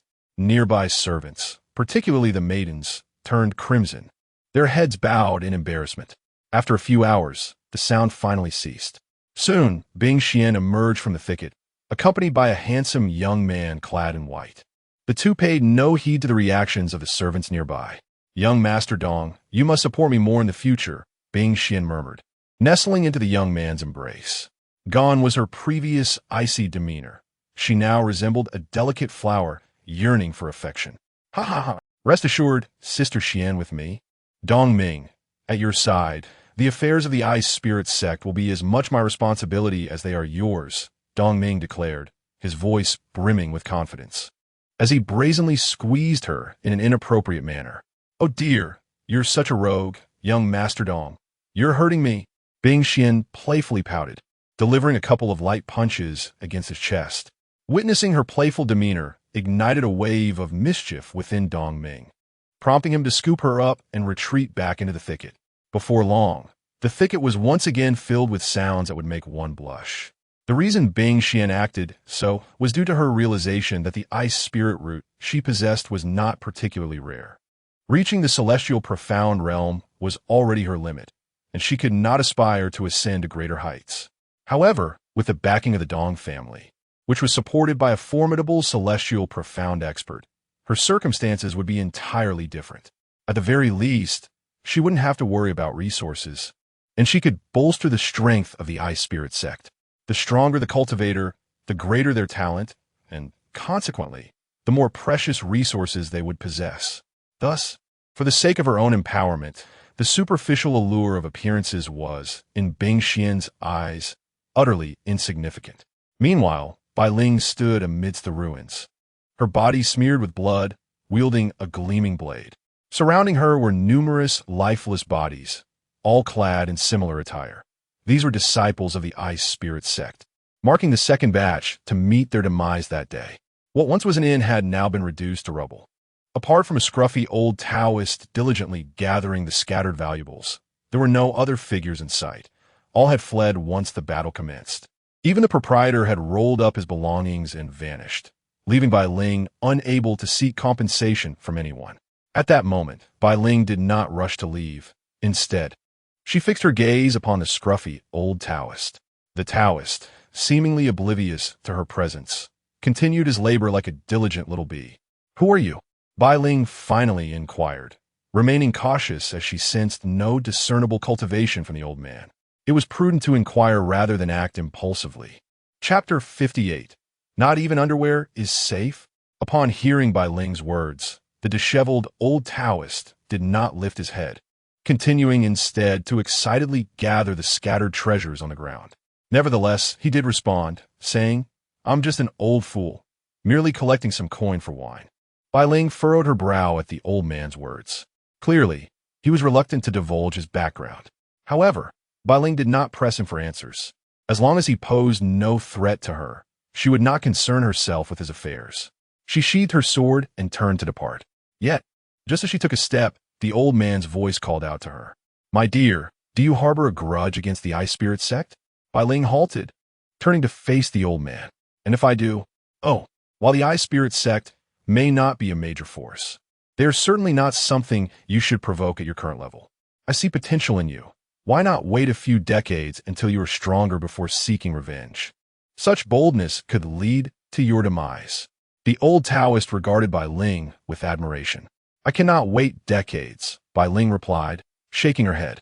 At present, the old man did not seem malevolent. Ah, youthful arrogance.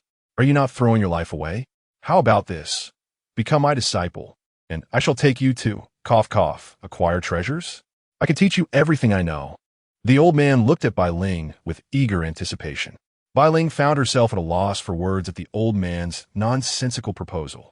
She felt something was amiss with his suggestion of acquiring treasures. However, she dismissed the thought and clasped her hands in gratitude. Thank you, but I already have a master. I must take my leave. With that, she turned to leave. The old Taoist, undeterred by her refusal, did not appear disappointed. In his eyes, Bai Ling was not only talented, but the sword she wielded was extraordinary. Who was he? A legendary grave robber who could discern at a glance that Bai Ling's sword was remarkable. It was rare for a girl of 16 or 17 to act so boldly while possessing such a treasure. Only a powerful backing or a formidable ally would embolden one to behave so recklessly. Yet, in this barren land, what kind of power or individual could it be? The old man pondered, shaking his head as he decided not to dwell on the mystery. With a grin revealing his yellowed teeth, he resumed his collection of the treasures on the ground. The commotion soon attracted the attention of some individuals from the Ice Spirit sect. Sensing their approach, the old man's movements quickened. Before long, he had thoroughly scavenged the belongings of the deceased members of the Ice Spirit sect, leaving even their undergarments behind. Although the items held little value, the sheer quantity satisfied him. He could at least exchange them for some fine wine. Whoosh! In the blink of an eye, the old Taoist vanished at lightning speed. Shortly after his departure, a figure rushed in like a cannonball. Boom! Even the ground was left with a gaping hole. It was none other than Bing Yuan. In mere moments, 6 or 7 other members of the Ice Spirit sect appeared behind him, their attire suggesting they were also elders, albeit of a considerably lower status than Bing Yuan. However, the pallor on their faces was stark upon witnessing the lifeless bodies of their disciples strewn across the ground. Not only had their disciples been slain, but they had also been stripped bare with not a single pair of undergarments left. Outrageous! This is utterly intolerable. Bing Yuan's voice erupted with fury. His intense agitation unleashed a formidable aura that compelled the other elders to retreat in trepidation. They had been engaged in discussions with the Dong family within the city and, upon hearing the commotion, hastened to the scene, only to be confronted with this horrific sight. You will personally investigate this matter for me. No matter who or what faction dares to disturb the peace, I shall annihilate them completely. Bing Yuan commanded the nearby elders with a voice laced with ire. Yes, we shall investigate immediately. The other elders, intimidated by Bing Yuan's wrath, scattered to conduct their inquiries. At this moment, Bai Ling had already exited the city. She understood that this incident had escalated significantly and would undoubtedly attract the attention of the Ice Spirit sect. To preempt any unforeseen consequences, she decided to leave the city, primarily to avoid any collateral damage should a conflict arise, resulting in widespread devastation. While such occurrences were commonplace in the cultivation world, where some malevolent cultivators would even go so far as to raise entire cities to satiate their desires, Bai Ling harbored an intense disdain for such individuals. Meanwhile, Bing Yuan waited for several hours until the elders returned. Have you found anything? His gaze was icy as he scrutinized the elders. Returning to Bing Yuan, we alerted the local factions with utmost urgency, and we searched diligently, but we found nothing. One elder reported nervously. A bunch of useless fools. Bing Yuan showed no mercy. The corpses had not yet cooled when we arrived. It is evident that the perpetrators did not travel far. How can you be so inept? With that, he struck the speaking elder with a forceful blow. Bang! The elder had no time to react before his skull was shattered, blood splattering onto the other elders nearby. The suddenness of this scene rendered the remaining elders breathless, their heads bowed, trembling with fear. Bing Yuan, however, refrained from further violence. His intent was merely to establish his authority, compelling them to enhance their efficiency. Given his status within the Ice Spirit sect, aside from a few individuals at the very top, none dared to challenge him. You have one day to uncover the culprit, or else With that, Bing Yuan waved his sleeve and departed. The elders seethed with indignation at Bing Yuan's rudeness and brutality, yet they were powerless to retaliate. His strength far surpassed theirs, and they could only endure. Such is the cruelty of the cultivation world. Although she felt a surge of indignation within her, survival remained paramount. Consequently, several elders departed in haste, gathering their factions to commence a relentless search. In an instant, the entire Ice Crystal City was thrown into chaos, with any cultivator deemed unsatisfactory being apprehended. Those who dared to resist faced immediate execution. In this realm, the Ice Crystal sect reigned supreme, and no one dared to defy it. The majority complied meekly with the investigations. Only a few outsiders, emboldened by a modicum of strength, attempted to rebel, the outcome of which was all too predictable. Among the victims was a familiar figure, none other than Lan, who had come in search of Ye Nan. She had been comfortably ensconced in her room at the tavern when she was inexplicably summoned. However, to avoid trouble, she had no choice but to acquiesce to the investigation.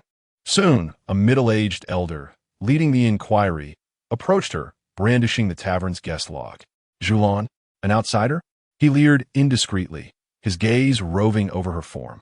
Though he feigned an air of professionalism in his investigation, his eyes lingered lecherously on her bosom and shapely figure, as if the word lust were emblazoned upon his forehead. Noticing the man's lascivious stare, Lan's brow furrowed in discontent, yet she refrained from voicing her displeasure. After all, her strength was insufficient, and it was best to endure. Chapter 59. The wooden carving resurfaces with great power. Just when Lan believed that the elder would leave after his inspection, the words that followed ignited her fury. I suspect you. Please accompany me for an investigation. Though uttered casually, the lascivious glint in the middle-aged elder's eyes intensified. Lan was acutely aware of his intentions, to fabricate an excuse to take her away for unsavory purposes. Would she submit to such indignity? The middle-aged elder, however, noted the disdain and anger reflected in Lan's eyes, yet feigned ignorance, his gaze laced with mockery and contempt, as if to say, "What can you do? You know my intentions, and you have no choice but to comply." Even those who were also under scrutiny cast sympathetic glances at Lan, primarily because her beauty was unparalleled, her figure and visage far exceeding that of ordinary women. Why am I the only one being taken away? Lan could no longer suppress her ire and posed the question, fully aware of its implications. At this, the elder laughed heartily. Why all this nonsense? When I say you must come with me, you will come. The middle-aged man grew increasingly brazen. Having just suffered a setback from Bing Yuan, he saw this as an opportunity to vent his frustrations on Lan. Her heart raced as she heard his words, her hands clenched tightly around the wooden carving. The elder, witnessing her panic, only felt a surge of exhilaration. Ha, you lot, seize her. Once I've relieved my anger, I'll let you enjoy the spoils, he commanded his henchmen. Naturally, they were eager to curry favor, seeing the chance to align themselves with an elder of the Ice Link sect, while also reveling in the company of a beauty. In no time, Lan found herself surrounded by a throng of men. If you continue this way, do not blame me for being ruthless, she warned, her face pale. I advise you to behave, or we might resort to force. If you comply and serve us well, perhaps you may live otherwise. The middle-aged man threatened disdainfully. With that, they lunged forward, seemingly intent on enacting immediate violence upon her. However, at the moment they surged toward her, the wooden figurine in Lan's grasp radiated a blinding golden light. Boom! In that instant, all those who had rushed at her were violently repelled. The entire tavern was soon filled with human-shaped holes, created by the bodies that had been cast aside. What is this? The middle-aged elder, too, beheld the luminous object, the wooden figurine that Lan had been clutching tightly. Seizing the opportunity, The others fled in haste. Yet before the elder could further scrutinize the wooden carving, it transformed in the air, morphing into a figure clad in a cloak, bald-headed, with a vacant gaze. This left the middle-aged elder utterly astounded, just as the wooden carving had emitted its golden light, repelling those assailants. He instinctively recognized that this must be a priceless treasure. To his astonishment, it could even transform into a human, a marvel unheard of. The bald, cloaked figure did not immediately unleash an attack. Instead, he swiftly positioned himself before Ye Nan, shielding her. Originally, his intent was merely to quell his irritation, yet unexpectedly, he encountered a significant opportunity. The middle-aged man spoke gravely. Although his words were directed at Ye Nan, his gaze remained intensely fixed upon the bald figure, which he perceived as an inanimate object. Nevertheless, he could comprehend the situation, for it was a treasure that had transformed. Had he not witnessed it with his own eyes, who would have believed such a tale? At that moment, the middle-aged man found himself at an impasse. Decisively, he produced a jade slip and shattered it. Observing this, Ye Nan felt a surge of urgency. She needed to vacate the premises immediately. Thus, she commanded the bald figure, "Eliminate him." Upon hearing Ye Nan's command, the bald figure raised his head, directing his attention towards the elder. The elder narrowed his eyes in response to the gaze of the bald figure. In an instant, the bald figure moved, his body shifting rapidly from side to side, creating countless afterimages at such speed that even the peak of the gathering essence realm, the middle-aged elder, could not pinpoint his true form. Without hesitation, the elder drew forth a massive blade, wildly swinging at the approaching phantoms. The air reverberated with the sound of clashing energies as the restaurant trembled and began to collapse. Yet, despite the ferocity of his strikes, he could not land a blow on the bald figure. In mere moments, a plain yet unremarkable fist appeared before him. Startled by the sudden emergence of the fist, the elder instinctively raised his blade for defense. A thunderous punch was unleashed. A piercing scream echoed as he was sent hurtling backward, accompanied by the whistling wind. Simultaneously, the sound of shattering steel rang out. After crashing through the restaurant, he continued to demolish several houses. The middle-aged man now lay like a lifeless dog in a deep pit, a gaping wound in his chest indicating that his breaths were few and far between. Even after witnessing this scene for the second time, Ye Nan could not suppress her shock. The might of Ye Nan had once again redefined her understanding. Her eagerness to locate Ye Nan intensified. What transpired? Beneath a tree outside the city, Bai Ling, adorned with a bamboo hat, also heard the colossal sounds emanating from within. It was evident that a fierce battle was underway, and the scale was considerable. Although Ice Ridge City was under the protection of Ice Ridge Sect, no one dared to act recklessly unless they held immense confidence in themselves or their backing. Contemplating this, Bai Ling felt a surge of intrigue. With a swift leap, she headed towards the source of the commotion. She was not the only one en route. Ice Yuan was also making his way to the tumultuous scene. Upon receiving the message from the middle-aged man, he hurried over without delay. "Oof. I am eager to see who dares to disturb the peace." As Bing Yuan raced forward, his anger welled up within him. Naturally, there were also several curious cultivators in the city, eager to witness the unfolding drama. At this moment, those with any level of cultivation rushed to the scene. It was no surprise. The commotion caused by the bald man in the cloak was too significant to conceal. Ye Nan understood this all too well. After speaking, she intended to retract her wooden carving and depart. However, in the next instant, a graceful figure adorned with a conical hat appeared on a rooftop 100 meters away, fixated on Ye Nan. "Is it her?" Bai Ling was somewhat astonished, for she had previously noticed Ye Nan at an inn. Yet at that time, her thoughts were solely focused on the Ice Crystal sect, leaving no room for further consideration. "It seems I have misjudged. Who is this bald man?" Bai Ling's gaze shifted back to the bald figure in the cloak. After taking her leave following her apprenticeship, she hadn't lingered and was unaware of Ye Nan's possession of such curiosities. Yet, the more she observed, the more her brow furrowed, for she sensed no aura emanating from the bald man. Ye Nan, too, had noticed Bai Ling but thought little of it, judging by Bai Ling's attire. She did not appear to be affiliated with the Ice Crystal sect, so she assumed she had merely come to investigate the commotion. Almost simultaneously, a robust figure descended like a cannonball onto a nearby house. Boom! The structure collapsed instantaneously. The newcomer was none other than Bing Yuan. Chapter 60. The might of a single blow. Whoosh, whoosh, whoosh. At this moment, a multitude of spectators had gathered around, densely packed. Among them, Bai Ling, who arrived first, naturally caught the attention of Bing Yuan.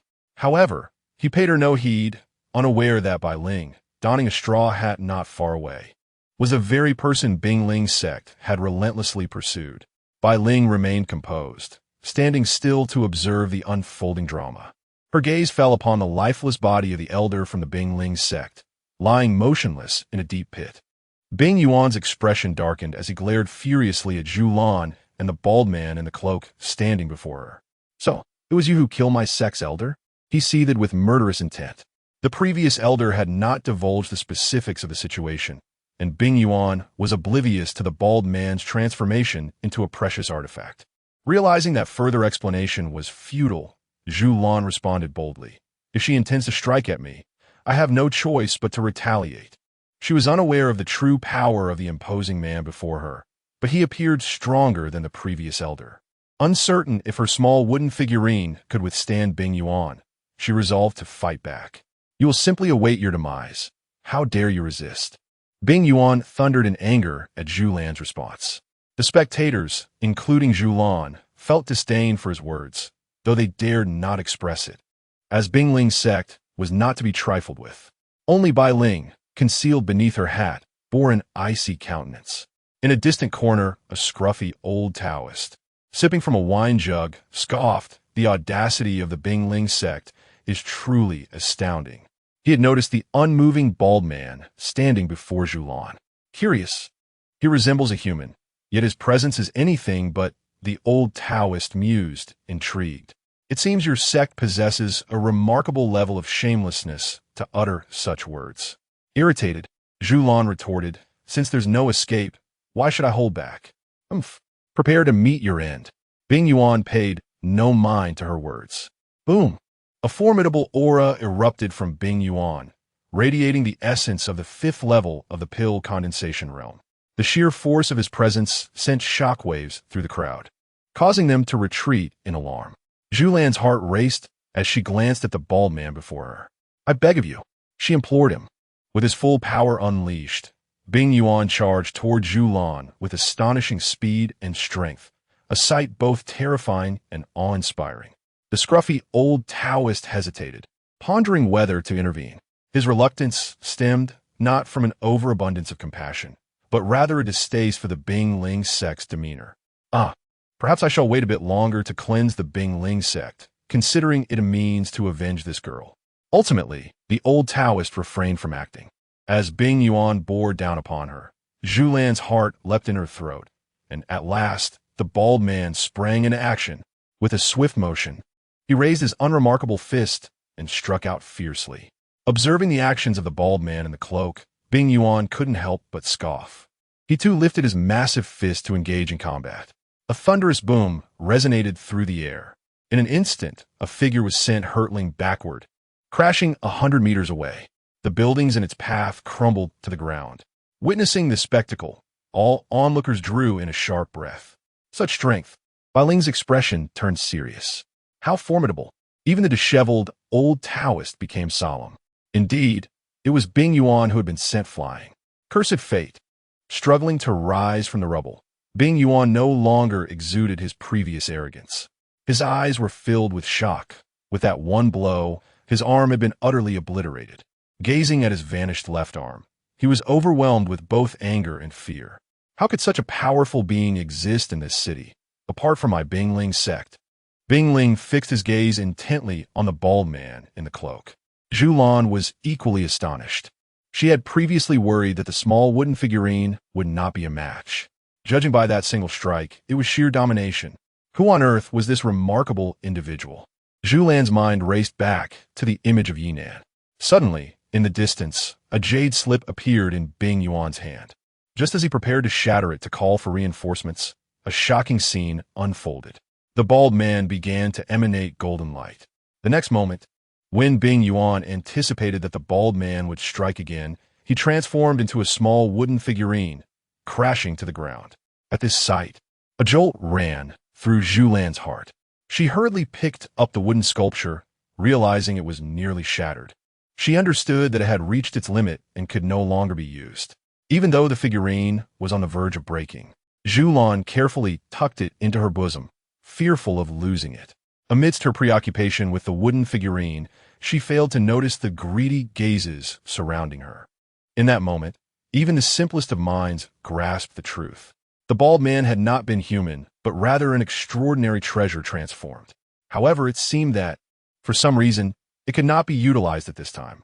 To others, it appeared that Zhu Lan's cultivation was too weak to wield such a powerful artifact for an extended duration. How could a treasure capable of becoming human be possible? Bai Ling was equally taken aback. Yet, she quickly regained her composure. The secrets Ye Nan had imparted to her were no less extraordinary. In this vast universe, anything could occur. Oh my, what a magnificent treasure! In a lifetime of grave digging, I have never encountered such a marvel. In the corner, the disheveled old Taoist's eyes sparkled with excitement.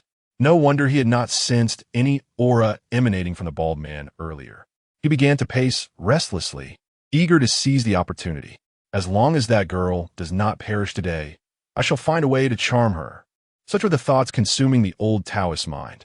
At this moment, if anyone felt the most astonished and consumed by greed, it was none other than Bing Yuan. Ha ha! I knew it. I sensed something peculiar about the bald man's aura, revealing it to be a treasure. Now it seems you can barely sustain it. Ice Yuan laughed maniacally, even putting away the communication jade slip.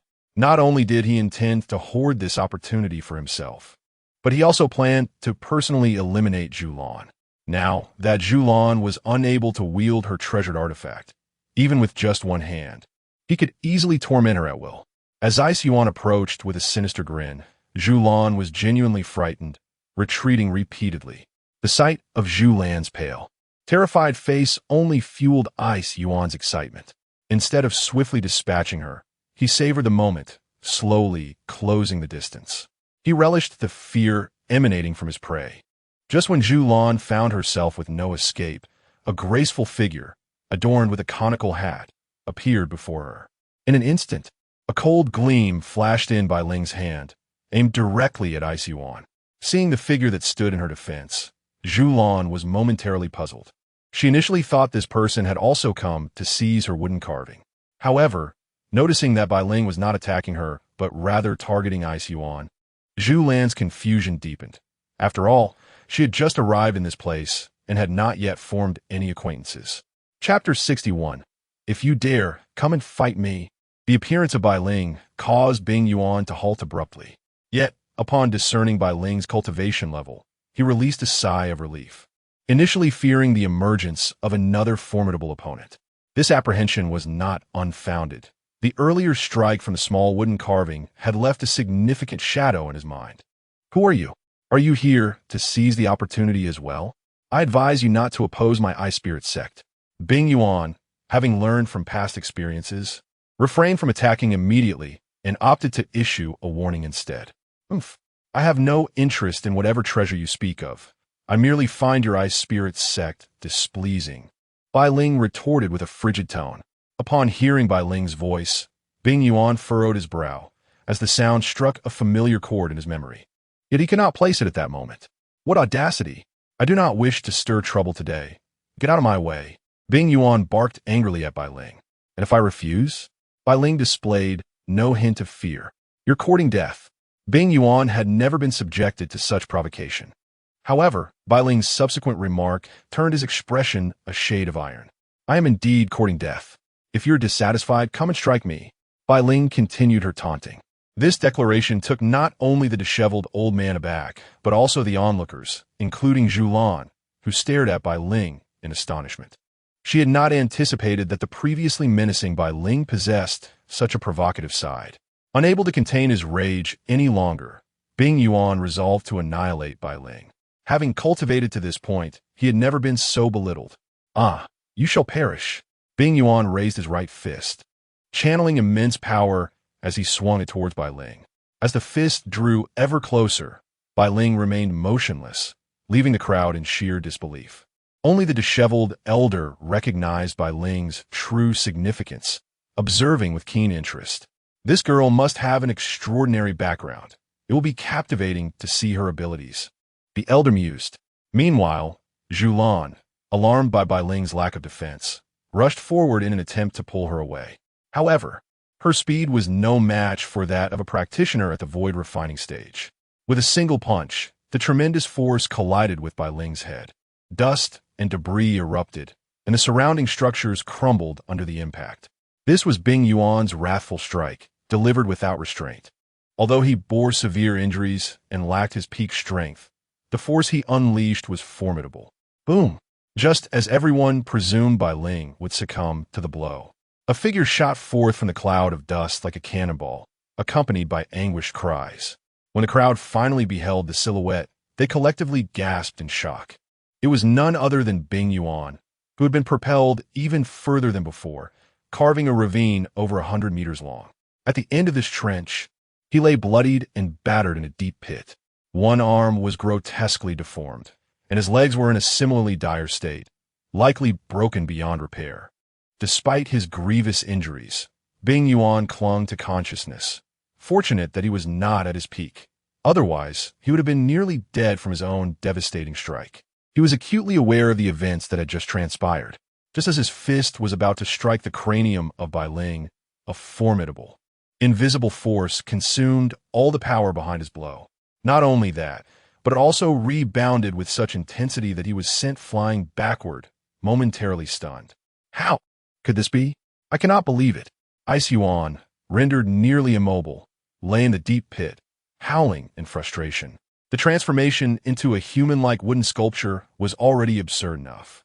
To his astonishment, he found himself encountering such incredulous occurrences twice in one day, both nearly costing him his life, a reality he simply could not accept, due to the thick clouds of dust that had just risen.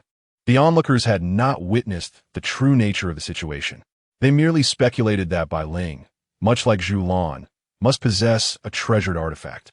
In that moment, the eyes of the crowd were filled with envy. An artifact capable of inflicting severe injuries upon someone at the peak of the Qi refinement stage was indeed a tremendous fortune. What exactly had transpired during that strange episode? The disheveled old Taoist in the corner had observed everything with clarity. Now, as he regarded Bai Ling, his expression turned grave, shedding any semblance of joviality he had previously displayed. Though he had encountered a treasure that could transform into a human before, it was still within the realm of acceptance. However, the recent spectacle, where Bai Ling had inflicted grave harm upon Ice Yuan without any apparent effort, left even the old Taoist's keen intellect baffled. Meanwhile, Xuan stood by utterly astounded. She had thought her wooden sculpture was singular in its uniqueness, only to discover that the woman before her, adorned with a conical hat, was equally remarkable. Is this secret of my master truly so formidable? Bai Ling herself felt a twinge of astonishment, yet she quickly regained her composure. There were more pressing matters at hand, namely, to seize the opportunity and eliminate the severely wounded Ice Yuan. Without hesitation, Bai Ling grasped her sword and advanced towards him.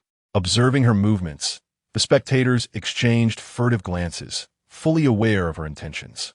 Some pondered whether to assist Ice Yuan, hoping to align themselves with the Ice Spirit sect, while others, with simpler thoughts, planned to seize the treasured artifact from Bai Ling once she had dispatched Ice Yuan. Even the sword in Bai Ling's hand gleamed with a chilling light, a subtle aura of frost swirling around it. The crowd, having previously overlooked the weapon, now regarded it with envy. Those unafraid of death may come and test their luck. Bai Ling's voice, imbued with murderous intent, echoed around them. What do you intend to do? Ice Yuan stammered, panic-stricken. His limbs lay paralyzed, leaving only his voice at his disposal. What do you think I shall do? I intend to kill you. Bai Ling replied coldly. I bear you no ill will. At worst, you may take that woman with you. Otherwise, my Ice Spirit sect will not spare you. Ice Yuan could only instinctively retreat, fearfully gazing at Bai Ling, uninterested in further dialogue. Unleashed a flash of sword light. Crack! Ah! Ice Yuan cried out in agony as one of his legs was severed in an instant. Bai Ling did not immediately take the life of Bing Yuan. Instead, she sought to inflict upon him the very suffering she had endured. The sound of slicing blades echoed as beams of sword light struck down. In that moment, Bing Yuan was reduced to a mere plaything.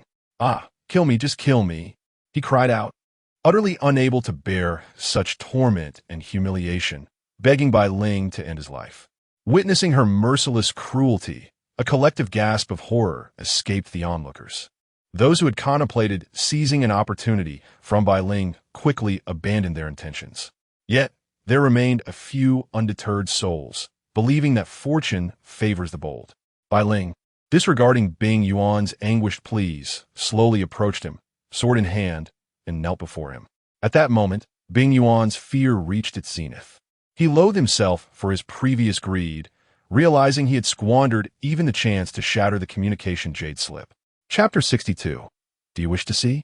I shall not allow it. As Bai Ling stood coldly before Bing Yuan, she remarked, "You just claimed we have no enmity.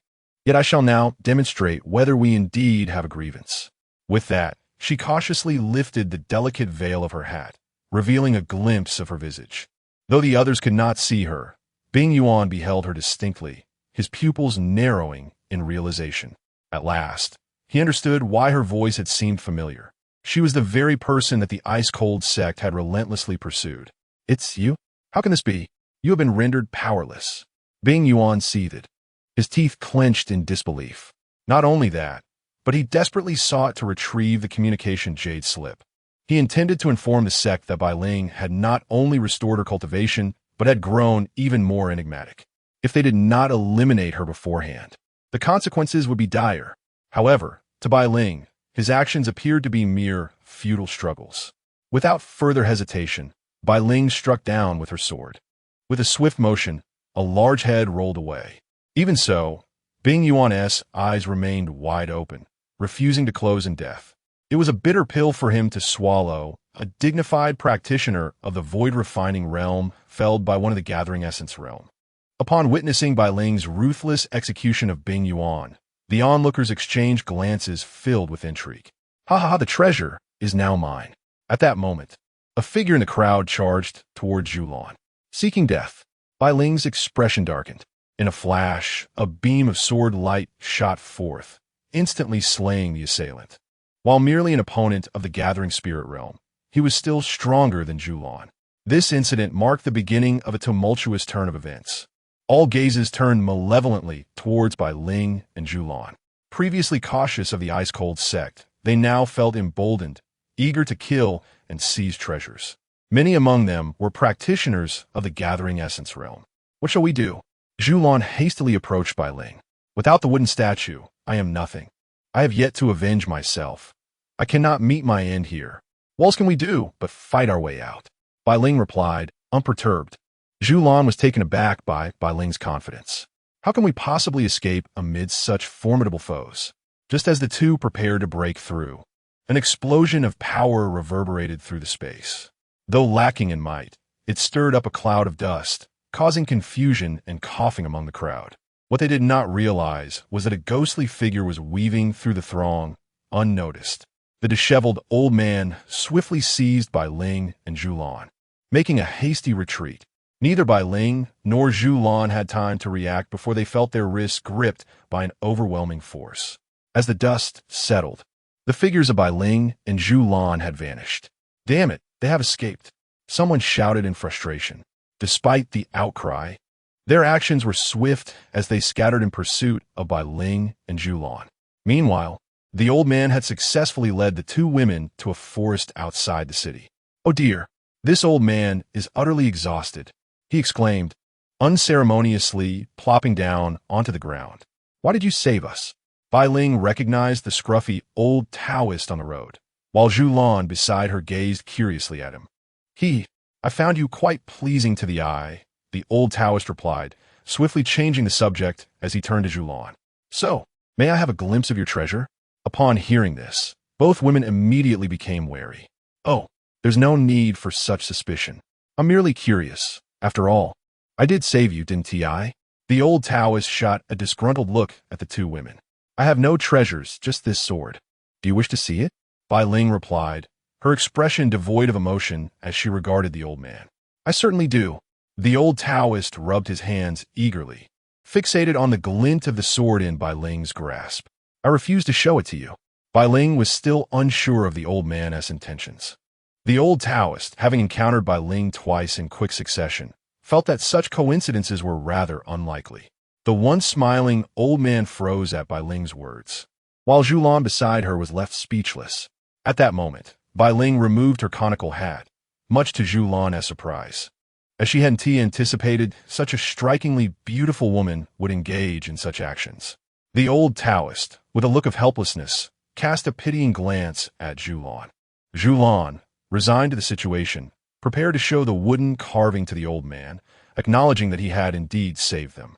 Furthermore, the carving was shattered and useless. She had kept it only as a memento. Seeing Lan's movement, Bai Ling quickly interjected, "You mustn't show it to him. Who knows what his intentions are?" At her words, the old Taoist's expression soured, akin to having tasted something unpleasant. "Hey, why are you so? If you want to show me, is it necessary to prevent her from doing so?" He glared at Bai Ling with annoyance. "You must be quite powerful, hiding your true abilities. Why not just take it by force? Are you trying to deceive us?" Bai Ling bluntly voiced her thoughts. The old Taoist looked surprised at her candidness, but retorted, as a Taoist master, do not engage in such underhanded dealings. Wuliang Tianzuan, what a transgression." He then began to chant solemnly. "Rest assured, if he truly intended to harm us, he wouldn't be chatting with us. Besides, my treasure has already lost its value," Lan explained to Bai Ling. Understanding this logic, Bai Ling stepped aside. "Here, senior, for you." Lan presented the small wooden carving to the old Taoist. Bai Ling, too, was curious as she watched the old man receive the small figure. The old Taoist carefully accepted the carving, inspecting it. "Is this truly all there is?" He frowned, scrutinizing the trinket. He had encountered numerous treasures before, yet this seemingly ordinary piece of wood perplexed him. Had he perhaps missed some hidden significance? The old Taoist pondered silently. Even Bai Ling found herself pondering the same thoughts. Had she not witnessed it with her own eyes?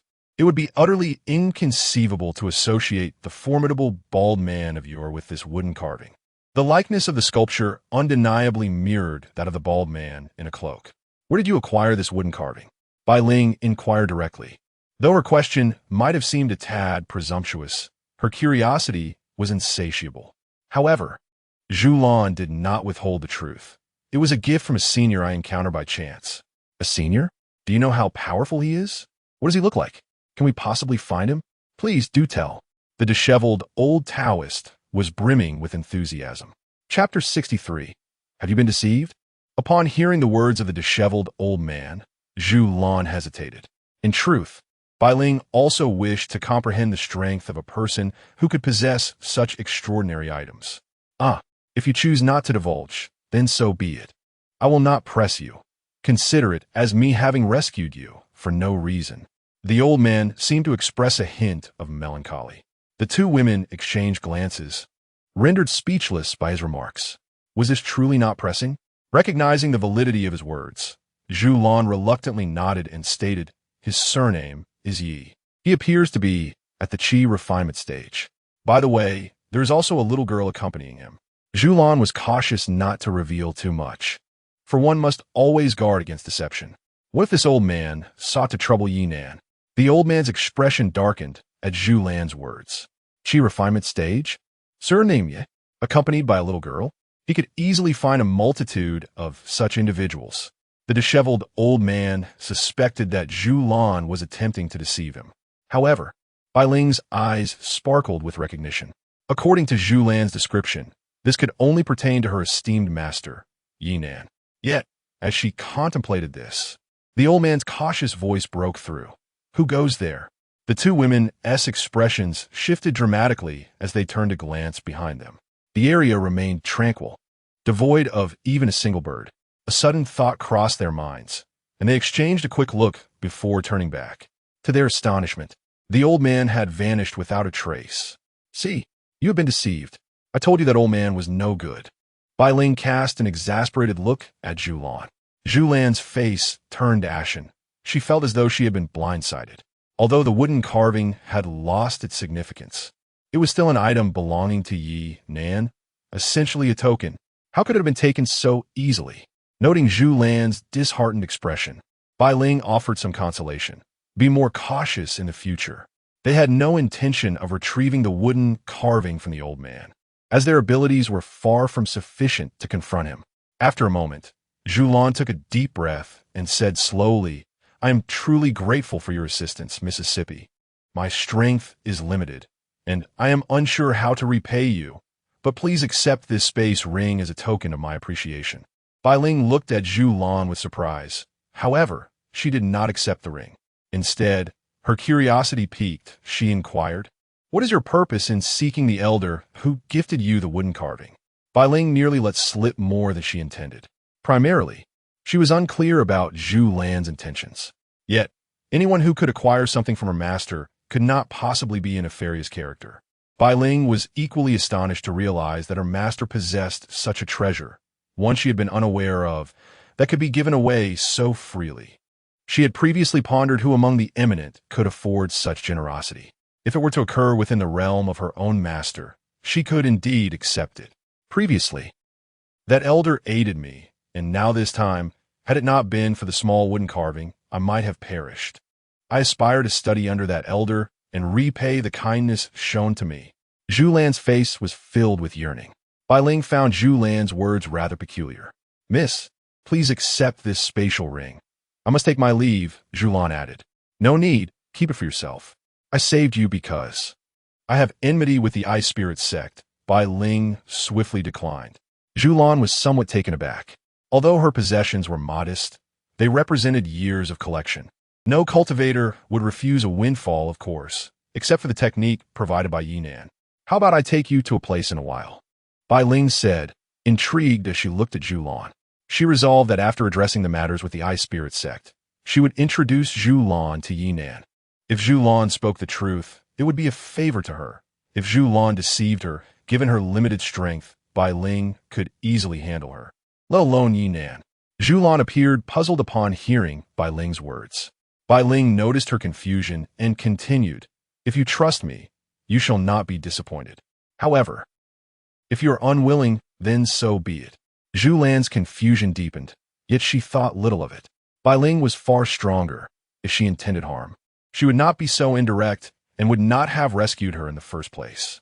After all, she had nowhere else to go, and seeking Ye Nan was merely a gamble based on luck.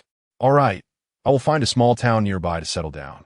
You can come find me later, Zhu Lan determined. She could not enter Ice Spirit City, but there were indeed several small towns in the vicinity where she could reside. Bai Ling was not surprised by Zhu Lan's agreement. Great, I shall take my leave then. I have matters to attend to. With that, Bai Ling turned to depart. Meanwhile, in Ice Spirit City, chaos had erupted. Looking at the dismembered body of Bing Yuan on the ground, Bing Tai's expression was grim. Father, have you found the culprit? Bing Xian inquired, standing beside two figures, a young boy and an elegantly dressed elder, who were Dong Ming and his protector. Dong Ming observed the corpse with great interest. No, I have questioned several cultivators present. They claim it was the work of two young female cultivators, but no further information has emerged, Bing Tai replied, his countenance darkening. Bing Xian frowned deeply upon hearing Bing Tai's words, while Dong Ming's eyes gleamed with intrigue at the mention of two young female cultivators. Uncle, do you require my assistance? Dong Ming addressed Bing Tai, who, were it not for Bing Xian, would not warrant such a title from him. Upon hearing Dong Ming, Bing Tai quickly suppressed his dark expression, adopting a more amiable demeanor. This trivial matter does not require your concern, young Master Dong. I shall personally apprehend those rascals. Feigning nonchalance, Dong Ming replied, in that case, I shall refrain from intervening. However, once you capture the culprits, please notify me. I am keen to see who dares to harm members of your Ice Spirit sect. Bing Tai, unaware of Dong Ming's intentions, clasped his hands and laughed heartily. Certainly. Only the nearby Bing Xian cast a glance at Dong Ming, yet refrained from uttering a word. Over this period, she had come to understand Dong Ming's true nature quite clearly. As long as he could assist her in gaining strength, she would pretend not to notice him. Meanwhile, within the dilapidated confines of an abandoned shack in Bingling City, a scruffy old Taoist was engrossed in examining a wooden figurine in his grasp. Sigh, I have been observing for so long, yet I still cannot discern any difference. The disheveled Taoist murmured, somewhat perplexed. Regardless of whether he infused spiritual energy or employed various techniques he had learned, he had tried numerous inexplicable methods, all to no avail. Could it be that this object was defective? That should not be the case. The old Taoist scrutinized the cracks on the small wooden figure with suspicion. He knew that while some treasures were potent, they could also be one-time use. However, this wooden figurine was unlike those treasures. It possessed the ability to transform into a human and engage in combat. How could such a treasure simply be deemed broken? In any case, he remained unconvinced. Chapter 64, Tomb Raiding. At this moment, Bai Ling, having donned a disguise, stealthily infiltrated the city once more. Her intentions crystal clear as she made her way to the Ice Spirit sect's stronghold. Her goal was to create utter chaos within the sect. Just as she arrived at the entrance of the Ice Spirit sect, contemplating her method of entry, she noticed shadowy figures on the other side of the gate, busily engaged in some covert activity. Bai Ling furrowed her brow, for one of the figures appeared strikingly familiar. Driven by curiosity, she cautiously approached, only to be met with dismay upon recognition. It was none other than the disheveled old Taoist. At that moment, the old Taoist was laboriously digging a hole. After a few moments, he finally noticed Bai Ling, momentarily taken aback before awkwardly exclaiming, "Ah, you're here too, my dear. Oomph, you have no shame, even resorting to trickery against women. Where's the item?" Bai Ling extended her hand towards the old Taoist. What item? The old Taoist feigned ignorance, hastily attempting to shift the topic. How about we collaborate? A 10-90 split, with you taking one part and I taking 9. What do you say? Upon hearing his proposal, Bai Ling was rendered speechless. She was well aware of the old Taoist's intentions. 1 for me and 9 for you? I would be willing to entertain that notion otherwise. It's a non-starter, she retorted scornfully. In truth, the old Taoist did not genuinely intend to share the spoils. His primary goal was to divert attention. Offering even a mere 10% held its merits, considering Bai Ling's formidable background, which could yield a beneficial alliance. 30%, no more, the old Taoist pressed again. Agreed. Bai Ling replied without a moment's hesitation. The old Taoist's expression darkened. He had underestimated the situation. Bai Ling had merely come to stir trouble for the Ice Spirit sect. She was not capable of eliminating the high-ranking members, let alone seizing their treasures. Nevertheless, observing the old Taoist's industriousness sparked an idea in Bai Ling's mind. She resolved to drag the old Taoist into her scheme. Recognizing his undeniable strength and the potential benefits that could arise from collaboration. Continue digging, Bai Ling said with a smile, watching the old Taoist, whose face was now a deep shade of vexation.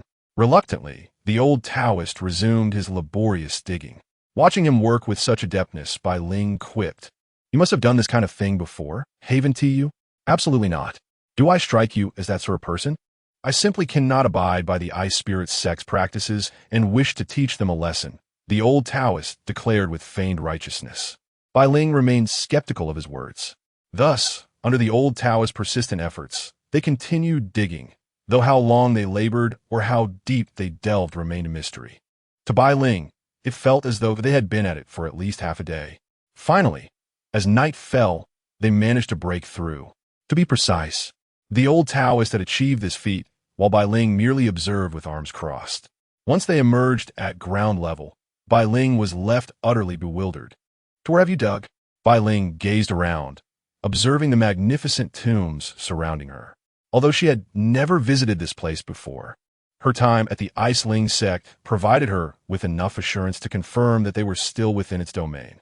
Contemplating a particular possibility, a shadow of apprehension crossed her face. "You haven't unearthed the Ice Ling sect's burial grounds, have you?" Bai Ling had initially thought that the scruffy old Taoist was heading straight for the sect's treasury. Discovering instead that he was here to plunder graves was quite the moral transgression. "Indeed, where else would I go?" The old Taoist shot her a disdainful glance before immersing himself in his work. His enthusiasm was palpable. Bai Ling chose to remain silent. After all, it was all part of the Iceling sect. If they were to dig, so be it. She quickly joined in. Damn it, is it really this barren? The old Taoist had excavated several tombs, only to find them filled with worthless relics. Bai Ling, however, was unconcerned with treasures. Her purpose was simply to create chaos. Every grave, regardless of its size, was pried open, and tombstones were smashed. It was utterly satisfying. A smile crept across Bai Ling's face. Since there is nothing of value here, should we perhaps venture to the treasury? Bai Ling suggested, glancing at the old Taoist. Ah, how could I have overlooked that? Sigh, I've become so accustomed to digging graves. He lamented. Bai Ling simply stared in silence. Before long, the old Taoist, akin to a whack-a-mole player, displayed remarkable skill and speed, and they soon found themselves beneath the Iceling sect's treasury. Do you think we won't be discovered? Typically, these sect treasuries are protected by formations, Bai Ling cautioned. Please, do you think I've survived this long without learning a thing or two? The formations of the Iceling sect are not even worthy of my concern. The old Taoist scoffed. With that, he produced a black compass. Bai Ling regarded the tarnished, grimy object with disdain, as if it had been fished out of a cesspit. Yet the old Taoist cherished it as if it were a beloved possession, cradling it with great care. He then began to perform a one-handed gesture, and a needle on the compass began to spin rapidly. Bai Ling, unable to comprehend the mechanism, merely regarded it as aimless twirling. Aha, I found it! The old Taoist exclaimed moments later, as the compass needle pointed decisively in one direction. Without hesitation, armed with his shovel, he plunged it into the ground. Crack! The sound that followed seemed to indicate the shattering of something beneath. Though the noise was faint, Bai Ling's curiosity was piqued. What was that sound? Every formation in the world has its flaws. Once those flaws are identified, even the most formidable formation becomes vulnerable, the old Taoist explained. Upon hearing his words, Bai Ling finally grasped the situation. You don't mean to say that this object is also associated with grave robbing, do you? She asked, eyeing the old Taoist's black compass with intrigue. Noticing her gaze, he quickly tucked it away, his expression defensive. Please, this filthy trinket holds no interest for me. Bai Ling cast a disapproving glance at the disheveled old Taoist. Soon, the two pried open the fragile ground and emerged to the surface. Upon witnessing the dazzling array of treasures, the old Taoist was filled with exhilaration. In stark contrast, Bai Ling wore an expression of indifference. These items were merely acceptable within this realm, yet when compared to the exquisite collection of her master, Ye Nan, they paled in comparison. Aren't you excited? Aren't you thrilled? The old Taoist noticed Bai Ling's calm demeanor. Why would I be excited over such trifles? Bai Ling retorted irritably, casting another disdainful look at him. Indeed, this girl was not ordinary, the old Taoist mused within himself. Nevertheless, despite their banter, their actions were swift. No matter how inferior the treasures might be, none would complain about their scarcity. Chapter 65. The treasury is gone? The furious Ice Taiya? It seems there is some commotion inside. At that moment, the voice of a guard at the entrance echoed. Upon hearing this, the other guards began to listen intently. However, after a considerable time spent in careful listening, none of them discerned any sound. Are you experiencing hallucinations? I told you to exercise restraint, yet you refused to heed my words. One guard, annoyed, glared at the one who had just spoken. The treasury of the Iceling sect is guarded with the utmost vigilance. How could anyone possibly intrude? Could it truly be that I am imagining things? The guard who had initially spoken scratched his head, feeling uncertain. Be quieter, we almost got discovered. The scruffy old man shot a disapproving glance at Bai Ling. Bai Ling felt a bit embarrassed. It was her first time engaging in such activities, and she lacked experience. Whoosh, whoosh, whoosh. Under the diligent efforts of the two, the treasury of the Iceling sect was thoroughly plundered. Let us go, let us go. The scruffy old man urged hastily. Bai Ling quickly followed suit, and the two retraced their steps. Once outside, the scruffy old man let out a symbolic sigh of relief. Next, the Iceling sect shall be entertaining. He chuckled mischievously. Bai Ling nodded, her face adorned with a broad smile. How about we enjoy a drink while we wait? Bai Ling suggested, glancing at the scruffy old man. Upon hearing this, the scruffy old man's eyes lit up, Excellent. However, you must treat, as you have gained quite a fortune this time. He looked at Bai Ling. All right. Bai Ling readily agreed, not asking for her wooden sculpture back from the scruffy old man. After all, she had previously heard Zhu Lan mention that the sculpture was of no use. Only the scruffy old man remained unconvinced, regarding it as a treasure. Before long, the two found themselves back in the city, seeking out the tallest tavern where they could drink while waiting for the developments to unfold. Though they could not see the entirety of the Ice Ling sect, they could at least grasp a general idea of the situation. Meanwhile, within the Ice Ling sect, a group was making its way toward the treasury. It was none other than Ice Tai and his companions. Dong Xiao, I recently acquired a rather peculiar treasure from a secret location, and I believe it would suit you perfectly, Ice Tai said with a smile, glancing at Dong Ming beside him. Ha ha, uncle, you flatter me. Such a mere trinket cannot possibly compare to the bond between our two families. Dong Ming replied nonchalantly. Indeed. Ice Tai awaited such a response.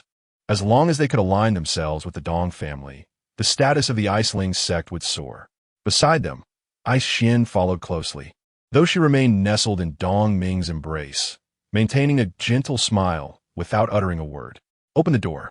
Soon, the group arrived at the grand entrance of the treasury, and Ice Tai instructed the guard on duty. Yes, the guards hurriedly unlocked the door. Dong Xiao, after you. Ice Tai gestured for Dong Ming to enter. Dong Ming, intrigued by the treasury of the Ice Ling sect, stepped in first, curious about what treasures might await him.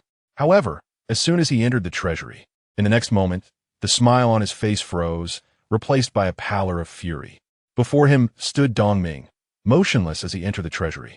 Ice Tai wore a self-satisfied expression, thinking to himself, it seems my collection has truly astonished the young master of the Dong family. However, a sense of unease caught Ice Xian's attention, prompting her to caution Ice Tai. Something feels amiss. Amiss? How so? Ice Tai questioned, momentarily perplexed and unresponsive. Yet, before he could articulate further, Dong Ming's furious voice erupted. Is this the treasury you spoke of? The sight of Dong Ming's rage finally jolted Ice Tai into realization, and a pang of dread coursed through him. Ignoring Dong Ming's ire, he circumvented him and stepped into the treasury, only to be met with an empty space, ravaged as if locusts had passed through.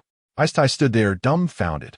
However, in the next instant his furious shout reverberated throughout the Ice Ling sect. Who did this? Which scoundrel is responsible? Initially, Dong Ming believed Ice Tai was merely toying with him, but upon witnessing Ice Tai's reaction, a peculiar expression crossed his face. Ice Xian, too, appeared less than pleased. As Ice Tai surveyed the area, his gaze finally settled on a corner of the treasury. How could this happen? The tunnel has breached the treasury. What were those guards doing? His expression was a portrait of fury. At that moment, the guards at the entrance, now aware of the situation within the treasury, knelt trembling on the ground, too afraid to utter a word. It was no wonder they had previously mentioned hearing noises. Had they known, they would have ventured inside. Now, it was too late. Indeed, in the next moment, Ice Tai's furious glare turned towards the guards. Can anyone explain this? How did you guard the entrance? His eyes blazed with rage. As sect master, earlier, we thought we heard some commotion, but they faltered, unable to continue. With a ghostly swiftness, Ice Tai appeared before the guard who had spoken, seizing him by the collar. Then why did you not inform me? Why did you not investigate? The thought alone intensified Ice Tai's anger. With a resounding slap, he struck the guard dead on the spot. The other guards met the same grim fate under Ice Tai's wrath. Father, what shall we do now? I suspect it must have been those two women who killed Elder Bing Yuan.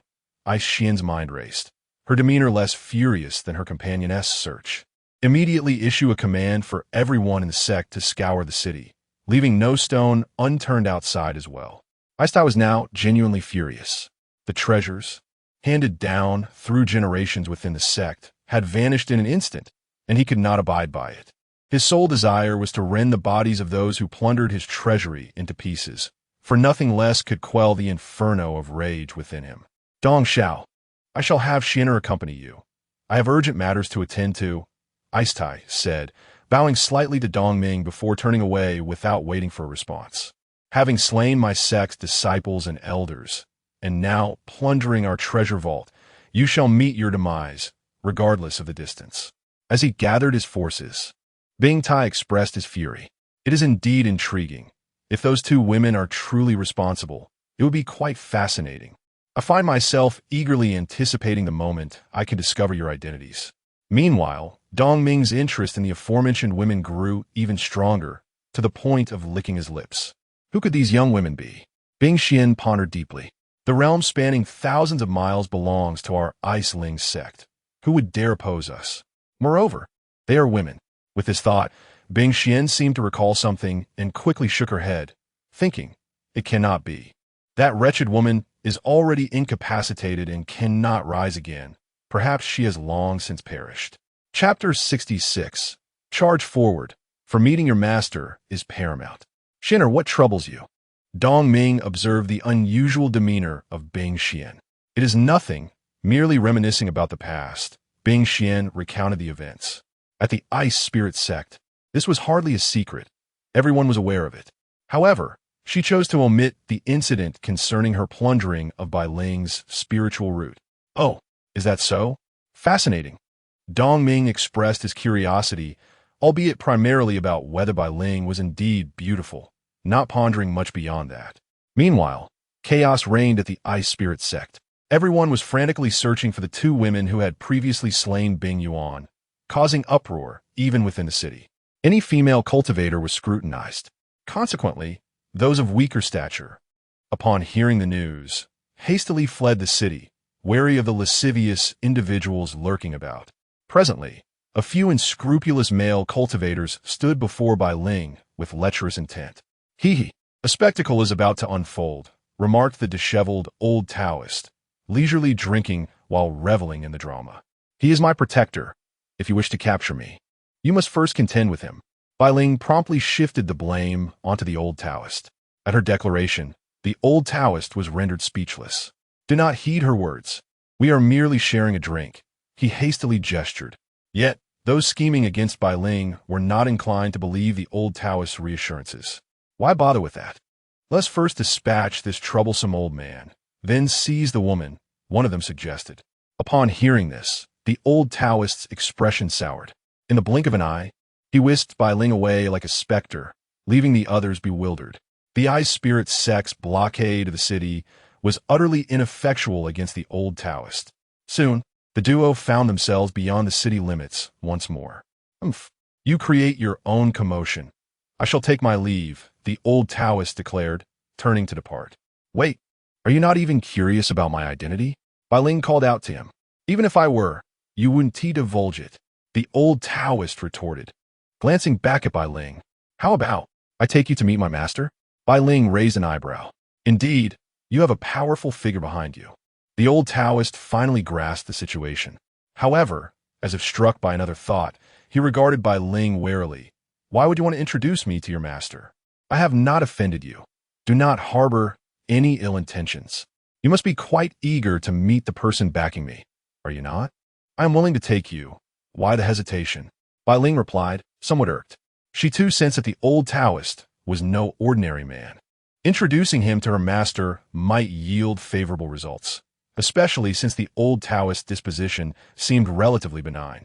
Thus far, he had not committed any heinous acts, aside from being a tad shameless, enjoying deceit, and disturbing graves. Primarily, the disheveled old Taoist had rendered her considerable assistance, thus offering him a valuable opportunity.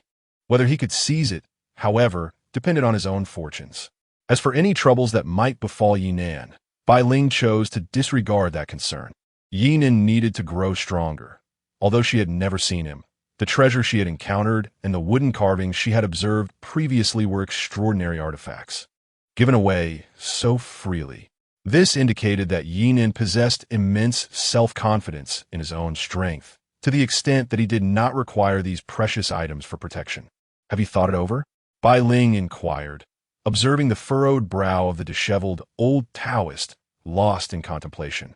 In truth, the old Taoist found himself in a state of inner turmoil. He was formidable, yet not invincible. There were many more powerful than he. What if he ventured forth and could not return? Conversely, if he chose not to go, he might forfeit a significant opportunity. The sword in Bai Ling's possession.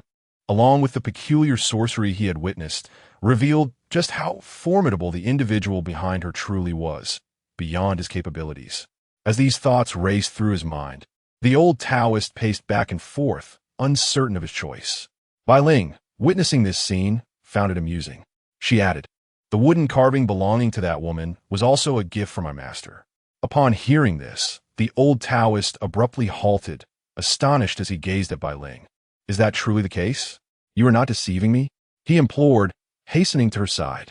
"Do you truly believe I would have any reason to mislead you?" "This is also why I have not sought another wooden carving from you," Bai Ling replied nonchalantly.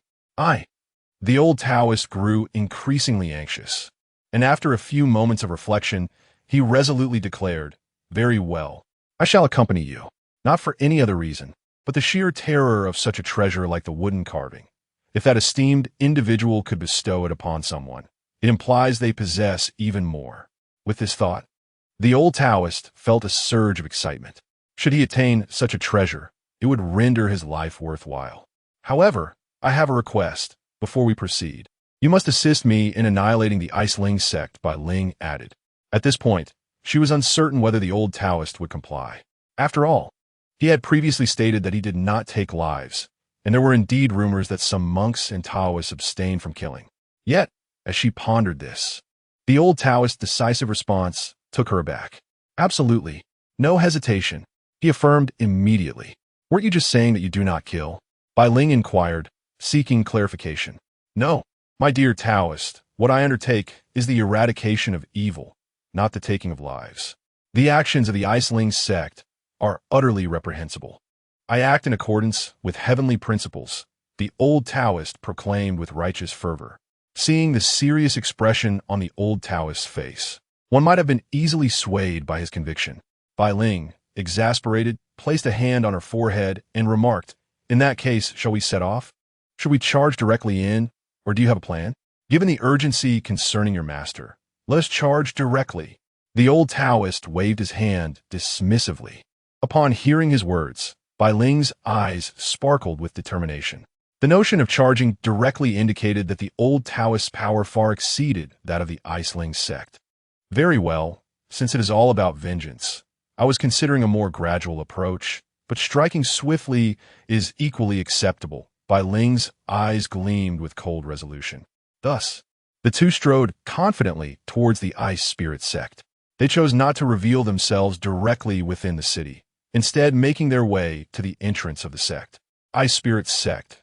Ice Xian, Ice Tai, I have come for vengeance." Bai Ling's voice resonated through the air, reaching the ears of Ice Tai and the assembly of elders, who were engrossed in a tumultuous discussion within the grand hall. The unexpected proclamation left them momentarily stunned. That voice, it belongs to that wretched woman. At that moment, Ice Xian, who was alongside Dong Ming, instantly recognized Bai Ling's tone. A fierce glint of determination illuminated Ice Xian's face as she swiftly made her exit. "Interesting. Let me see if she truly is a stunning beauty," Dong Ming remarked before following suit. Chapter 67. What gift should I bring? In that moment, thousands of disciples and dozens of elders surrounded Bai Ling and the disheveled old Taoist. "Is it really you? I never anticipated that you're still alive. It appears you have encountered some fortuitous opportunity and restored your cultivation. But what of it? In my eyes, you remain nothing but an insignificant insect." Bing Tai was the first to arrive, glaring at Bai Ling with murderous intent. Not only, but everyone was astonished that Bai Ling had managed to repair her foundation and regain her powers. "Are you surprised? The disciples and elders of your sect, as well as the treasures of your sect, were all taken care of by us. Are you furious?" Bai Ling dropped another bombshell. As her words echoed, the crowd fell into silence. The disheveled old Taoist, however, seemed indifferent, casually picking his nose beside Bai Ling. "It was you. You truly deserve death." Bing Tai seethed with rage, nearly spewing blood in her fury. "Are you angry? If you're not convinced, come and strike me." Bai Ling continued to taunt. "Come here and die." At this moment, Bing Tai had completely lost the demeanor of a sect leader. Consumed by wrath, she aimed to slap Bai Ling to death. Boom! Bing Tai's formidable aura erupted, surging towards Bai Ling with unmatched force and alarming speed. The disheveled old Taoist was about to intervene, but was gently interrupted by Bai Ling. No need. You can act later. Upon hearing Bai Ling's words, the old Taoist hesitated, sensing the peculiar aura surrounding her and deciding to observe once more. Bing Tai's attack swiftly reached Bai Ling's face. Just as she believed Bai Ling would be shattered by her strike, her powerful hand came to an abrupt halt before her. Moreover, the very power of her strike was instantaneously devoured by an unseen force. Before Bing Tai could react, boom, she was sent flying like a cannonball, crashing into a hall 100 meters away. Boom! At that moment, the entire hall erupted in chaos. Once again, silence enveloped the scene. Even the disheveled old Taoist, witnessing Bing Tai's flight, felt a jolt of surprise. Thankfully, he had refrained from attacking Bai Ling earlier. Otherwise, his fate would likely have been similar. He turned back to Bai Ling. How? How did you accomplish that? His eyes were wide with disbelief, yet he could not discern the secret behind her power. When you meet my master, you will understand, Bai Ling replied with a sly smile. Shall I bring some gifts then? It wouldn't be proper to go empty-handed. The old Taoist was now in a fluster. His reverence for Bai Ling's master had deepened significantly. The usually stingy old man was considering bringing a gift for the first time. Ah, my master seems to have a fondness for gourmet food, Bai Ling mused, realizing it was reasonable to bring something after such a long absence. After much contemplation, she concluded that Ye Nan had a particular liking for delicacies. Gourmet food? The old Taoist found himself in a predicament. Given the terrifying nature of Bai Ling's master, the culinary delights would undoubtedly be extraordinary. Where could this be resolved? The disheveled old man pondered as he sat down on the ground. Meanwhile, amidst the ruins of the grand hall, Bing Tai lay in a deep pit, his body covered in wounds, some so severe that the bone was visible. This is impossible. How could this happen? It seemed as though Bing Tai was oblivious to the pain coursing through him, lost in the memories of the recent events. No matter how he recalled the moments, he could not discern the source of the problem. Father. Just then, Bing Xian and Dong Ming, who had hurried over, witnessed the scene. Bing Xian rushed to help Bing Tai, hastily feeding him several healing pills. As the pills took effect, Bing Tai's wounds began to heal considerably, and his breath became steadier. These elixirs were provided by Dong Ming. At that moment, Dong Ming squinted towards the direction of Bai Ling, his eyes filled with astonishment, greed, and curiosity. He had clearly observed that previous strike. Young master, I believe that young lady possesses some kind of treasure that reflects attacks. A rarity indeed, spoke the elder guardian beside Dong Ming. Oh, can Master Wang subdue her? Dong Ming added, seemingly recalling something. We must not harm her. Capturing her will suffice. The young lady alone was manageable. But did you notice that disheveled old man? Even I cannot see through his cultivation. Master Wang hesitated before making a move. Oh, upon hearing Master Wang's words, Dong Ming finally acknowledged the disheveled old man. They had previously overlooked him, but now Dong Ming furrowed his brow. Master Wang was a formidable figure of the earth's profound realm, yet he could not discern the old man's capabilities, which left Dong Ming feeling somewhat disgruntled. Currently, Bai Ling's grace, beauty, and stature far surpassed Bing Xian's.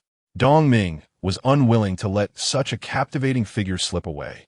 Unbeknownst to him, Bing Xian shot him a fierce glare, then turned her gaze towards the elegant Bai Ling, her eyes brimming with resentment and malice. She would not allow Bai Ling to surpass her in any aspect. Everything Bai Ling possessed should rightfully belong to her. This time, she intended to cripple Bai Ling once more and seize the secrets that would restore her own power. Dong Xiao, could you please take action to capture this wretched girl? Bing Xian dared not approach recklessly and could only seek Dong Ming's assistance. She had witnessed the fate that befell Bing Tai all too clearly. She too sensed that Bai Ling possessed a protective treasure. All right. After a moment of contemplation, Dong Ming addressed Master Wang. You should give it a try. Just capture her. Master Wang nodded in agreement. With a swift movement, he approached Bai Ling. Who are you? Bai Ling inquired, as she had never encountered Master Wang during her time at the Ice Spirit sect. He is from the Dong family of the Imperial Dynasty. You wretched girl, why can't you just die quietly? Before Master Wang could respond, Bing Xian stepped forward, her tone rife with bitterness and hatred. as if Bai Ling had annihilated her entire family, unaware that it was her own jealousy that had bred such animosity. I have yet to exact my vengeance. How could I possibly perish before you? Bai Ling responded coldly, though her words were resolute. Her mind was preoccupied with thoughts of the Dong family in the imperial city and the formidable power they wielded. Being of tender years, her knowledge was limited, and her encounters with various factions and individuals had been few. Beside her, the disheveled old Taoist squinted, leaning in cautiously to whisper in Bai Ling's ear. The Dong family is not to be trifled with. They are protected by a formidable presence in the celestial realm, and above them lies the royal family. For miles around, everything falls under the jurisdiction of the imperial dynasty. I once heard it referred to as the celestial enlightenment dynasty. Bai Ling's thoughts raced, her uncertainty palpable. Indeed, within the celestial enlightenment dynasty, the Dong family stands as one of the most elite factions, second only to the royal family, the old Taoist elaborated. He found himself in a quandary, contemplating retreat. Yet, recalling his promise to Bai Ling, that upon encountering her esteemed master, should he be valued, he felt emboldened. At that moment, he believed that even the dynasty itself could be upended. In his eyes, Bai Ling's master possessed strength that far surpassed the celestial realm. Surely, the Dong family was not a foe to be reckoned with. With this conviction, the old Taoist resolved to take a gamble. Chapter 68.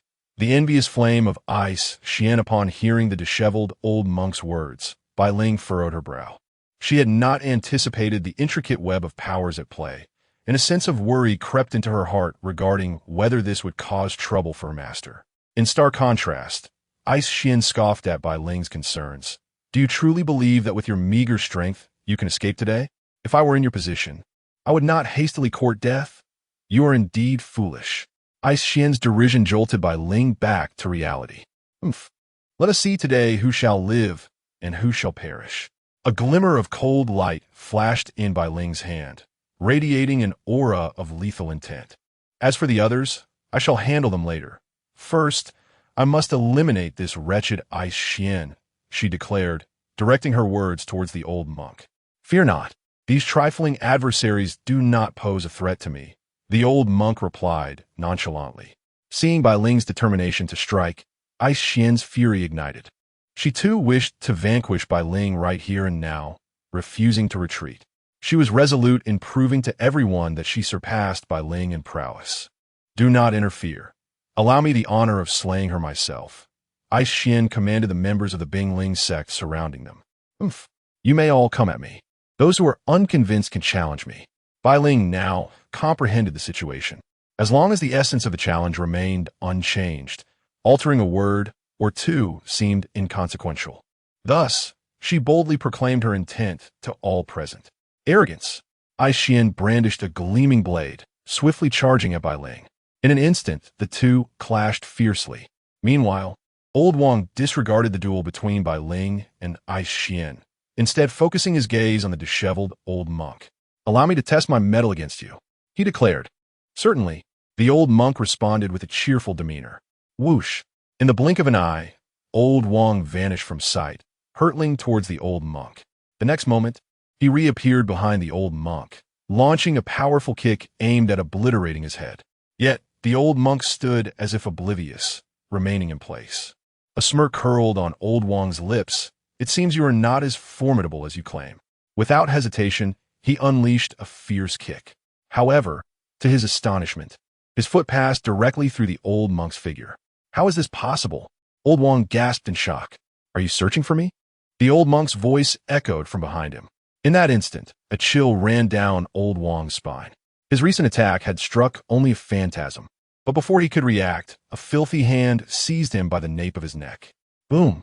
The old monk slammed Old Wang mercilessly into the ground. This strike was unrestrained. Dust and debris erupted, leaving Old Wang bloodied and sprawled in a crater on the ground. Heavens! A Xian-level expert. Old Wang's feeble voice emerged from the pit. It was no wonder he had failed to sense the old monk's cultivation level earlier. He had not given it much thought. For in such a place, how could one expect to encounter a being of that caliber? Boom! Bai Ling repelled Ice Xian with a swift stroke, casting a surprised glance at the old monk. So this old man possesses such strength. At this moment, Bing Xian's countenance was exceedingly grim as she gazed at the broken sword in her hand. Casting a glance at the cold glint in Bai Ling's grasp, a fire of jealousy ignited within her. After just a few exchanges, she had found herself at a disadvantage, her sword cleaved in two. Observing the pit below, where the half-dead Wang Lao lay, and the distant Dong Ming, whose pupils contracted with fury, Bing Xian felt a surge of unease. How could such a formidable warrior emerge from the Tian Xian realm? Dong Ming pondered, though he remained haughty, confident in his family's strength. Old man, do you not fear incurring the wrath of the Dong family by attacking one of us? Dong Ming stepped forward, his tone still laced with arrogance. Are you blind? Can you not see that it was you who struck first? The disheveled old man offered no courtesy, fully prepared to confront any ramifications. You. Dong Ming found himself at a loss for words, his anger boiling. What? Everyone here, heed my words. Should anyone dare to act recklessly, I shall eliminate them first. The old man stepped forward, his formidable aura radiating in all directions, causing those present to retreat in trepidation. Girl, continue. Having established his dominance, the old man turned back to Bai Ling. She nodded without hesitation and once again lunged at Bing Xian. At this point, Dong Ming dared not utter another word. His family may have been powerful, but they could not intervene in this immediate crisis. His strength at the Gathering Yuan realm was insufficient to contend with the old man. He could only brood in silence, his expression dark. Witnessing the old man's prowess, both Bing Xian and Bing Tai felt a weight in their hearts. Yet, driven by desperation, Bing Xian had resolved to kill Bai Ling. What does it matter if your cultivation has been restored? What good is a treasure if one's innate strength is lacking? Falling behind, Bing Xian still believed that Bai Ling's magical artifacts were superior to her own. As soon as Bing Xian finished speaking, an icy aura emanated from her, enveloping the surroundings and leaving those nearby shivering. Upon witnessing this, Bai Ling's eyes glinted with murderous intent. How do you like that? What does it matter if your cultivation has been restored? Can you rival one born with the ice spirit root, such as myself? Oh yes, I have you to thank for this. Ha ha ha. With her aura significantly heightened, Bing Xian supporters from the Bingling sect sighed in relief, intimidated by the old man and unwilling to provoke him. Yet, in the clash of a younger generation, even the old man could not intervene without affecting Bai Ling's resolve. The old man was well aware of this and noted that Bing Xian's aura now surpassed Bai Ling's. What? Are you not allowing that old man to act against me? Bing Xian continued to taunt Bai Ling, her concern about the old man's potential intervention motivating her to incite Bai Ling. To kill you, I need no assistance. An ice spirit root? Merely a substandard item, and I'm relieved you've parted with it. Bai Ling remained composed.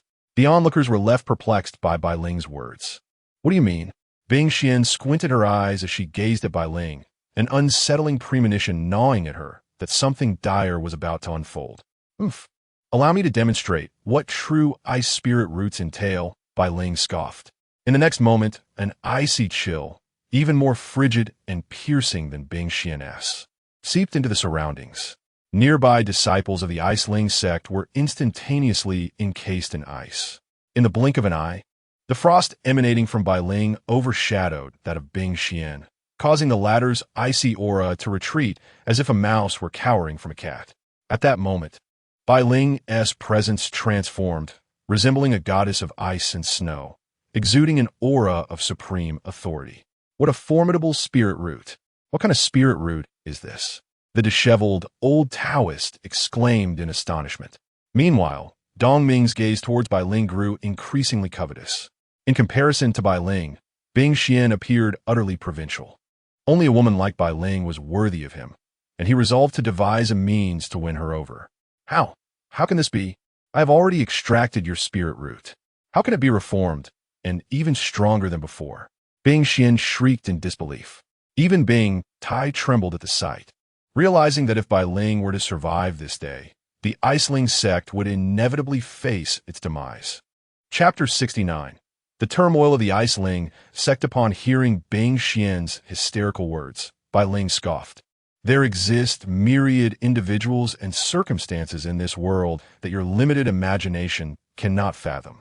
With a crackling surge of chilling energy, Bai Ling unleashed an overwhelming wave directed at Bing Xian. Xianer, Bing Tai, injured yet resolute, rushed towards her. Simultaneously, a venerable figure emerged from the depths of the Ice Ling sect, the esteemed ancestor of the sect himself. His aura suggested he was among the pinnacle of the Earth Profound Realm, although he had yet to reach the Celestial Profound Realm. In a fleeting moment, Bing Xian was rescued by Bing Tai. Ancestor, eliminate her. Slay this wretched woman. I wish to extract her spiritual root once more. At this point, Bing Xian had shed her previously aloof demeanor, revealing herself as nothing short of a shrew. The aged figure disregarded Bing Xian's frantic cries, turning instead to the disheveled old man. Senior, I wonder if this matter can be resolved amicably? His primary concern was to negotiate with the unkempt elder, believing everything else would fall into place thereafter. Was this? The younger generation engages in a fair contest, and you meddle? What do you call that? The old man shifted the conversation, suggesting that peace could indeed be achieved if Bai Ling were permitted to exact her revenge. Senior, this seems rather excessive, does it not? Bing Tai and Bing Xian represent our sect. While their previous actions were misguided, Bai Ling seems to have emerged unscathed, the elder remarked, furrowing his brow. The old man's words left the disheveled elder speechless. He thought himself shameless. He had not anticipated such unabashed audacity from others. Only Bai Ling, with her eyes glimmering with frost, began to comprehend the depths of depravity within the Ice Ling sect. What? Are you afraid to face me? Have you lost your bravado? Bai Ling cast a disdainful glance towards Bing Xian, who cowered behind Bing Tai. Bing Xian's eyes flared with rage at Bai Ling's unrestrained taunts. Yet she found herself incapable of retorting. She had just been thoroughly crushed in their earlier encounter. Though she struggled to accept this reality, it remained an undeniable truth. Youngster, do not be so arrogant. Even if you possess extraordinary talent, an unrefined genius amounts to nothing. The ancestor of the Ice Ling sect interjected. Had it not been for the unkempt elder's presence, he would have long since subdued Bai Ling. What? You dare challenge me? If you're dissatisfied, then come and face me. Bai Ling exhibited no trepidation in the face of the elder's threats. The elder's fury surged at her words. Ancestor, hold your temper. This Bai Ling possesses a treasure that can rebound attacks. Do not act impulsively, Bing Tai urged hastily. The elder had no intention of striking. His anger simmered instead. He shot a glare at Bing Tai, seemingly reproaching him for not having eradicated the threat when he had the chance, which had now forced him out of seclusion. Feeling the weight of his ancestor's stern gaze, Bing Tai was engulfed by regret. He should have pursued Bai Ling personally at the outset, preventing all that had transpired thereafter. Observing the elder's admonishment of Bai Ling, the disheveled elder retorted irritably, Enough of your prattling. Have you come to a decision? The elder, though undeniably more formidable than I, finds himself within the confines of the Ice Ling sect. Even as a master of the celestial realm, coupled with the protective array of our sect, the dire consequences of failure loom large. The elder's words dripped with menace as he demanded the surrender of Bing Tai and Bing Xian. To acquiesce would render the Ice Ling sect a source of ridicule henceforth. Moreover, Bing Xian harbors the potential to ascend to the celestial realm. There is no way she can be relinquished. Truly, the corruption of leadership breeds chaos below, with no room left for negotiation. The disheveled old Taoist lost the desire to remain. He still had to meet Bai Ling's master. Boom! The old Taoist's aura surged, a formidable presence sweeping across the surroundings. Realizing negotiations had failed, the elder bellowed for the sect's protective array to activate. In an instant, a white luminescent barrier enveloped the entire Ice Ling sect. At that moment, all the elders returned to their designated positions. Rays of white light shot forth from the barrier, resembling chains that pierced through the bodies of all the elders, subsequently binding them to the elder himself. In an instant, the elder's power swelled enormously.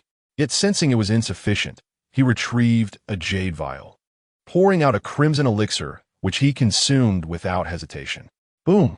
The elder's aura erupted, instantly surpassing the threshold of the earthly realm and ascending to the celestial realm.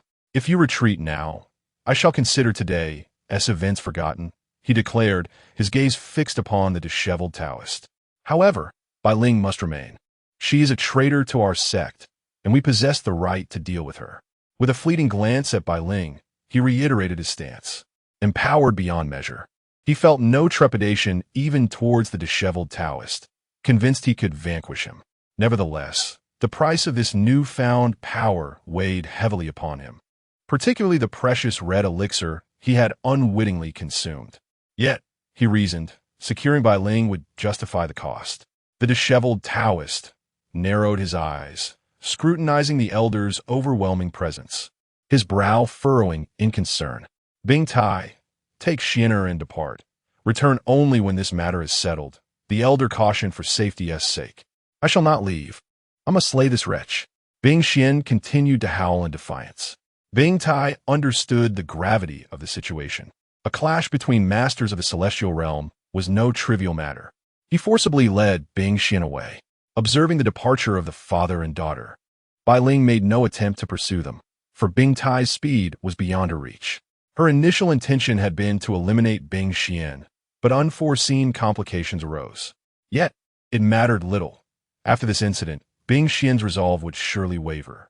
To vanquish her inner demons, Bing Xian would inevitably seek Bai Ling again. Confident in her cultivation speed and the prowess of her ice spirit root, Bai Ling felt assured. Meanwhile, among the crowd, Dongming quietly withdrew, intent on returning to his clan to relay the events that transpired here, particularly concerning Bai Ling, whose ice elemental spirit root far surpassed that of Bing Xian. His arrival at the Ice Ling sect had been prompted solely by his interest in Bing Xian. Individuals with exceptional constitutions are exceedingly rare. He merely wishes to transfer Bing Xian's spiritual root to himself. Such occurrences are not uncommon in the realm of cultivation, as certain esoteric methods can facilitate such separation. Unbeknownst to Bing Xian, Dongming also harbors designs upon her. Upon encountering Bai Ling, Dongming's avarice intensified, for he coveted not only her presence, but also her spiritual root. As for the elderly Wang, lying on the ground like a lifeless dog, he was entirely disregarded, as Dongming departed without a second thought. At that moment, a colossal fist imprint converged ominously above the elder's head, hurtling towards the disheveled Taoist. The Taoist, shedding his previous nonchalance, now recognized the gravity of the situation. He retaliated with a punch of his own.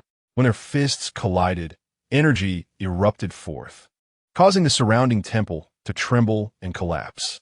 Bai Ling, sensing the turmoil, swiftly withdrew from the combat zone to observe from a distance.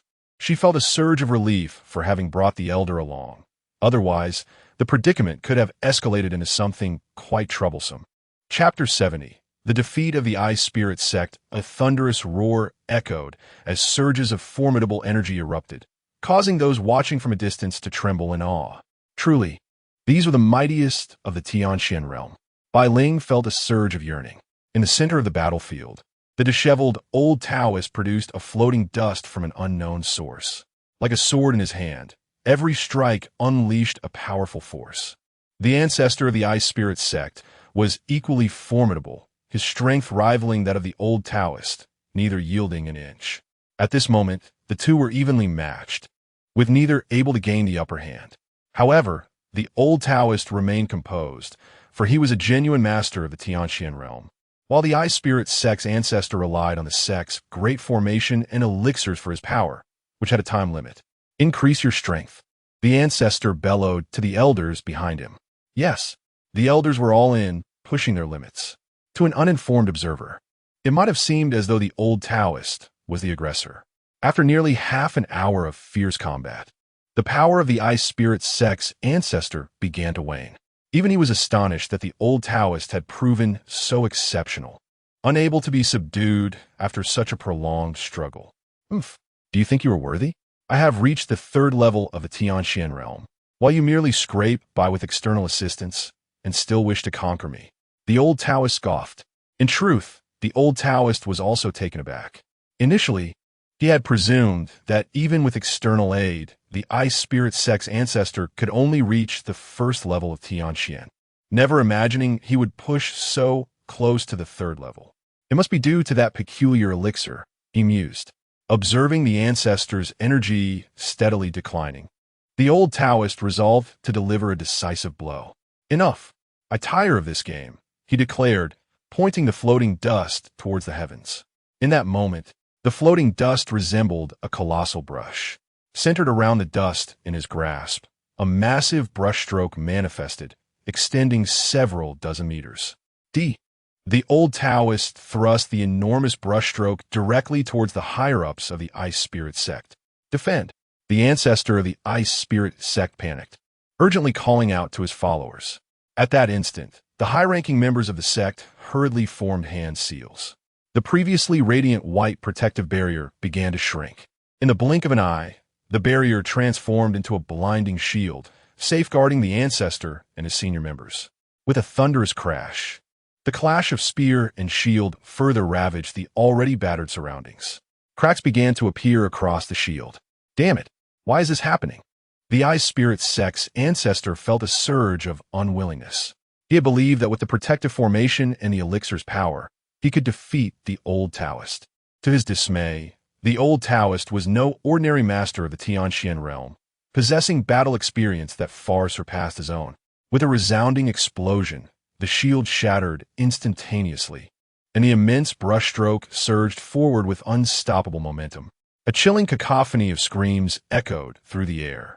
In that moment, the high-ranking members of the Iceling sect lay either dead or grievously injured.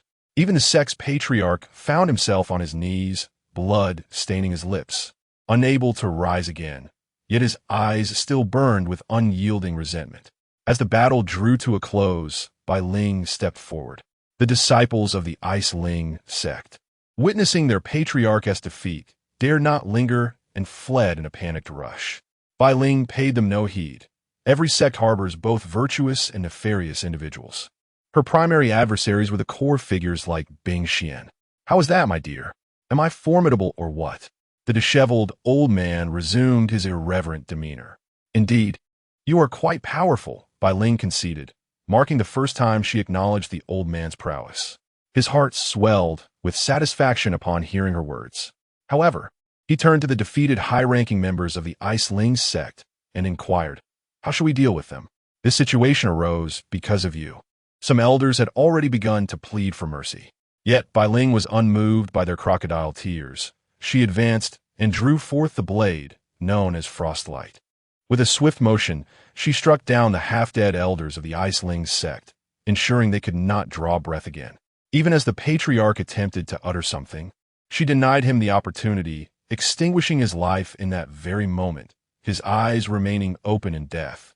Bai Ling had no intention of engaging in discourse with these individuals. Her enmity with the Iceling sect was one of eternal conflict, devoid of any other words. Observing the desolate remnants of the Iceling sect, she felt a pang of reflection. "My dear, there is something I must remind you of." The disheveled old man suddenly seemed to recall something significant. "What is it?"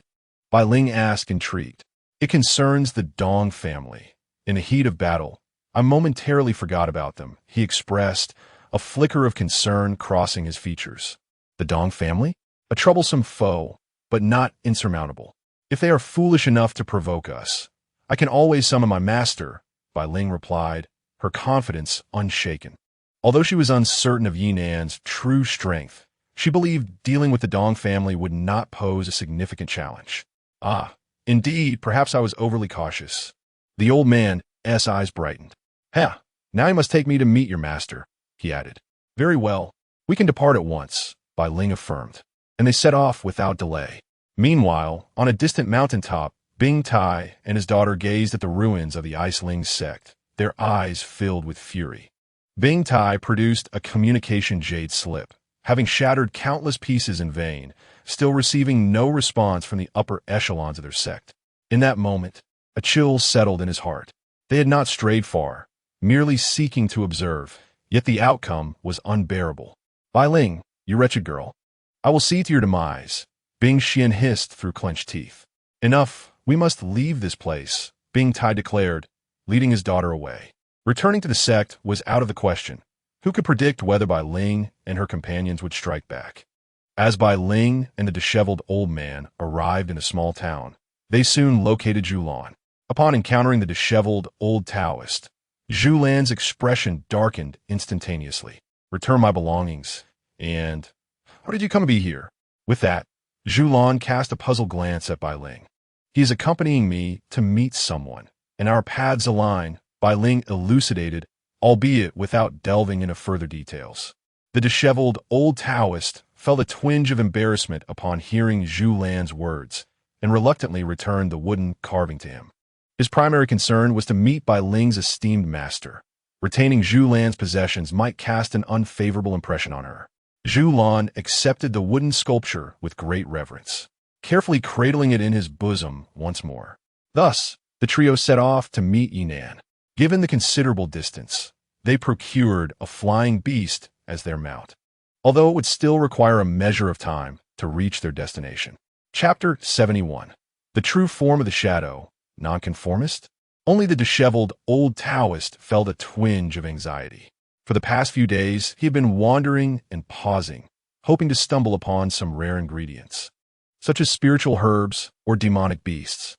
After all, it was a token of intent, far better than arriving empty-handed. He possessed numerous treasures, yet in comparison to the sword wielded by Bai Ling, they seemed somewhat diminished in value. Bai Ling's master would surely have no use for them. Meanwhile, Zhu Lan was also curious about what the old Taoist was searching for along the way, though she refrained from inquiring.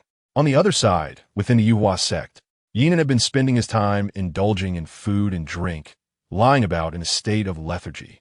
"Alas, system, do you have any tasks for me? Perhaps I should find a disciple or something. I am dreadfully bored," Ye Nan lamented while reclining in his chair. In contrast, Ling Long was less preoccupied with such thoughts. She found her current lifestyle quite satisfactory. However, she often found herself conversing with a black orb in solitude. During this period, Gu Chun had made considerable progress in his cultivation, reaching the 3rd level of gathering yuan. The routine of washing and cooking had instilled a sense of tranquility in Gu Chun, tempering his previous impatience. Living on the southern peak, Yu Xian wished to alleviate some of Gu Chen's burdens, yet Gu Chen insisted on handling everything himself. Left with no choice, Yu Xian resorted to taking over Ling Long's chores.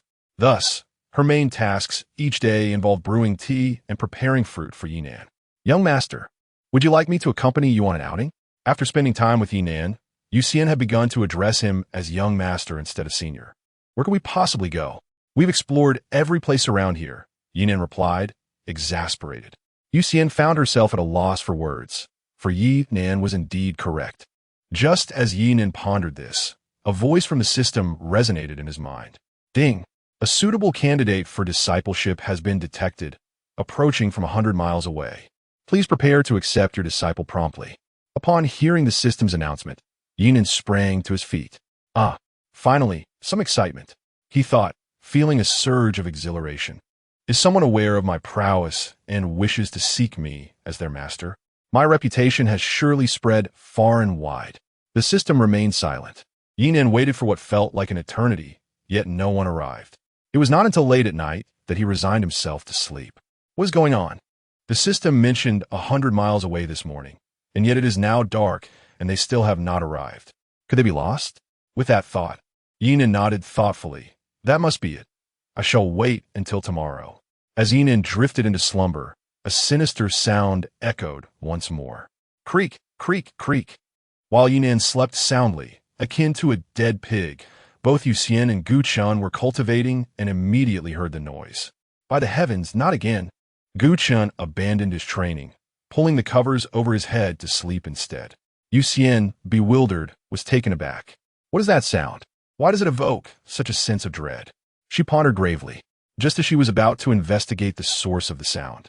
A small hand grasped Yu Xian's arm. "Ling Long? I thought you were asleep," Yu Xian remarked, gazing at Ling Long. Ling Long offered no explanation, but whispered to Yu Xian, "Sister Yu Xian, you should hurry to bed and not look. It's quite frightening." Hearing Ling Long's words, Yu Xian felt a wave of confusion. After all, such an eerie sound emanating from her own sect was unsettling for her as the leader, and she felt compelled to uncover the truth. Yet, Linglong's warning sowed seeds of doubt in her mind. Though small, Linglong had been in the company of Ye Nan and had undoubtedly witnessed plenty. If she deemed it terrifying, it must indeed be so. Meanwhile, in the locked room, tendrils of dark mist began to swirl and coalesce into a shadowy figure. The silhouette cautiously slipped through the room's door and made its way to Ye Nan's storeroom. This storeroom contained the myriad items Ye Nan had accumulated during his recent sign-ins, including many peculiar artifacts from Earth. The figure approached the door, casting a furtive glance at Ye Nan's quarters.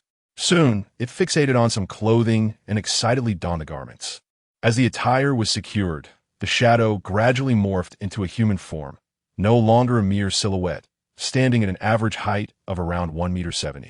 With hair in a striking blend of red and blue, a face reminiscent of a circus clown, and clad in a sharply tailored black suit paired with oversized shoes that seemed utterly incongruous, the transformation was complete.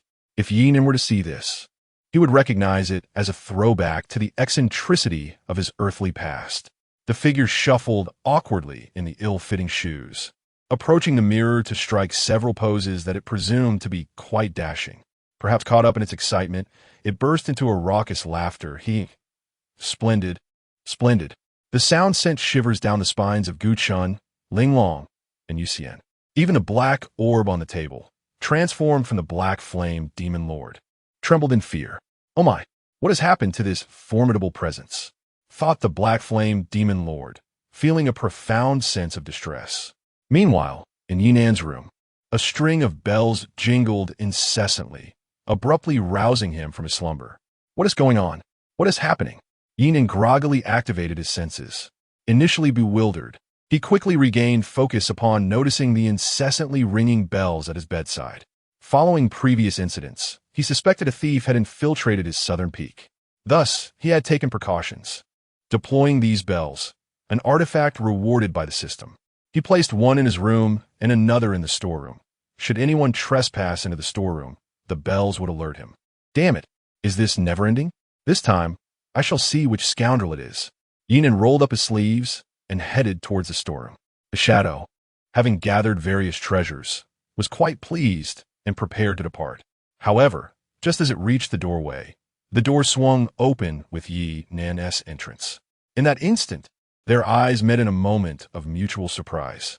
Upon recognizing the culprit, Ye Nan's expression darkened considerably. The shadow also looked up at Ye Nan, who towered over him, momentarily taken aback. However, in the next instant, the shadow broke into a bizarre grin, its laughter echoing even louder than before. Witnessing this spectacle, Ye Nan's expression darkened considerably. He raised a hand and delivered a resounding slap. Crack! The shadow was sent crashing into the dirt. I shall silence your laughter.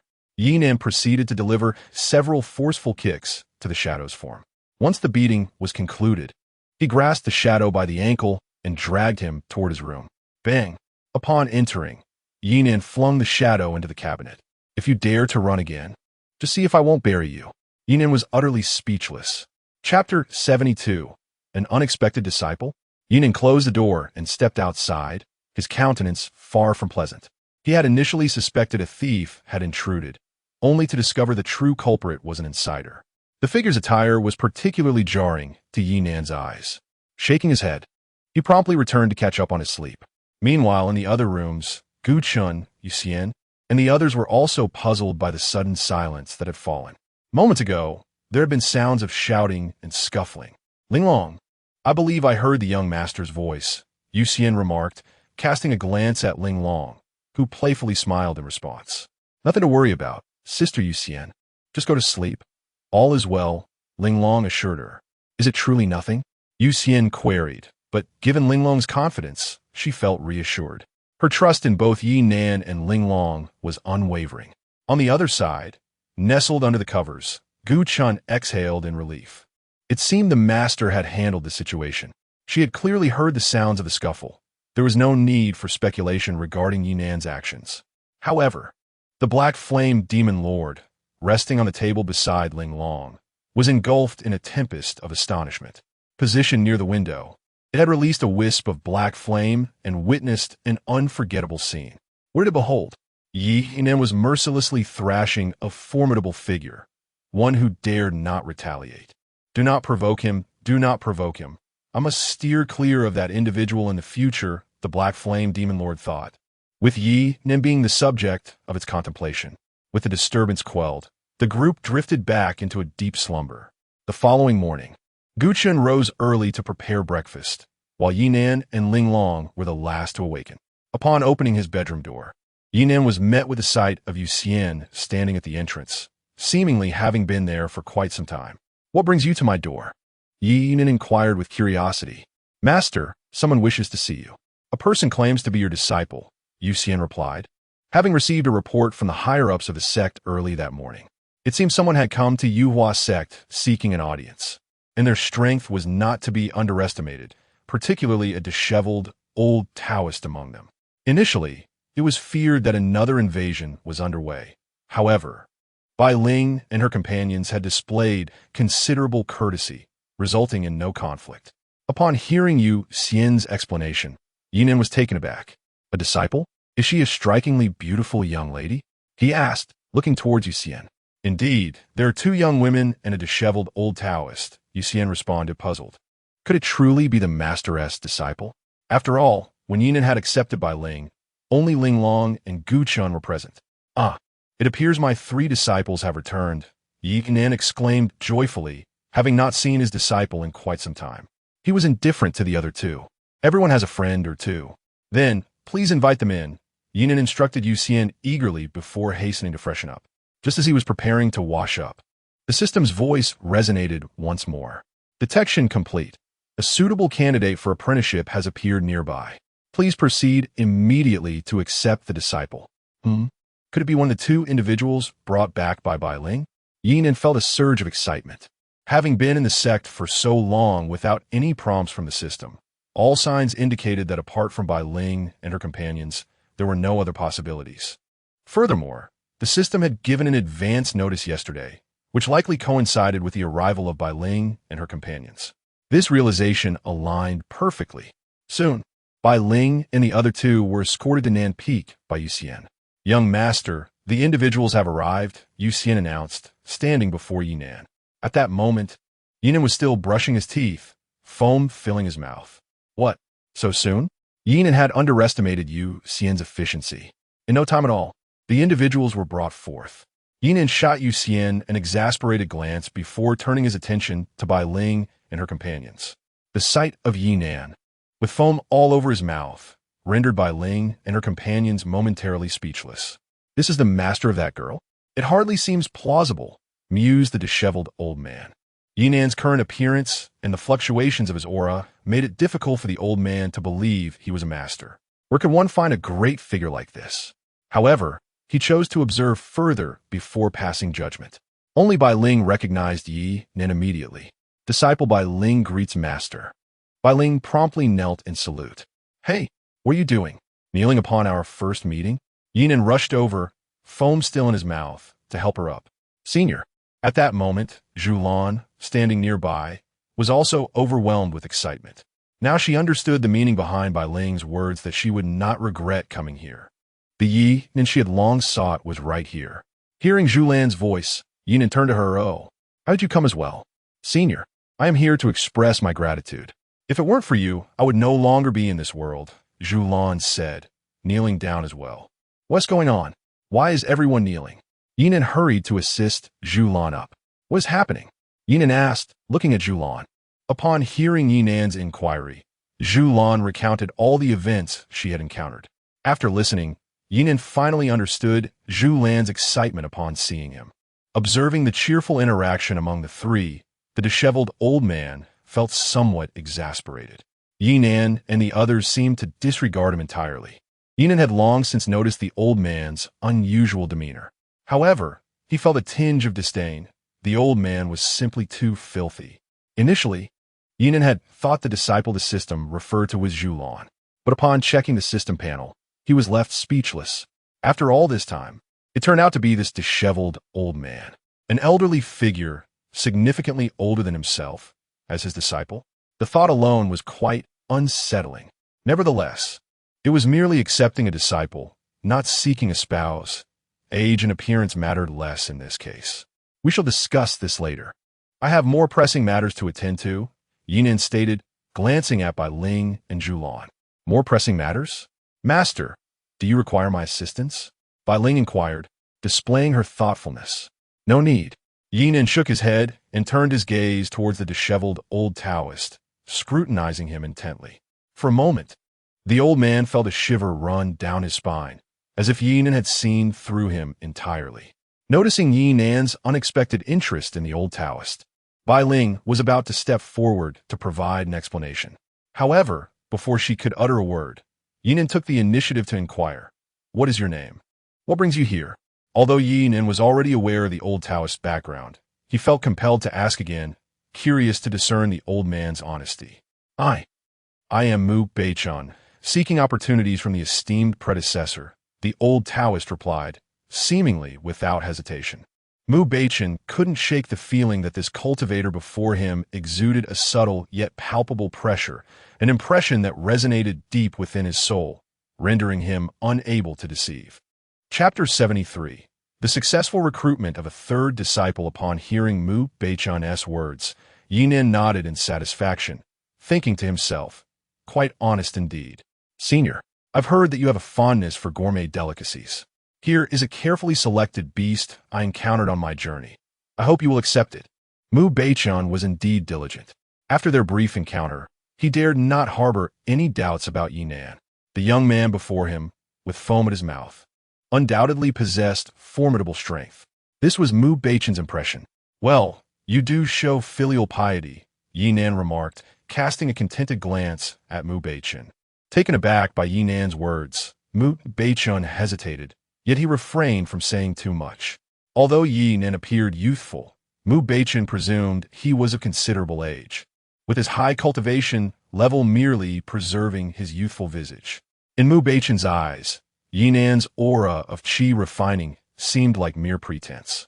Nonetheless, a flicker of dissatisfaction lingered within him. However, Ye Nan's next statement astonished everyone, particularly Mu Beichun. Would you be willing to become my disciple? Ye Nan asked, his expression impassive as he regarded Mu Beichun. Mu Beichun was momentarily stunned, convinced he had misheard. Master, you wish to take him as your disciple? Bai Ling looked at Ye Nan in disbelief. Gu Chun, hearing this, emerged from the kitchen. At that moment, everyone cast peculiar glances at Mu Beichun. I brought back a disciple for Master. Bai Ling appeared almost dreamlike, her thoughts momentarily adrift. Upon hearing Bai Ling's question, Ye Nan retorted with mild annoyance. Naturally. When have I ever deceived you? The certainty in Ye Nan's words left Mu Beichun dumbfounded, his shock quickly turning into delight. Unlike Bai Ling and Gu Chun, he was not so wary. With a thud, Mu Beichun knelt down, the smoothness of his motion causing everyone to pause in surprise. Ye Nan expected him to require a bit of coaxing, but seeing Mu Beichun so willingly compliant, he breathed a sigh of relief, saving himself considerable effort. Disciple Mu Beichun pays respects to Master. He hastily bowed several times. Mu Beichun felt no need for formality. It was evident that Ye Nan surpassed him in strength, and there was no shame in bowing to someone stronger. Moreover, he had come seeking opportunity, and now that he had acknowledged Ye Nan as his master, it was even easier for him to express his desires. Very well, rise.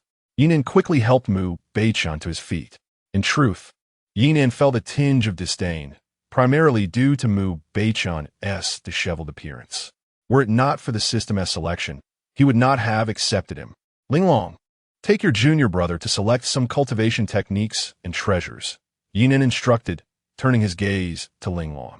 Linglong, seemingly bemused, addressed Mu Beichun, come with me.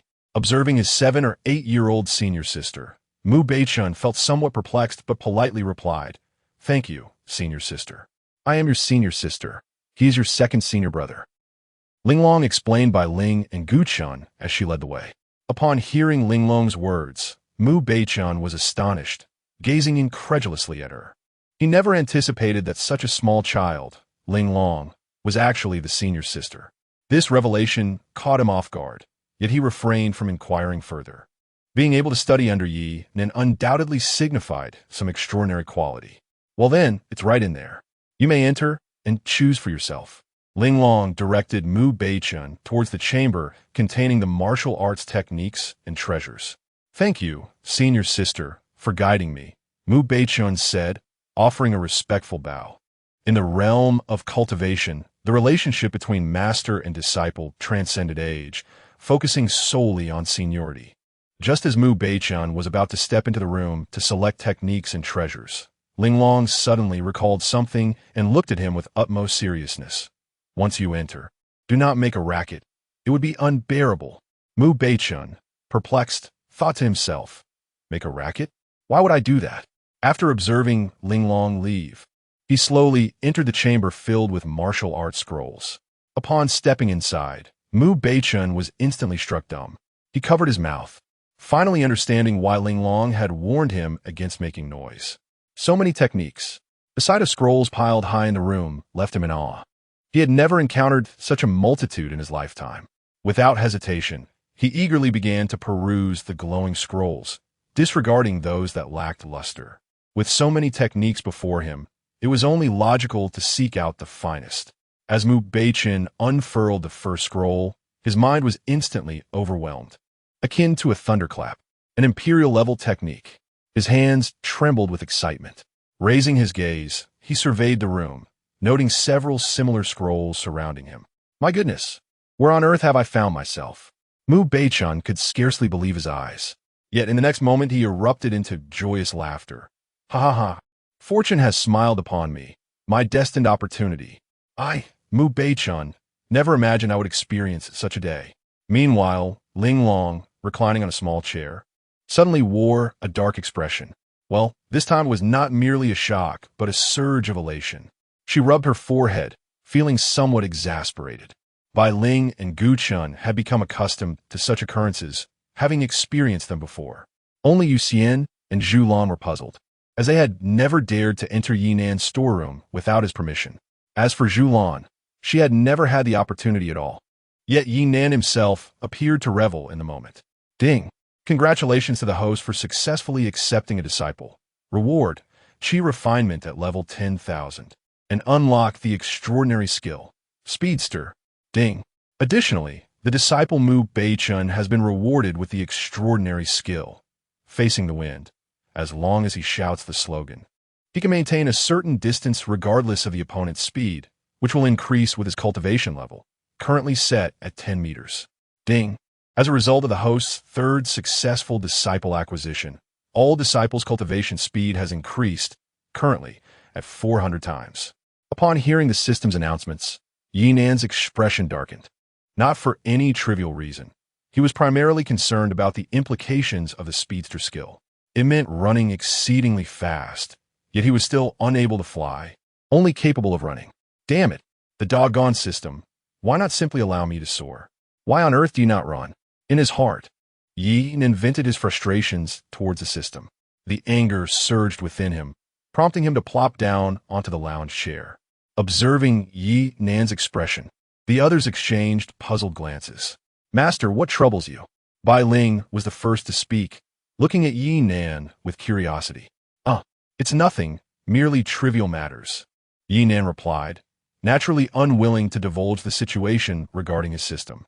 Noticing Ye Nan's reluctance to share, Bai Ling and the others refrained from pressing further. Only Mu Beichun continued to traverse between the chambers housing magical artifacts and those containing martial arts techniques, brimming with excitement, feeling as though every choice was unsatisfactory, yearning to claim them all.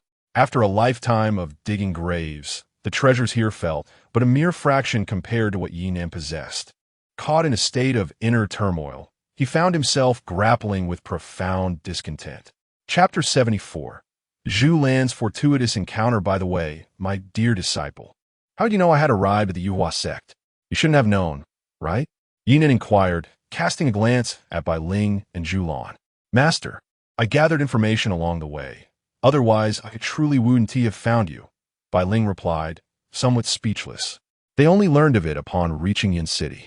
Although Ye Nan went unnoticed, Gu Chun had encountered many during the Four Sects tournament. This revelation left both Bai Ling and Zhu Lan taken aback. They had not anticipated that Ye Nan would venture to a local sect and appear so leisurely, suggesting he was enjoying favorable treatment. Master, have you joined the Yuhua sect? Bai Ling voiced her curiosity. No, I am merely residing here temporarily. Ye Nan shook his head. Meanwhile, in the kitchen, Gu Chan furrowed his brow as he observed the still excited Mu Beichen, feeling somewhat exasperated. He set aside his task and approached the warehouse door. Junior brother, have you made your selection? Remember, do not be too greedy, Gu Chan said with a smile that bore an undertone of warning. As the second senior brother, he needed to instill the right mindset in these younger disciples, setting a proper example. Upon hearing Gu Chen's words, Mu Beichen felt as if a bucket of cold water had been poured over him. Indeed, how could he be greedy? Leaving a poor impression on Master would be undesirable. He quickly regained his composure, realizing he had been overly enthusiastic. Understood, second brother, Mu Beichen responded, bowing slightly to Gu Chen. Consequently, Mu Beichen chose only one imperial technique and a single magical artifact. However, he felt no disappointment. Rather, he was quite elated. An imperial technique, something he had never encountered in his lifetime, let alone possessed. Should he display it, it would undoubtedly incite a calamity of catastrophic proportions. Seeing that Mu Beichen was relatively obedient, Gu Chen nodded in satisfaction. Master, breakfast is ready, Gu Chen then called out to Ye Nan. At the sound of Gu Chen's voice, Ling Long was the quickest to respond. The group had grown accustomed to this. Only Yuxian cast a curious glance at Ye Nan's warehouse, wondering what lay within. Let us go. Let us partake in some food, Ye Nan said to Zhu Lan and Bai Ling. Soon, everyone gathered around the dining table in the courtyard. Zhu Lan hesitated to speak, but ultimately chose to remain silent. Bai Ling, seated beside Zhu Lan, seemed to sense her thoughts. However, she refrained from saying much, knowing Ye Nan had a fondness for eating, and thus focused on finishing her meal before personally discussing matters with Zhu Lan. Throughout their journey, they had developed a good rapport, having become friends. The breakfast did not take long to consume. Once they finished, Ye Nan turned his attention to Zhu Lan. Having just heard her recount those tales, he understood her purpose for seeking him. Nonetheless, Zhu Lan displayed maturity by not broaching the topic at the dining table, a fact that pleased Ye Nan. As Ye Nan looked at her, Zhu Lan felt a bit flustered. Just as Bai Ling prepared to speak on Zhu Lan's behalf, Ye Nan broke the silence. What brings you to me? Please do share. At Ye Nan's words, Zhu Lan felt somewhat bashful, surprised that he had already discerned her intentions. Thus, Zhu Lan seemed to have made a significant decision as she rose to her feet. Thud! She then knelt directly before Ye Nan. Senior, I wish to apprentice under you to repay your kindness. Upon uttering these words, Zhu Lan intended to bow her head. However, in the next moment, an invisible yet gentle force lifted her up, preventing her from lowering her head. You seek me not merely to express gratitude, do you? Moreover, I cannot accept you as my disciple, Ye Nan stated plainly. At his words, Zhu Lan's body trembled slightly. Nevertheless, this was somewhat expected, given her innate talent. Senior, my desire to repay you is genuine, but I also wish to learn from you, as it may grant me the opportunity for revenge in the future. Zhu Lan confessed candidly. It is unavoidable. The path of cultivation is not to be lightly shared, as is the unyielding law of the cultivation world, Ye Nan replied, shaking his head as he moved to a nearby recliner. However, considering you are a friend of my third disciple, I shall offer you a wooden sculpture, a scroll of techniques, and a magical artifact. How does that sound? Ye Nan looked at Zhu Lan. He could easily aid her in obliterating the Zhu family, but deemed it unnecessary, for he and Zhu Lan were merely acquaintances. Upon hearing Ye Nan's words, Zhu Lan found herself without further recourse, and could only express her gratitude with a bow. Thank you, Senior. Ling Long, go fetch the techniques and treasures for her, Ye Nan called out to Ling Long, who was lounging on the recliner. Xiaoqinzi, did you hear? Hurry and retrieve them. Ling Long remained sprawled out, soaking up the sun, her eyes barely open. The others exchanged glances, and Ye Nan's lips twitched slightly. Gu Chun, rendered speechless, had no choice but to head to the storage room himself. Zhu Lan was an ordinary cultivator without any special constitution, so any technique Gu Chun chose would suit her. Upon entering the storage room, Yu Xian was taken aback, realizing it was where Ye Nan kept his treasures. The magnitude of Ye Nan's power hinted at the extraordinary items within. This realization quickened Yu Xian's breath, but she soon quelled the excitement within her heart. Setting aside Ye Nan for the moment, even that shadowy figure from earlier could obliterate the Yu Hua sect. It seemed the only course was to ingratiate herself with the young master. Yet, Yu Xian was not disheartened. After all, proximity to the water tower allows one to access the moon first. Moments later, Gu Chan emerged, holding a radiant scroll and an ancient longsword, which appeared unremarkable. The others reacted nonchalantly, but only Yu Xian expressed curiosity about the caliber of the weapon and technique. Zhu Lan's eyes brightened. The scroll of techniques appeared to be significantly superior to what Ye Nan had previously provided her. Here you go. Gu Chun handed the items to Zhu Lan. Thank you, Senior. Zhu Lan refrained from unrolling the technique to inspect it, promptly stowing it away. After all, examining it now would imply a lack of trust in Ye Nan. Observing Zhu Lan's immediate acceptance, Yu Xian felt a twinge of disappointment. She too wished to see what the technique was. Here, take this, drink it, and it will alter your aptitude. Ye Nan then produced a jade vial and handed it to Zhu Lan, a reward from the system. Seeing the vial in Ye Nan's hand, Zhu Lan's hands trembled with excitement. This is even more exhilarating than the technique she has just acquired. Transforming her innate qualities, this constitutes her greatest obstacle. Thank you, esteemed senior. Zhu Lan found herself a loss for words and knelt once more. Ye Nan, somewhat speechless, chose to disregard it. Accepting the jade vial from Ye Nan's hand, Zhu Lan treasured it as if it were a priceless gem. Well, the matters here are concluded. You should prepare for what lies ahead, Ye Nan continued. Upon hearing his words, Zhu Lan understood that Ye Nan was signaling her departure. Then, I shall take my leave, esteemed senior. After I achieve my vengeance, I shall return to express my gratitude. I would not mind serving you in any capacity. With that, Zhu Lan turned to depart. Ye Nan, however, paid no heed and simply closed his eyes to indulge in a state of repose. Chapter 75. Do you not obey? Farewell, fair maiden. Zhu Lan once again clasped her fists in salute to Bai Ling. Wait. I shall accompany you. Bai Ling called out to Zhu Lan hastily.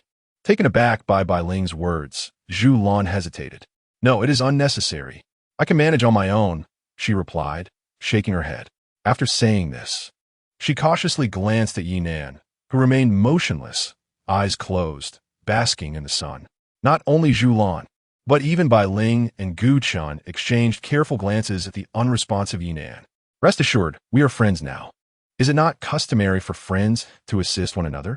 This way, we can look out for each other, Bai Ling exclaimed, her eyes sparkling upon seeing Ye Nan's lack of reaction. Well, all right then. Zhu Lan's eyes brightened at Ye Nan's silence. With Bai Ling present, she felt considerably safer.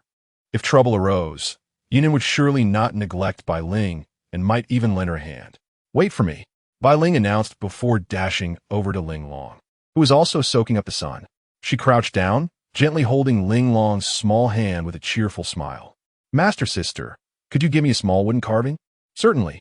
Ling Long, clearly pleased, opened her eyes and handed 2 wooden carvings to Bai Ling. Thank you, master sister, Bai Ling said, standing up and affectionately ruffling Ling Long's hair. Ling Long did not resist. She understood that her junior sister was about to busy herself again and said nothing further. Returning to Zhu Lan, Bai Ling presented her with a wooden carving. Here, this is for you. Thank you. Zhu Lan glanced at Ye Nan, clearly expressing her gratitude towards him. Without Ye Nan's tacit approval, she would not have received it. Let's go, Bai Ling exclaimed, pulling the somewhat reluctant Zhu Lan away. It was only after their figures vanished that Ye Nan slowly opened his eyes. Master, did you not say you would not help? Gu Chen approached, puzzled. I did not assist. It was your junior sister who did. What does that have to do with me? Ye Nan shot Gu Chen a glance. Gu Chen remained silent. Meanwhile, Yu Xian and Mu Beichen observed with thoughtful expressions. What troubles you? Come here, quickly. I shall teach you a secret. Ye Nan glared at the disheveled Mu Beichen. Upon hearing Ye Nan's voice, Mu Beichen hurriedly rose, a fawning smile on his face as he approached Ye Nan, hands rubbing together in anticipation. Hee hee. What secret will master teach his disciple? Come close. Ye Nan directly shared the secret's purpose with Mu Beichen. Initially, all was well, but gradually, Mu Beichen's expression darkened. Is this truly a secret? Are you certain you are not jesting with me, master? He thought, feeling somewhat speechless. Meanwhile, Gu Chun appeared eager to try. Calm down. My secret is not the same as yours, Ye Nan remarked, casting a sidelong glance at Gu Chun. Hearing Ye Nan's words, Gu Chun felt embarrassed. Yet his fighting spirit remained undeterred. Ye Nan, uninterested, resumed his lounging position. Only Mu Beichen was left puzzled, as Ye Nan's words suggested that his senior sisters and brothers also possessed similar secrets, and it seemed they were indeed genuine. Is there such a secret in this world? It is truly unheard of. Mu Beichen pondered silently. Master, I wish to venture outside, he said, glancing at Ye Nan. The abundance of treasures here was overwhelming, and he found it utterly torturous to resist. As you wish, Ye Nan replied succinctly. With Ye Nan's consent, Mu Beichen felt a wave of relief wash over him. He had feared that Ye Nan would deny his departure. He then cheerfully made his way towards Ling Long. He had keenly observed Bai Ling's earlier actions, and the wooden carvings were the primary reason for his visit. To his surprise, he had stumbled upon an even greater fortune. Ling Long, who had been basking in the sun with her eyes closed, suddenly furrowed her brow. The reason being, she detected a foul odor with her small nose. Curiosity piqued, Ling Long opened her eyes to see Mu Beichen approaching. Instantly, she raised her little hand and commanded, "Stop." Mu Beichen was taken aback by her sudden outburst but complied and halted his steps. "Senior sister, what is it?" he asked, puzzled. "Don't you ever bathe?" Ling Long shot him a disapproving look.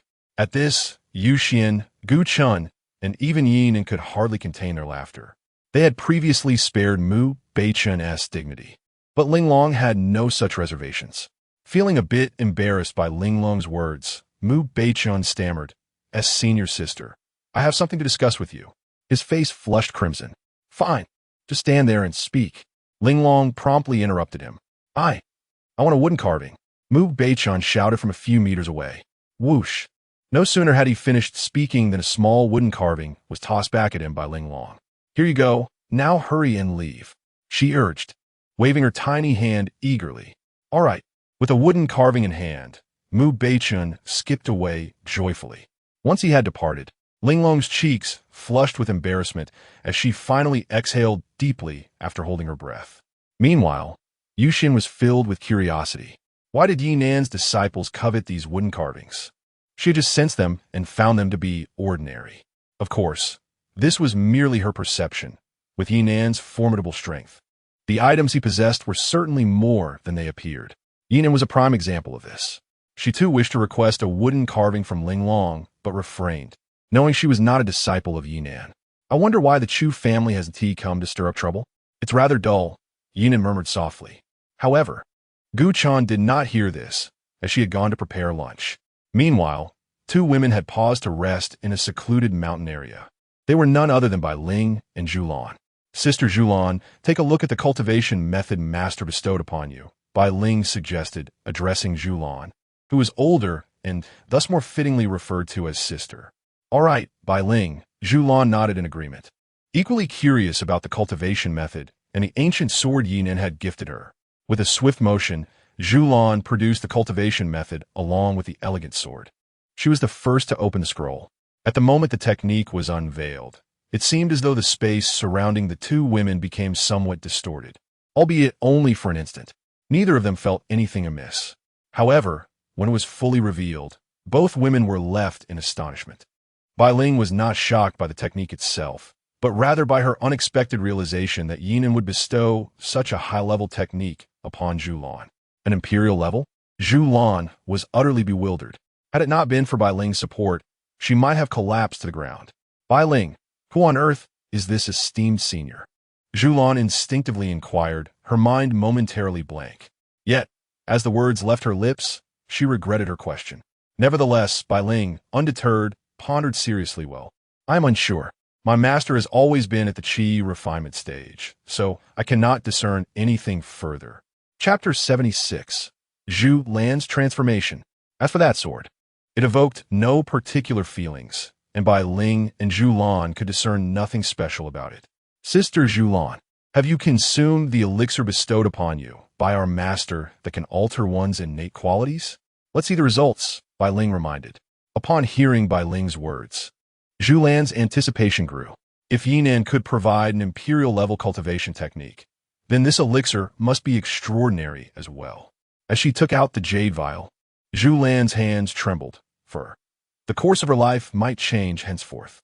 Observing Zhu Lan's demeanor, Bai Ling felt a pang of empathy. She, too, had experienced despair when her spiritual roots were stripped away and her foundation was obliterated. Fortunately, fate had not forsaken her, for she encountered Ye Nan. Without further hesitation, Zhu Lan uncorked the vial and drank it in one gulp. The moment the elixir touched her lips, an overwhelming discomfort surged through her body. Even her form began to emit wisps of white smoke, exuding intense heat. Inside her, it felt as though a tempest raged, her blood boiling. Despite the agony, Zhu Lan sensed her mind growing increasingly lucid. Quickly sit down and properly assimilate the elixir, Bai Ling urged, recognizing that the effects of the potion were taking hold. As for the peculiar phenomena surrounding Zhu Lan, Bai Ling considered them to be entirely normal. Responding to Bai Ling's exhortation, Zhu Lan promptly settled into a meditative position to refine the elixir. Though the process was excruciating, she did not utter a sound, her heart brimming with secret delight. Just as Zhu Lan began her refinement, extraordinary phenomena unfolded. The sky suddenly dimmed. The heavens erupted with thunderous lightning. However, this lightning was unlike any ordinary kind. It shimmered with a ghostly hue, resembling chains descending from the netherworld. Furthermore, above Zhu Lan's head, a phoenix wreathed in ghostly flames gradually took shape, circling above her. Witnessing these anomalies, Bai Ling's expression turned to one of astonishment. What kind of elixir did our master bestow upon Sister Zhu Lan? Bai Ling found it hard to believe. Meanwhile, at Yuhua sect, Ye Nan and Yuxian, among others, noticed the phenomena in the sky. What is this? Yuxian appeared perplexed, her abilities limited in discerning the nature of the event. Not only Yuxian, but even Yu Xiaozi, within the grand hall of Yuhua sect, wore a look of confusion. Only Ye Nan nonchalantly gazed towards the horizon, remarking, "It seems the effects are quite remarkable." Concurrently, in an illustrious palace somewhere, an elderly woman meditating in a grand hall abruptly opened her eyes. "This is the aura of the Nine-Nether Phoenix." The woman trembled with excitement. Whoosh! In the next moment, several authoritative figures appeared before her, both male and female. "We have come to pay our respects, esteemed elder." The figures bowed slowly to the elderly woman. Inconceivable. It has been over 10 millennia since such a constitution has manifested. Who would have thought it would appear today? The elderly woman spoke as if oblivious to their greetings. Hearing her mumbled words, the figures below exchanged glances of confusion and awe. They too had sensed the phenomenon, prompting their swift arrival to seek the elder. "Ming Hong," the elderly woman finally spoke. "Please, elder," responded a dignified woman clad in blue with respect. "You are to personally invite her back. Remember, it must be an invitation, not a forceful request. Whatever conditions she presents, you must acquiesce. She embodies the hope of our Nine-Nether clan. Do you understand?" The elder's stern gaze fixed upon Ming Hong, who nodded in comprehension. Bowing slightly, she turned to leave. "Elder, will the other factions become aware of this matter?" asked the commanding man, concern etched on his face as he looked at the elder. "They should not. Such a physique can only be perceived by our Nine-Nether clan," the elder replied after a moment's hesitation. "However, you make a valid point. It is better to be cautious. Remain vigilant. Understood. Should anyone dare to covet her, I shall ensure their blood spills for miles," the commanding man declared ominously. Meanwhile, Zhu Lan had reached the final stage, and the celestial phenomena had dissipated. Just as she was about to conclude her absorption, a shattering sensation erupted within her. In the next instant, her realm surged from the initial gathering spirit stage directly to the gathering essence stage. 1, 2, 5. She halted at the second level of the valley-breaking stage. This was astonishing. Even Bai Ling was taken aback. At last. Zhu Lan could no longer contain her emotions, tears streaming down her cheeks. Though she appeared to flourish over the years, the grievances she bore within were indescribable. At this moment, they all poured forth. "Congratulations, Sister Xulan. Your realm now surpasses mine," Bai Ling smiled. She felt no envy. Her own cultivation pace was commendable, allowing her to reach the valley-breaking stage swiftly. "Sister Bai Ling, had it not been for our mentor, I would not have escaped my shackles." Xulan expressed her deepened admiration for Ye Nan.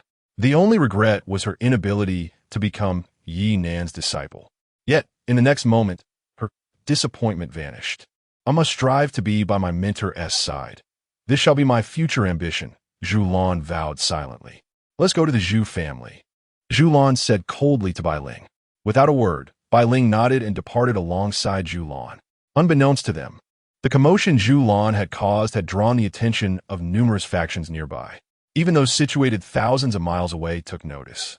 Some factions were unsure of the implications, yet they recognized that such phenomena were not trivial and could not arise from nothing. Certain powerful factions had a general understanding, while some reclusive old monsters comprehended its true significance. Chaos loomed, and this era was destined to be extraordinary. On a mountain peak thousands of miles away, before a modest wooden cabin, an ethereal elder smiled. "Master, what does this signify? Can anything be more remarkable than your prowess?" A bewildered youth of 17 or 18 asked beside the elder. "What do you know? You're still quite young, and the only thing you should focus on now is to diligently enhance your abilities. Otherwise, even I, as your master, might find it challenging later on." The elder maintained a cheerful demeanor, as if he were jesting. The youth, however, found himself somewhat perplexed, only able to nod in partial understanding. "Very well. It is time for us to venture outside." The elder slowly rose to his feet. Upon hearing this, the boy's eyes sparkled with excitement. He had spent many years atop this mountain and longed to behold the world beyond. As he contemplated this, he suddenly felt himself lifted by a gentle force. The elder took a single step forward, and the space around them shimmered with waves. Whoosh! In an instant, they transformed into a streak of luminous light, soaring into the distance. Chapter 77. The Goose Passes, Not a Feather Left Behind. In the blink of an eye, several days had elapsed. Within the grand hall of the Chu family, a considerable number of individuals had gathered.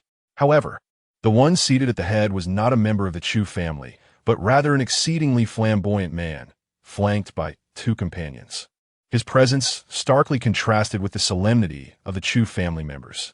Nevertheless, the others could only smile and feign agreement with the flamboyant man's antics. Only the family patriarch, Chu Tian, wore a somewhat strained smile, for one of the companions was none other than his wife. What was most disconcerting was that she appeared entirely unfazed, instead engaging eagerly with the flamboyant man. "All right, are we all gathered? Let us discuss the matter at hand," the flamboyant man remarked nonchalantly. "Patriarch, all preparations are complete. When shall we advance to annihilate the Yuhua sect?" Chu Tian inquired respectfully. Internally, he seethed at his wife, who was casting flirtatious glances at the man before them. "Wretched woman, once he departs, I shall ensure you pay dearly for this," he thought bitterly. "Excellent. Since everyone is present, let us depart," the flamboyant man declared, rising from his seat. As he stood, he did not forget to lift his wife's chin playfully, saying, "My beauty, upon my triumphant return from the Yuhua sect, I shall shower you with affection. Indeed, I eagerly await your glorious return." Chu Tian's wife responded coyly. Unable to bear it any longer, Chu Tian stormed out to await their departure, his fury palpable, his head practically radiating green light. The other elders of the Chu family occasionally cast peculiar glances in his direction, which only deepened his discomfort. However, he maintained the fade of a dignified patriarch. In Chu Tian's mind, as long as he could enhance his strength and elevate the Chu family, a mere woman was expendable. At present, his prowess had ascended to the earth-profound realm, while the other elders remained at the solid realm. As for the flamboyant man, he was renowned as the Enchanting One, a formidable being at the celestial profound realm. "Let's depart," Chu Tian shouted, and the formidable members of the Chu family set forth in grand procession, leaving behind the weaker elders and clansmen. Yet, even so, surrounding forces dared not act recklessly. The Chu family had dispatched several waves to the Yuhua sect, each more potent than the last, yet none had returned. This greatly vexed Chu Tian, and even the Enchanting One felt his reputation was at stake. Thus, he resolved to take matters into his own hands and obliterate the Yuhua sect. A few hours after the Enchanting One's departure, two figures arrived within the territory of the Zhu family, Bai Ling and Zhu Lan. Atop a towering peak, they could vaguely discern the Zhu family's abode. Sister Zhu Lan, is this the Zhu family you spoke of? It seems so lifeless, Bai Ling remarked, gazing at the seemingly deserted estate with confusion. Zhu Lan, too, felt perplexed. The Zhu family was typically bustling with activity and well-guarded. What could have transpired today that left it so quiet? I am uncertain about the situation. It was not like this before. Let us draw closer and investigate, Zhu Lan said to Bai Ling. Thus, the two stealthily approached the Zhu family estate. Meanwhile, deep underground, an industrious yet disheveled old man was laboriously digging a hole. Who else could it be but Mu Beichen? He had heard that Zhu Lan and Bai Ling would arrive at the Zhu family, so he had come in advance. In Mu Beichen's view, the Zhu family was bound to face destruction under Bai Ling's scrutiny, hence his early arrival to collect treasures. At that moment, Zhu Lan and Bai Ling bore grim expressions as they beheld a member of the Zhu family lying before them on the ground. This was an unfortunate Zhu family member they had just captured, lacking in strength. However, from this individual, the two women gleaned crucial information. All the formidable members of the Zhu family had departed for Yuhua sect. They had unfortunately missed their chance. Indeed, not only the Chu family, but also the Zhu family had set off towards Yuhua sect in search of individuals. The Zhu family, through various inquiries, had learned of Zhu Lan's association with a person named Ye Nan, who was currently at Yuhua sect. As for Zhu Ming's claim that a wooden sculpture could transform into a human and had slain his protector, the strong members of the Zhu family dismissed it as nonsense, attributing it to the machinations of Yuhua sect. In a fit of rage, they had even confined Zhu Ming. Bai Ling, what should we do? Zhu Lan asked, feeling somewhat at a loss. She had not anticipated that her actions would lead to such trouble for Yuhua sect. Do not worry, Sister Zhu Lan. With my master overseeing Yuhua sect, the Zhu family cannot stir up any significant turmoil, Bai Ling quickly reassured her. However, Zhu Lan was acutely aware of Ye Nan's formidable prowess and knew that the Zhu family could not contend with him. Yet, she felt a deep sense of remorse for the trouble she had inadvertently caused Ye Nan. Her greatest concern was that these events might cast a negative light on her in Ye Nan's eyes, complicating any future interactions between them. She was indifferent to her own predicament, but if she caused Bai Ling harm, she could never forgive herself. Sister Zhu Lan, what has happened. Do not dwell on it. Now that the Zhu family strong are away, seize this opportunity to eliminate those who have wronged you, Bai Ling said earnestly. Upon hearing Bai Ling's words, Zhu Lan's expression shifted.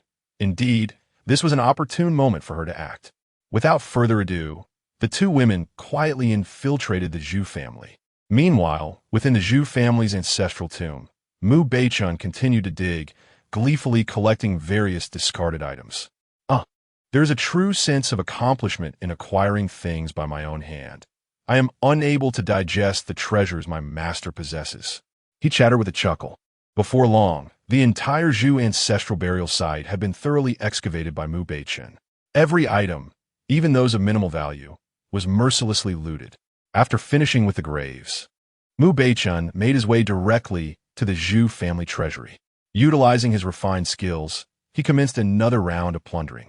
Even bricks that appeared to hold value were pried away. Truly, he left no trace behind.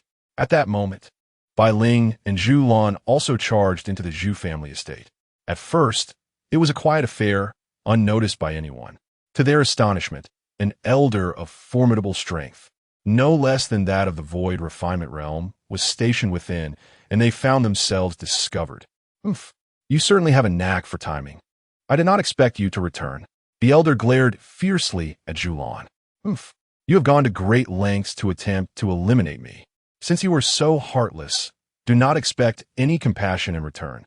Zhu Lan, her eyes brimming with fury, vehemently rebuked the elder. Boom! Zhu Lan's aura erupted. her cultivation at the second level of the void refinement realm fully revealed. What? Your cultivation? How is this possible?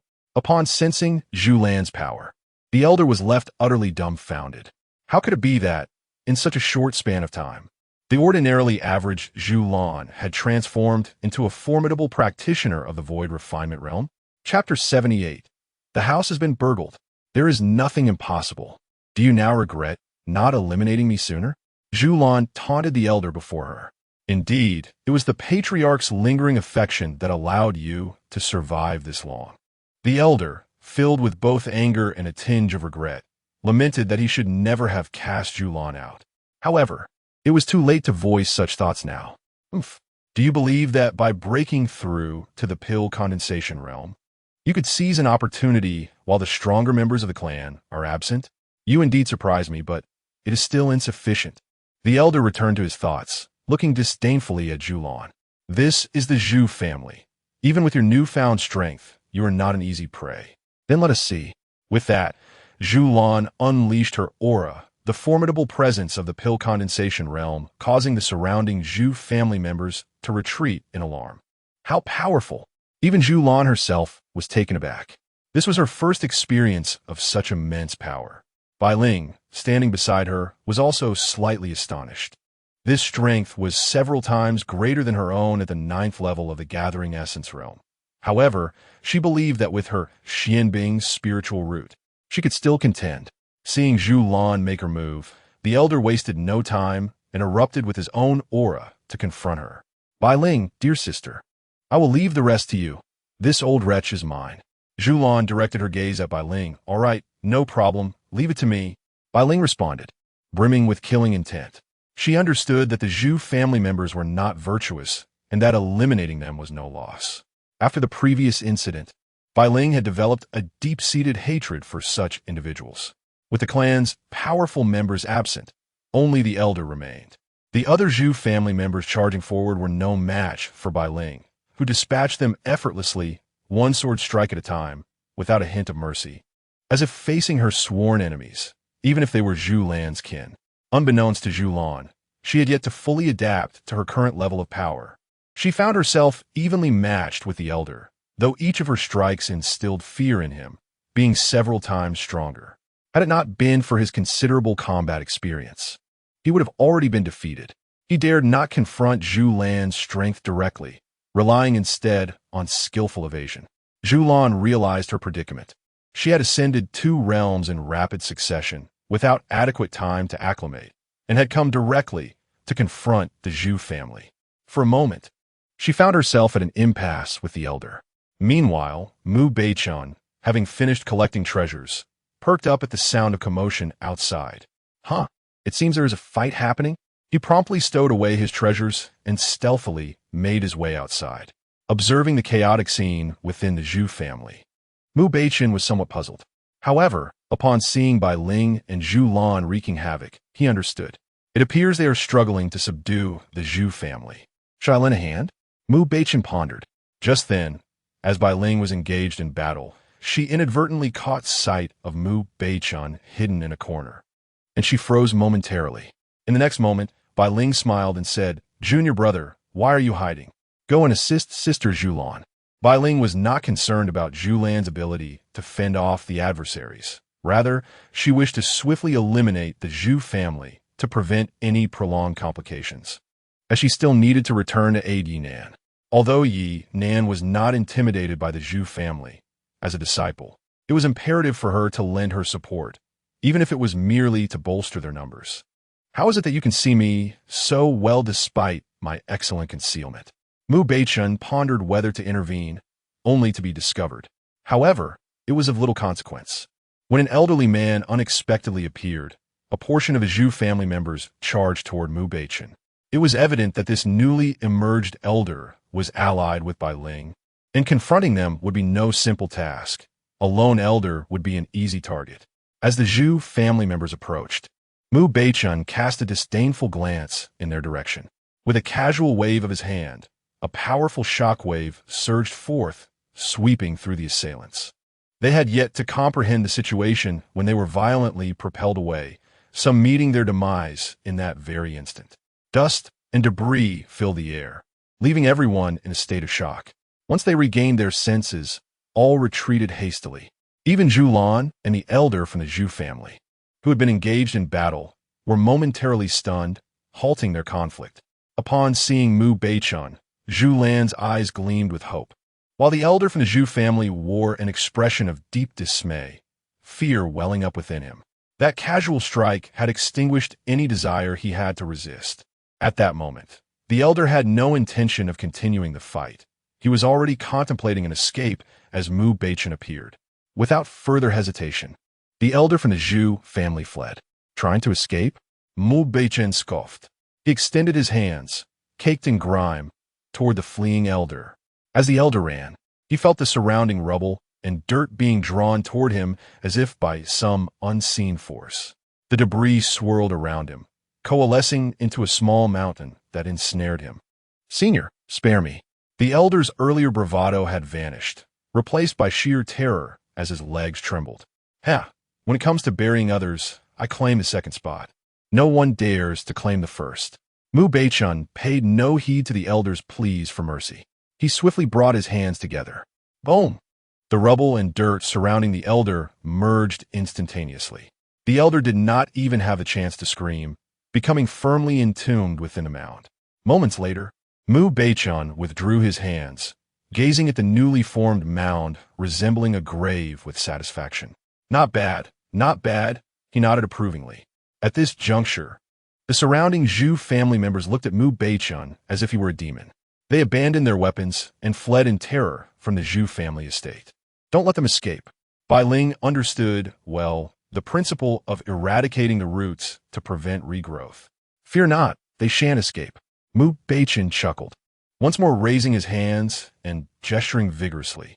Thunderous roars echoed as powerful spiritual energy surged forth from the hands of Mu Beichun. In that moment, the entire Zhu family, be it the people or the very edifices, was subjected to an explosive force. Alas, cries of anguish and pleas for salvation resonated incessantly. Zulan stood quietly, observing the unfolding scene. Despite her family's expulsion of her, she harbored a sense of compassion, unwilling to sever ties with the Zhu family entirely. However, after enduring relentless attempts on her life, both overt and covert, Zhu Lan resolved to relinquish her ties. To these individuals, only personal gain mattered. What harm was there in the ruin of such a family? Perhaps, she mused, this could even be a benevolent act. Meanwhile, in a secluded loft, a young man struggled valiantly against the relentless onslaught of collapsing beams and falling debris. This young man was none other than Zhu Ming, confined and powerless. As the grand hall crumbled around him, the surrounding stones cascaded down, and it did not take long before Zhu Ming, utterly exhausted, succumbed to the crushing weight of the rubble. Chapter 79. I am quite capable. Mu Beichun's decision to directly engage in slaughter stemmed primarily from his desire to spare Zhu Lan the burden of direct involvement. After all, these were the kin of Zhu Lan. It was not until the cacophony subsided that Mu Beichun ceased his actions. Having concluded his task, he announced his departure. "Are you not going back to take a look? To lend a hand?" Bai Ling inquired of Mu Beichun. "Why return? I have no inclination to traipse back and forth. These insignificant kalami are hardly worth a single slap from my master. My return would serve no purpose," Mu Beichun retorted, casting an exasperated glance at Bai Ling. Rendered speechless by Mu Beichun's words, sighed. "Very well, I shall not concern myself with you any longer. I am taking my leave." With that, she turned and walked away with Zhu Lan, ignoring Mu Beichun entirely. Watching the two women depart, Mu Beichun shook his head and muttered, "What a futile endeavor." Soon after, he too left, leaving behind the ruins of the Zhu family estate. At that moment, the formidable members of the Zhu family remained oblivious to the fact that their home had been breached. They continued their journey towards Yuhua sect, having already reached Yun City. "Patriarch, I have an unsettling feeling that something is amiss." An elder approached the leading patriarch of the Zhu family, his expression a mixture of uncertainty and apprehension. You share this feeling as well? I thought it was merely my own sensation." Zhu Kong replied, somewhat astonished. "Indeed, we too sense something is off. A group of elders gathered around Zhu Kong, all expressing their concerns in a flurry of voices. Upon hearing the collective sentiments, Zhu Kong furrowed his brow. While a few individuals feeling uneasy could be dismissed, the unanimity of their apprehension suggested that something significant was indeed occurring. However, he could not fathom what that might be. As long as the Zhu family remained alive, he reasoned, no surrounding factions would dare to act recklessly. What could possibly be happening? Zhu Kong pondered, his brow knitted in contemplation. Just as the Zhu family members were lost in their thoughts, a voice interrupted their musings. "Are you Zhu Kong of the Zhu family?" Chu Tian inquired, eyeing Zhu Kong and his companions. Although the Zhu family lacked the extensive influence of the Chu family, they were nonetheless a respected clan. The sight of the imposing Chu family members startled Zhu Kong and his companions. Zhu Kong immediately recognized Chu Tian and his entourage, though he had never encountered the alluring figure leading them. However, her presence beside Chu Tian indicated a person of considerable stature. "Greetings, esteemed ones," Zhu Kong addressed them respectfully, not daring to show any lack of deference. The other elders of the Zhu family followed suit, mimicking his gesture. "What brings you here?" Chu Tian queried, his gaze fixed on Zhu Kong. "My lord, we have come to."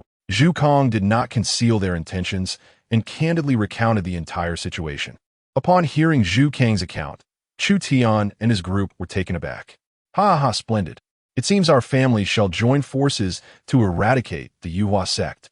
Chu Tian erupted into laughter. As for the enchanting figure beside him, she remained indifferent and chose not to speak. Thus, the two families set forth once again, marching resolutely towards Yuhua sect. Meanwhile, the commotion caused by the Zhu and Chu families' arrival in Yin City was swiftly reported to the higher echelons of the Yuhua sect. In a moment's notice, Yu Xiaozu arrived at the southern peak, disregarding even the sect conference. The alliance between the Chu and Zhu clans was beyond what the Yuhua sect could contend with, leaving him no choice but to seek assistance from Ye Nan.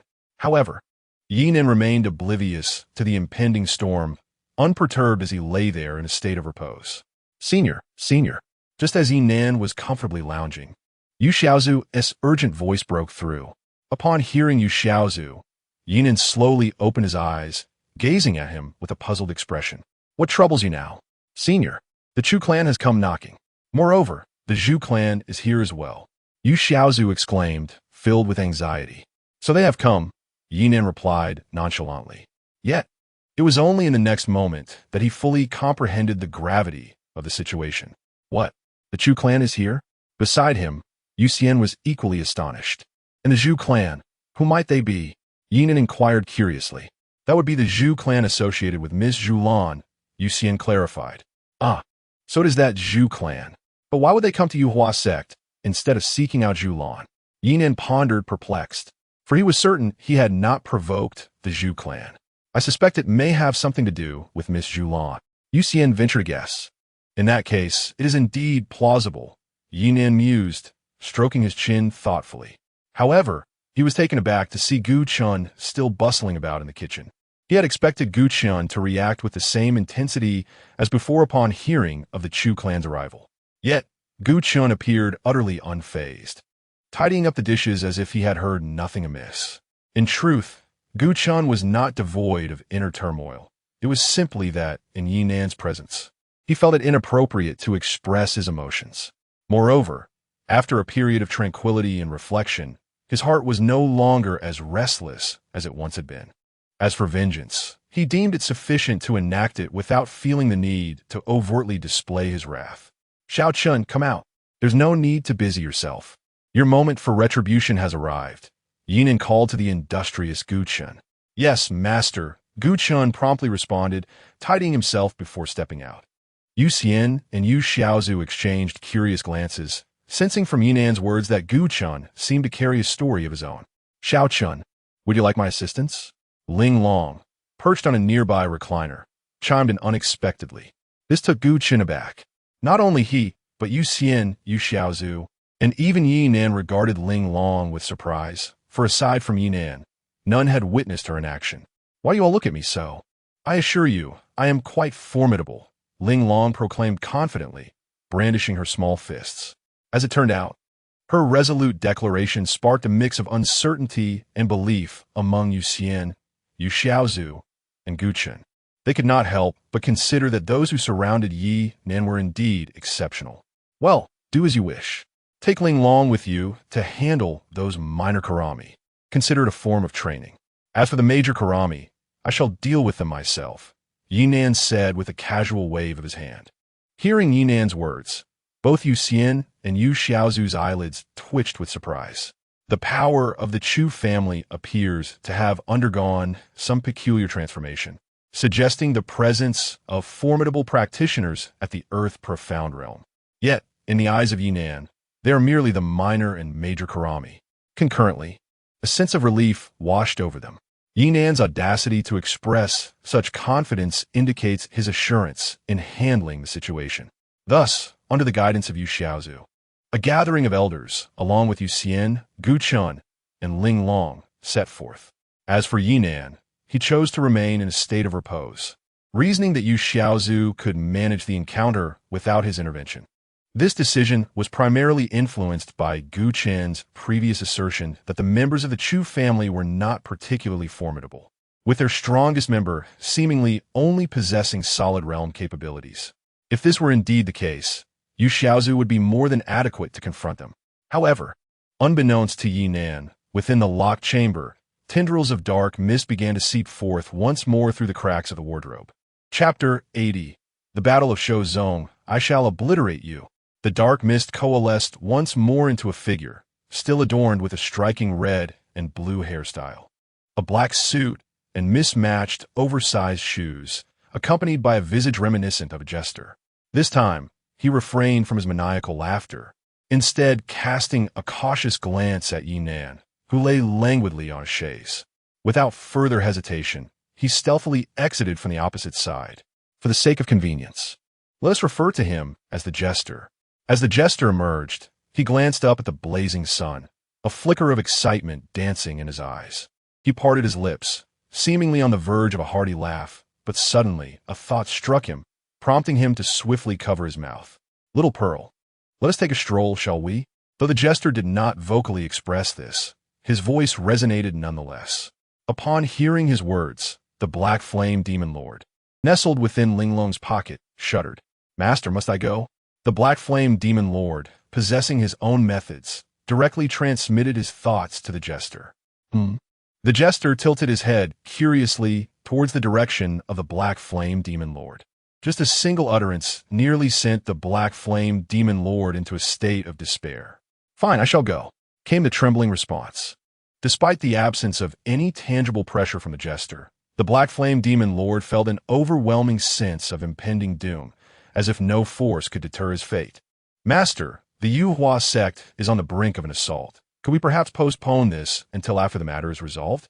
I still need to ensure the safety of this young lady, the Black Flame Demon Lord added, his exasperation palpable. The task at hand was a formidable one, indeed. Merely a bunch of insignificant pests. Why must it be so troublesome? The jester's impatience began to show. With that, his figure began to glide towards Ling Long and the others, leaping and striking poses as he went. In one hand, he held a pink mirror, admiring his reflection while gesturing flamboyantly. Should Ye Nan catch sight of this spectacle, he would undoubtedly unleash his wrath. It was truly an affront to the eyes. Meanwhile, at the gates of the Yu Hua sect, its members had gathered, both disciples and elders alike, poised as if facing a formidable foe. Not long after their assembly, a grand procession approached the Yu Hua sect's entrance, comprising members of the Zhu and Chu families. Yu Xiaozi, I see you are well, Chu Tian remarked mockingly at Yu Xiaozi. What? You dare to set your sights on the Yu Hua sect now? Yu Xiaozi retorted, unyielding in spirit. How laughable! Do you truly believe that my Chu family remains as it once was? Time and again, your hands have stained themselves with the blood of my kin, while you harbor our enemies. Do you think my wrath is unfounded? Chu Tian seethed through clenched teeth. Those who commit unjust acts will inevitably meet their demise. You slaughter an entire clan and seek to eradicate every remnant. Such brigandry must be condemned. Yu Xiaozi's temper flared. Enough. I have no intention of wasting words with you. Mark my words, The Yuhua sect shall be obliterated today, Chu Tian declared with a chilling smirk. Indeed, you harbor traitors from my clan. Such treachery is utterly detestable. Zhu Kong interjected, his face flushed with righteous indignation. The Zhu family had come seeking retribution from the Yuhua sect, only to find themselves embroiled in the Chu family's quest for annihilation. Thus, one might as well cling to the Chu family and make a significant move. Otherwise, relying solely on the Zhu family, there truly lacks the audacity to annihilate the Yuhua sect. As for Gu Chun, he remained silent, yet his fists were clenched tightly. Chu Tian had long noticed Gu Chun, but chose to disregard him entirely. To him, it was evident that everyone from the Yuhua sect was destined to perish, without exception. The Zhu family, you say? I am well aware of your intentions. Yet the Yuhua sect is no mere plaything for anyone to trample upon. Yu Shazi was equally incensed, directly likening the Zhu family to insignificant creatures. Naturally, such remarks ignited a furious response from the Zhu family. Let us see how long you can maintain this arrogance. At that moment, the Zhu family brimmed with confidence. As long as they obliterated the Yuhua sect, despite the Chu family's presence, they would still gain something. Even if it were merely a taste of the spoils, it would suffice to elevate the Zhu family further. Let us give it a try. Today, I shall annihilate both of your families. With Ye Nan as support, Yu Shazi felt emboldened. What grandiose words! A voice rang out from the crowd. Upon hearing this voice, the members of the Chu and Zhu families swiftly parted to create a path. The disciples of the Yuhua sect turned to see the figure emerging, none other than the alluring Yao Mei. Upon sighting her, Yu Shazi frowned, as he could not sense her aura, which imparted an unsettling feeling of danger. Who are you? He inquired, directing his gaze at Yao Mei. Who am I? You lack the qualification to know. The Chu family is now under my command, and I have come solely to eradicate your Yuhua sect. Accept your fate without further inquiry. Yao Mei regarded Yu Shazi and his companions with utter disdain. Kill them. Chu Tian bellowed. He had longed to act, but awaited Yao Mei's permission. Now, upon hearing her command, he gestured grandly, unleashing both Chu and Zhu family members upon the gates of the Yuhua sect. Kill them. Yu Shazi echoed, raising his arm in unison. In that instant, war erupted, filled with cries of battle and splattering blood. Chu Tian charged directly at Yu Shazi, while the elders of the Chu family targeted Gu Chun, only to be intercepted by the elders of the Yuhua sect. During this time, with Ye Nan's teachings, the elders had significantly improved their realms, yet still lagged behind the solid foundation of the Chu family. Nevertheless, they could hold their ground for a while. At that moment, Gu Chun was like a whirlwind of fury, mercilessly slaying any Chu or Zhu disciples that approached, easily overpowering them. The spotlight, however, was on Ling Long, for no one seemed inclined to challenge her. In fact, there was a distinct lack of any desire to confront her. Observing the indifference around her, Ling Long's expression darkened. Clenching her tiny fists and pouting, she glowered at her surroundings. You dare to look down on me? I will make you pay. With that, she retrieved a small black hammer adorned with flowing golden patterns from her spatial ring. Upon concluding her words, Ling Long grasped the hammer's handle firmly and lifted it above her head. In the next instant, the hammer in her hands surged dramatically. The air resonated with a series of deep, sonorous vibrations as it transformed into a colossal hammer, measuring several meters in length. Those from the Chu and Zhu families, nearest to her, were left in a state of profound shock at the sight. However, in her wrath, Ling Long was not inclined to afford them any opportunity to linger in astonishment. I shall crush you, she exclaimed furiously. With a resounding crash, the enormous hammer descended, obliterating a vast area upon impact, leaving behind a massive, hammer-shaped crater. Some were struck down instantly. The thunderous sound reverberated across the entire battlefield. Upon witnessing Ling Long's formidable creation, Gu Chun and the others felt a jolt of astonishment. They realized that Ling Long was far from ordinary. Yet, the sheer size of the hammer seemed incongruous with her petite frame. It was evident that this hammer was extraordinary, and its substantial weight raised questions about how Ling Long, devoid of any discernible cultivation aura, could wield it. Chapter 81. The Invincible Duo, the Terrifying Ling Long. Even the members of the Chu and Zhu families were left dumbfounded. "Subdue her," Chu Tian commanded the elders. The Zhu family reacted swiftly, rushing forward without hesitation. It was evident to even the most naive observer that this little girl was extraordinary. Her enormous hammer was certainly no ordinary weapon, perhaps even a treasure of unparalleled value. At that moment, Ling Long was oblivious to their thoughts. She was consumed by fury. As she beheld the advancing elders, she swung her colossal hammer with ferocity. Those elders who dared to approach held a dismissive attitude. To them, Ling Long was impressive, but they attributed her prowess primarily to her weapon. The disciples previously crushed by Ling Long were merely mediocre practitioners from their two clans. However, they were different. As the obsidian hammer descended upon them, some of the more stubborn elders chose to face it head-on. Boom! The hammer struck down with tremendous force, instantly reducing those obstinate elders to mere pulp. Witnessing the spectacle, the others were left in shock. Yet, the battle did not cease. Some, caught off guard by the unfolding events, met their demise. "Senior sister, I shall assist you," Guchen exclaimed, seeing Ling Long being besieged. At that moment, Ling Long's petite form resembled that of a war deity. Each strike she delivered lacked any visible spiritual energy, yet each blow was immensely powerful. The elders could only resort to long-range spells. As they unleashed their spells towards Ling Long, Gu Chun's expression shifted dramatically. He instantly accelerated, positioning himself protectively in front of Ling Long, shielding her with unwavering resolve. "1, 2, 3, Wooden Man!" Gu Chun shouted, standing motionless. The attacking elders, particularly those from the Chu family, were filled with excitement at his apparent recklessness. In the chaos of battle, they knew it would take time to eliminate Gu Chun. However, since he had chosen to court death, they would save considerable time. Once Gu Chun fell, they would have no further concerns. Rumbling powerful spells struck Gu Chun. Yet, in the next moment, they were left astonished. As the attacks neared Gu Chun, they veered off to either side. Not only that, but several members of the Zhu and Chu families were caught in the backlash, with some meeting their end. "How is this possible?" an elder exclaimed in disbelief.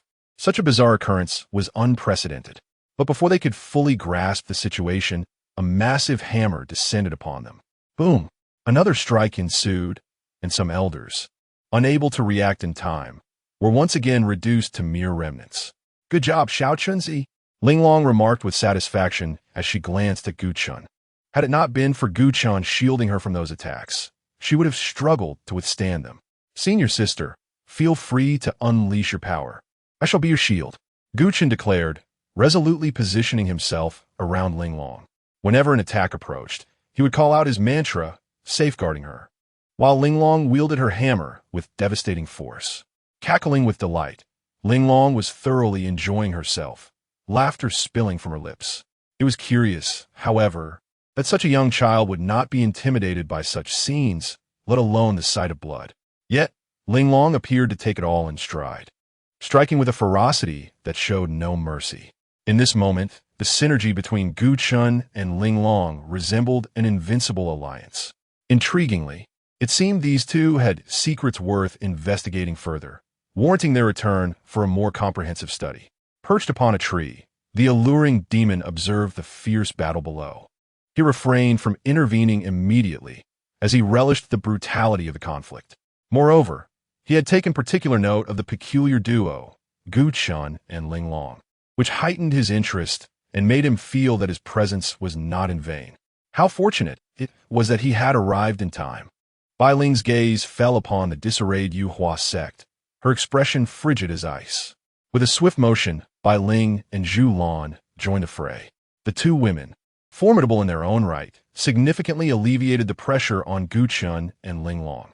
The sight of Zhu Lan's arrival, coupled with her formidable cultivation at the peak of the bigger realm, left the Zhu clan members aghast, particularly those who had previously conspired to assassinate her. Zhu Lan's intentions were crystal clear as she advanced towards the Zhu clan members. The most shock-stricken among them was undoubtedly Zhu Kong. Zhu Lan, however, paid him no heed. Previously, when she had been pursued relentlessly, Zhu Kong had tacitly allowed such actions to occur. Had he wished to intervene, he certainly could have done so, yet he chose not to. This realization filled Ye Nan with despair. Her own father had condoned the attempts on her life. At that moment, Ye Nan was enveloped in a shroud of phantom flames, even her attacks emanating with a spectral hue. Anything within her vicinity, be it human, flora, or stone, was instantly reduced to ashes. Although the elders surpassed Ye Nan in strength, they were dreadfully wary of her flames, retreating hastily. Could it be? The demon in the tree narrowed his eyes, as if contemplating a certain possibility. Just as his thoughts began to swirl, an overwhelming chill radiated outward. Anyone of the same realm who ventured too close to Bai Ling was instantly frozen in place. This was merely a restrained manifestation of her power. Given the presence of numerous Yu Hua sect members, unleashing her full icy potential would also endanger her allies. Bai Ling had yet to fully master her Xuanbing Spiritual Root. Even those formidable figures of the Bigu realm hastily evaded the encroaching cold, sensing the peril in Bai Ling's aura. What was transpiring? How could two prodigies with such extraordinary physiques emerge in this place? The demon's expression shifted, realizing the rarity of exceptional constitutions, which some may not encounter even once in a lifetime. Even he had only read about them in ancient texts. What was even more astonishing was that, in this barren land, he unexpectedly encountered two prodigies endowed with unique physical constitutions, an utterly inconceivable turn of events. At that moment, his previous amusement was entirely extinguished, replaced by a burgeoning sense of trepidation. Such extraordinary talents were fiercely coveted outside, and the realization that he had simultaneously offended both of them sent a chill coursing through his veins, while a murderous intent surged within him. Having already crossed the line, he felt compelled to eradicate them. Otherwise, should Bai Ling and Ye Nan mature, his demise would be inevitable. Through ancient texts, he had gleaned the immense power possessed by those with special physiques, invincible within their realm and capable of battling beyond their level. With this thought, he no longer hesitated, opting to take matters into his own hands, intent on directly slaying Bai Ling and Ye Nan, dismissing any notion of retreat. Whoosh! The figure of the enchanting being darted forward like a phantom, swiftly approaching Bai Ling and her companions. Chapter 82. Am I handsome? A sudden change swept over the previously composed Yu Xiaozu as he keenly observed the enchanting figure before him. In a swift motion, he detached himself from Chu Tian and made his way towards Bai Ling and her companions. Having already faced setbacks against Chu Tian, who resided in the Earth Profound realm, the emergence of an enigmatic adversary intensified the pressure weighing on him. Why hasn't my senior intervened yet? Yu Xiaozu lamented internally. Do you think you can stop me? As Yu Xiaozu charged forward, the alluring figure unleashed a powerful strike. Boom! The moment he approached, Yu Xiaozu was sent flying back, utterly outmatched. You wish to save someone? Perhaps you should prioritize your own safety, Chu Tian remarked as he surged towards the flailing Yu Xiaozu. The fierce enchantress directed a vicious strike towards Bai Ling. Witnessing the unfolding chaos, Bai Ling's comrades quickly took notice. Bai Ling, be careful, Ye Nan shouted urgently. Bai Ling, quick to react, cast aside any semblance of embarrassment and boldly exclaimed, "Come and strike me." Her words reverberated through the air, leaving the audience momentarily stunned. Their expressions a mix of confusion and disbelief. Has she lost her mind? Was the prevailing thought among them. Even the enchantress paused, momentarily taken aback. Yet she quickly regained her composure and dismissed it. Boom! The enchantress launched another strike. However, as her energy approached Bai Ling, she sensed something amiss. Her power seemed to be absorbed by an unseen force.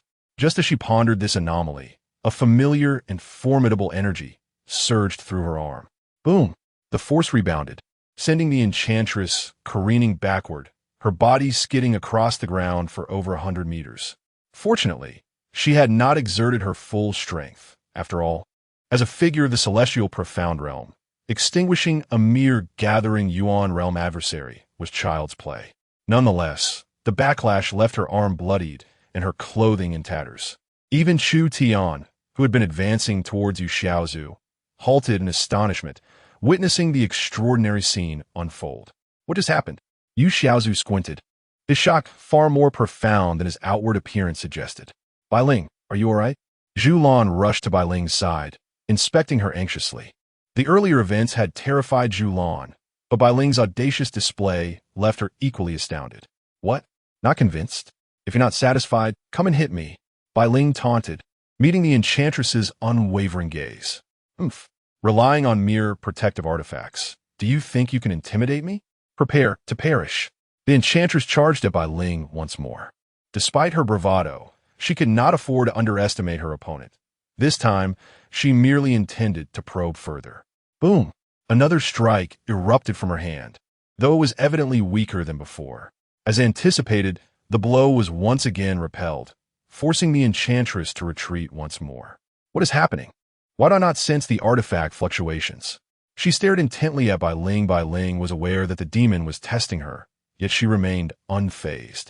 Ye Nan had imparted her secrets without any restrictions, allowing her to wield them freely. Was this not the essence of a unique constitution? The demon, somewhat bewildered, possessed only a scant understanding of such special traits.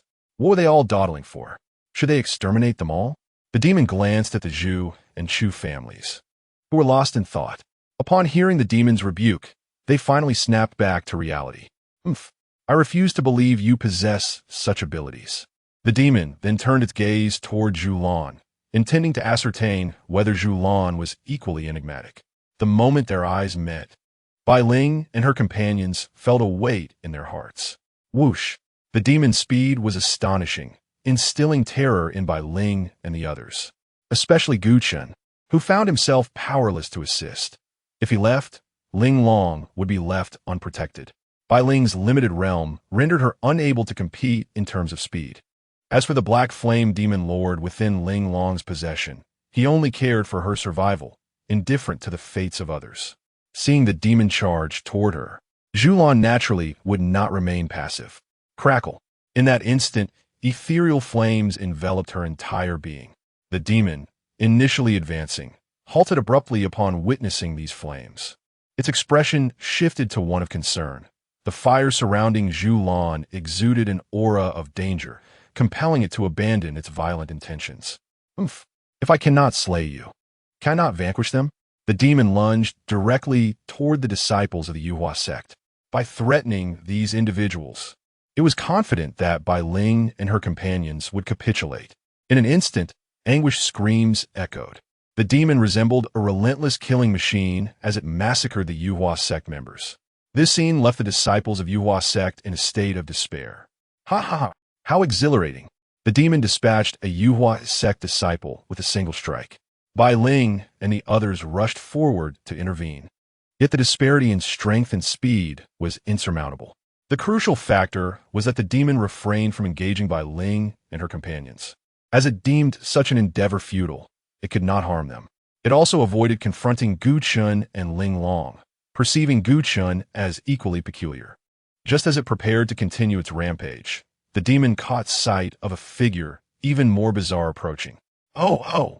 Clad in garish attire and holding a mirror, this figure was glancing left and right while striking various poses. No one had ever encountered someone dressed so oddly, save for the Black Flame Demon Lord hidden within Ling Long's possession. Oh my, why has the big shot arrived? Should I intervene? The Demon Lord trembled in fear. Even Gu Chun and Ling Long, who were engaged in battle, cast peculiar glances at the clown. The individual was simply too unconventional to ignore. Unbeknownst to them, they had never seen the true form of the clown, and thus were unaware that he was the very owner of the bizarre laughter they had previously sought to avoid. Soon, the clown bounced and pranced until he stood before the demon. Cackle, cackle. Am I handsome? The clown inquired while gazing into the mirror. The once bewildered Ling Long and Gu Chun were momentarily struck dumb. Their actions abruptly halted.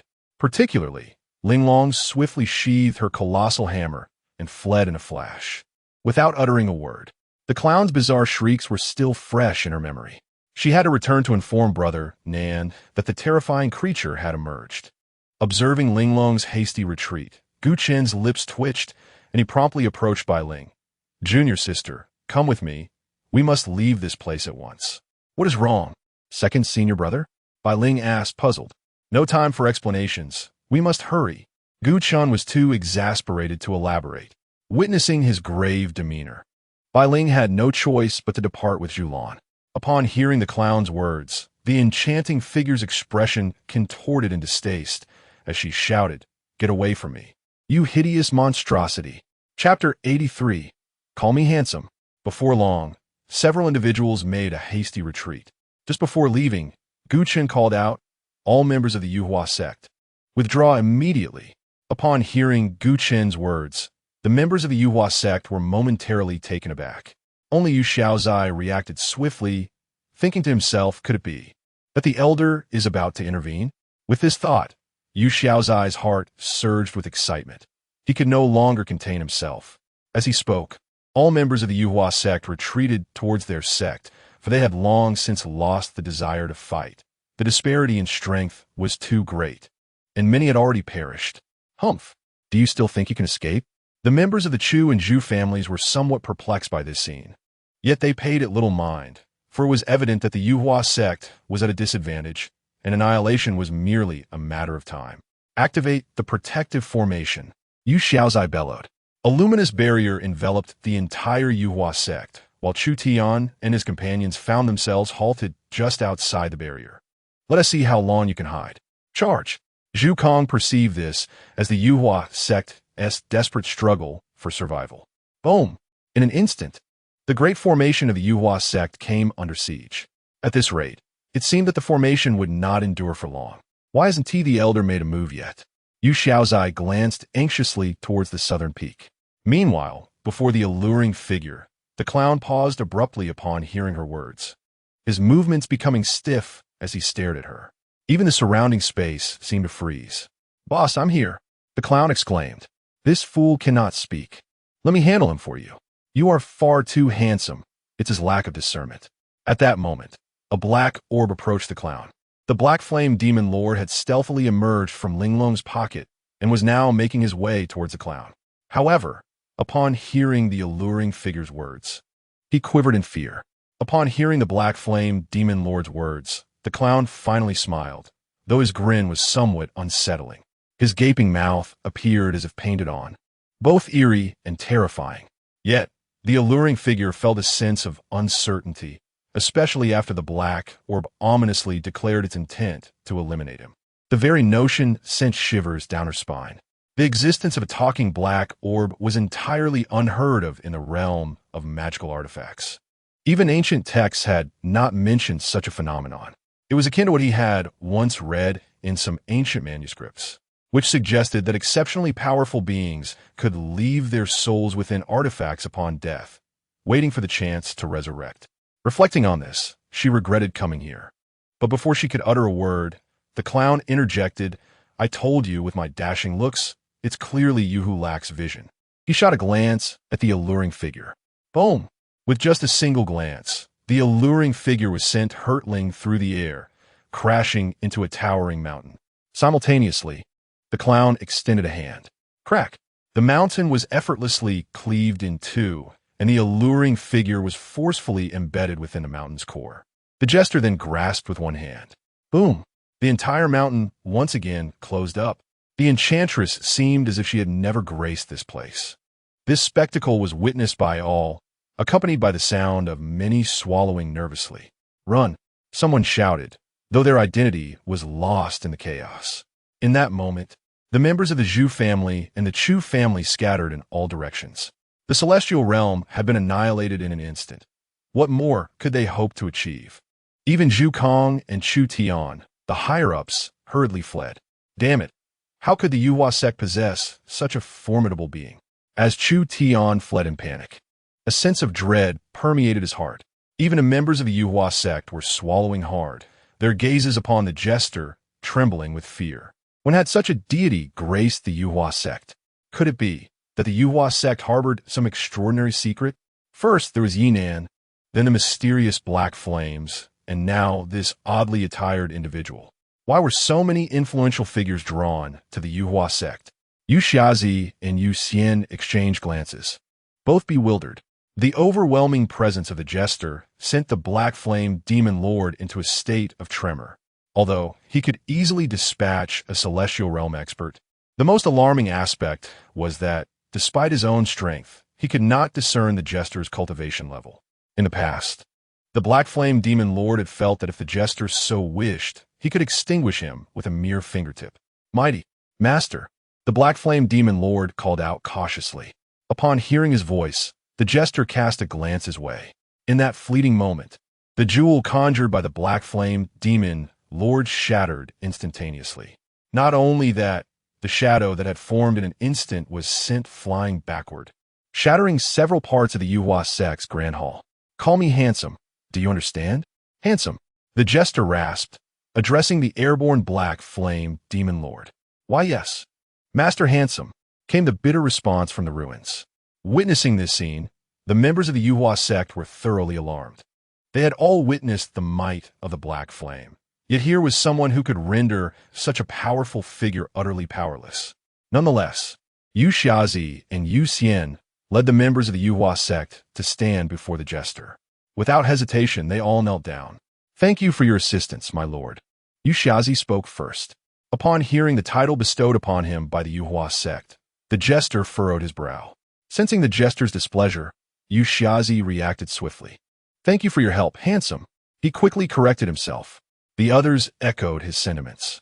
Though the members of the Yuhua sect were unaware of the meaning of handsome, they knew that their esteemed guest appreciated it.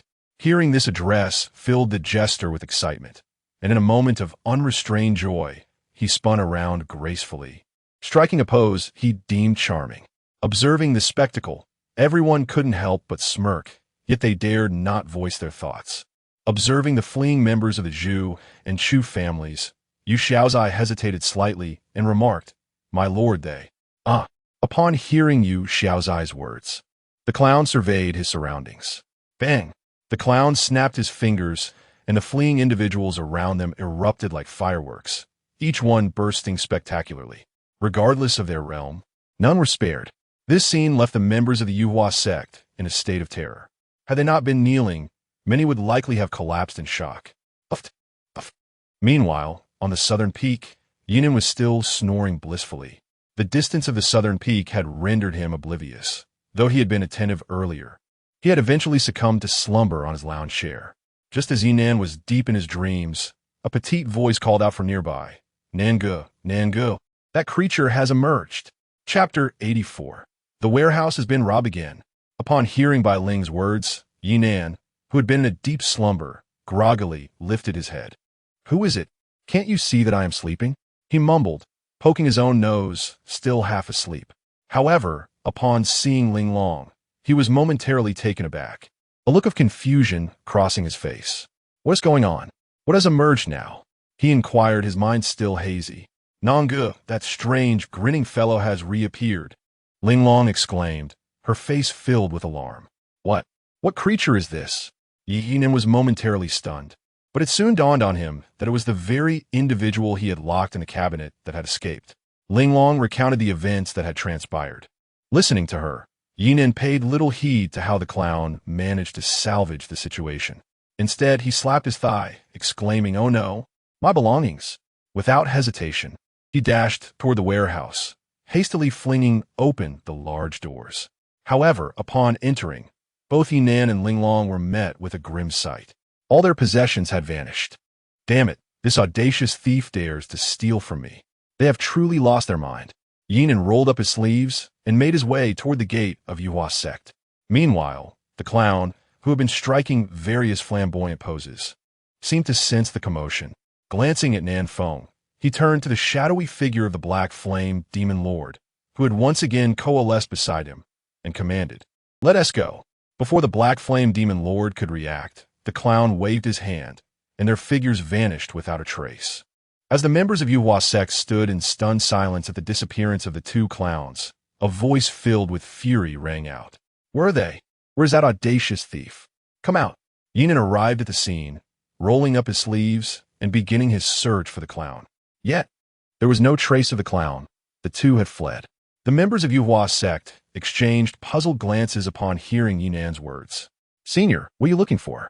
They inquired, as the clown had already departed, rendering their kneeling unnecessary. Yushazi quickly rose to ask. It was that wretchedly ugly clown. Ye Nan hastily described the clown's appearance. Upon hearing his description, the members of Yuhua sect felt a jolt of astonishment. What shocked them even more was the realization that the clown was affiliated with Ye Nan. From the tone of Ye Nan's voice and the way he rolled up his sleeves, it was evident that he was the clown's leader. At this moment, it was just the others of Yuhua sect who felt this way. Yushazi and Yuxian were swept by tumultuous emotions. Who exactly was this individual? A being capable of vanquishing a formidable opponent of the heavenly profound realm was under his command. Yushazi felt a surge of excitement, while Yuxian experienced a mix of emotions, including a hint of disappointment. The more powerful and enigmatic Ye Nan became, the further away he seemed to her. Senior, that individual has already departed. Yushazi explained, still in shock. He previously thought Ye Nan was merely a powerful figure of the heavenly profound realm, but he never anticipated that Ye Nan would surpass his wildest imagination. The notion that someone of such formidable strength could have subordinates beyond the heavenly profound realm was something he had never dared to dream of.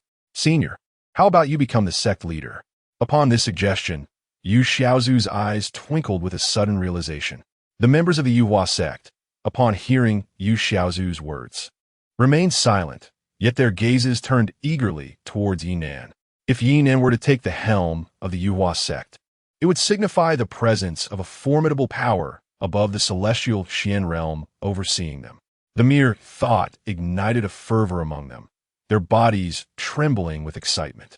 Should Ye Nan assume the position of sect leader, the influence and might of the Yuhua sect would multiply exponentially. What? Become the sect leader? No, no, no. Ye Nan vehemently shook his head, as if caught in a whirlwind. What folly was this? The prospect of being a sect leader was far less appealing than indulging in leisure. The disappointment was palpable among Yu Xiaozu and the others. Yet they could not harbor too much sorrow. They felt fortunate enough to have been chosen by Ye Nan and to reside within the sect. Damn it! If I catch you, I'll bury you alive. Ye Nan muttered under his breath while surveying his surroundings.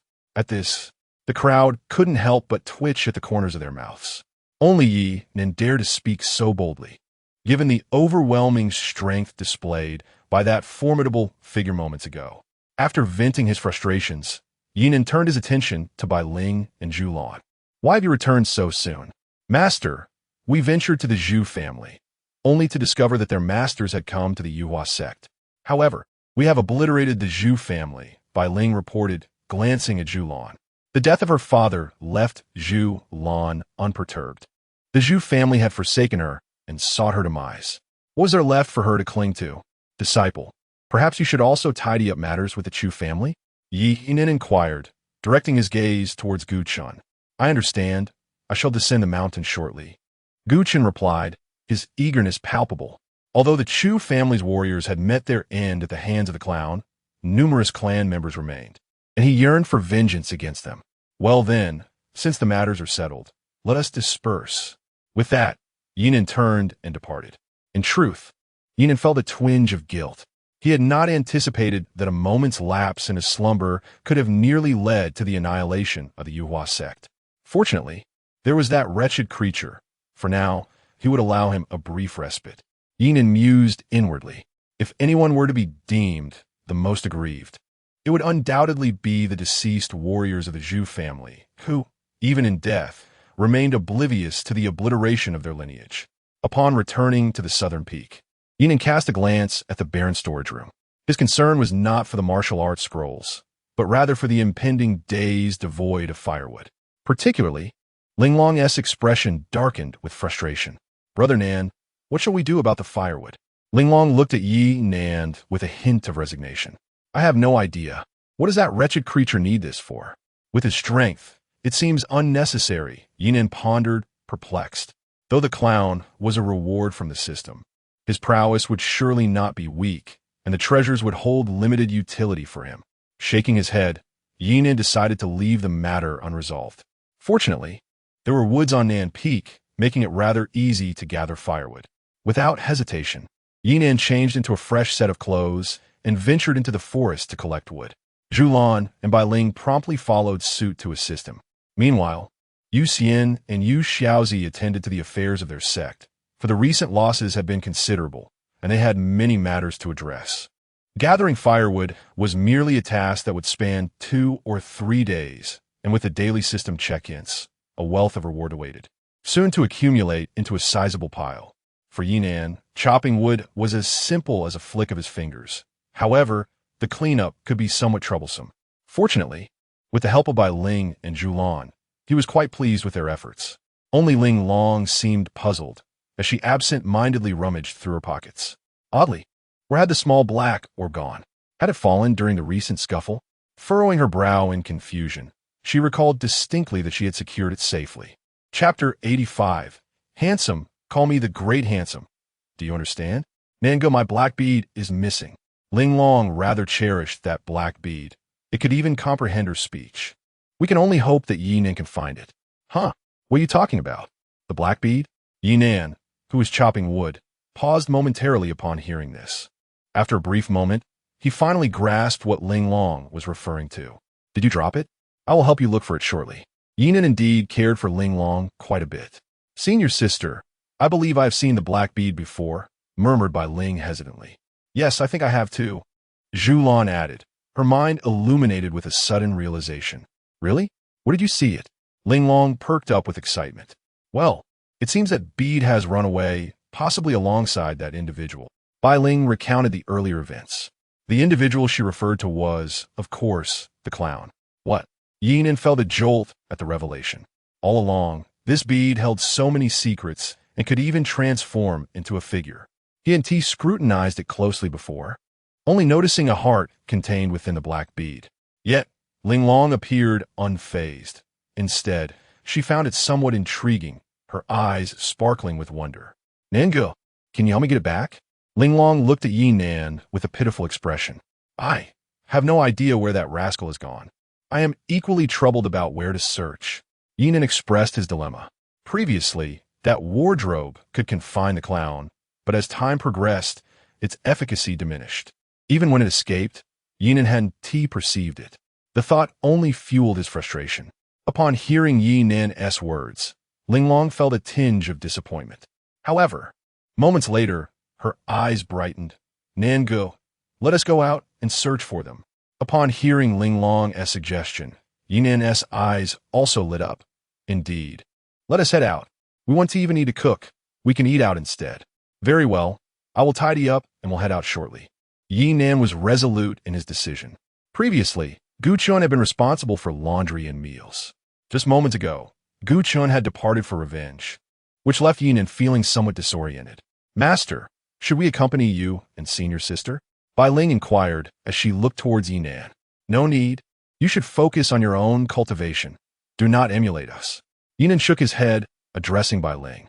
He and Ling Long were the type to indulge in leisure. Bai Ling felt somewhat speechless at Ye Nan's words, but nodded nonetheless. They indeed needed to grow stronger. With Ye Nan's protection, Ling Long faced little danger. However, they couldn't remain beside Ye Nan like Ling Long did, day in and day out. Zhulan initially wished to stay behind, but upon hearing Ye Nan's words, she had to relinquish that desire. In truth, Zhulan envied Ling Long, who had no worries and could accompany Ye Nan daily. After making preparations, Ye Nan led Ling Long down the mountain, accompanied by Zhulan and the other 2 girls. Upon descending the mountain, Ye Nan naturally aimed to have a meal in Yin City first. Meanwhile, in a distant location, within a cave laden with desiccated bones, an emaciated old man was seated in meditation. Before him lay a blood-red alchemical furnace, bubbling ominously. Who could have slain my disciple? The elder's crimson eyes opened wide, brimming with fury.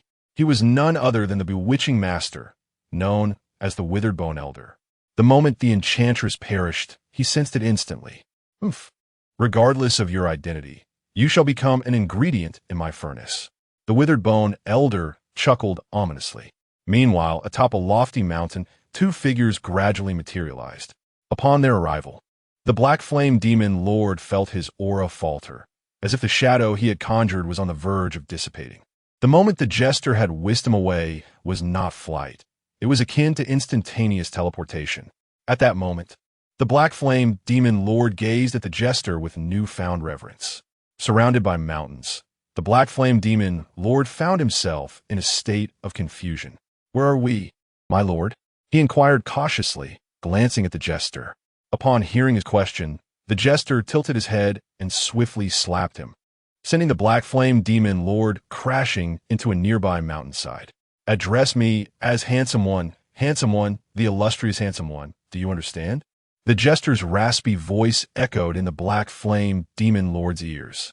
"Understood, handsome one," he replied, feeling a profound sense of humiliation as he fought back tears. "Oh dear, you still wish to use me for alchemy?" "Ah."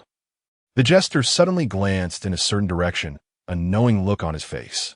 Observing the jester muttering to himself, the black flame demon lord trembled in fear, afraid to utter a word. "Little Pearl, come here," the jester beckoned once more. "Handsome one, what is your command?" The black flame demon lord groveled. The jester remained silent, merely pointing at the black flame demon lord's form. A wisp of black mist permeated into his being.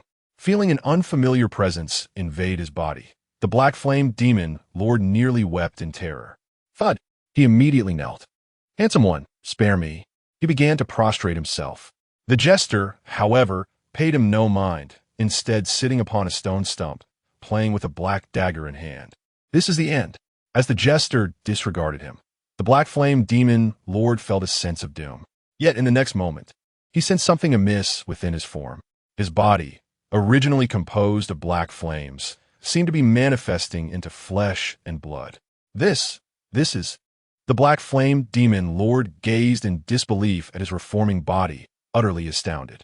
Indeed, this was a rebirth of flesh and blood. The process of reconstructing one's physical form is immensely arduous, requiring extraordinarily rare materials. Achieving a body perfectly suited to oneself is even more challenging. Thus, many powerful cultivators prefer to seize another's body rather than undergo such a grueling transformation. Yet here he was, visibly reshaping his corporeal form. In that moment, the black flame demon lord's gaze towards the jester transformed entirely. Such a means, he could scarcely fathom the true nature of the jester. With but a mere gesture, his form was flawlessly reconstituted, a feat so extraordinary that even the black flame demon lord, with his extensive knowledge and experience, found it hard to believe. In but a fleeting moment, the body of the black flame demon lord was perfectly reshaped. Now, in his newly reformed physique, he appeared extraordinarily robust, standing around 2 meters tall, with a single black horn protruding from his crown.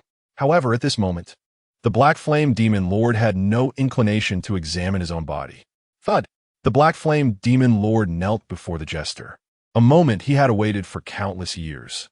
"My lord, from now on, I shall be your vanguard." Willing to traverse mountains of blades and seas of flames without a hint of hesitation, he expressed with profound gratitude. Yet, scarcely had he uttered these words when he felt his body propelled once more through the air. "I command you to call me handsome one. Do you understand?" "Great handsome one." Seemingly not yet satisfied, the jester stepped forward and trod upon him twice. "Yes, great handsome one," came the muffled voice of the black flame demon lord from the earth. Chapter 86. The forgetful handsome lord. At this moment, the dark flame demon lord felt quite vexed. Previously, the jester had mockingly instructed him to call him pretty boy, and now he was compelled to refer to him as handsome lord.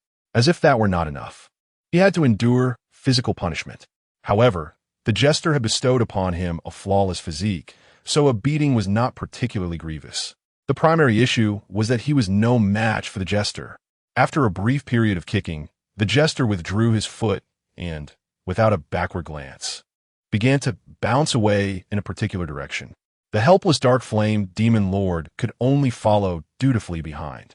Although he had been beaten, the pain was merely superficial. The jester had not struck with malice.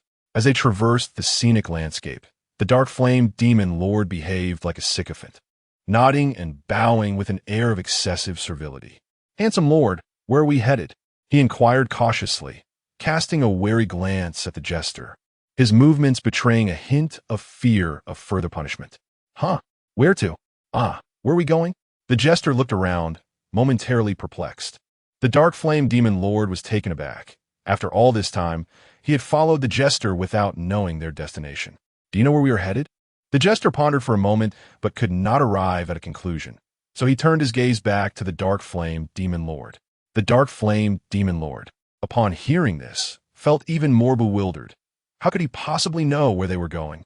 Nevertheless, in a bid to avoid further punishment, he racked his brain, recalling the jester's earlier musings.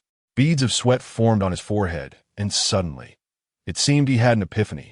He hurriedly turned to the jester. "Handsome lord, you mentioned something about alchemy earlier." At the mention of this, the jester's eyes lit up. "Oh, this splendid handsome lord remembers now. Let us proceed to practice alchemy." With that, the jester continued on his way. Seeing the jester's reaction, the dark flame demon lord sighed in relief. Fortunately, he had guessed correctly, narrowly escaping a severe beating. However, after nearly an hour of walking, the jester turned to him once more. "Where are we going?" The dark flame demon lord was momentarily dumbfounded. "Handsome lord, we are going to practice alchemy." This time, he answered without hesitation. "Ah, right, alchemy." The jester exclaimed, a look of realization dawning upon him. At this point, the dark flame demon lord's expression darkened, but he dared not voice his concerns. What followed was a tormenting experience for him. With each stretch of their journey, the jester posed the same question. Nevertheless, the dark flame demon lord remained patient, dutifully reminding him each time, "Goodness, is this esteemed figure truly so forgetful?" The dark flame demon lord mused, perplexed. In his understanding, the jester's formidable strength should preclude any possibility of temporary amnesia. Before long, they arrived at a ravine, where the ground was strewn with skeletal remains, both of beasts and humans alike. The entire ravine was suffused with noxious gas, clearly indicating that the creatures had perished from its toxic fumes. Some of the bones were stained with a viscous, crimson poison. Observing the noxious gas, the dark flame demon lord furrowed his brow. Nevertheless, these toxins posed no threat to him, especially since he had recently undergone a complete physical transformation. As for the jester, he was even less affected. Thus, the two of them quietly ventured into the mountain gorge. At that moment, within a cave nestled in the gorge, the withered bone elder was diligently concocting elixirs. Sensing an impending presence, his hawk-like gaze turned towards the cave entrance. Gradually, the sound of footsteps grew closer. Soon, the figures of the dark flame demon lord and the jester emerged. Upon witnessing the oddly shaped and discordant duo, the withered bone elder narrowed his eyes slightly. This time, he did not immediately erupt in anger. Thus far, no one had managed to traverse the shroud of his poisonous gas. The fact that these two could enter unscathed indicated their considerable strength. "Might I inquire as to your identities and the purpose of your intrusion?" The withered bone elder addressed the jester and the dark flame demon lord. "Did you not previously express a desire to use us for alchemical purposes? Here we are, presenting ourselves at your doorstep. Pray, enlighten us on the appropriate method of preparation," the dark flame demon lord declared, striking a nonchalant pose. He had heard of the withered bone elder from the jester during their journey. Otherwise, he would remain oblivious to the elder's existence. Upon hearing the dark flame demon lord's words, the withered bone elder's body trembled. Indeed, those words were his own, spoken in reference to the individuals who had slain his disciple. Yet, how could the dark flame demon lord and his companion possibly know of this? Contemplating this, the withered bone elder assumed an offensive stance, questioning, "Are you the ones who took my disciple's life?" "Indeed, that would be us. It was the work of my illustrious self," proclaimed the dark flame demon lord, seemingly struck by a sudden realization as he hurriedly complimented the jester. To align with the dark flame demon lord, the jester struck an exaggerated pose, convinced of his own charm, asserting, "Indeed, it is I, the illustrious one." "What nonsense are you uttering? You dare to slay my disciple? You may possess some strength, but do not forget, you are on my territory." The withered bone elder initially harbored some trepidation. However, after a moment's reflection, he reasoned that this was indeed his domain, and even if the adversaries were somewhat formidable, they could easily be subdued. Upon hearing the withered bone elder's words, the dark flame demon lord scoffed, casting a glance at the jester.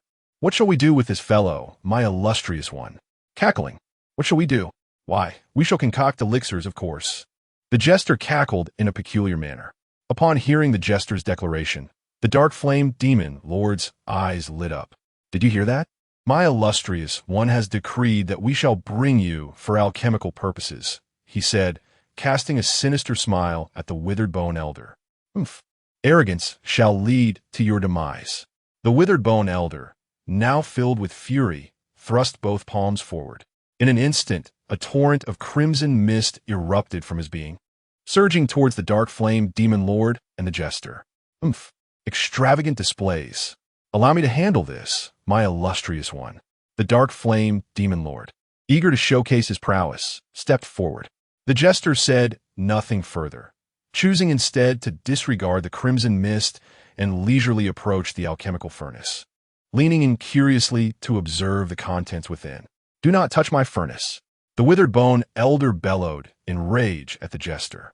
This furnace contained the blood elixir he had been refining for an indeterminate period.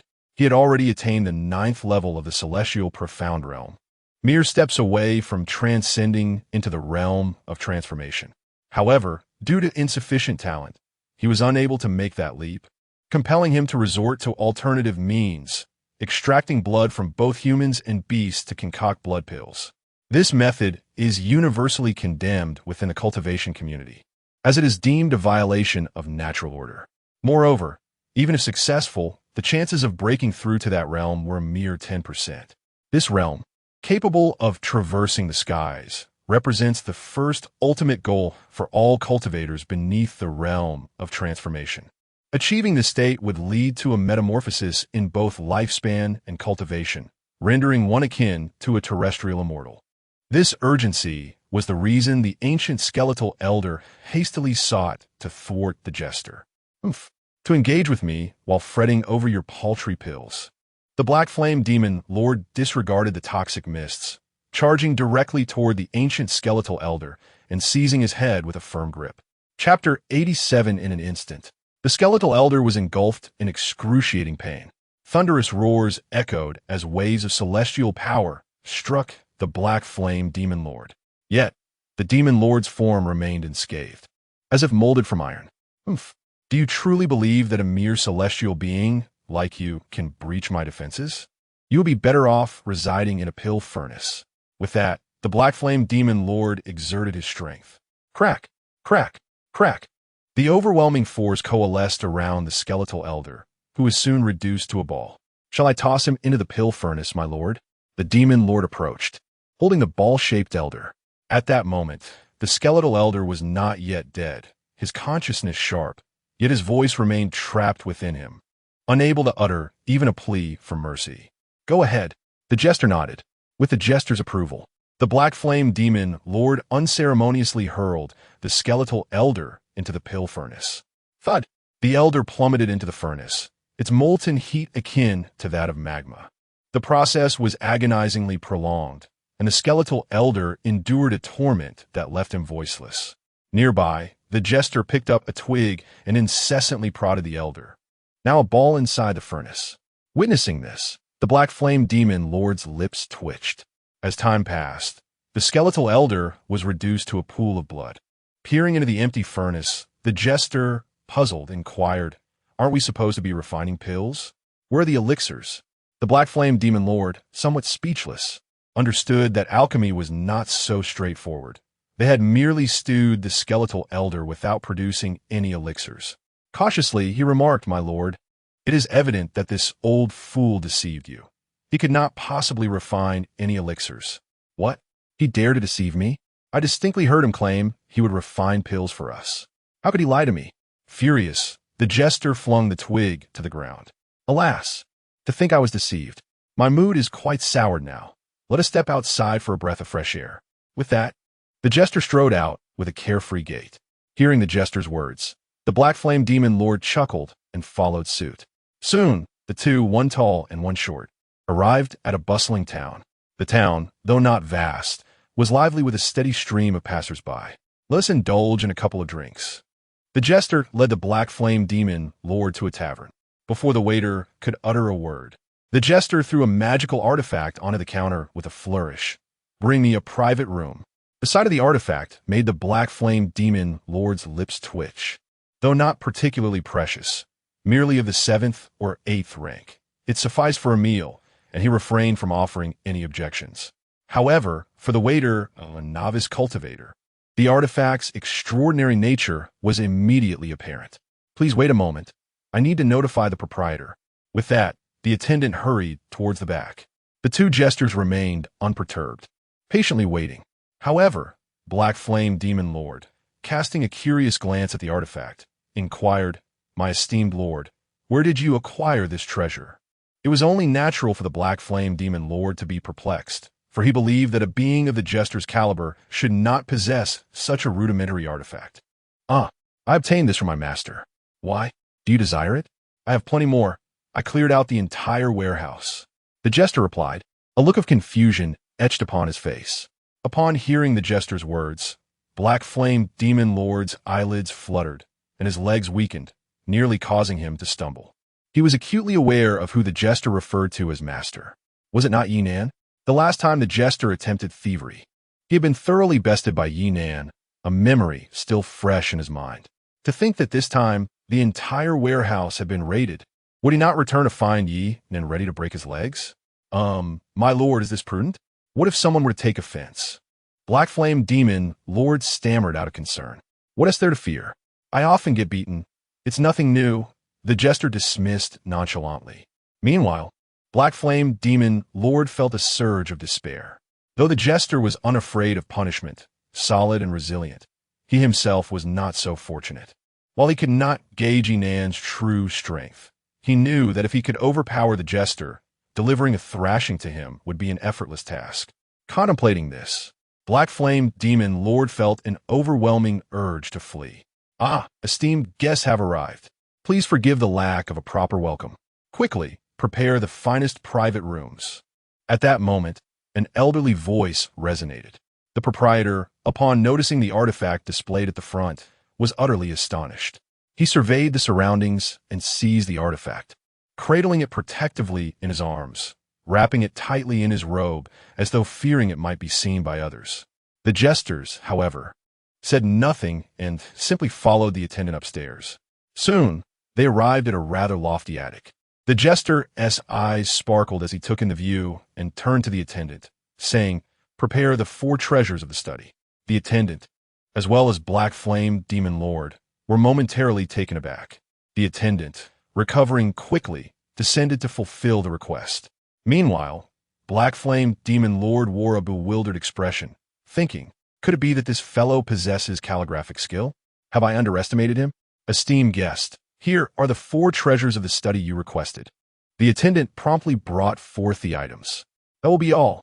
You may leave," commanded Black Flame Demon Lord, waving his hand dismissively. Yes. The attendant, understanding, exited promptly. The jester meticulously arranged the paper and glanced at Black Flame Demon Lord, asking, "What are you staring at?" "Grind the ink." Right away." Black Flame Demon Lord hastily complied, preparing the ink for the jester. After making this request, the jester took up the brush, gazing out at the scenery from the attic. With an air of gravitas, he clasped his hands behind his back, appearing to ponder deeply, while indeed he was lost in contemplation. Suddenly, as if struck by a thought, he exclaimed, how breathtaking this scenery is! How magnificent the birds are! How azure the sky appears!" Upon uttering these words, the Dark Flame Demon Lord nearly stumbled. He gazed incredulously at the jester, his hand, previously grinding ink, coming to a halt. Observing the astonished expression of the Dark Flame Demon Lord, the jester cast a smug glance his way, striking a dashing pose as he declared, "Impressive, isn't it? Have you been dazzled by my talent? I am aware of my charm, but do refrain from falling for me." At the jester's words, the Dark Flame Demon Lord felt a flicker of surprise. However, he quickly regained his composure, clapping enthusiastically, exclaiming, so splendid, truly deserving of my handsome lord. You are indeed a paragon for us all. Pray, allow me to submit my respect." Hearing the Dark Flame Demon Lord's words, the jester grew even more exhilarated. Ahem. Quite well, quite well.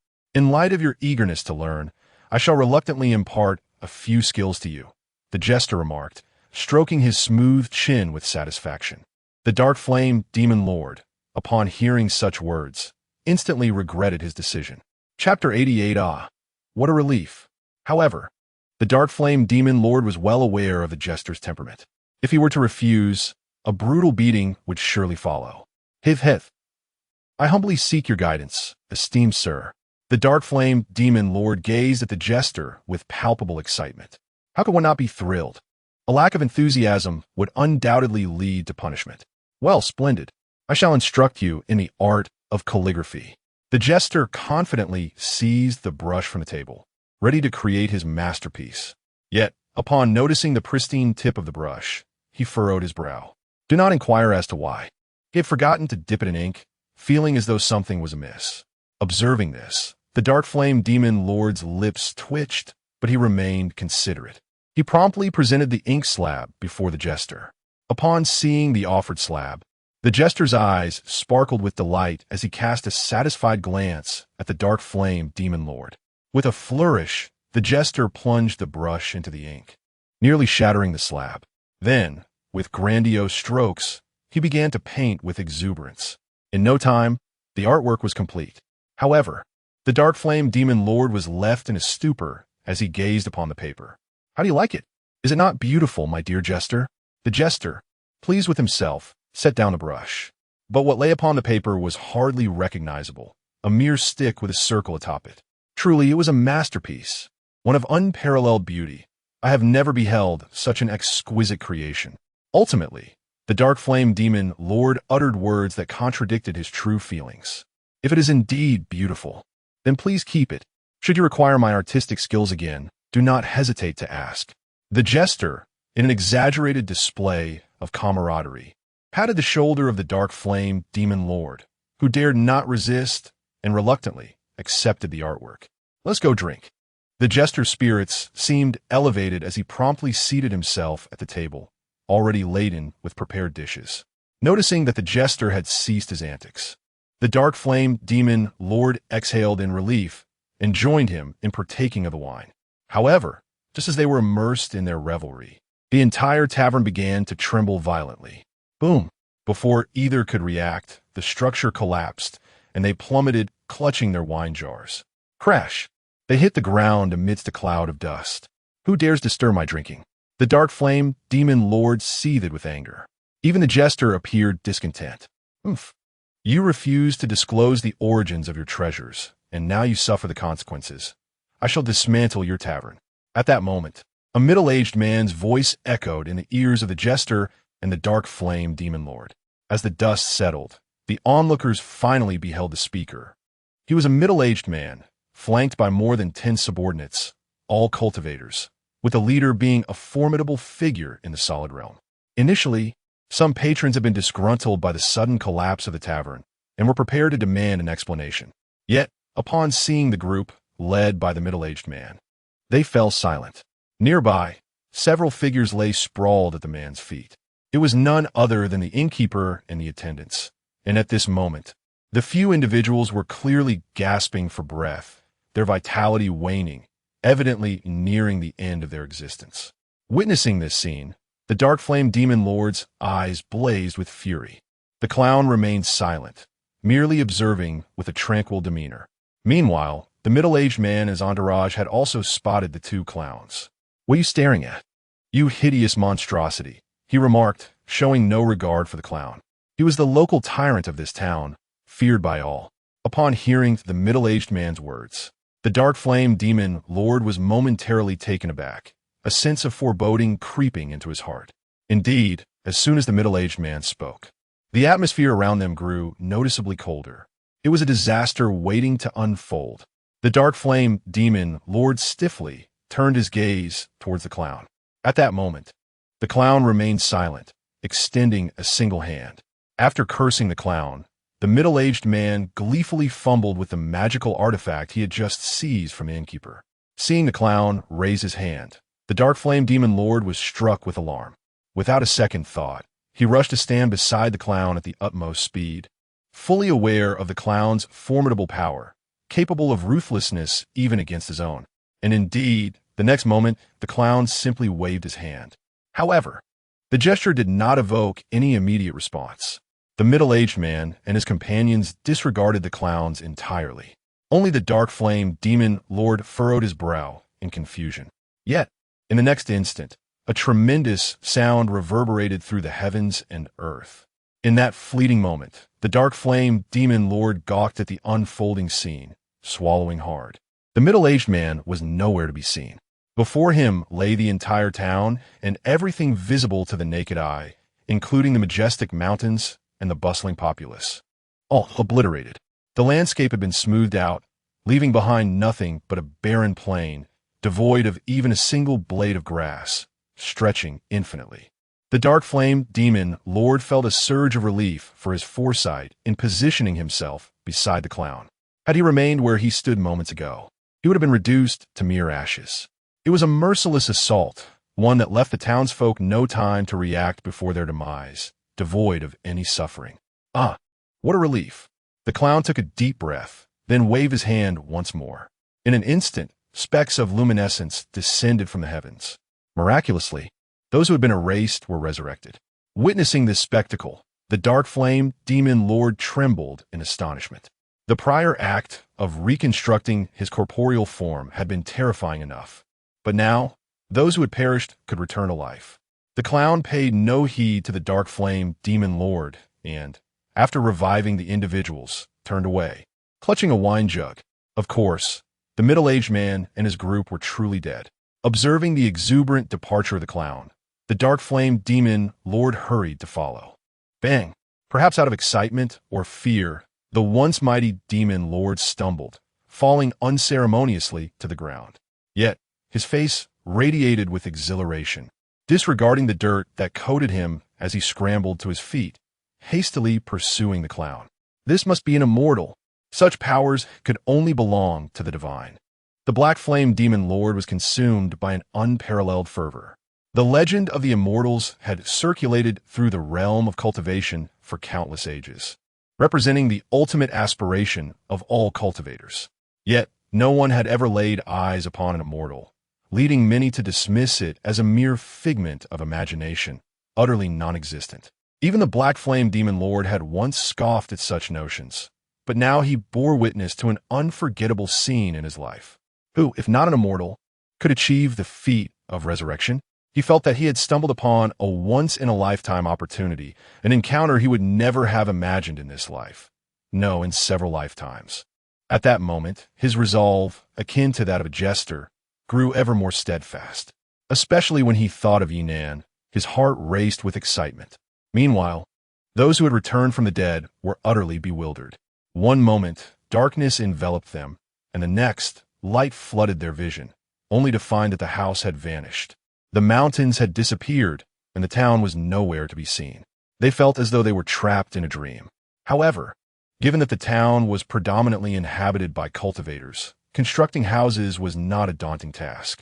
The jester, clutching a wine jar, was now seated on a stone pedestal, indulging in his drink. As for the black flame demon lord, he stood nearby, grinning with delight, his eyes sparkling with enthusiasm. What troubles you? The jester shot a glare at the demon lord in irritation. Handsome lord, where shall we venture next? The black flame demon lord refrained from inquiring further, opting instead to smile and indulge the jester's whims. To encounter such a formidable ally and not seize the opportunity to cling to their coattails would be nothing short of folly. Chapter 89. The Mysterious Woman, Where Shall We Go for Amusement? Upon hearing the words of the black flame demon lord, the jester's eyes sparkled with excitement, instantly casting aside the prior events. Is there truly no place of interest, especially one adorned with breathtaking scenery? I am in such a poetic mood that I yearn to compose a verse. The jester ascended a stone pedestal, striking a dashing pose. The black flame demon lord, upon hearing the jester's proclamation, could not help but smirk. My esteemed jester, I am aware of a location with splendid views, he replied, bowing slightly. Without a moment's hesitation, the jester exclaimed, Really? Pray lead the way. Very well. The black flame demon lord promptly took the lead, and thus, the two ventured further into the distance. Days passed, and Gu Qian had arrived within the realm of the Chu family. He refrained from immediate action, opting instead to secure a place to reside. Although he was eager to penetrate the Chu family stronghold, his frequent experiences had taught him that recklessness would only lead to misfortune. Prior to storming the Chu estate, he needed to ascertain the true strength of the family and whether any formidable adversaries remained. Unbeknownst to Gu Qian, beneath the Chu family grounds, a disheveled old Taoist was laboriously excavating a tunnel. Who else could it be but Mu Beichen? After visiting the Zhu family, he had decisively made his way to the Chu family, for he was aware that their downfall was inevitable. With a heavy heart, he prepared to seize the treasures of the Chu family. Naturally, the graves would not be overlooked. Before long, Mu Beichen reached the burial grounds. Employing his adept skills to unearth the graves with ease, thoroughly scavenging all that lay within, akin to a collector of curiosities, he then proceeded to the Chu family treasury, which he plundered with equal fervor. This is splendid, far more prosperous than the Zhu family.